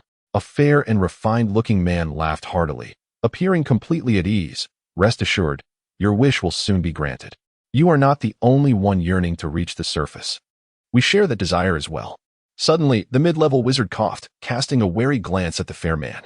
Consequently, the jovial man ceased conversing with Chunyu, waving him off. "Quickly leave. This is not a place for idlers." "Thank you, my friend." Chunyu once again performed the gesture of gratitude and turned to walk back in the direction he came from. His emotions, however, were surging with excitement. Undoubtedly, his suspicions were correct. The ancient teleportation gate was indeed being repaired within that courtyard. Yet, soon after, a shadow of concern crossed Chunyu's face. Despite understanding that the ancient teleportation gate lay within, the formidable defenses surrounding the courtyard indicated that infiltrating it would be an insurmountable challenge. The level of security surrounding the courtyard made it impossible for him to approach. He needed to devise a plan to slip inside and assess the situation. If he could not even manage that, the thought of sabotaging the ancient teleportation gate was utterly futile. But how could he gain entry? Chen Yu furrowed his brows in contemplation. Charlemagne, Peter, Paul, Bernie, where are you? Hurry out. The ore is nearly depleted. Lord Hells has instructed you to deliver another batch promptly. Suddenly, a junior wizard rushed over from the direction of the courtyard, and upon reaching the open area, he called out loudly, "Quickly deliver it. Don't waste time, or you shall face the consequences." The junior wizard, with a serious expression, issued his command and promptly turned back towards the courtyard. Consequently, the 4 wizard apprentices who had just emerged began to busy themselves, pushing carts to load the ancient spirit ore. Could it be? What a coincidence! Chen Yu observed the apprentices loading the ore with a peculiar expression. This was indeed fortuitous. Just as he was contemplating how to infiltrate the courtyard, an opportunity presented itself. Gazing intently at the 4 apprentices, Chen Yu felt a surge of excitement. A clear thought quickly formed in his mind. If he could eliminate one of these apprentices, he could employ the resurrection technique to assume their identity and blend in with the others as they transported the ore into the courtyard. However, all 4 were currently gathered together, and he could not risk killing one in front of the others. While he possessed the capability to swiftly eliminate the 4 apprentices, he could not simultaneously divide himself into 4 and take their places to push the carts into the courtyard. Thus, Chen Yu furrowed his brows once more. The 4 apprentices remained engrossed in their work, oblivious to the presence of someone lurking nearby, whispering among themselves. At that moment, a sudden realization struck Chen Yu. He reached into his pocket and pulled out a charm. Exorcise. He casually directed the charm at the nearest apprentice. The charm transformed into an inconspicuous light that struck the apprentice's back and penetrated his body. The apprentice, struck by the charm, suddenly leaped up, scratching his back as if stung by a wasp. "Charlemagne, have you lost your mind? Why are you shouting?" A nearby refined apprentice scolded him. "Poisonous ant. Hurry," urged the refined apprentice. But as he stepped out of his companion's sight, he suddenly felt a warmth at his neck, and then he collapsed, devoid of consciousness. With a smile of triumph, Chen Yu sheathed his peachwood sword, watching as Charlemagne's corpse was consumed by true fire, turning to ash. He waved his hand to disperse the ashes and then retrieved the resurrection charm, tossing it to the spot where Charlemagne had perished. With a soft pop, the resurrection charm ignited, and Charlemagne's spirit emerged. Chen Yu formed a hand gesture and beckoned to Charlemagne's spirit, which immediately floated toward him, merging with his body. A shiver coursed through him. As Charlemagne's spirit possessed him, Chen Yu's appearance transformed to match that of Charlemagne. With a subtle smile, he turned and headed back toward the open mineral field. Chapter 76. The opportunity arises that's splendid. Let us hasten to transport the ore. Without a hint of doubt, the others accepted Chen Yu's words, and the 4 promptly began to push the cart, making their way towards the courtyard to deliver the ancient spirit ore. Stop. Identity verification. At the entrance of the courtyard, the previously commanding man stepped forward, obstructing their path. The handsome apprentice wizard, Bernie, smiled and initiated a conversation. "Brothers, this is merely a routine check as per regulations, intended to prevent any intruders. Please cooperate." The previously pristine and refined wizard stepped forward, smiling as he took over the conversation. Seeing this, Bernie refrained from further protest, producing his identification badge for the immaculate and composed wizard to examine. Paul and Peter followed suit, presenting their badges, while Chen Yu discreetly revealed Charman's identification badge. A pang of anxiety gripped Chen Yu's heart. However, Icha merely chuckled, gesturing for them to proceed, indicating that they could enter. Thus, under Bernie's guidance, the 4 pushed the cart and entered the courtyard in succession. Chen Yu's tension heightened as he discreetly surveyed the courtyard. To his astonishment, he spotted a colossal ancient teleportation portal at its center. This venerable structure hovered above the ground, resembling an ordinary archway but continuously radiating a white luminescence, obscuring the view of what lay beyond. At that moment, however, the portal's glow appeared somewhat dim. Several wizards transported or beneath the portal, depositing it, whereby the ancient portal swiftly began to absorb the energy contained within the ore. The energies from the stones were consumed, transforming into waste rock, which was promptly relocated by the wizards. Soon after, additional wizards brought fresh ore to the portal for absorption. As the ore was consumed, the ancient portal gradually grew brighter. Clearly, It was undergoing self-repair by absorbing the energy from the ancient spirit ore, and once fully charged, it would be entirely restored. Chen Yu felt a surge of emotion, an impulse to rush towards the portal and destroy it. Yet, upon noticing the 4 intermediate wizards stationed at its 4 corners, his heart sank once more. The presence of these guardians signified that he could not approach the portal to inflict any damage. Although the portal was currently unstable, any attack might shatter it instantly. In the present circumstances, should Chen Yu make any rash move, he would undoubtedly face the immediate wrath of the 4 intermediate wizards. Given his current strength, confronting them simultaneously would result in his swift demise. Suppressing his inner turmoil, a junior wizard approached, directing Chen Yu and his companions to the designated area for unloading the ore. The distance between this point and the ancient portal was at least 30 to 40 meters.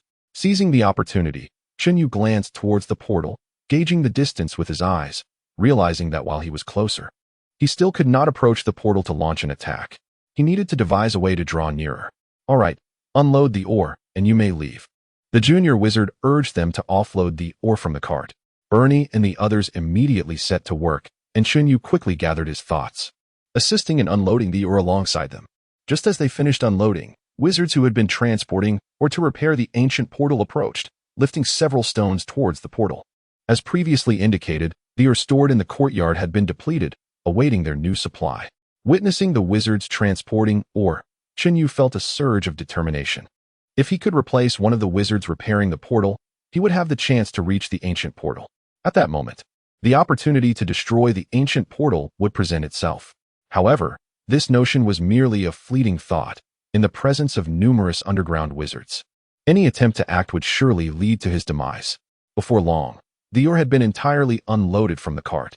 Yes, Lord Hells, as Chen Yu lamented inwardly. The 4 pushed the cart away from the courtyard. Each time they passed through the gate, the guards conducted identity verifications, and the ore was always offloaded in the same location. Chen Yu continuously sought an opportunity, yet none materialized. As they neared the end of their or deliveries, Chen Yu found himself unloading a cart of or when, unexpectedly, a formal wizard entered, accompanied by several others of varying ranks, the highest being a formal wizard and the lowest an apprentice. Ah, splendid. What a tiring day, finally a shift change. The wizards who had been repairing the portal immediately straightened up, ceasing their tasks, appearing utterly exhausted as they conversed and departed the worksite. The group, led by the formal wizard, promptly took over the task of repairing the portal, bustling with activity. An opportunity had arisen.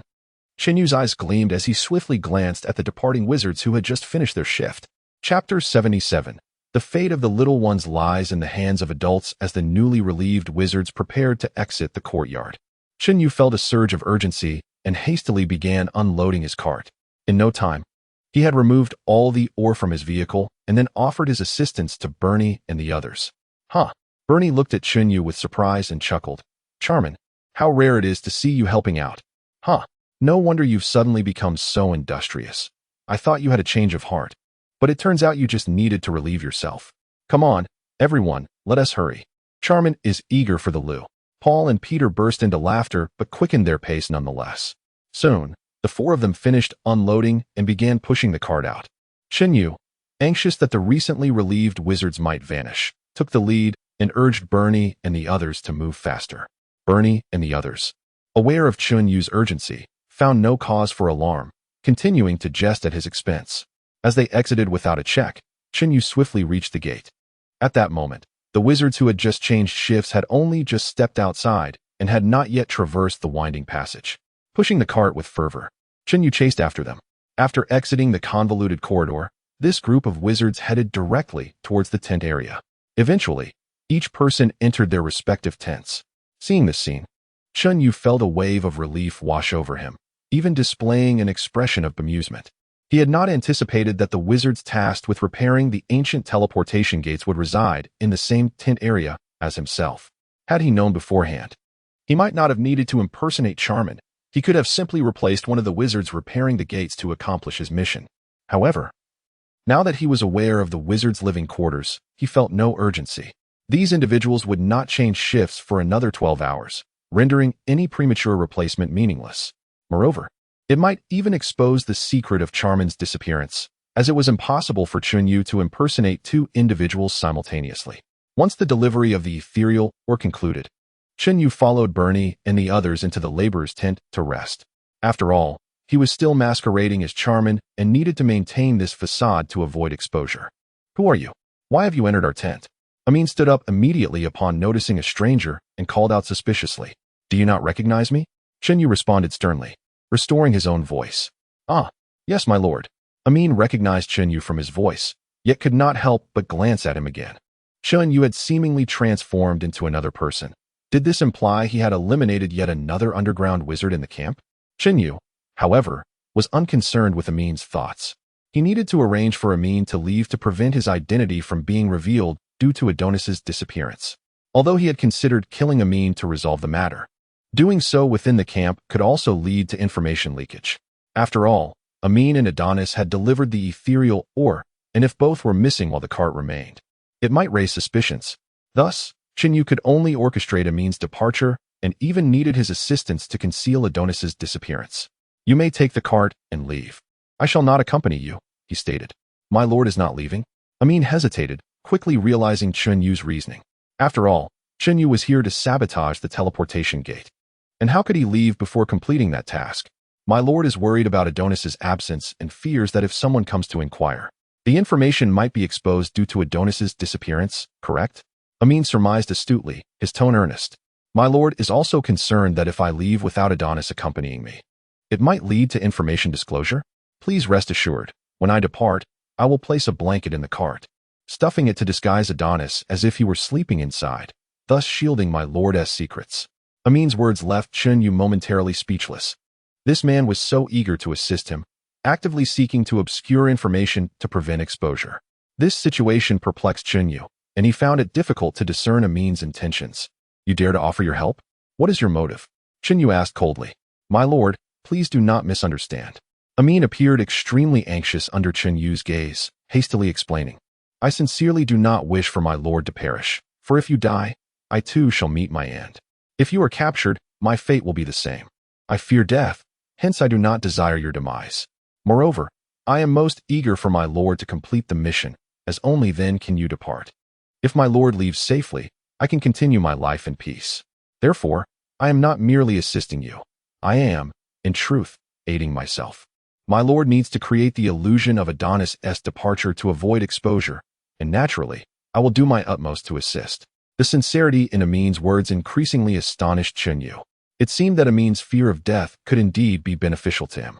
Pondering for a moment, Chen Yu inquired, Are you not concerned that if I destroy the teleportation gate, your underground wizard city will lose its chance to ascend to the surface? Yet, Amin could not contain his laughter, replying earnestly, Pray tell, my lord, what impact would the destruction of the teleportation gate have on me? I am but a minor figure, wishing only for a peaceful existence. Whether the wizard city can repair the gate and reach the surface is of no consequence to me. If I can reach the surface, my life improves. If not, it worsens. Thus, the repair of the gate is irrelevant. I am solely concerned with my own survival. At this moment, my life rests entirely in my lord's hands. All I wish for is to ensure your safe departure. Please trust in my intentions. Chen Yu found himself at a loss for words.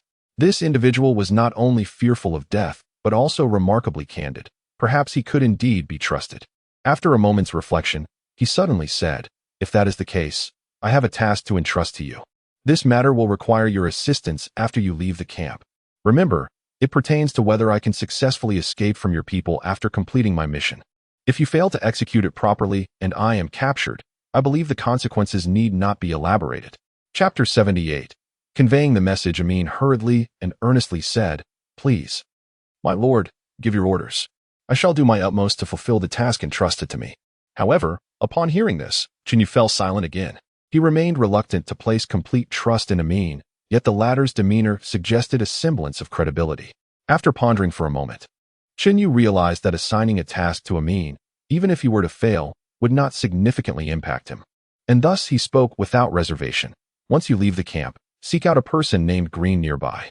He is likely attempting to infiltrate the camp at this very moment. If you wander about, he will undoubtedly approach you. This individual is also a sorcerer of our realm. Upon meeting him, inform him of my current endeavors and instruct him to prepare for my assistance. Are there others who have accompanied you, my lord?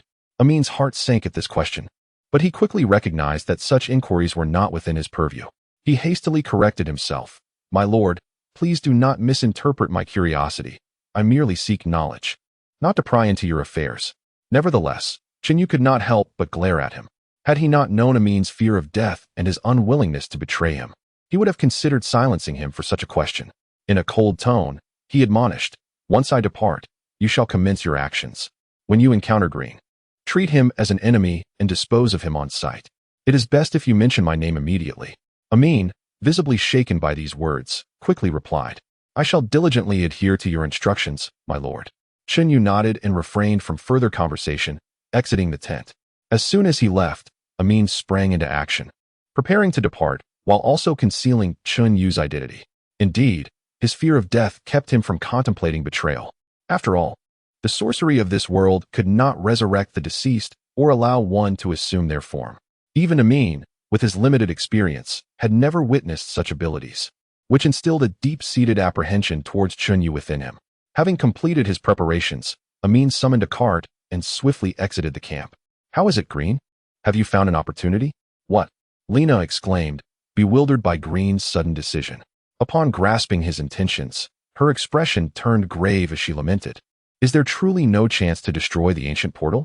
It was imperative to prepare the council for war, otherwise, if the underground city unexpectedly opened a portal to the surface, the entire city of Yansha would face dire peril.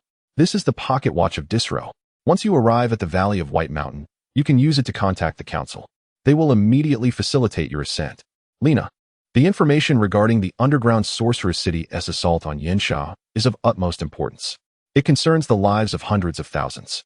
Whether we can deliver this message in time rests in your hands." Upon hearing this, Lena's heart grew heavy. It was evident that Green was in a state of despair. His recent test had made it clear that infiltrating the underground city was impossible, extinguishing any hope of destroying the portal. Consequently, Lena, who had intended to further interrogate Green about his plans, abandoned that thought. Conveying the message had become paramount. A decisive action was required immediately, lest the fate of countless souls in Yansha be irrevocably sealed. "Take care." After casting a profound glance at Green, Lena solemnly urged him. She then stowed away Disro's pocket watch, mounted her horned steed, and galloped towards the exit. As for Green's decision to remain behind, she could surmise his motives. He merely wished to exert one last effort in hopes of discovering an opportunity. Lena did not hinder him, for she understood that she would have made the same choice in his position. As Lena departed, a wave of tragic emotions surged within Green. He turned to face Jansen. "Principal Green," Jansen called out, his voice tinged with suppressed emotion. He knew that Green must have a task to assign to him. Green offered a suggestion, his voice hoarse, clearly struggling to articulate it. "Captain Green, what about you?" Jansen countered. He was prepared to make one final attempt. Should infiltration prove impossible, he might still consider a forceful entry. Though the likelihood of success was slim and discovery would likely result in encirclement and demise, Green believed that with his strength, he could potentially take 2 intermediate underground sorcerers with him. If he were to exert himself, it was not beyond the realm of possibility to bring away 3 or even 4 at once.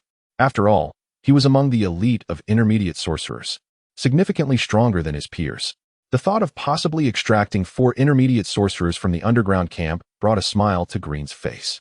"How are the preparations coming along? How much longer until the portal can be repaired?" Within the largest tent at the heart of the underground camp, a man's voice emerged from beneath a black cloak. However, the cloak billowed ominously, revealing only a swirling mass of black smoke. Yet within this shroud, the black mist was seated at a table, cradling a translucent glass filled with a deep crimson wine, reminiscent of blood. According to the report from the portal's overseer, Wizard Gujia, the portal should be fully restored by tomorrow night, once this load of ancient spirit ore is depleted. Chapter 79. Approaching the portal, nearing repair. The black smoke within the robe suddenly became agitated upon hearing the news. However, this excitement was followed by a fit of severe coughing. Cough, cough, cough. The cough was so intense that it seemed he might perish with the next convulsion. The young master has suffered a backlash.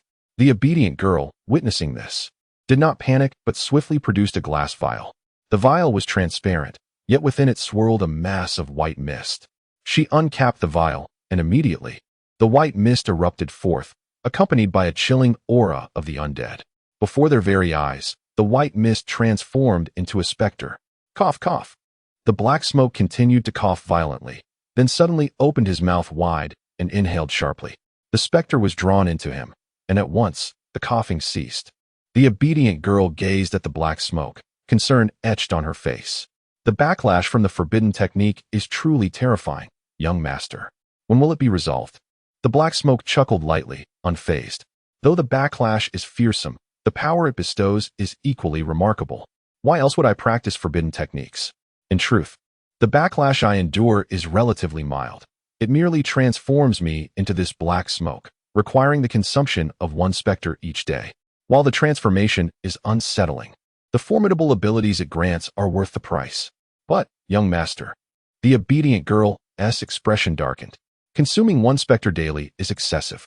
After all these years, the specters of our underworld are nearly depleted. Now, capturing a single specter has become exceedingly difficult.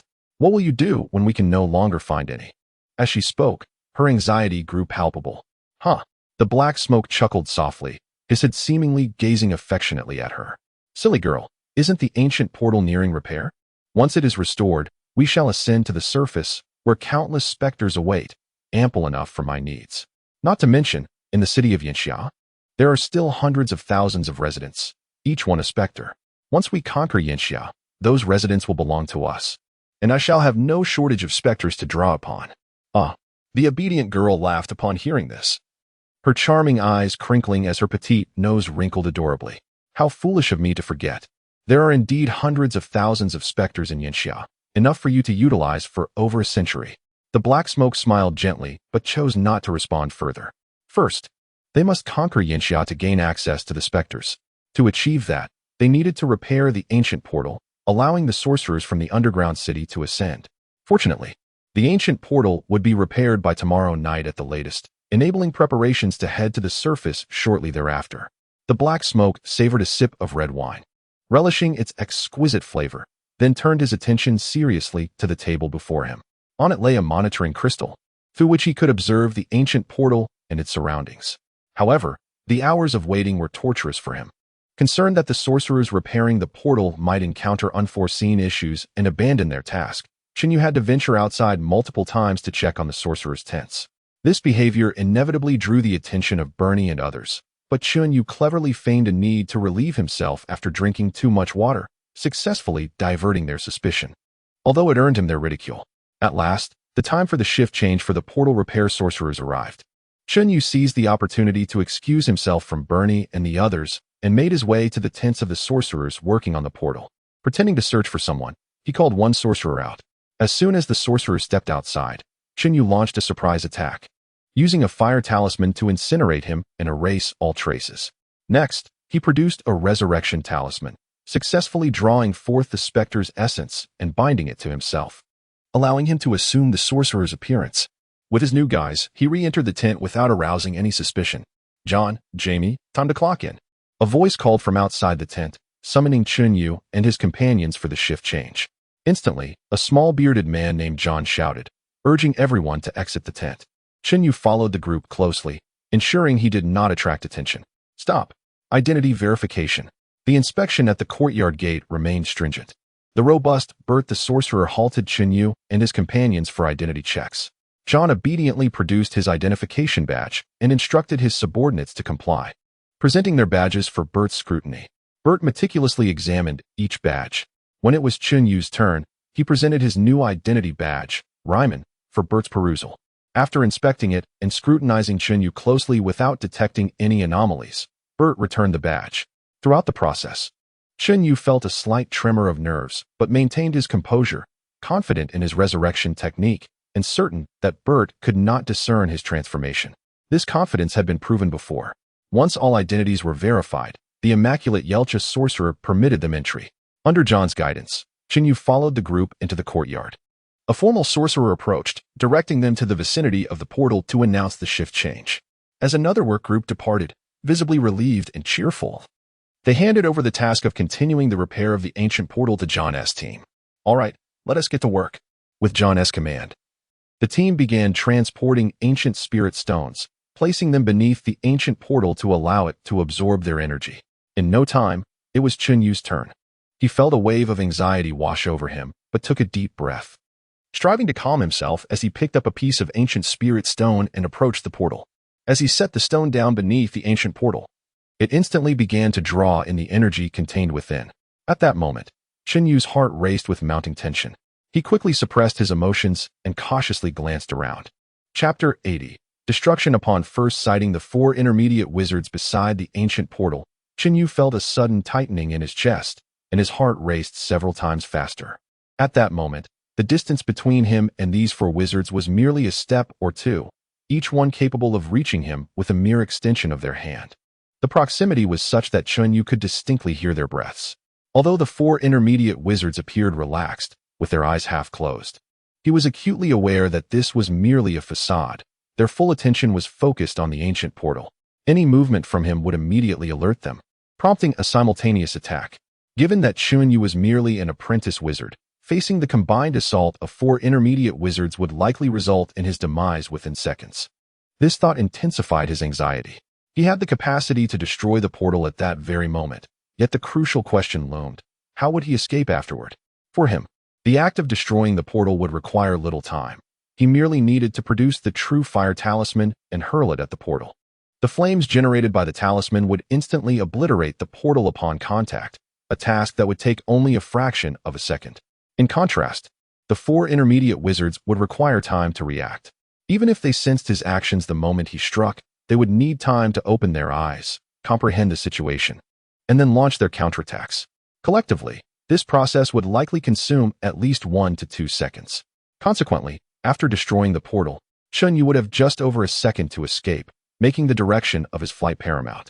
His advantage lay in the Qimen step, a simplified version of the ancient art of Qimen Duanjia. This technique allowed him to open a portal and vanish from one location, reappearing in another almost instantaneously. The typical distance covered was over 30 meters, and when fully exerted, it could reach up to 50 meters. Thus, Qinyu could swiftly increase the distance between himself and his adversaries to 50 meters, and subsequently employ the technique again to rapidly distance himself further. He couldn't help but glance around. His position was roughly in the center of the courtyard, which was also the center of the camp. In such a location, fleeing in any direction would require a similar amount of time to escape the underground camp. However, in that fleeting moment, Qinyu deliberately avoided the direction of the courtyard's main gate, which was heavily guarded and led by intermediate wizards. Clearly, fleeing towards the main gate would be an unwise choice. Aside from that route, any other direction would suffice. After some contemplation, Qinyu fixed his gaze on the northwest. This direction led to the camp's entrance and was also where he had encountered Green earlier. If he fled northwest, he might reunite with Green for assistance. This had been part of his premeditated strategy. After all, the wizards of the underground camp would undoubtedly pursue him relentlessly for his act of sabotaging the ancient portal. Initially, he might evade them with the Qimen step and the 7-star step, but over time, his inferior level would eventually lead to his capture. Thus, having an ally was essential. Green, being an intermediate wizard of the highest caliber, would significantly enhance Qinyu's chances of survival. With this thought, he felt a slight easing of tension.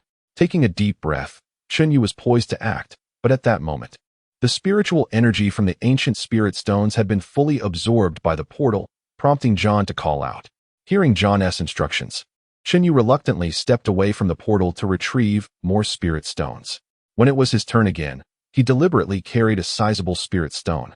As he slowly approached the portal with the large stone and placed it beneath it, the ancient portal instantly began to absorb the energy from the spirit stone. Seizing this opportunity, Qinyu stealthily produced the true fire talisman. With the talisman in hand, his anxiety surged, as if his heart might leap from his chest. Without further hesitation, as soon as the talisman appeared, Qinyu flicked his wrist, sending the true fire talisman hurtling towards the ancient portal. In an instant, the talisman transformed into a fireball the size of a basin, hurtling toward the portal. The four intermediate wizards immediately sensed the disturbance, their previously half-closed eyes snapping wide open. In that moment, they witnessed the massive flames directed at the ancient portal. Shock coursed through their expressions, but it was already too late to intervene. With a thunderous explosion, before the wizards could react, the flames from the true fire talisman struck the unstable ancient portal, causing it to shatter as boundless energy erupted from within, enveloping everything in blinding white light. Only then did the four intermediate wizards fully grasp the magnitude of the situation. Without wasting a moment, they raised their wands in unison. Qinyu, however, had no intention of engaging in combat with these wizards. The instant he unleashed the true fire talisman, he activated the Qi step. With a shadowy portal forming beneath his feet, he took a step forward and vanished from his original position, reappearing 50 meters away in the northwest direction of the courtyard. Damn it! It's the wizard on the ground. He destroyed the portal. Kill him. We cannot let him escape. The four intermediate wizards finally comprehended the dire situation, shouting in unison as they brandished their black wands. Various spells erupted forth: dark frost, vine demons, scorching flames, and spectral crows, four distinct energies converging upon the spot where Qinyu had been. Yet, Qinyu had no desire to confront the intermediate wizards. He swiftly employed the Qi step once more, vanishing from the courtyard and reappearing outside its confines. This extraordinary technique astonished the four wizards. Stop him. He asked the wizard who destroyed the ancient portal. He is fleeing northwest. Wizards in the northwest, intercept him, cried an eagle-nosed intermediate wizard, rallying others to pursue. In response to the eagle-nosed wizard's urgent call, numerous underground wizards converged from various locations, intent on intercepting Qinyu, while the four intermediate wizards, including the eagle-nosed one, hastily followed in pursuit. Chapter 81. The Forbidden Art Sorcerer. As numerous sorcerers approached to intercept him, Qinyu swiftly maneuvered around them. He executed the seven-star step, his movements elusive and ethereal, rapidly weaving between the tents. With several applications of the Qi stepping technique, he soon evaded the underground sorcerer's pursuit, continuing his flight toward the northwest direction of the camp. Cursed be the underground sorcerers. How did they come down here? Within the underground camp, a man shrouded in black smoke, witnessing the destruction of the teleportation portal through an observation crystal, erupted in fury. Suddenly, he brandished a black sorcerer's staff, and in an instant, his figure transformed into a cloud of black smoke, drifting directly out of the tent. In that fleeting moment, the black smoke appeared ghostly, unaffected by any physical barriers, seamlessly passing through the tents as though it were a mere shadow. As he departed, his smoke-formed hand continued to cradle the observation crystal, which persistently displayed Qinyu's location, tracking his every move. This black smoke figure, while gazing at the crystal, pursued the direction in which Qinyu had fled. What transpired? Outside the underground camp, Green, who was cautiously approaching, gaped in astonishment at the sudden eruption of a brilliant white light from within the camp. Following this, he heard a commotion, as if shouts and pursuits were unfolding. What was happening?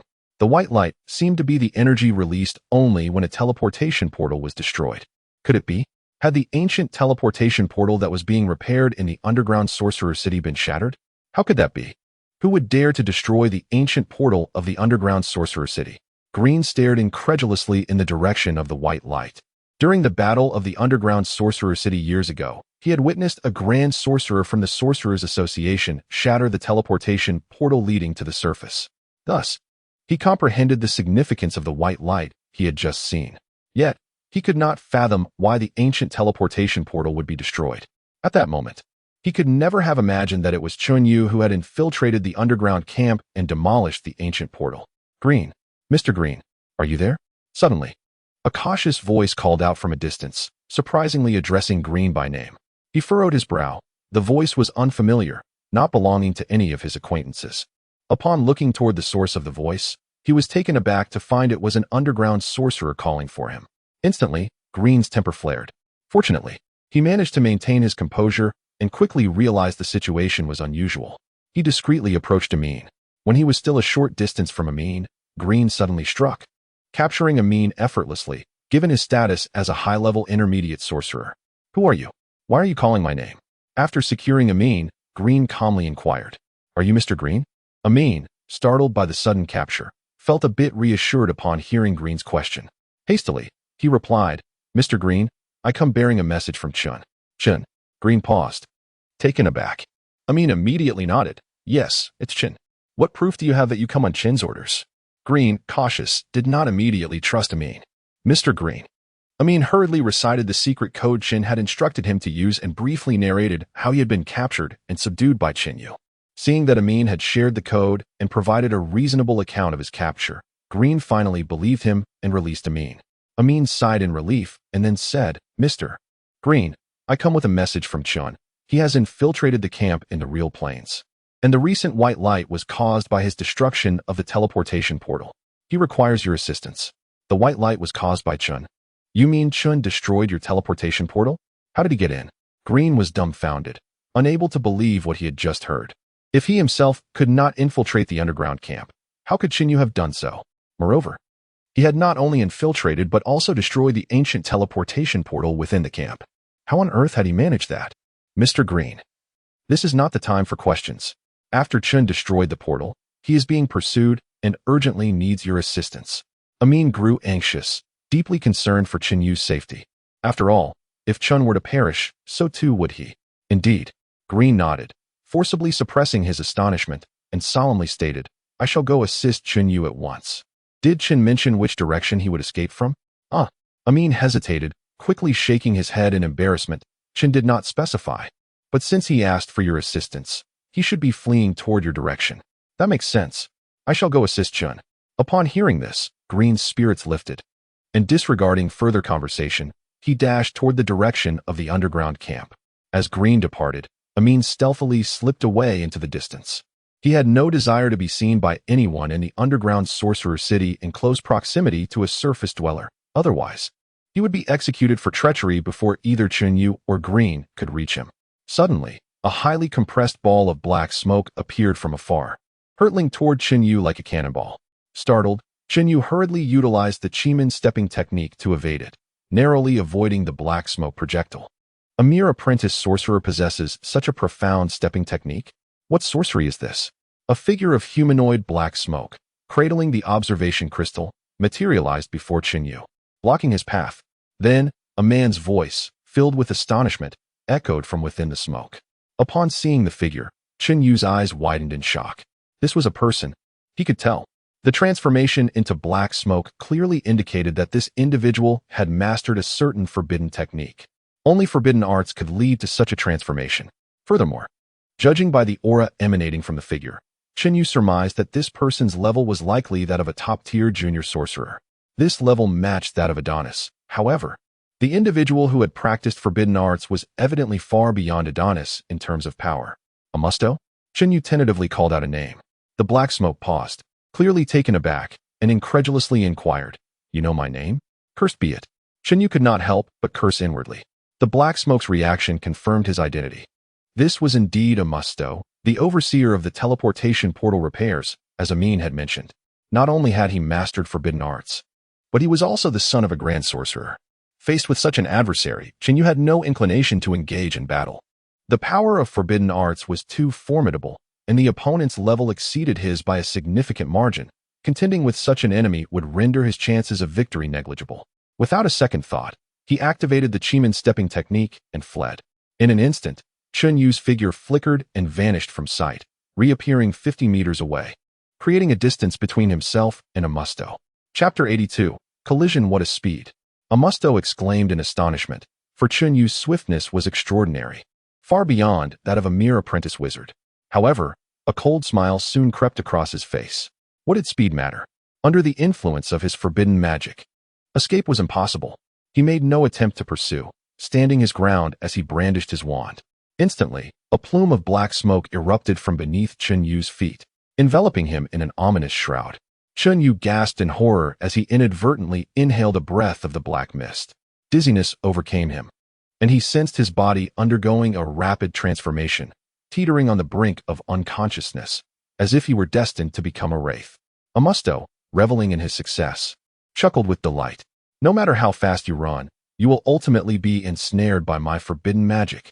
Yet in that moment, a soft sound emerged from Chinyu's direction, as he brandished his peachwood sword against the encroaching black smoke.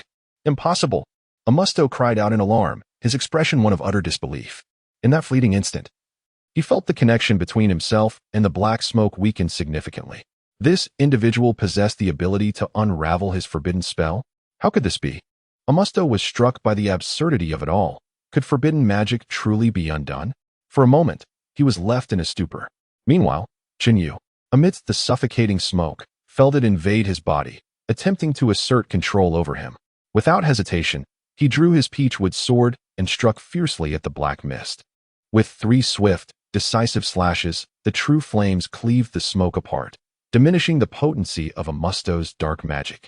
The portion of black smoke that had entered Chunyu's body was severed from the external mist and from Amusto himself. Seizing the opportunity, Chunyu produced a talisman to banish evil, pressing it against himself. The talisman entered his being, unleashing a surge of purifying energy that rushed towards the black smoke within him. Amidst crackling sounds, the malevolent mist was forcibly expelled from his body, restoring his clarity of mind. Yet, despite this newfound lucidity, Chunyu could not shake off the chill of fear. The potency of Amusto's forbidden magic was staggering, nearly transforming him into a wraith. Daring not to engage further, he swiftly employed his mysterious footwork to retreat into the distance, covering a considerable distance in mere moments. Chunyu understood that his ability to dismantle the black smoke was merely a stroke of luck. In a direct confrontation, he was no match for Amusto.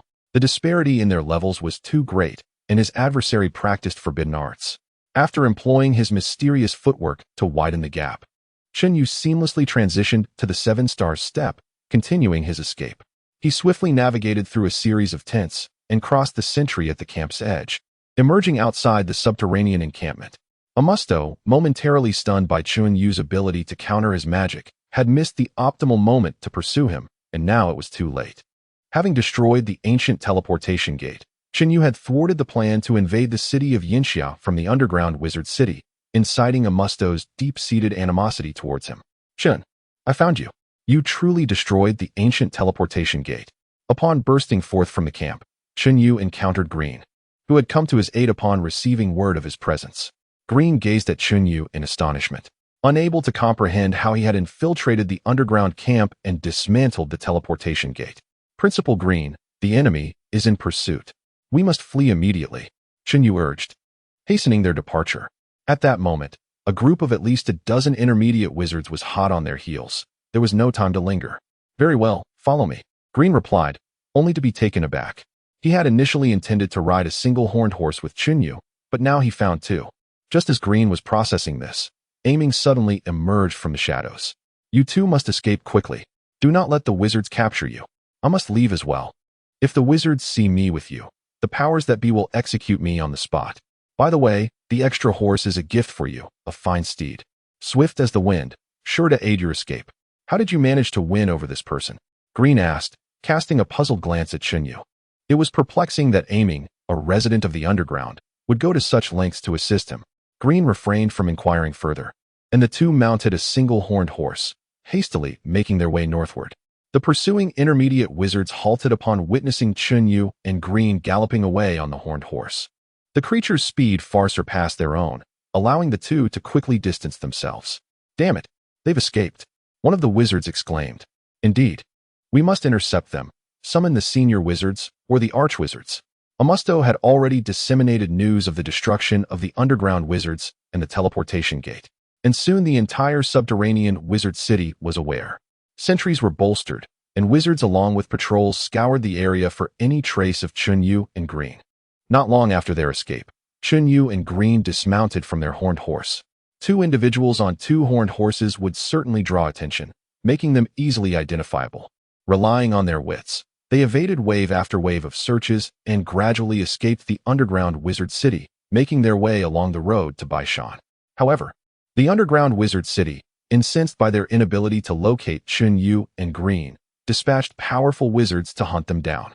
Thus, a great wizard and several senior wizards emerged from the depths of the subterranean realm, with the great wizard soaring high above, utilizing magical artifacts to scour the skies for any sign of Chunyu and Green. Chapter 83, Escape Once Again. A sense of dread enveloped Green as he spotted the silhouette of the Grand Sorcerer soaring towards them from the distance. The terrain they found themselves in, having distanced themselves from their previous hiding spot, offered little in the way of concealment. "Quickly, run forward," Chunyu urged Green without hesitation, setting their sights on a small village they had encountered during their descent into the underground sorcerer city. Although Green was perplexed by Chunyu's choice of direction, he had no alternative plans and thus followed Chun in their flight. In the blink of an eye, they reached the small village. "Kill!" Chunyu charged into a house without a moment's hesitation. Producing a true fire talisman, and unleashing it upon the residents of the underground sorcerer city. In an instant, a father and son within that dwelling were consumed by the flames. Chen, what are you doing? Green questioned, bewildered by Chun Yu's actions. In response, Chen swiftly retrieved a resurrection talisman, using it on the two victims to restore their souls, channeling their essences into both himself and Green. As Green experienced the unsettling sensation of spirits attaching themselves to him for the first time, he involuntarily shuddered, soon feeling the transformation of his own being. Principal Green. Just like me, Chen instructed urgently, guiding Green on how to employ the resurrection technique. However, Green was taken aback, realizing that what he was dealing with were not merely the undead, but two entirely different types of souls. Yet, there was no time for questions as the Grand Sorcerer approached from the south. Green quickly accepted the spirits into his body, transforming under Chen's guidance to mimic their appearances. Everyone, come out of your homes. I suspect a ground sorcerer has infiltrated your village, and I must conduct a search. The Grand Sorcerer bellowed from above, commanding the villagers to exit their abodes. It's the Grand Sorcerer. Long live the Grand Sorcerer. Some villagers, filled with excitement, began to shout, while others knelt in reverence. Complying with the Grand Sorcerer's orders, the villagers emerged one by one. Amidst the crowd, Chun and Green blended in, stepping out of their hiding place. The Grand Sorcerer's piercing gaze swept over the villagers, and upon failing to spot Chun and Green, he cursed loudly before turning to pursue another direction. Suspecting he had miscalculated their escape route, seizing the opportunity as the villagers bowed in devotion to the departing Grand Sorcerer, Chun and Green quietly slipped away from the village. Upon exiting, they made their way towards Mount Bai. Along the journey, they encountered further searches. However, with Chen's resurrection technique, they dispatched several patrolling underground sorcerers and assumed their identities to evade capture. As they arrived at the Worry Valley, they were met by Lena, who had been dispatched to assist them. Without delay, she produced Disro's pocket watch to relay their situation to Frank, who promptly opened a passage to bring the three of them to safety. Before long, Chun, Lena, and Green emerged above ground, where they were greeted by the distressed expression of President Frank. As he spoke, his demeanor grew serious, directing his attention to Green. You had intended to risk everything to destroy the portal, but it appears you have reconsidered. That is wise. There is no need for needless sacrifice. The underground sorcerer city is on the verge of advancing. Since we cannot prevent it, we must prepare for battle. I am ready. As soon as the underground sorcerer city opens the portal and attacks, I will summon several grand sorcerers for assistance, especially Grand Sorcerer Audric, who is my friend. Though he has only recently ascended to Grand Sorcerer, his power far surpasses that of the average sorcerer, and he has pledged his full support. Therefore, even if the underground sorcerer city launches a full-scale assault, we may not necessarily be defeated. Frank's words elicited a peculiar expression from both Chun and Green. Green, however, without waiting for Chun to explain, chuckled and shook his head, glancing at Chun. All right, Chun, you take it from here. Chun recognized that Green's request stemmed from a desire not to overshadow his accomplishments. This thoughtful gesture endeared Green to him, and with a smile, he replied, Principal Green, you are the captain. Please, you speak. Haha. Green laughed at this, no longer feigning modesty. Well then, let me take the lead. Frank regarded the two with a puzzled expression. Green, Chun, what are you talking about? What is this you speak, I speak business? Has something changed underground? As expected of a president, Frank had pinpointed the crux of the matter with a single inquiry. Green smiled and replied, President Frank, the war you feared will not come to pass. The ancient portal of the underground sorcerer city has already been destroyed by Chun. What? Frank paused in shock before erupting into elation, fixating on Green with eager inquiry. You mean to say that the ancient portal of the underground sorcerer city has been destroyed by you and Chin? Aha, Green, you have done exceedingly well. But wait, didn't Lena say you could not find an opportunity to enter? How did you manage to destroy the ancient portal? Did something change underground after Lena left? Feeling a twinge of embarrassment, Green shook his head and corrected Frank. President, the portal was not destroyed by Chun and me. It was Chun alone who accomplished this. I am ashamed to say I did not assist him. It was Chun who infiltrated the enemy's camp and single-handedly destroyed the portal before we managed to escape together. Chun single-handedly destroyed the portal? Frank and Lena both stared at Chun in disbelief, their expressions reflecting sheer incredulity. Lena could not fathom how Chun had achieved such a feat. Frank, meanwhile, turned to Green with astonishment. Green, are you saying that Chun did it all by himself? You were not involved at all. Green, filled with remorse, shook his head. I did wish to help, but I was completely unable to do so. In truth, President, I did not infiltrate at all.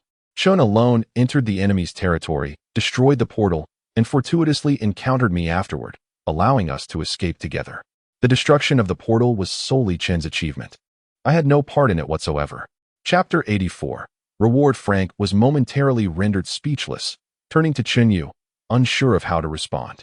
This Chen truly had a remarkable capacity for delivering surprises.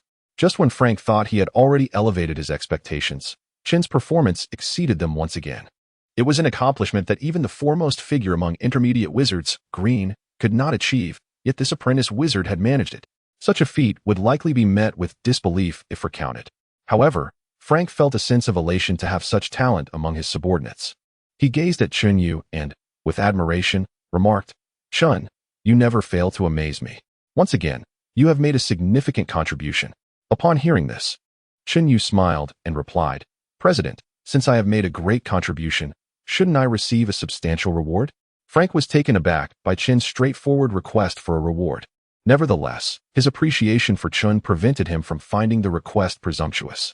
He chuckled and said, "Of course, rewards are warranted. Chun, what kind of reward do you desire? Feel free to express your wishes." "How forthright of you, President," Chen Yu replied with a grin. "In that case, I shall not be modest. Given that I saved the entire city by thwarting the underground wizard city's plan to attack Flame Summer City, I believe requesting 1,000 reward points would not be excessive." "Would it?" Frank's expression darkened immediately. 1,000 points? What are you thinking? Even 500 points would suffice for me to hire a grand wizard to undertake a task. Clearing his throat, he gazed at the visibly excited Chun Yu and said, "Chun, I think we should have a serious discussion about your reward. You have indeed made a great contribution, which I value highly. Let us settle on 50 points as a reward. Am I a fool?" Chen Yu shot Frank a scornful glance. It was evident that Frank was accustomed to being meticulous and calculating. However, to think that 50 points would suffice to dismiss such an immense achievement was an insult. Stopping to smile, he boldly countered, "President, neglecting to reward merit can dishearten one's subordinates. While my contribution may not be worth 1,000 points, 500 points would be reasonable, wouldn't you agree? But I won't insist on 500. After all, I am a resident of Flame Summer City, and my efforts for our city can be seen as partially obligatory. Therefore, half of that should be accounted for, and I propose 200 points as a fair request. Any less, and I might just seek refuge with another city." "Seek refuge with another city? You dare utter such words?" Frank's face nearly turned ashen at the thought. Meanwhile, Lena and Green could not help but stifle their laughter at the amusing exchange between Chun Yu and Frank. Frank, a master of meticulous calculations, found himself outmatched by Chun, who was clearly unfazed by his tactics. With a frown, Frank spoke, "Very well, Chun, 200 points it is. I agree. However, Flame Summer City's finances are currently strained due to the fortification of the city walls. You are aware that the underground wizard city has opened a passage and is preparing to emerge again. Although you have temporarily destroyed the portal, it is only a matter of time, 1 to 2 years, perhaps 3, before they establish a direct route to attack Flame Summer City once more. Therefore, we must bolster our defenses in preparation for the impending conflict. Nevertheless, your significant contribution cannot go unacknowledged. While our funds are tight due to the fortifications, we cannot allow a meritorious individual to feel unappreciated. Here's what I propose. The southeastern corner of the city wall, which is vulnerable due to its proximity to the forest, was initially slated for a watchtower. For now, let us postpone its construction and allocate those funds as your reward." "How does that sound? You must be joking." Chen Yu could not suppress a silent curse, glaring at Frank. "President, how shameless of you. You would divert the funds meant for city defenses as my reward? Are you attempting to incite the entire populace against me? Furthermore, if the lack of a watchtower leads to an enemy breach at the southeastern wall, would I not become a historical scapegoat? Frank, you are clearly attempting to place me in a perilous position. 150 points is the minimum I will accept. Any less, and I will truly leave." Chen Yu's gaze was stern, his expression serious. Surely, Frank could not be so audacious. Frank, however, appeared unfazed by Chen's anger, laughing heartily. "Chun, let us discuss this calmly. Why threaten to leave? You are a resident of Flame Summer City, and no matter where you go, you will always be associated with us. That is an unchangeable fact. Flame Summer City is indeed facing difficulties, as we need to fortify our defenses while also acquiring magical artifacts and materials to craft defensive weapons. Yet, you are correct. We cannot let our contributors feel unappreciated. If you desire 150 reward points, I will grant it, but only 100 points and 50 gold coins. Do not be hasty. It is not that I do not wish to grant you 150 points, but the current reward points are limited. Therefore, I can only offer a portion in gold. As for the reason, you may recall your earlier request for assistance in acquiring necromantic relics. We expended some reward points for that purpose, and now, our reserves have dwindled. Thus, I can only substitute part of your reward with gold. Initially displeased, Chen Yu's expression softened as he listened. Leave? That was out of the question. Setting aside his emotional ties to Flame Summer City, the convenience of acquiring rewards was too valuable to abandon. Would he truly encounter another leader like Captain Lance, who generously rewarded his subordinates?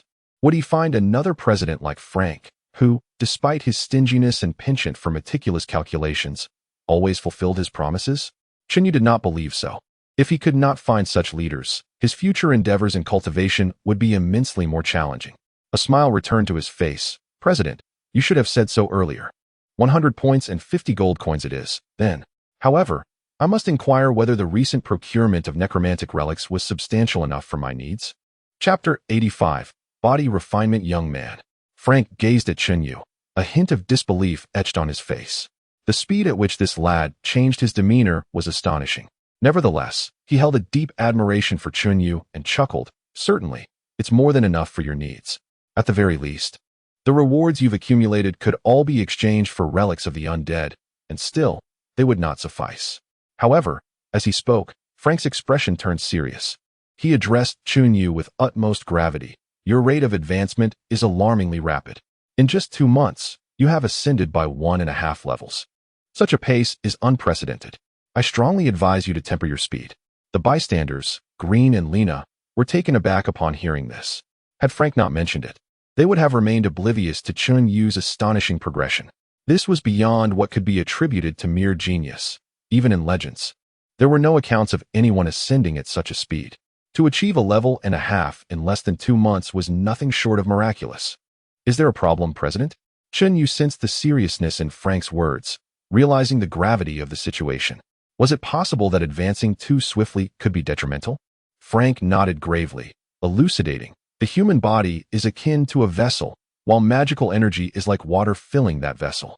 The practice of sorcery is not solely about cultivating magical energy. It also involves gradually expanding and reshaping this vessel. Typically, practitioners progress at a slower pace, allowing ample time for their vessels to expand sufficiently to contain the magical energy they acquire upon leveling up. However, Chen, your rapid advancement has outstripped the capacity of your vessel to expand. If you continue at this pace, I fear your body may not withstand the swift influx of magical energy, potentially leading to adverse effects that could severely compromise your physical well-being and result in unpredictable consequences. Is that truly the case? Chen Yu frowned, absorbing Frank's words. Initially, he had been skeptical as he practiced Daoist methods rather than sorcery. However, Frank's final remarks struck a chord, reminding him of a dizzy spell he had experienced during his last level up. Though it had been brief, the sensation left a lasting impression. It appeared that despite the differences between Taoism and sorcery, there was a certain confluence in their essence. Both involved cultivating magical energy to be harnessed by the body, albeit from different sources of energy.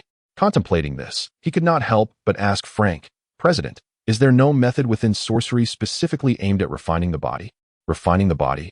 Frank was momentarily taken aback, a look of confusion crossing his features. What do you mean by that? I mean the process of refining the body.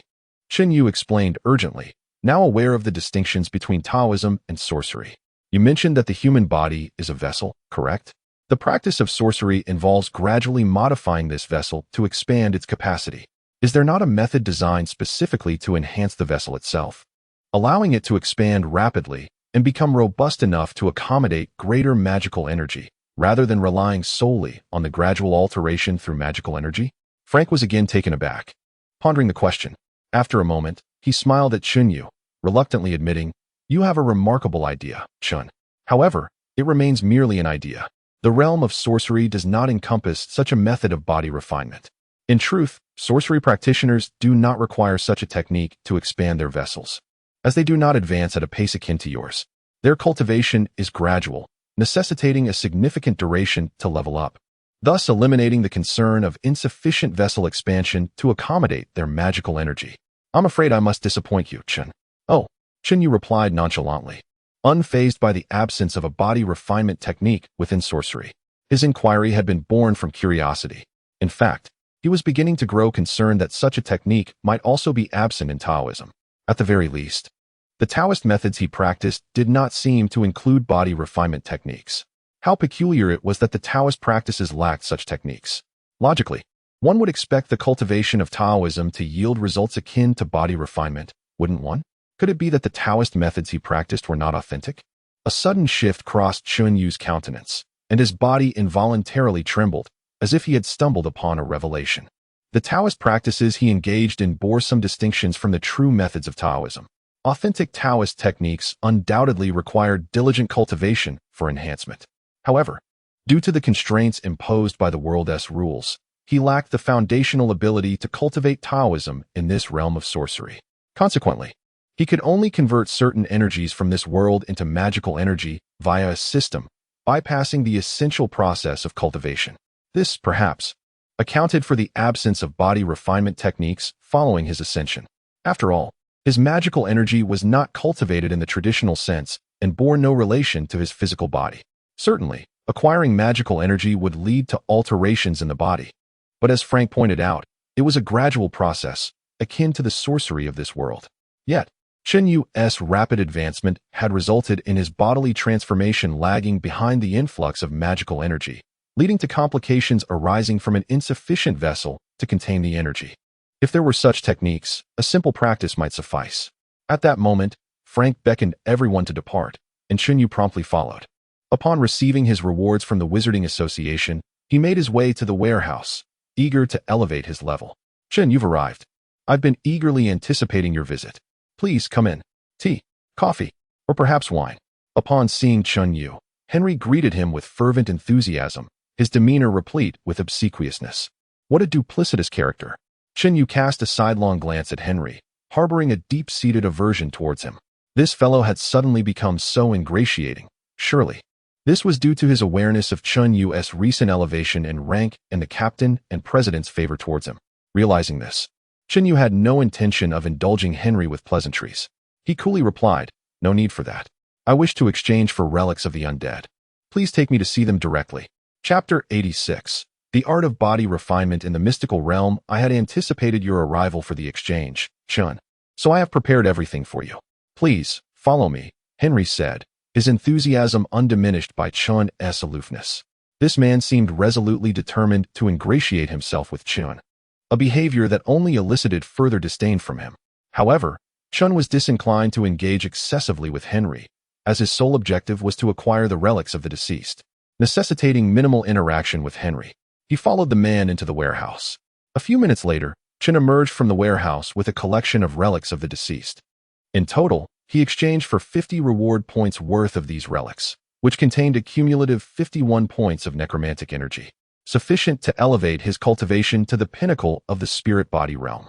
Upon returning home, Chen immediately retrieved the relics and commenced absorbing the necromantic energy contained within.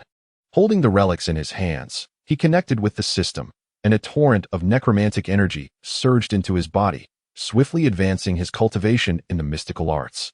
Suddenly, Chun's body trembled, and his internal magical energy surged violently. An abundance of mystical energy began to course through him, transforming his physique at an alarming rate. A wave of dizziness washed over him. His mind plunged into a void, nearly causing him to lose consciousness. Particularly distressing was his physical state. He felt as though he had consumed 10 times his usual portion of food, leaving him pale and on the verge of bursting. This is bad. Chun's heart sank as he realized that his rapid elevation in rank was overwhelming his body. Yet, at that moment, a system alert sounded. A vulnerability has been detected within the system in the New World, currently undergoing repair. Due to the host's frail condition, the art of body refinement in the mystical realm is now activated. Activation successful, please check. However, Chen was ensnared in agony and had no inclination to assess the changes. After half an hour, he gradually returned to normal as the violent phase of the mystical energy subsided and his body began to acclimate. Sighing in relief, Chen finally turned his attention to the alterations within the system. Mystical Arts System. Host. Chen Realm. Spirit Body Realm Cultivation Technique. Mystical Arts. Art of Body Refinement in the Mystical Realm. Progress in Mystical Arts. 75 Progress in Art of Body Refinement. 0. The Art of Body Refinement in the Mystical Realm had been initiated, yet his realm remained unchanged at Spirit Body. The progress in the mystical arts had halted at 75%. It appeared that the system detected his body's enhancement lagging behind the surge of magical energy, thus ceasing further absorption of necromantic energy. Otherwise, if the absorption had continued, his body could have been overwhelmed by the influx of power. Gazing at the progress of his cultivation, Chen couldn't help but feel a twinge of fear. The adverse consequences of hastily elevating his mystical level had indeed manifested within him. Thankfully, the system promptly implemented targeted adjustments, introducing the art of body refinement in the mystical realm. Otherwise, he feared he would have to heed President Frank's advice to slow his ascent, as the disparity between his physical enhancement and magical elevation could yield unimaginable repercussions. How does one enhance the art of body refinement? Does it also require necromantic energy? Chen pondered, eyeing the progress bar for the art of body refinement with uncertainty. After a moment's thought, he retrieved the remaining necromantic relics he had not fully absorbed, attempting to channel the energy towards the art of body refinement. The system promptly responded. The host's body is excessively frail. Further elevation of the mystical realm will severely damage the body. It is advised that the host first enhance the art of body refinement to improve physical constitution before advancing magical levels. This. Chen furrowed his brow slightly. It seemed that the cultivation of the art of body refinement could not be augmented by necromantic relics. Then, how could it be improved? Chen was perplexed. After a moment's contemplation, he stood up and performed a set of military exercises, attempting to enhance his body in hopes of advancing the art of body refinement. Unfortunately, despite multiple repetitions, there was no progress in the cultivation technique. It appeared that physical training did not yield the desired effect for advancing the art of body refinement. System, how is the art of body refinement to be enhanced? Chen could not restrain himself from inquiring. The system, Chen murmured softly. However, soon he seemed to have an epiphany, muttering to himself, never mind. It appears that a certain energy is also required. I shall visit the association tomorrow. Surely a solution can be found there. With that thought, Chen dismissed any further contemplation and retired for the night. He slept soundly, and the following day, he did not make his way to the Wizard Association until the sun was high in the sky. Upon arriving at the association, he headed straight for the warehouse, where the most valuable items were stored, hoping to find what he sought. Chen, you're back. Come in, come in. Hee, what do you need today? Are you here to exchange for more necromantic relics? Henry greeted him with even greater enthusiasm than before. Stop, Chen called out to Henry. Chen, what's the matter? I'm not quite sure what I need at the moment. I want to examine the various items in the warehouse. You wouldn't mind, would you? Chen stated his intention. Henry looked taken aback for a moment, but quickly replied, not at all. It would be my honor to have you explore the warehouse. Just tell me what you wish to see, and I will guide you. No need, I can look around myself. Chen interrupted Henry to keep his secrets concealed. Henry, hearing this, chuckled and, knowing better than to impede Chen, readily permitted him to enter the warehouse. Upon entering, Chen immediately began to survey his surroundings. The warehouse was filled with numerous items. He ignored the mundane office supplies, knowing they would not serve his purpose, and specifically sought out ancient artifacts. Unfortunately, none of the ancient collections triggered a system response. Next, he examined the treasured magical items, only to be disappointed that they also elicited no reaction. As he ventured deeper into the warehouse, several peculiar fruits caught his attention. Are these the rare fruits? These fruits, known as wondrous fruits in the magical realm, are extraordinary treasures. The knowledge fruits from the previously mentioned knowledge fruit trees belong to this category. Besides knowledge fruits, this world also boasts life fruits, energy fruits, magical fruits, and medicinal fruits, among others. Before him lay fruits the size of walnuts, vibrant green in hue. Chen recognized them. They were called strength fruits. Consuming such fruits could enhance one's physique and increase strength. Chapter 87. The extraordinary fruits. The strength fruit possesses a miraculous effect that enhances physical power. Those who frequently consume this fruit can effortlessly transform from frail individuals into formidable giants. However, this fruit also has its limitations. According to the memories of his predecessor, Yu learned that due to absorption issues, even the wizards of this world encounter a ceiling in the enhancement of their strength through the consumption of strength fruits. Once this limit is reached, no further increase is possible. If it were otherwise, the potential for infinite augmentation of power would be terrifying. One could simply continue to consume strength fruits and eventually produce a titan capable of moving mountains. Yet, the inherent limitations of the human body render such a scenario impossible. In truth, within the realm of sorcery, the absorption of the energy from strength fruits is constrained, meaning that, ultimately, even after consuming numerous strength fruits, one's power would only be several times greater than that of an ordinary person. Such an increase may offer some advantage against common folk, but when faced with wizards adept in sorcery, this advantage swiftly dissipates. Nevertheless, the value of the strength fruit remains significant. Many wizards intentionally purchase strength fruits to bolster their physical constitution. Consequently, during battles against adversaries, even if their magical energy is depleted, they can still rely on their formidable physique. It is said that Yu's captain, Lance, has consumed a considerable number of strength fruits, contributing to his notably robust physique compared to ordinary wizards.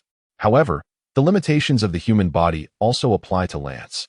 Thus, after consuming a portion of strength fruits, he too lost the capacity to absorb further energy, resulting in a stagnation of his physical enhancement beyond a certain point. Yu's gaze lingered on the strength fruits for a moment, and he could not help but feel a surge of desire. The strength fruit, with its ability to enhance physical constitution, might assist him in his body refinement. Unable to resist, he reached out to grasp one of the strength fruits. As soon as he held it, the system chimed in, detected absorbable magical energy. Absorption possesses body refinement properties. Would you like to proceed with the absorption? The possibility of using the strength fruit for body refinement filled Yu with elation. Without further contemplation, he seized the strength fruit. There were 7 strength fruits in total. Fortunately, their small size allowed Yu to carry them with ease. With the strength fruit in hand, he turned his attention to other shelves in search of additional extraordinary fruits within the warehouse. In the blink of an eye, he spotted 5 fire-red fruits, each the size of a pigeon's egg, resting on one of the shelves. These were the Qinghua fruits, a type of fire attribute fruit. Memories from his predecessor surged within Yu, instantly revealing the origins and uses of these fruits. The Qinghua fruit enhances the cultivation level of fire attribute sorcery, making it a favored choice among wizards who practice fire magic. However, their value is even higher than that of strength fruits. If strength fruits can aid in body refinement, could Qinghua fruits not offer similar benefits? With this question in mind, Yu hurriedly approached, placing down the strength fruit to pick up a Qinghua fruit. As soon as he grasped it, the system announced, detected absorbable magical energy. Absorption possesses body refinement properties. Would you like to proceed with the absorption? The Qinghua fruit also boasted body refinement capabilities. Hearing the system's prompt, Yu felt another wave of joy. The warehouse contained only these 2 types of extraordinary fruits for the time being. It seemed that he could only utilize either Qinghua fruits or strength fruits for body refinement, leaving him to ponder whether the effects of these 2 fruits would be identical and whether they could be used simultaneously. Filled with curiosity, Yu longed to experiment with both fruits for body refinement, but realized that such an endeavor was impractical within the confines of the warehouse. After some contemplation, he called out Henry. The ever-eager Henry, who had been waiting just outside the door for the opportunity to ingratiate himself with Yu, promptly arrived. Seizing the chance to curry favor, he approached with a bright smile, exclaiming, "I'm here, Chun. What do you need?" Yu glanced at Henry, noting his eager demeanor. While he harbored some disdain, he recognized the potential benefits of Henry's unwavering desire to please him. Thus, he inquired, "I wish to exchange for Qinghua fruits and strength fruits. What is the value of each?" Henry replied promptly, "Chun, the Qinghua fruit is worth 2 reward points each, while the strength fruit is 1 reward point each. There are 5 Qinghua fruits and 7 strength fruits total, making it a total of 17 reward points if you wish to exchange for all of them." Yu contemplated this information. 17 reward points were not insubstantial, allowing him to acquire everything in one go. However, he remained concerned about whether the Qinghua fruits and strength fruits could be used concurrently and which fruit offered the better value. Reward points were hard-earned, and he had only accumulated 100 points through perilous endeavors. The cost of the fruits was significant, and he needed to be judicious in his choices.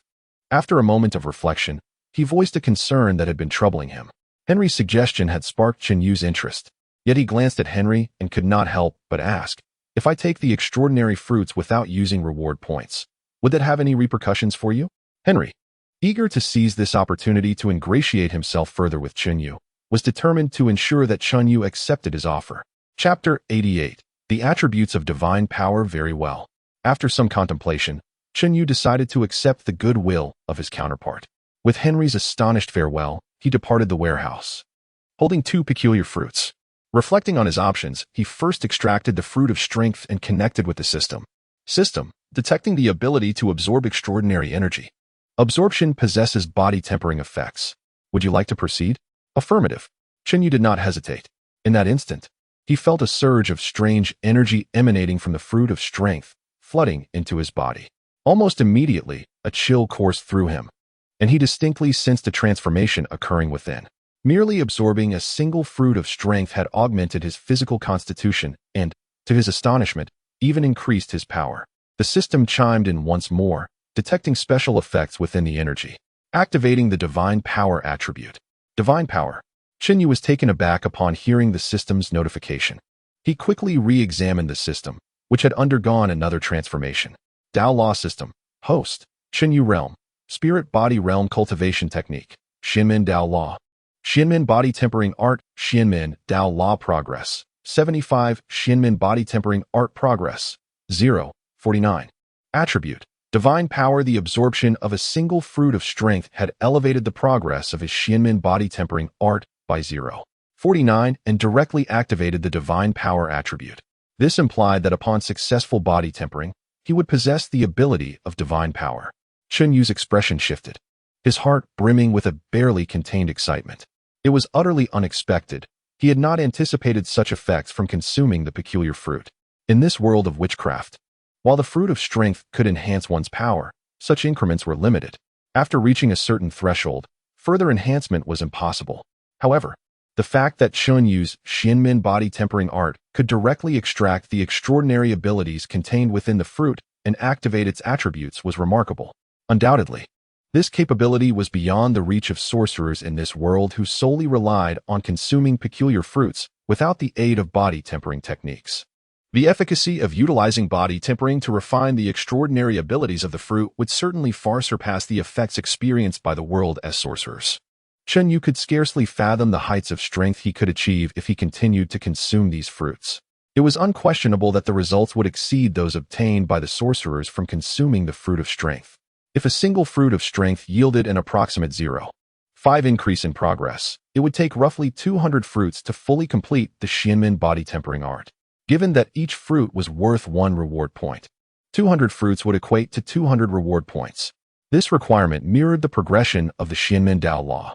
Lost in thought, Chen Yu calculated the reward points needed to fully accomplish the Xianmin Body Tempering Art. After a moment, he nodded and turned his attention to the Qinghua fruit. If the fruit of strength could activate the Divine Power attribute, what characteristics might the Qinghua fruit possess? Perhaps it could activate Divine Fire? Curiosity piqued. Chen Yu resolved to experiment. He picked up a Qinghua fruit and attempted to absorb it through the system. The system's notification left him astonished. Previously, he could absorb it, yet now it was impossible. Could this be a consequence of having absorbed the fruit of strength? Was it that he could not simultaneously possess both the Divine Power and Divine Fire attributes? Uncertain of the precise reasons, Chen Yu could only speculate. He decided to set aside the Qinghua fruit, focusing instead on fully developing the Divine Power attribute through body tempering. With that thought, he relinquished the Qinghua fruit and resumed the absorption of the fruit of strength. In swift succession, he absorbed 7 fruits of strength. Ultimately, the progress of his Xianmin Body Tempering Art increased from 0.49 to 3.47. As Chen Yu had calculated, a single fruit of strength indeed provided approximately 0.5 progress. Thus, achieving complete body tempering would require around 200 reward points, comparable to the advancement of the Xianmin Dao Law. He held a profound disdain for such individuals. As for the Qinghua fruit, Chen, all the fruits of strength have already been taken by you. There are none left in the warehouse for the time being. However, if you require them, I can apply to assist you in procuring some, Henry eagerly offered, displaying a fawning demeanor towards Chenyu. Chenyu naturally did not refuse, yet he preferred to limit his conversation with Henry. After paying the reward points for the fruits of strength, he exited the warehouse. Henry encountered difficulties in acquiring the fruits of strength. In the world of witchcraft, this fruit was relatively popular. Although individuals here could not utilize it for body tempering, many were still willing to consume the fruit of strength to enhance their physical constitution and strength. After all, sorcerers could not rely solely on witchcraft during combat. Once their magical energy was depleted, they were inevitably drawn into direct confrontation, where physical prowess determined victory. Consequently, many fruits of strength would be swiftly purchased by sorcerers upon their availability, making external procurement a challenging endeavor. After several days, Henry managed to secure a mere 2 fruits from outside. Holding the 2 fruits of strength, Chenyu left the warehouse with a sense of disappointment. Chen, long time no see. What brings you here? Just as he stepped out of the warehouse, he encountered his partner from the previous mission, Jansen. Upon noticing the fruits of strength in Chenyu's hands, Jansen smiled and, guessing Chenyu's intentions, expressed curiosity about the effects of consuming the fruits. Chen, are you also consuming the fruits of strength to enhance your power? How has it been? How many have you eaten? To what extent has your strength increased? Is everything going smoothly? Chapter 89. A visit. Is that you, Jansen? The effects of the strength fruit I consumed are quite satisfactory. What brings you here? I came to see you. To see me? Chenyu pondered, recalling that although he had partnered with Jansen during their last mission, their interactions had been minimal. The sudden visit left him perplexed. Surely there must be a reason behind it. Indeed, Jansen, noticing Chenyu's confusion, chuckled and said, "The truth is, Chun, your performance last time was truly astonishing. I simply cannot fathom how, despite being a level lower than me, you managed to achieve such remarkable feats. Breaking into the real plane's camp and sabotaging the teleportation gate. Even Principal Green could not accomplish that. And you, merely an apprentice wizard, were able to infiltrate a stronghold guarded by intermediate wizards. Isn't that astonishing? Your grandfather?" Chenyu was taken aback by Jensen's words, particularly by the mention of someone he had not expected. Why would Jensen divulge his exploits to his grandfather? Hadn't the president emphasized confidentiality? This disregard left Chenyu's expression less than pleased. "Yes, my grandfather." Jensen laughed heartily, as if Chun should have already known this. "I never expected to find you still consuming strength fruits today, preparing to enhance your power. I'm quite curious. How does the strength fruit affect someone as unique as you? May I give it a try? I've consumed a substantial amount of strength fruits, reaching the limits of enhancement." "That won't be necessary," Chenyu replied, instinctively wanting to decline. He was astonished. Jensen had apparently elevated his physical capabilities to their utmost limits through strength fruits. Given his demeanor, it seemed he must be quite wealthy, as such fruits were not easily obtainable.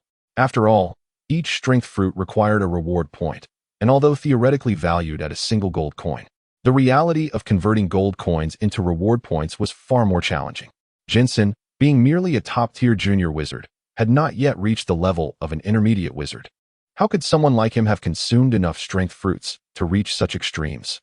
Chenyu speculated that it would take at least 200 fruits, equating to 200 reward points. This implied that Jensen had invested a significant amount in enhancing his physical prowess. Casting a glance at Jensen, Chenyu's curiosity about his financial background grew. This individual must come from a well-to-do family. Nevertheless, Chenyu resolutely shook his head, unwilling to accept the proposal. Since Jensen had already maximized his physical capabilities, there was no reason for Chenyu to subject himself to humiliation.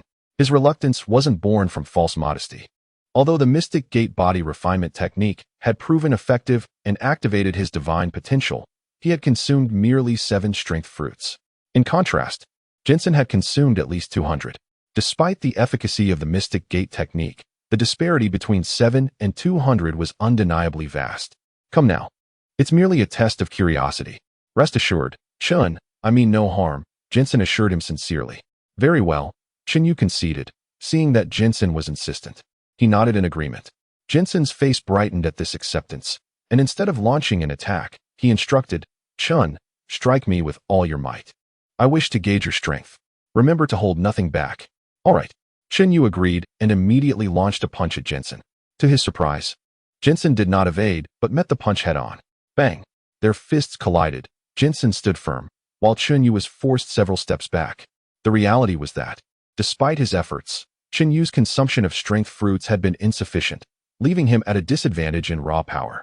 Yet, Jensen did not gloat over his victory. Instead, he nodded appreciatively and smiled at Chen Yu, saying, "Not bad. Your strength is quite substantial, at least 70% of mine. How many strength fruits have you consumed?"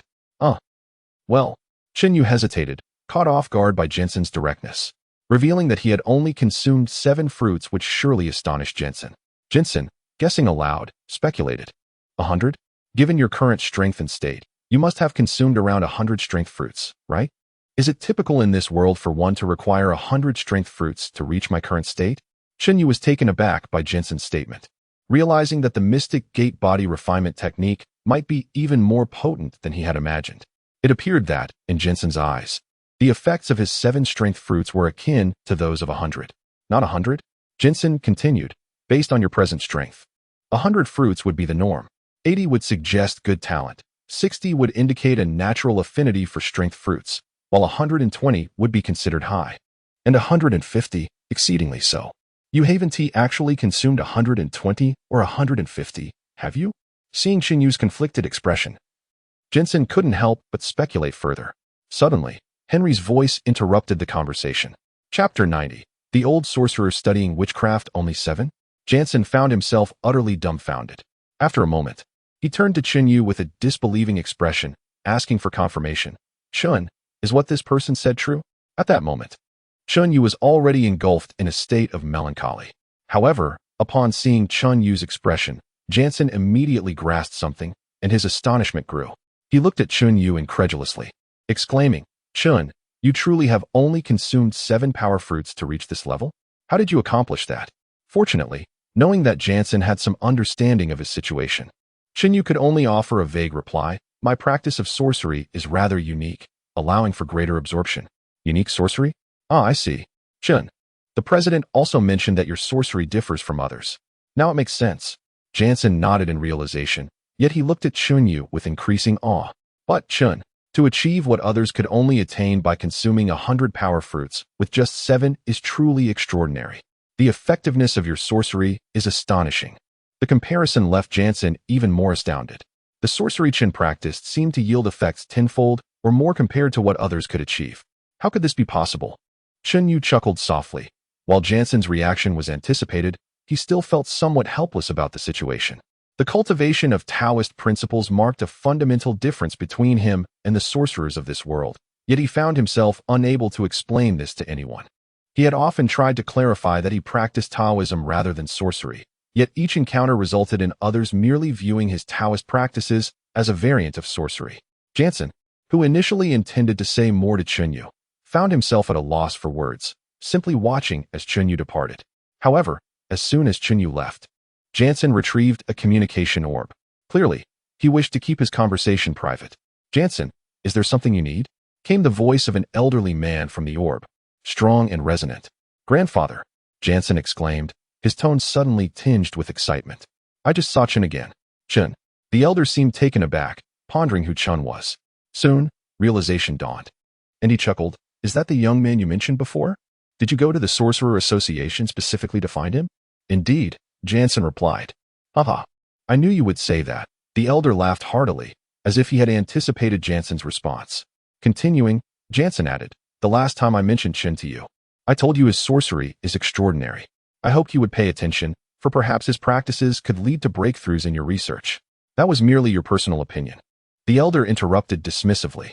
"Whether this Chen is truly remarkable must be proven through my own experience. That's why I came to help you verify it." Jensen replied with a smile, fully aware that his grandfather was skeptical since he hadn't witnessed Chen Yu's sorcery firsthand. However, as someone who had personally interacted with Chen Yu, Jensen was determined to find every possible way to introduce his grandfather to Chen.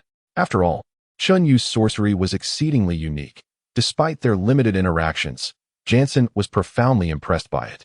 With an air of mystery, Jensen continued, "Grandfather, I encountered Chen again and, by chance, discovered he was also consuming power fruits to increase his strength. I personally tested his strength and found it to be an astonishing 70% of mine."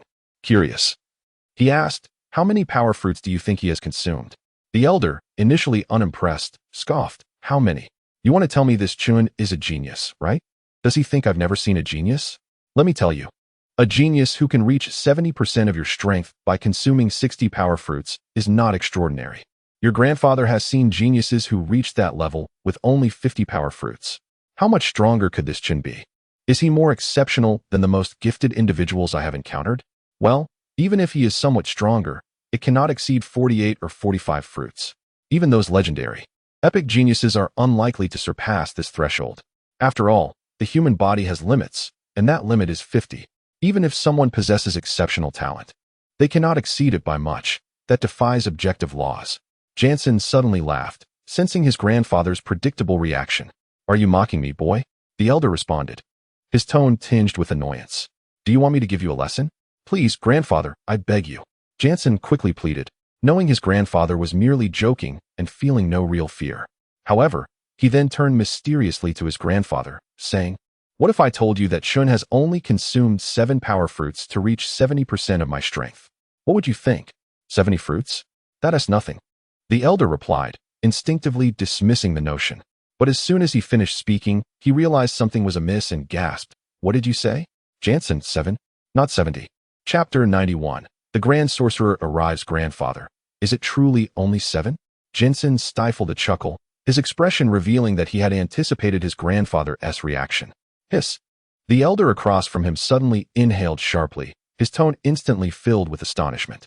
Regrettably, due to the communication gem, Jansen could not discern the elder's facial expressions, which must have been quite extraordinary at that moment. This was simply too incredible.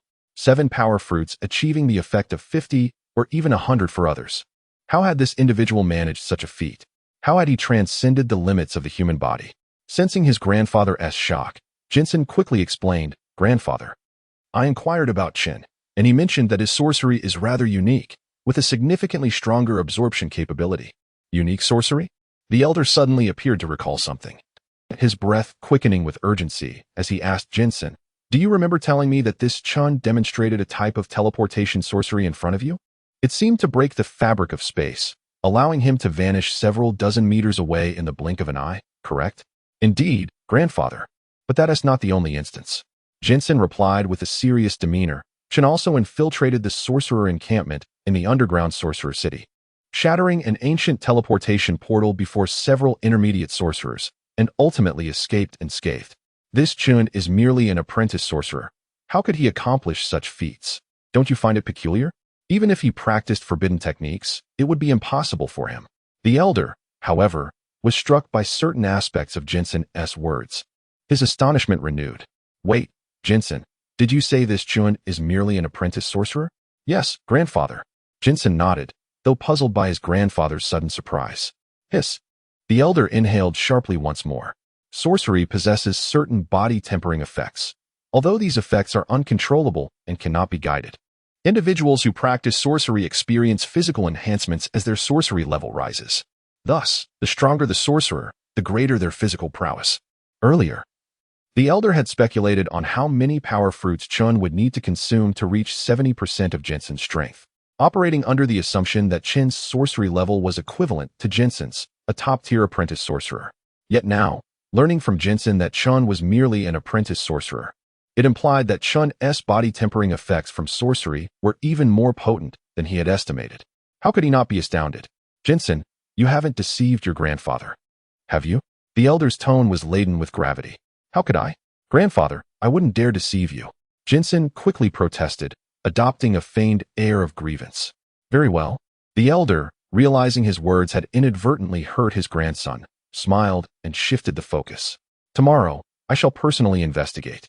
You, my boy, have accomplished something remarkable. However, do not spread news of my inquiry. Especially do not inform Chun that I intend to personally assess him.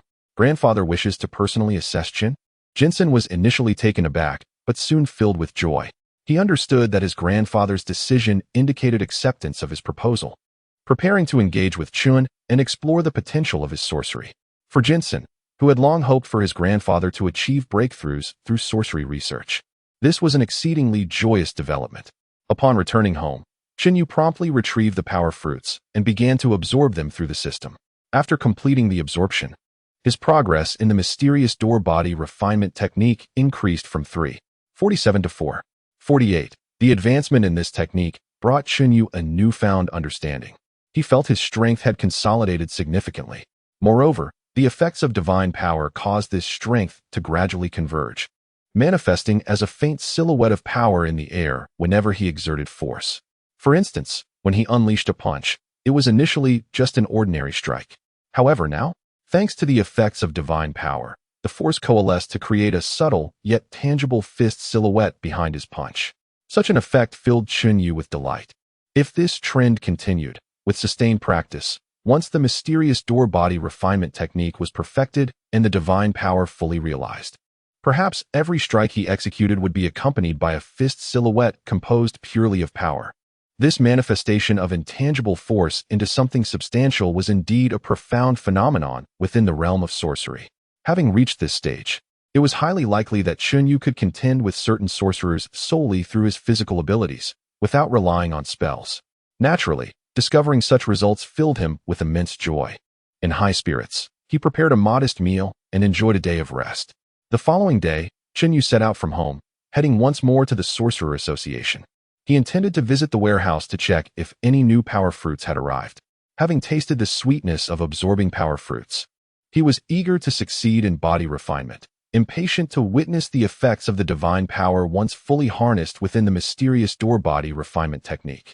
As he left his home, he encountered a white-haired elder accompanied by a man in his 30s who approached him directly. The elder, with a silk sorcerer's robe of exquisite fabric, which could only be afforded by individuals of considerable status and wealth in the sorcerer world, smiled at Chunyu and boomed. "Chunyu?" Taken aback, Chunyu responded with astonishment, "You are." At this moment, he scrutinized the elder and the 30-something man behind him. The elder, though unremarkable in appearance, emanated an aura of wisdom characteristic of well-educated individuals. Yet, for some reason, Chunyu felt an inexplicable familiarity with the elder, as if he had encountered him before. The younger man, appearing languid and disinterested, seemed to be the elder's assistant or aide, exuding an air of reluctance as if he had been compelled to accompany the elder. Nevertheless, when the elder inquired about Chunyu's identity, the seemingly apathetic young man suddenly displayed interest, though it lasted only for a fleeting moment before he reverted to a look of disappointment. At that moment, Chunyu was taken aback, particularly by the formidable strength of the elder and the young man. The latter's power was immediately discernible. Chunyu could assess him as an intermediate sorcerer, slightly weaker than Green, but still firmly within the intermediate tier. The elder, however, exuded an aura of unfathomable depth, instilling in Chunyu a sense of trepidation reminiscent of the few grand sorcerers he had observed from a distance before. Consequently, an unsettling feeling crept into Chunyu's heart. The elder then turned to the languid young man, his voice dropping in intensity as he commanded, "Go and assess his sorcery level." Chapter 92. The Temptation of the Grand Sorcerer Teacher. Is this really necessary? The languid man cast a reluctant glance at Chunyu, his demeanor clearly reflecting his disinterest. Chunyu's low rank rendered him unworthy of the man's effort. The elder shot a displeased glare at the languid man. Very well, very well. The languid man, evidently intimidated by the elder, promptly changed his tone. He turned to Chunyu, maintaining his casual posture, and said, "My teacher has instructed me to assess your sorcery skills. Go ahead, make your move. Who are you?" Chunyu regarded the languid man with suspicion, yet showed no intention of complying with his provocation. "Fine. I shall take the lead." The languid man ignored Chunyu's inquiry. Noting Chunyu's hesitance to attack, he shrugged and produced a white wizard's staff, pointing it at Chunyu before making a sudden sweep. With a whoosh, a flurry of wind blades erupted from the tip of the staff, slicing through the air with a sharp whistle, aimed directly at Chunyu's upper body. Upon witnessing this, Chunyu's expression shifted dramatically. Without a moment's hesitation, he executed the 7 star steps, swiftly distancing himself from the languid man and evading the onslaught. The languid man was clearly taken aback by Chunyu's ability to dodge his sorcery through sheer agility. Meanwhile, the elder, accompanying him, suddenly brightened with excitement, exclaiming, "Martial arts? What a wondrous and extraordinary technique. Such remarkable skills exist in the world. Darren, try your dark sorcery again." "Yes, teacher." Darren, invigorated by witnessing Chunyu's astonishing footwork, shed his previously relaxed demeanor. He once more waved his white wizard staff towards Chunyu. with a strange sound emanating from the staff, and as Darren chanted an incantation, a plume of black smoke shot forth. This smoke, upon appearing, swiftly morphed into a humanoid specter. In its grasp was a bone knife, raised menacingly towards Chen Yu's face. The knife emitted a dim glow, infused with a sinister energy that suggested even a mere brush with it could lead to dire consequences. Seeing the dark sorcery unleashed, Chen Yu's expression darkened. However, there was no time for questions. As the black smoke surged towards him, the specter materialized and the bone knife descended. He drew forth a peachwood sword. With the sword in hand, Chen Yu transformed, exuding an aura that repelled evil. This energy evidently exerted a strong suppressive effect against the dark sorcery, causing the specter to momentarily waver before him.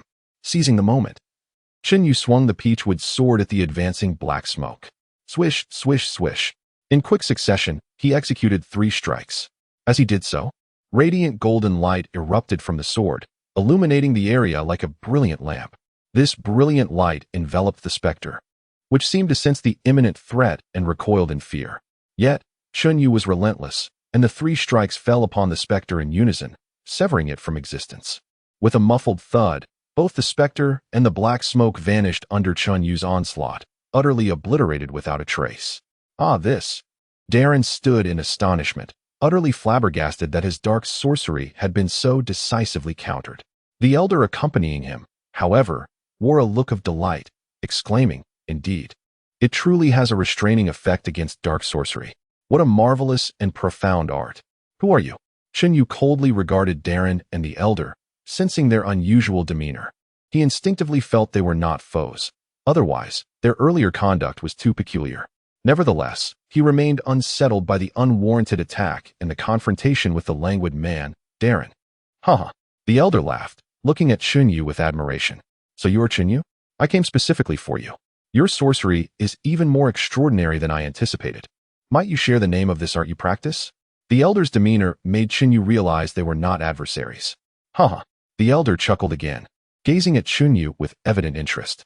He then shifted his attention to a wall on his left, grinning. "Frank, do come out and clarify. Otherwise, I fear Chen's misunderstanding of my intentions will only deepen." At his words, Chen Yu furrowed his brow and glanced at the wall. In the next moment, both President Frank and Jansen emerged from behind it. Listening to their exchange, Chen Yu gleaned some understanding, his expression shifting to one of bemusement. It seemed that the elder, Philip, was indeed a grand sorcerer, and his earlier test had been prearranged with President Frank. Despite Frank's counsel against it, the elder had insisted on assessing Chen Yu himself. Chen Yu silently shook his head, finding it impossible to maintain his anger any longer. At this juncture, President Frank turned to Chen Yu, smiling as he introduced them. "Chen, allow me to introduce this esteemed individual, Grand Sorcerer Philip, who is also Jansen's grandfather. The one you just battled is Darren, a student of Grand Sorcerer Philip. In recent years, Grand Sorcerer Philip has been dedicated to researching sorcery, primarily focusing on dark sorcery. As for the reason behind his interest in dark sorcery, you can surmise, preparing for a future confrontation with the Dark Society. Having heard of your remarkable sorcery from Jansen, Grand Sorcerer Philip made a special trip to see you. And as you can see, he is most impressed with your prowess. Master Wizard Philip's astonishment indeed. I am genuinely and utterly pleased." Grand Wizard Philip interjected with a hearty laugh, concurring with Frank's sentiment. As he spoke, he turned to Chen Yu with renewed admiration. Chen's sorcery was truly exceptional. Despite Jansen's prior indication that Chen's sorcery was effective against dark magic, he had not anticipated such profound suppression, nor had he realized the depth of its arcane nature. "Chen, might you share the name of the sorcery you practice?" Grand Wizard Philip inquired, regarding Chen Yu with a smile. Chen Yu responded with a helpless expression, glancing at Jansen, who winked in return. Chen was increasingly aware that everyone but himself had known that Jansen's grandfather intended to scrutinize him. "Daoism. Is it a form of sorcery as well?" "It's a term I've not encountered before," Grand Wizard Philip remarked with a nod, seeking confirmation from Frank. "Indeed," Philip affirmed with a nod. Turning back to Chen Yu with renewed interest in his sorcery. "Chen, when I observed you dispelling Darren's dark magic, the energy you wielded was quite peculiar. Could you demonstrate it once more?" "Ah, well." Chen Yu hesitated, regarding Philip with some displeasure.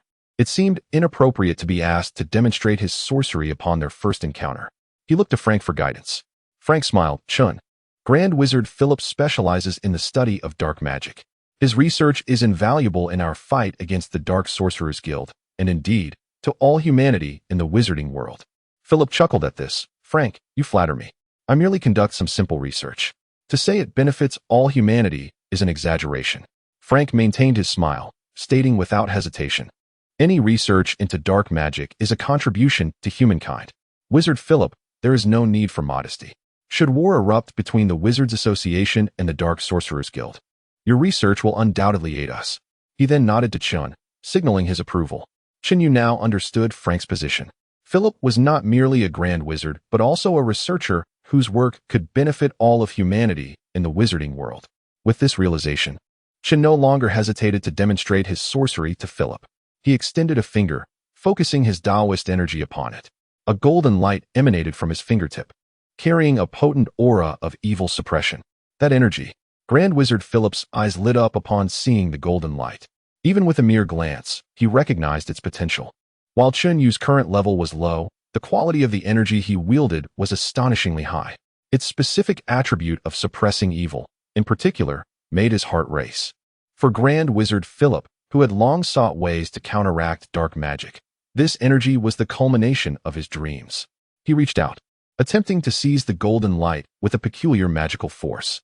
With this force enveloping his palm, he managed to grasp the Daoist energy Chun released. Philip examined the golden light closely, his hands trembling. How wondrous!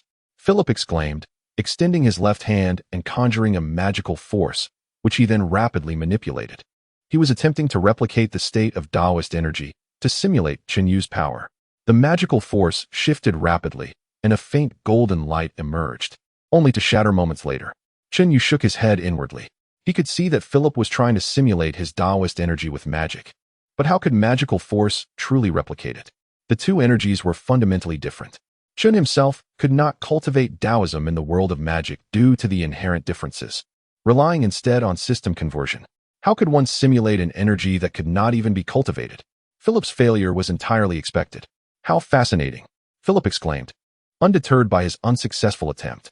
Had it been so easily replicated, the energy would not have been so remarkable.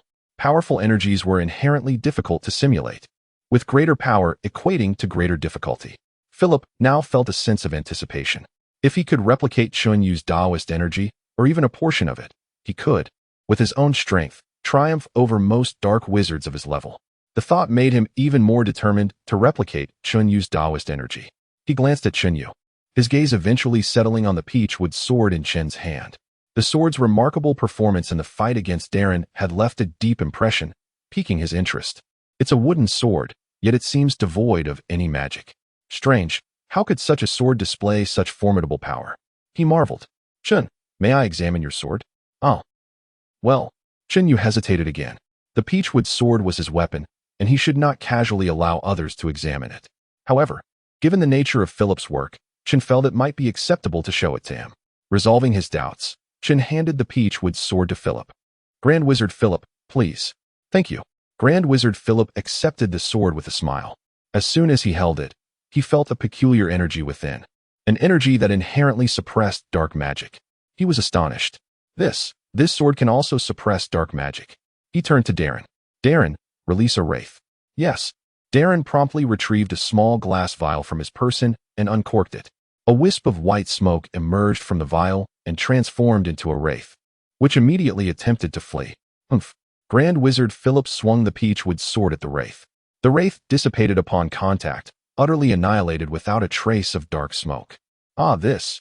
Darren, who had been assisting with the experiment, stared wide-eyed in disbelief. It was a wraith, an undead creature. Yet it had been slain by a wooden sword, leaving no trace. How was such a thing possible? In an instant, Darren felt that what lay before him had utterly subverted his understanding. The undead were not beyond eradication, yet the difficulty in vanquishing them was immense. However, what he witnessed unfolding before him, in the presence of Chun, completely overturned his perceptions. What a splendid sword. No, it is a marvelous treasure. Still not accurate. It is an extraordinary energy. The great wizard Philip was equally struck by profound astonishment. This peachwood sword was as wondrous as Chen's own sorcery, imbued with numerous elements that eluded his comprehension. For instance, He could not fathom why such an ordinary wooden sword possessed a unique capacity to restrain the undead. It appeared to be merely a common piece of wood. Chun, may I inquire what type of wood this sword is crafted from? It resembles peach wood, but I cannot be certain. As he spoke, the great wizard Philip gazed at Chun with a face full of inquisitiveness, his expression radiating a fervent thirst for knowledge. Chapter 94. Invitation. It was the peach wood. Chun Yu nodded, inwardly admiring the great wizard Philip, who could identify the material of his peachwood sword with just a glance. Philip, taken aback, soon broke into a grin, regarding Chun Yu as though he had stumbled upon a great treasure. Hee. Chun, I wish to invite you to ancient Maple City. The conditions there at the Wizard Association branch are far superior to those in Flame Summer City.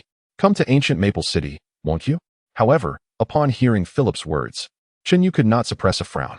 The invitation had taken him by surprise. He was aware that, in terms of the hierarchy of the Wizard Association branches, ancient Maple City represented a level above Flame Summer City. The Wizard Association in Flame Summer City was merely the most basic, while ancient Maple City was a branch, thus more prosperous and replete with resources. Yet, these factors were evidently insufficient to sway Chun Yu. He was quite content residing in Flame Summer City and had never contemplated leaving. Consequently, upon receiving Philip's invitation, he immediately shook his head and politely declined. I appreciate your offer, Great Wizard Philip, but I do not plan to leave Flame Summer City at this time. Philip, unfazed, continued to smile. Chun, I have heard from Jansen that you are currently troubled about the Fruit of Power. Acquiring enough of these fruits in Flame Summer City is no easy task. It may take 1, 2, or even 5 years for you to gather them all. However, if you were to come to ancient Maple City, I assure you, I can assist you in procuring the Fruit of Power. A promise from a great wizard should provide you with peace of mind, right? With my help, you might gather the necessary fruits in just a few months. Chun Yu felt a stir of interest at this. In truth, Philip's words rang true. Procuring the Fruit of Power in Flame Summer City was indeed challenging. The last time he had enlisted Henry's help, he had waited several days at home, and, in the end, only managed to acquire 2 fruits. This was under the condition of deliberate procurement. Without such efforts, it would have been even more difficult. Moreover, the Fruit of Power was in demand by others too, and even if he managed to acquire some, there was no guarantee they would end up in his possession. Thus, Philip's assertion that it might take years in Flame Summer City was not an exaggeration, which explained Chun Yu's intrigue. Yet, despite his curiosity, it was impossible for Chun Yu to agree to Philip's invitation on the spot. After all, he was a resident of Flame Summer City, and any decision to leave would require the consent of the president. He glanced at Frank and reiterated to Philip, Your offer is indeed enticing, Great Wizard Philip, but I am a member of Flame Summer City and cannot leave. Furthermore, it is somewhat inappropriate for you to invite me directly. As a member of the Wizard Association, I am under the management of our president. If you have any requests, it would be more fitting to discuss them with him. Philip was momentarily taken aback, but then burst into laughter. Haha, I was indeed hasty. That was not the correct approach. Frank shot a satisfied glance at Chun Yu, a smile spreading across his face. In truth, when Philip had first invited Chun Yu, he had felt a twinge of anxiety. After all, the conditions Philip offered were quite tempting. He himself might have been swayed. Thus, he was genuinely worried that Chun Yu would accept Philip's invitation outright. Although Chun Yu was his subordinate, he was not bound to him, and within the Wizard Association, he could leave if he wished. This meant that if Chun Yu was resolute in following Philip, Frank would have no recourse. However, Chun Yu's subsequent words not only surprised Frank, but also brought him a sense of satisfaction. After all, Chun Yu's statement, entrusting his fate to Frank's decision as president, accorded him due respect. Consequently, Frank felt increasingly pleased with Chun Yu. When faced with Philip's inquiry, Frank feigned difficulty. Great Wizard Philip, Chun is, after all, one of our own in Flame Summer City, and he is exceptionally capable. We truly cannot do without him here. If you wish to propose conditions, please feel free to do so. Today, even if you attempt to take him, it will be a challenge. You will have to agree, whether you wish to or not. Upon hearing Frank's words, Philip instantly grasped his meaning and began to play the rogue. Frank couldn't help but chuckle to himself. He indeed wanted to propose conditions. Since Philip had explicitly stated his desire to invite Chun to ancient Maple City, it would be inappropriate for Frank to refuse. However, he made it clear that, regardless of the circumstances, Chun would always belong to Flame Summer City, and Philip was merely borrowing him, with the expectation of returning him. Philip nodded vigorously, readily agreeing, no problem. After all, he had never intended to keep Chunyu in ancient Maple City permanently.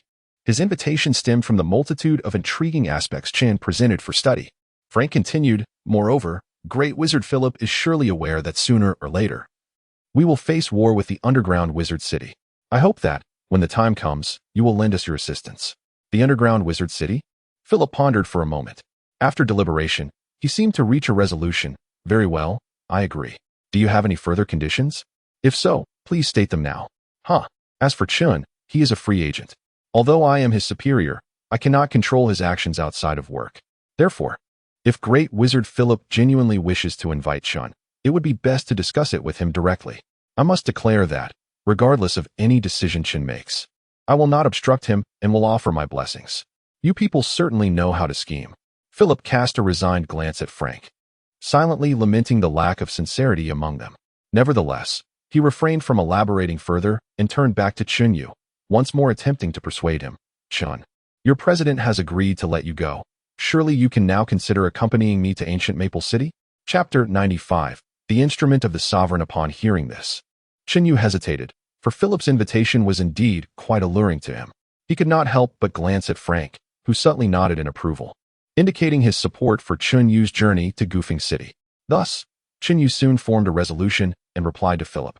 If the esteemed Grand Sorcerer Philip truly agrees to assist me in acquiring the Fruit of Power, I shall gladly travel to Goofing City. Grand Sorcerer Philip laughed heartily, his joy evident. As a distinguished Grand Sorcerer, would I dare deceive you?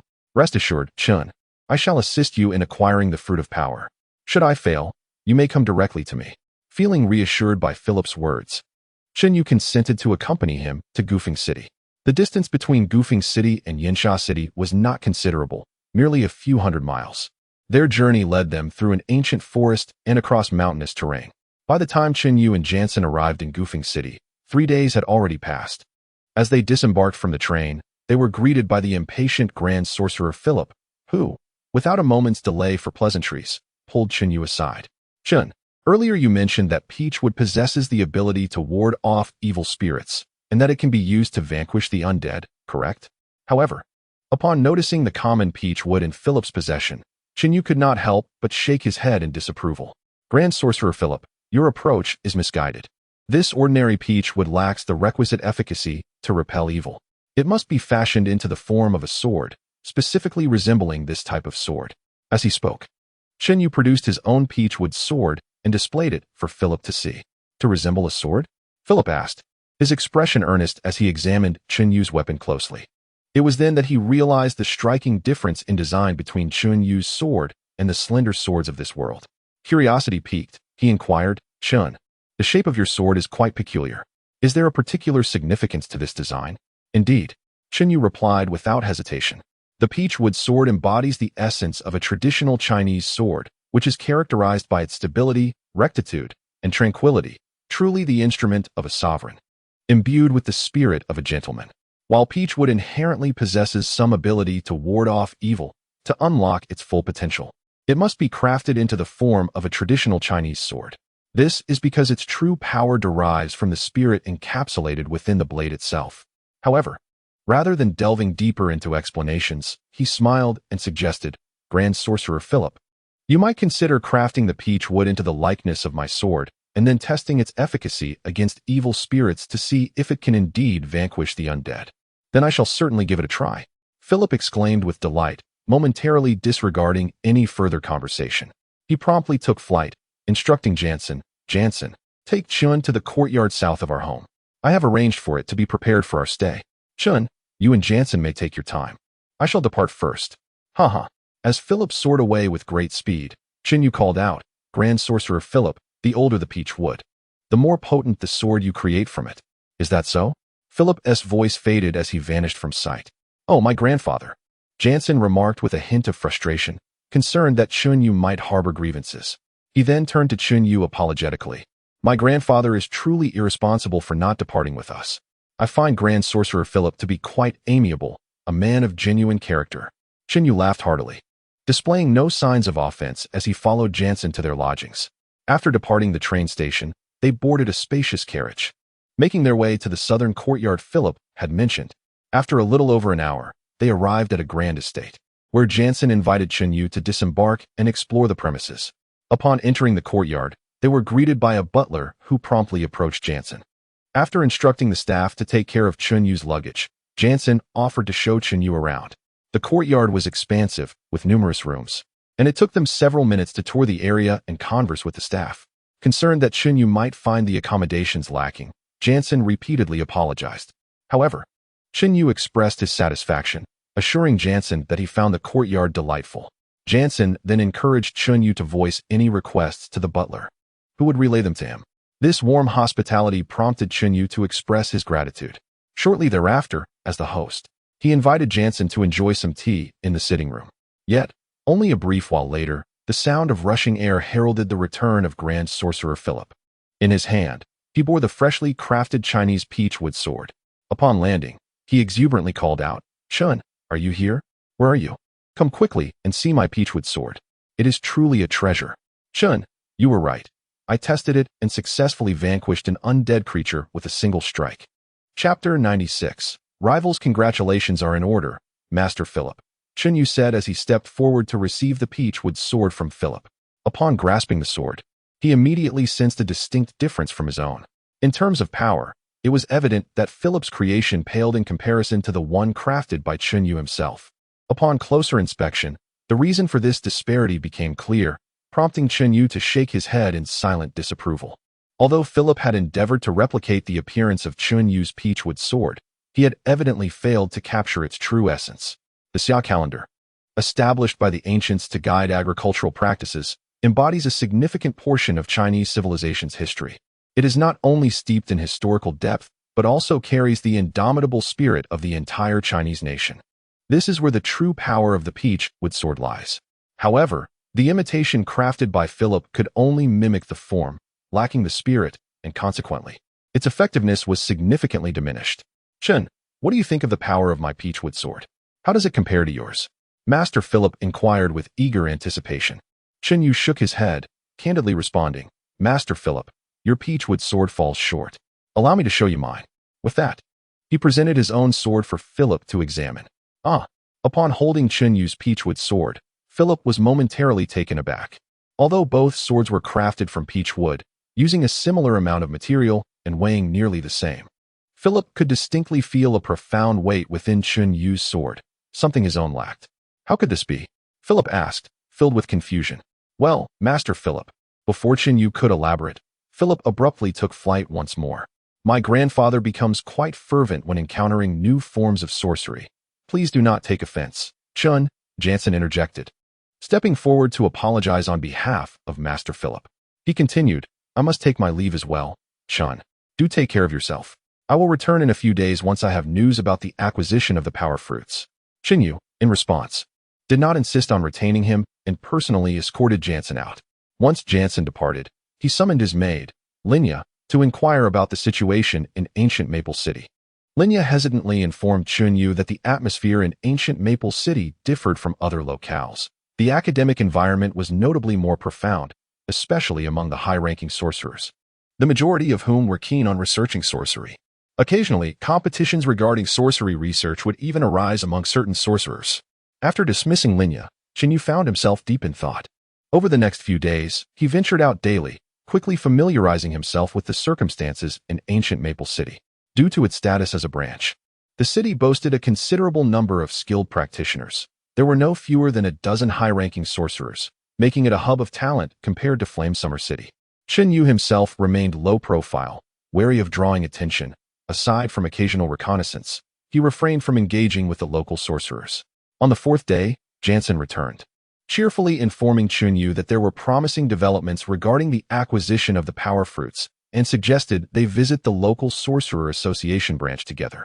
Upon hearing this, Chunyu felt a surge of excitement and promptly left his home, following Jansen to the Sorcerer Association branch. However, as they reached the street, they spotted several sorcerers approaching from the opposite end, effectively blocking their path. Yet, upon seeing these individuals, Jansen's expression shifted dramatically. He cursed under his breath and urged Chunyu to turn back. "Chun, let us take a different route." "Haha, is that not Jansen? Running away upon seeing me. Are you afraid?" A voice, dripping with sarcasm, called out from behind. The group of sorcerers, led by one particularly boisterous individual, quickened their pace towards Chunyu and Jansen. Damn it! Jansen cursed vehemently, halting in his tracks. At this moment, the group of sorcerers had swiftly caught up. Chunyu seized the opportunity to assess their numbers. There were 4 in total, all of whom were novice sorcerers. 2 were of moderate strength, while the other 2, like Jansen, were at the pinnacle of novice sorcerers. Haha. Jansen, long time no see. Why do you run at the sight of me? Could it be that you're truly afraid? One of them, a tall, slender man with golden hair and a mocking grin, challenged Jansen, exuding an air of provocation. This individual, Tony, matched Jansen's rank as a novice sorcerer, appearing to be the leader among the 4.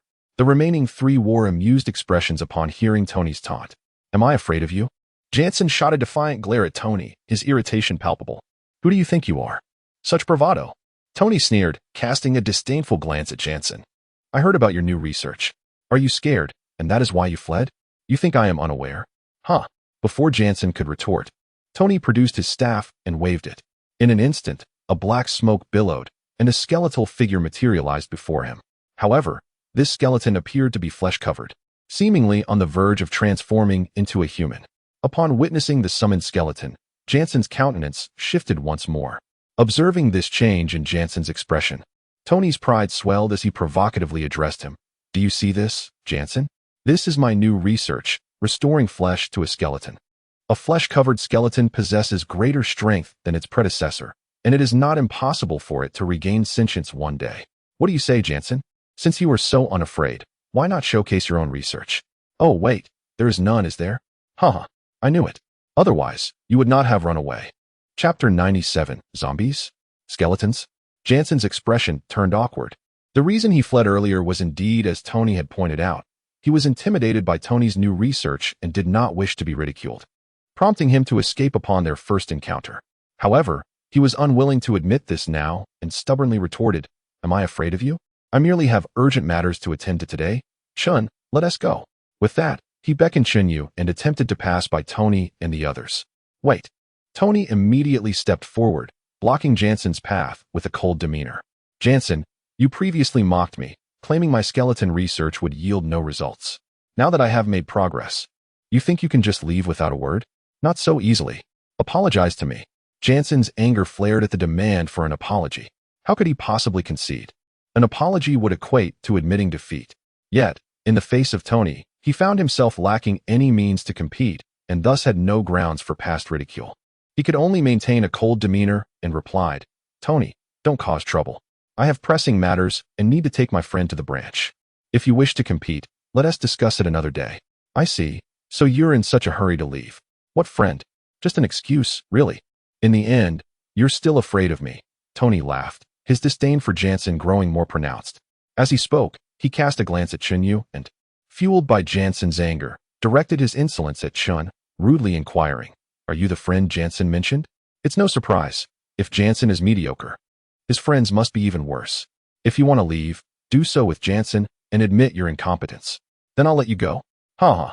Tony's companions erupted in laughter, some guffawing loudly, clearly mocking. Chunyu, witnessing this, felt a surge of anger. He was not one to meddle and had no intention of provoking Tony, yet Tony's deliberate provocation ignited his displeasure. Unable to contain himself, Chin shot a furious glance at Tony, who, with his chin raised, looked back with a challenging glint in his eyes, seemingly indifferent to Chin's presence. Chin's anger intensified, and just as he was about to retaliate, he noticed the skeleton beside Tony. This skeleton was unlike any ordinary one. It appeared to have flesh, resembling a zombie or a ghoul. It was evident that Tony had indeed put considerable effort into his research on skeletons. Judging by the current state of affairs, it seemed this skeleton was on the cusp of evolving into a zombie or ghoul. Intrigued, Chin could not help but scrutinize the skeleton. Drawing upon his understanding of Daoist principles, he quickly discerned something remarkable about it. An idea sparked in his mind. Heh, Chin smirked at Tony, deliberately feigning disdain as he sneered. Is this your so-called skeleton research? Hardly impressive.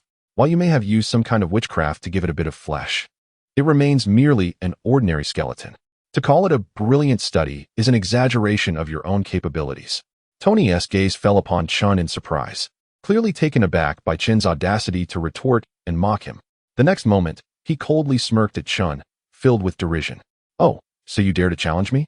Tell me, what is wrong with my skeleton? If you can't articulate it, you want to be leaving." As he spoke, his expression darkened, glaring at Chun with evident fury. Chun, already displeased with Tony, felt his irritation intensify. Intentionally trying to humiliate Tony, he coldly replied, "What's wrong? I see nothing but flaws. Firstly, this skeleton has low combat power, which is forgivable. However, its greatest flaw is its lack of intelligence, making it too easily controlled. If someone attempts to dominate it, they could snatch it from your grasp without difficulty. Such a skeleton research holds no meaningful significance. It's truly a pointless endeavor. But then again, it seems fitting for someone of your limited ability to pursue a study of such mediocrity." Tony's face flushed with rage, his expression shifting dramatically as he glared at Chun. "Shut your mouth. Do you even know who you're speaking to? How dare you insult Tony?" The other three wizards beside Tony were equally furious, shouting at Chun in outrage. Chun merely chuckled lightly, indifferent to Tony's threats. Jansen, however, was astonished by Chun's words and could not help but whisper to him, "Really?" His eyes widened in disbelief. Chun's assertions had far exceeded his understanding. Reclaiming someone else's skeleton was no simple feat. If Chin's level were significantly higher than Tony's, he might believe it. Yet, Chin was at a distinctly lower level than Tony. The disparity was substantial, making it nearly impossible to wrest control of another's skeleton. "You wouldn't doubt me, would you?" Chin shot Jansen a disapproving glare. "Of course not." Strangely, Jansen felt a flicker of apprehension at the thought of displeasing Chun, and he quickly changed the subject with a nervous smile. Then, as if struck by inspiration, he whispered to Chun, "Chun, if you truly believe you can seize Tony's skeleton, I have an idea that could earn you a tidy profit." "A tidy profit?" Chun's interest was piqued at Jansen's mischievous grin, and without hesitation, he declared, "I am absolutely confident." "Haha, splendid." Jansen rejoiced, a sly smile appearing on his face, though it was fleeting. He turned to Tony and said, "Tony, you're rather dull. If you want a duel, it must come with stakes. Do you think my friend would engage without any incentive? Put something on the line. If my friend wins, what will you offer?" "Stakes?" Tony paused, then sneered. "You mentioning it reminded me." "Fine. If you want stakes, I happen to have some strength fruits I just collected from the branch, 20 in total. If your friend wins, he can take them all." With that, he produced a small pouch and tossed it to the ground, causing the strength fruits to scatter. Chun's interest was piqued, and Jansen's eyes gleamed with excitement. "All right, let us wager these strength fruits. If my friend loses, I'll give you 20 strength fruits as well. My reputation is at stake, and it won't be for naught, will it?" Jansen boldly declared. He had no fear of Jansen defaulting. They were both wizards from Goofing City, and escaping was not an option, especially with powerful figures backing them. They could afford to disregard their own reputations, but the influential figures behind them certainly would not. "Then let us see if you can take them. If you fail, don't blame me for being ruthless." Tony glared at Chunyu, an uncontainable aura of menace emanating from him. It was clear that Chun had thoroughly enraged him. If Chun failed, Tony might very well retaliate. Chunyu remained utterly indifferent to the fury of the individual before him. With an air of nonchalance, he advanced toward the skeletal figure, a faint smile gracing his lips as he remarked, "Seizing your skeleton is hardly a challenge. After all, your control over it is woefully inadequate." As he spoke, Chunyu suddenly acted, swiftly producing a talisman from his person. In a mere instant, he affixed the talisman to the forehead of the unsuspecting skeleton. Consequently, the skeleton, which had been surveying its surroundings, collapsed to the ground upon receiving the talisman. With a deft motion, Chunyu grasped the skeleton, lifting it upright once more. At that moment, a bell materialized in his hand. With a gentle shake, he rang the bell, and instantly, the skeleton began to hop excitedly, following him with an animated gait. Tony's expression transformed dramatically. He felt an irrevocable severance of the bond between himself and the skeleton. How could this be? Moreover, how had his skeleton assumed such a peculiar state? Staring blankly at the animated figure trailing behind Chunyu, Tony found himself at a loss to articulate the strangeness that enveloped him. Chapter 98, The Catalyst.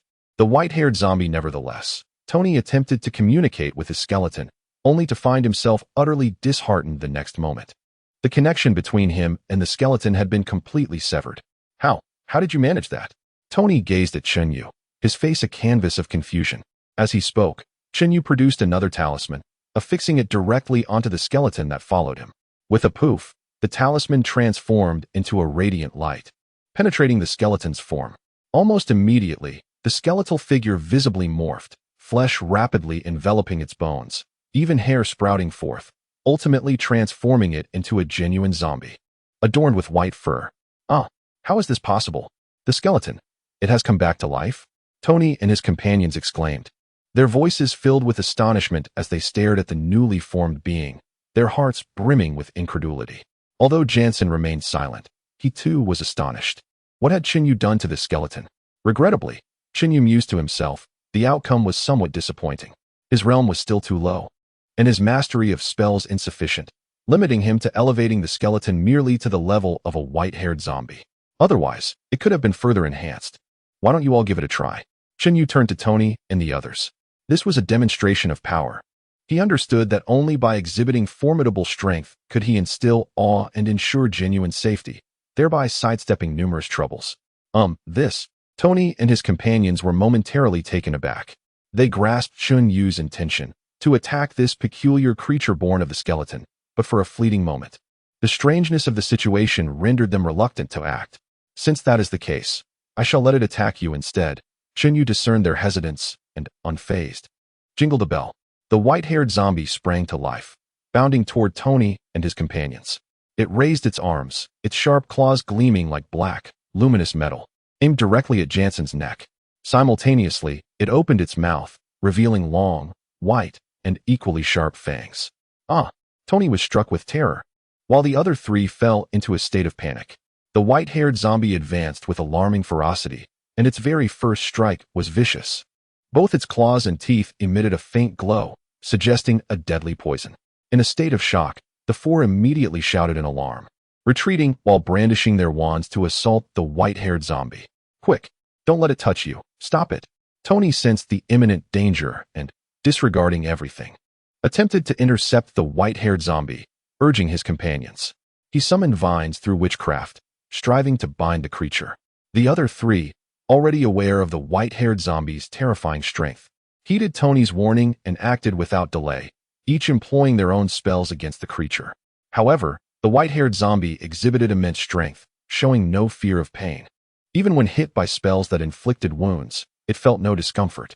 Tony's vines nearly failed to restrain the powerful monster, but ultimately, through the combined efforts of the four, they managed to subdue the white-haired zombie. Thus, they gazed at Chun Yu, their expressions filled with awe. What kind of witchcraft did you just use? Haha. There is no need to disclose that, Chun Yu replied. My purpose in showcasing this magic was merely to illustrate that there are always stronger individuals out there, and you still have a long way to go.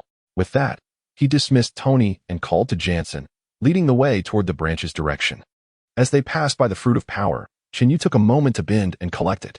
Tony and the others stood dumbfounded, watching as Chun Yu and Jansen departed, their expressions shifting, unable to utter a word for quite some time. The level of witchcraft Chun Yu had demonstrated had thoroughly shocked them, making them acutely aware of the vast gulf between themselves and him. That was truly remarkable. What was that spell you cast? It merely turned it into a zombie. I did borrow a bit of power, as Tony had already allowed the skeleton to acquire flesh and blood. Otherwise, I would not have been able to transform it into a zombie, Chun Yu explained lightly, offering a brief clarification of the situation. He then changed the subject with a smile. Now, let us not dwell on that. Please take me to exchange for the fruit of power. Jansen, filled with confusion, still could not comprehend what a zombie truly was. But since Chun Yu seemed disinclined to elaborate, he refrained from pressing further and led Chun Yu toward the branch headquarters. The headquarters of the Wizard Association in Goofing City was significantly larger than that of Yansha City. Upon their arrival, they observed numerous wizards coming and going. Jansen was familiar with many of them and greeted them amiably. Soon, they arrived at the warehouse. The custodian of the Goofing City Wizard Association was an elderly wizard of low rank, merely a novice level, who wore spectacles and had an affable demeanor. Upon seeing Jansen, the old wizard immediately jested. Jansen, what brings you here? When will you treat me to a meal? The fruit of power? Upon hearing this, Reed glanced at Chun Yu. Jansen, this friend seems somewhat unfamiliar. Is he from out of town? Jansen replied with a smile. This is Chun from the Yansha City Wizard Association. Do not underestimate him. Chun is a distinguished guest personally invited by my grandfather. Reed's eyes widened in surprise. and his respect for Chunyu grew due to the mention of Grand Wizard Philip. A guest invited by Grand Wizard Philip? We cannot treat you lightly. Chun, I am Reed. Should you require any assistance, do not hesitate to seek me out here in the warehouse. I will do my utmost to help. Reed, you are too kind. If I require assistance, I will surely come to you. Chunyu replied with a smile, engaging in polite exchanges. You wish to exchange for the fruit of power? I shall retrieve it for you right away.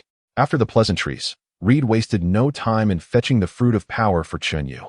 Shortly thereafter, he emerged with a tray containing the fruit, which held at least 20 or 30 pieces. All the recently arrived fruit of power is here. Chun, how many do you need? Reed inquired with a warm smile. Chapter 99. The Shaping of Power. I want them all. How many reward points for each? Chunyu did not hesitate.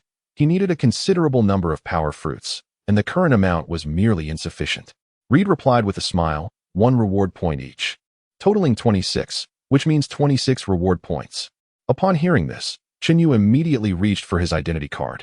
However, Jansen quickly halted him, saying, Chun, my grandfather has stated that he will cover all the expenses for the power fruits you require. Such a generous offer? Chunyu was taken aback. Yet, seeing Jansen produce his identity card to pay for the reward points, he accepted the situation with a smile, saying, don't forget to thank Master Philip for me. Of course. After all, it was my grandfather who invited you. Jansen chuckled, appreciating Chunyu's unpretentious demeanor. Once the reward points were settled, Jansen casually inquired of Reed, when will the new batch of power fruits arrive? In 3 days, there will be another shipment. Reed responded, somewhat puzzled by Chunyu's identity. However, the fact that Master Philip personally invited him and is paying for his power fruits clearly indicated that he was no ordinary individual. Thus, he resolved to cultivate a good relationship with Chunyu. Then let us return in 3 days, Jansen suggested, ushering Chunyu out, while Reed personally escorted them to the door. Left alone, Chunyu promptly produced the power fruits and communicated with the system to absorb them. Upon absorbing 46 power fruits, his progress in the body refinement technique surged from a mere 48 to an impressive 27. 48, his strength exhibited a marked enhancement, as the tangible shadow of his fist became increasingly pronounced with each strike. What astonished Chunyu even further was that upon surpassing 25% progress, he transitioned from the initial stage to the intermediate stage. Once he exerted himself, a faint shield of power began to form around him. This shield, though intangible, possessed a semblance of substantial effect. Chunyu conducted a spontaneous experiment, splashing a cup of water onto himself while channeling his power, and to his surprise, the water appeared to encounter resistance, moving in slow motion.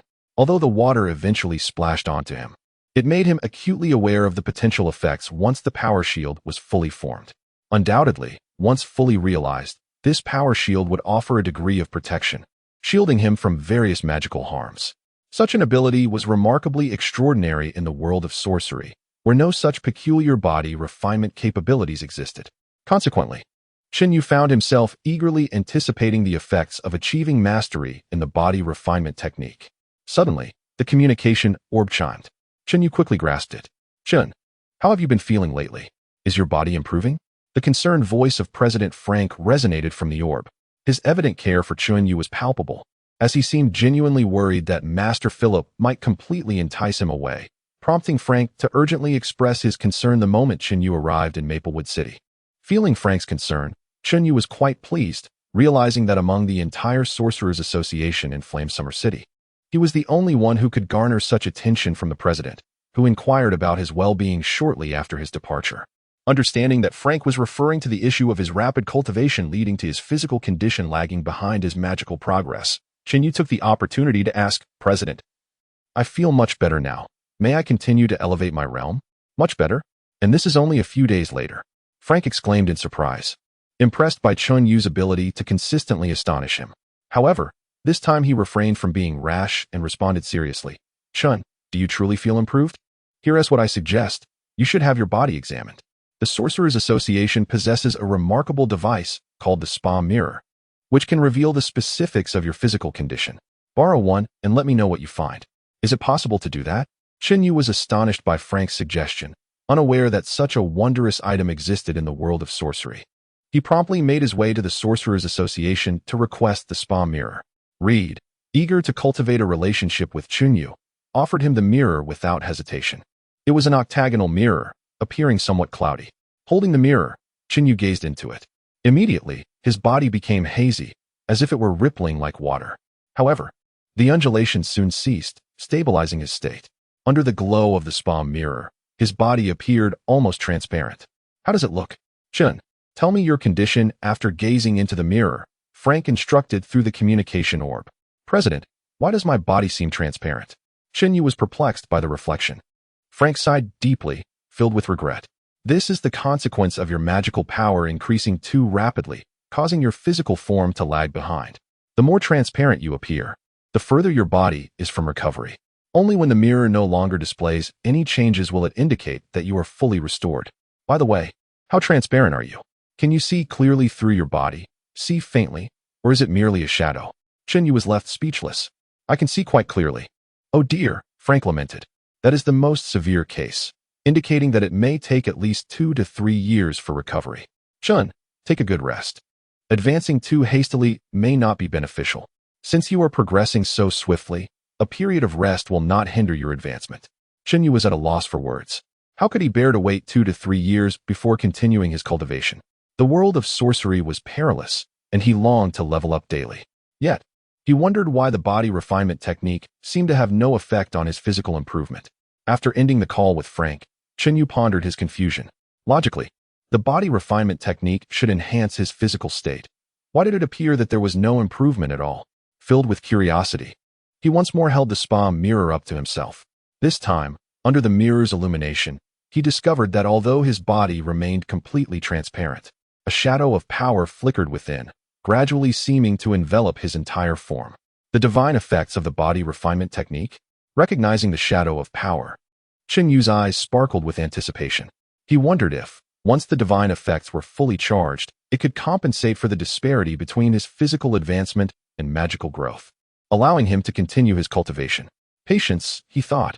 I will elevate my power once more and see the results. After all, in 3 days, another batch of power fruits will arrive. This upcoming batch consists of more than 50 fruits, sufficient to elevate my body refinement technique to the later stages. Chinyu could not help but feel a surge of excitement.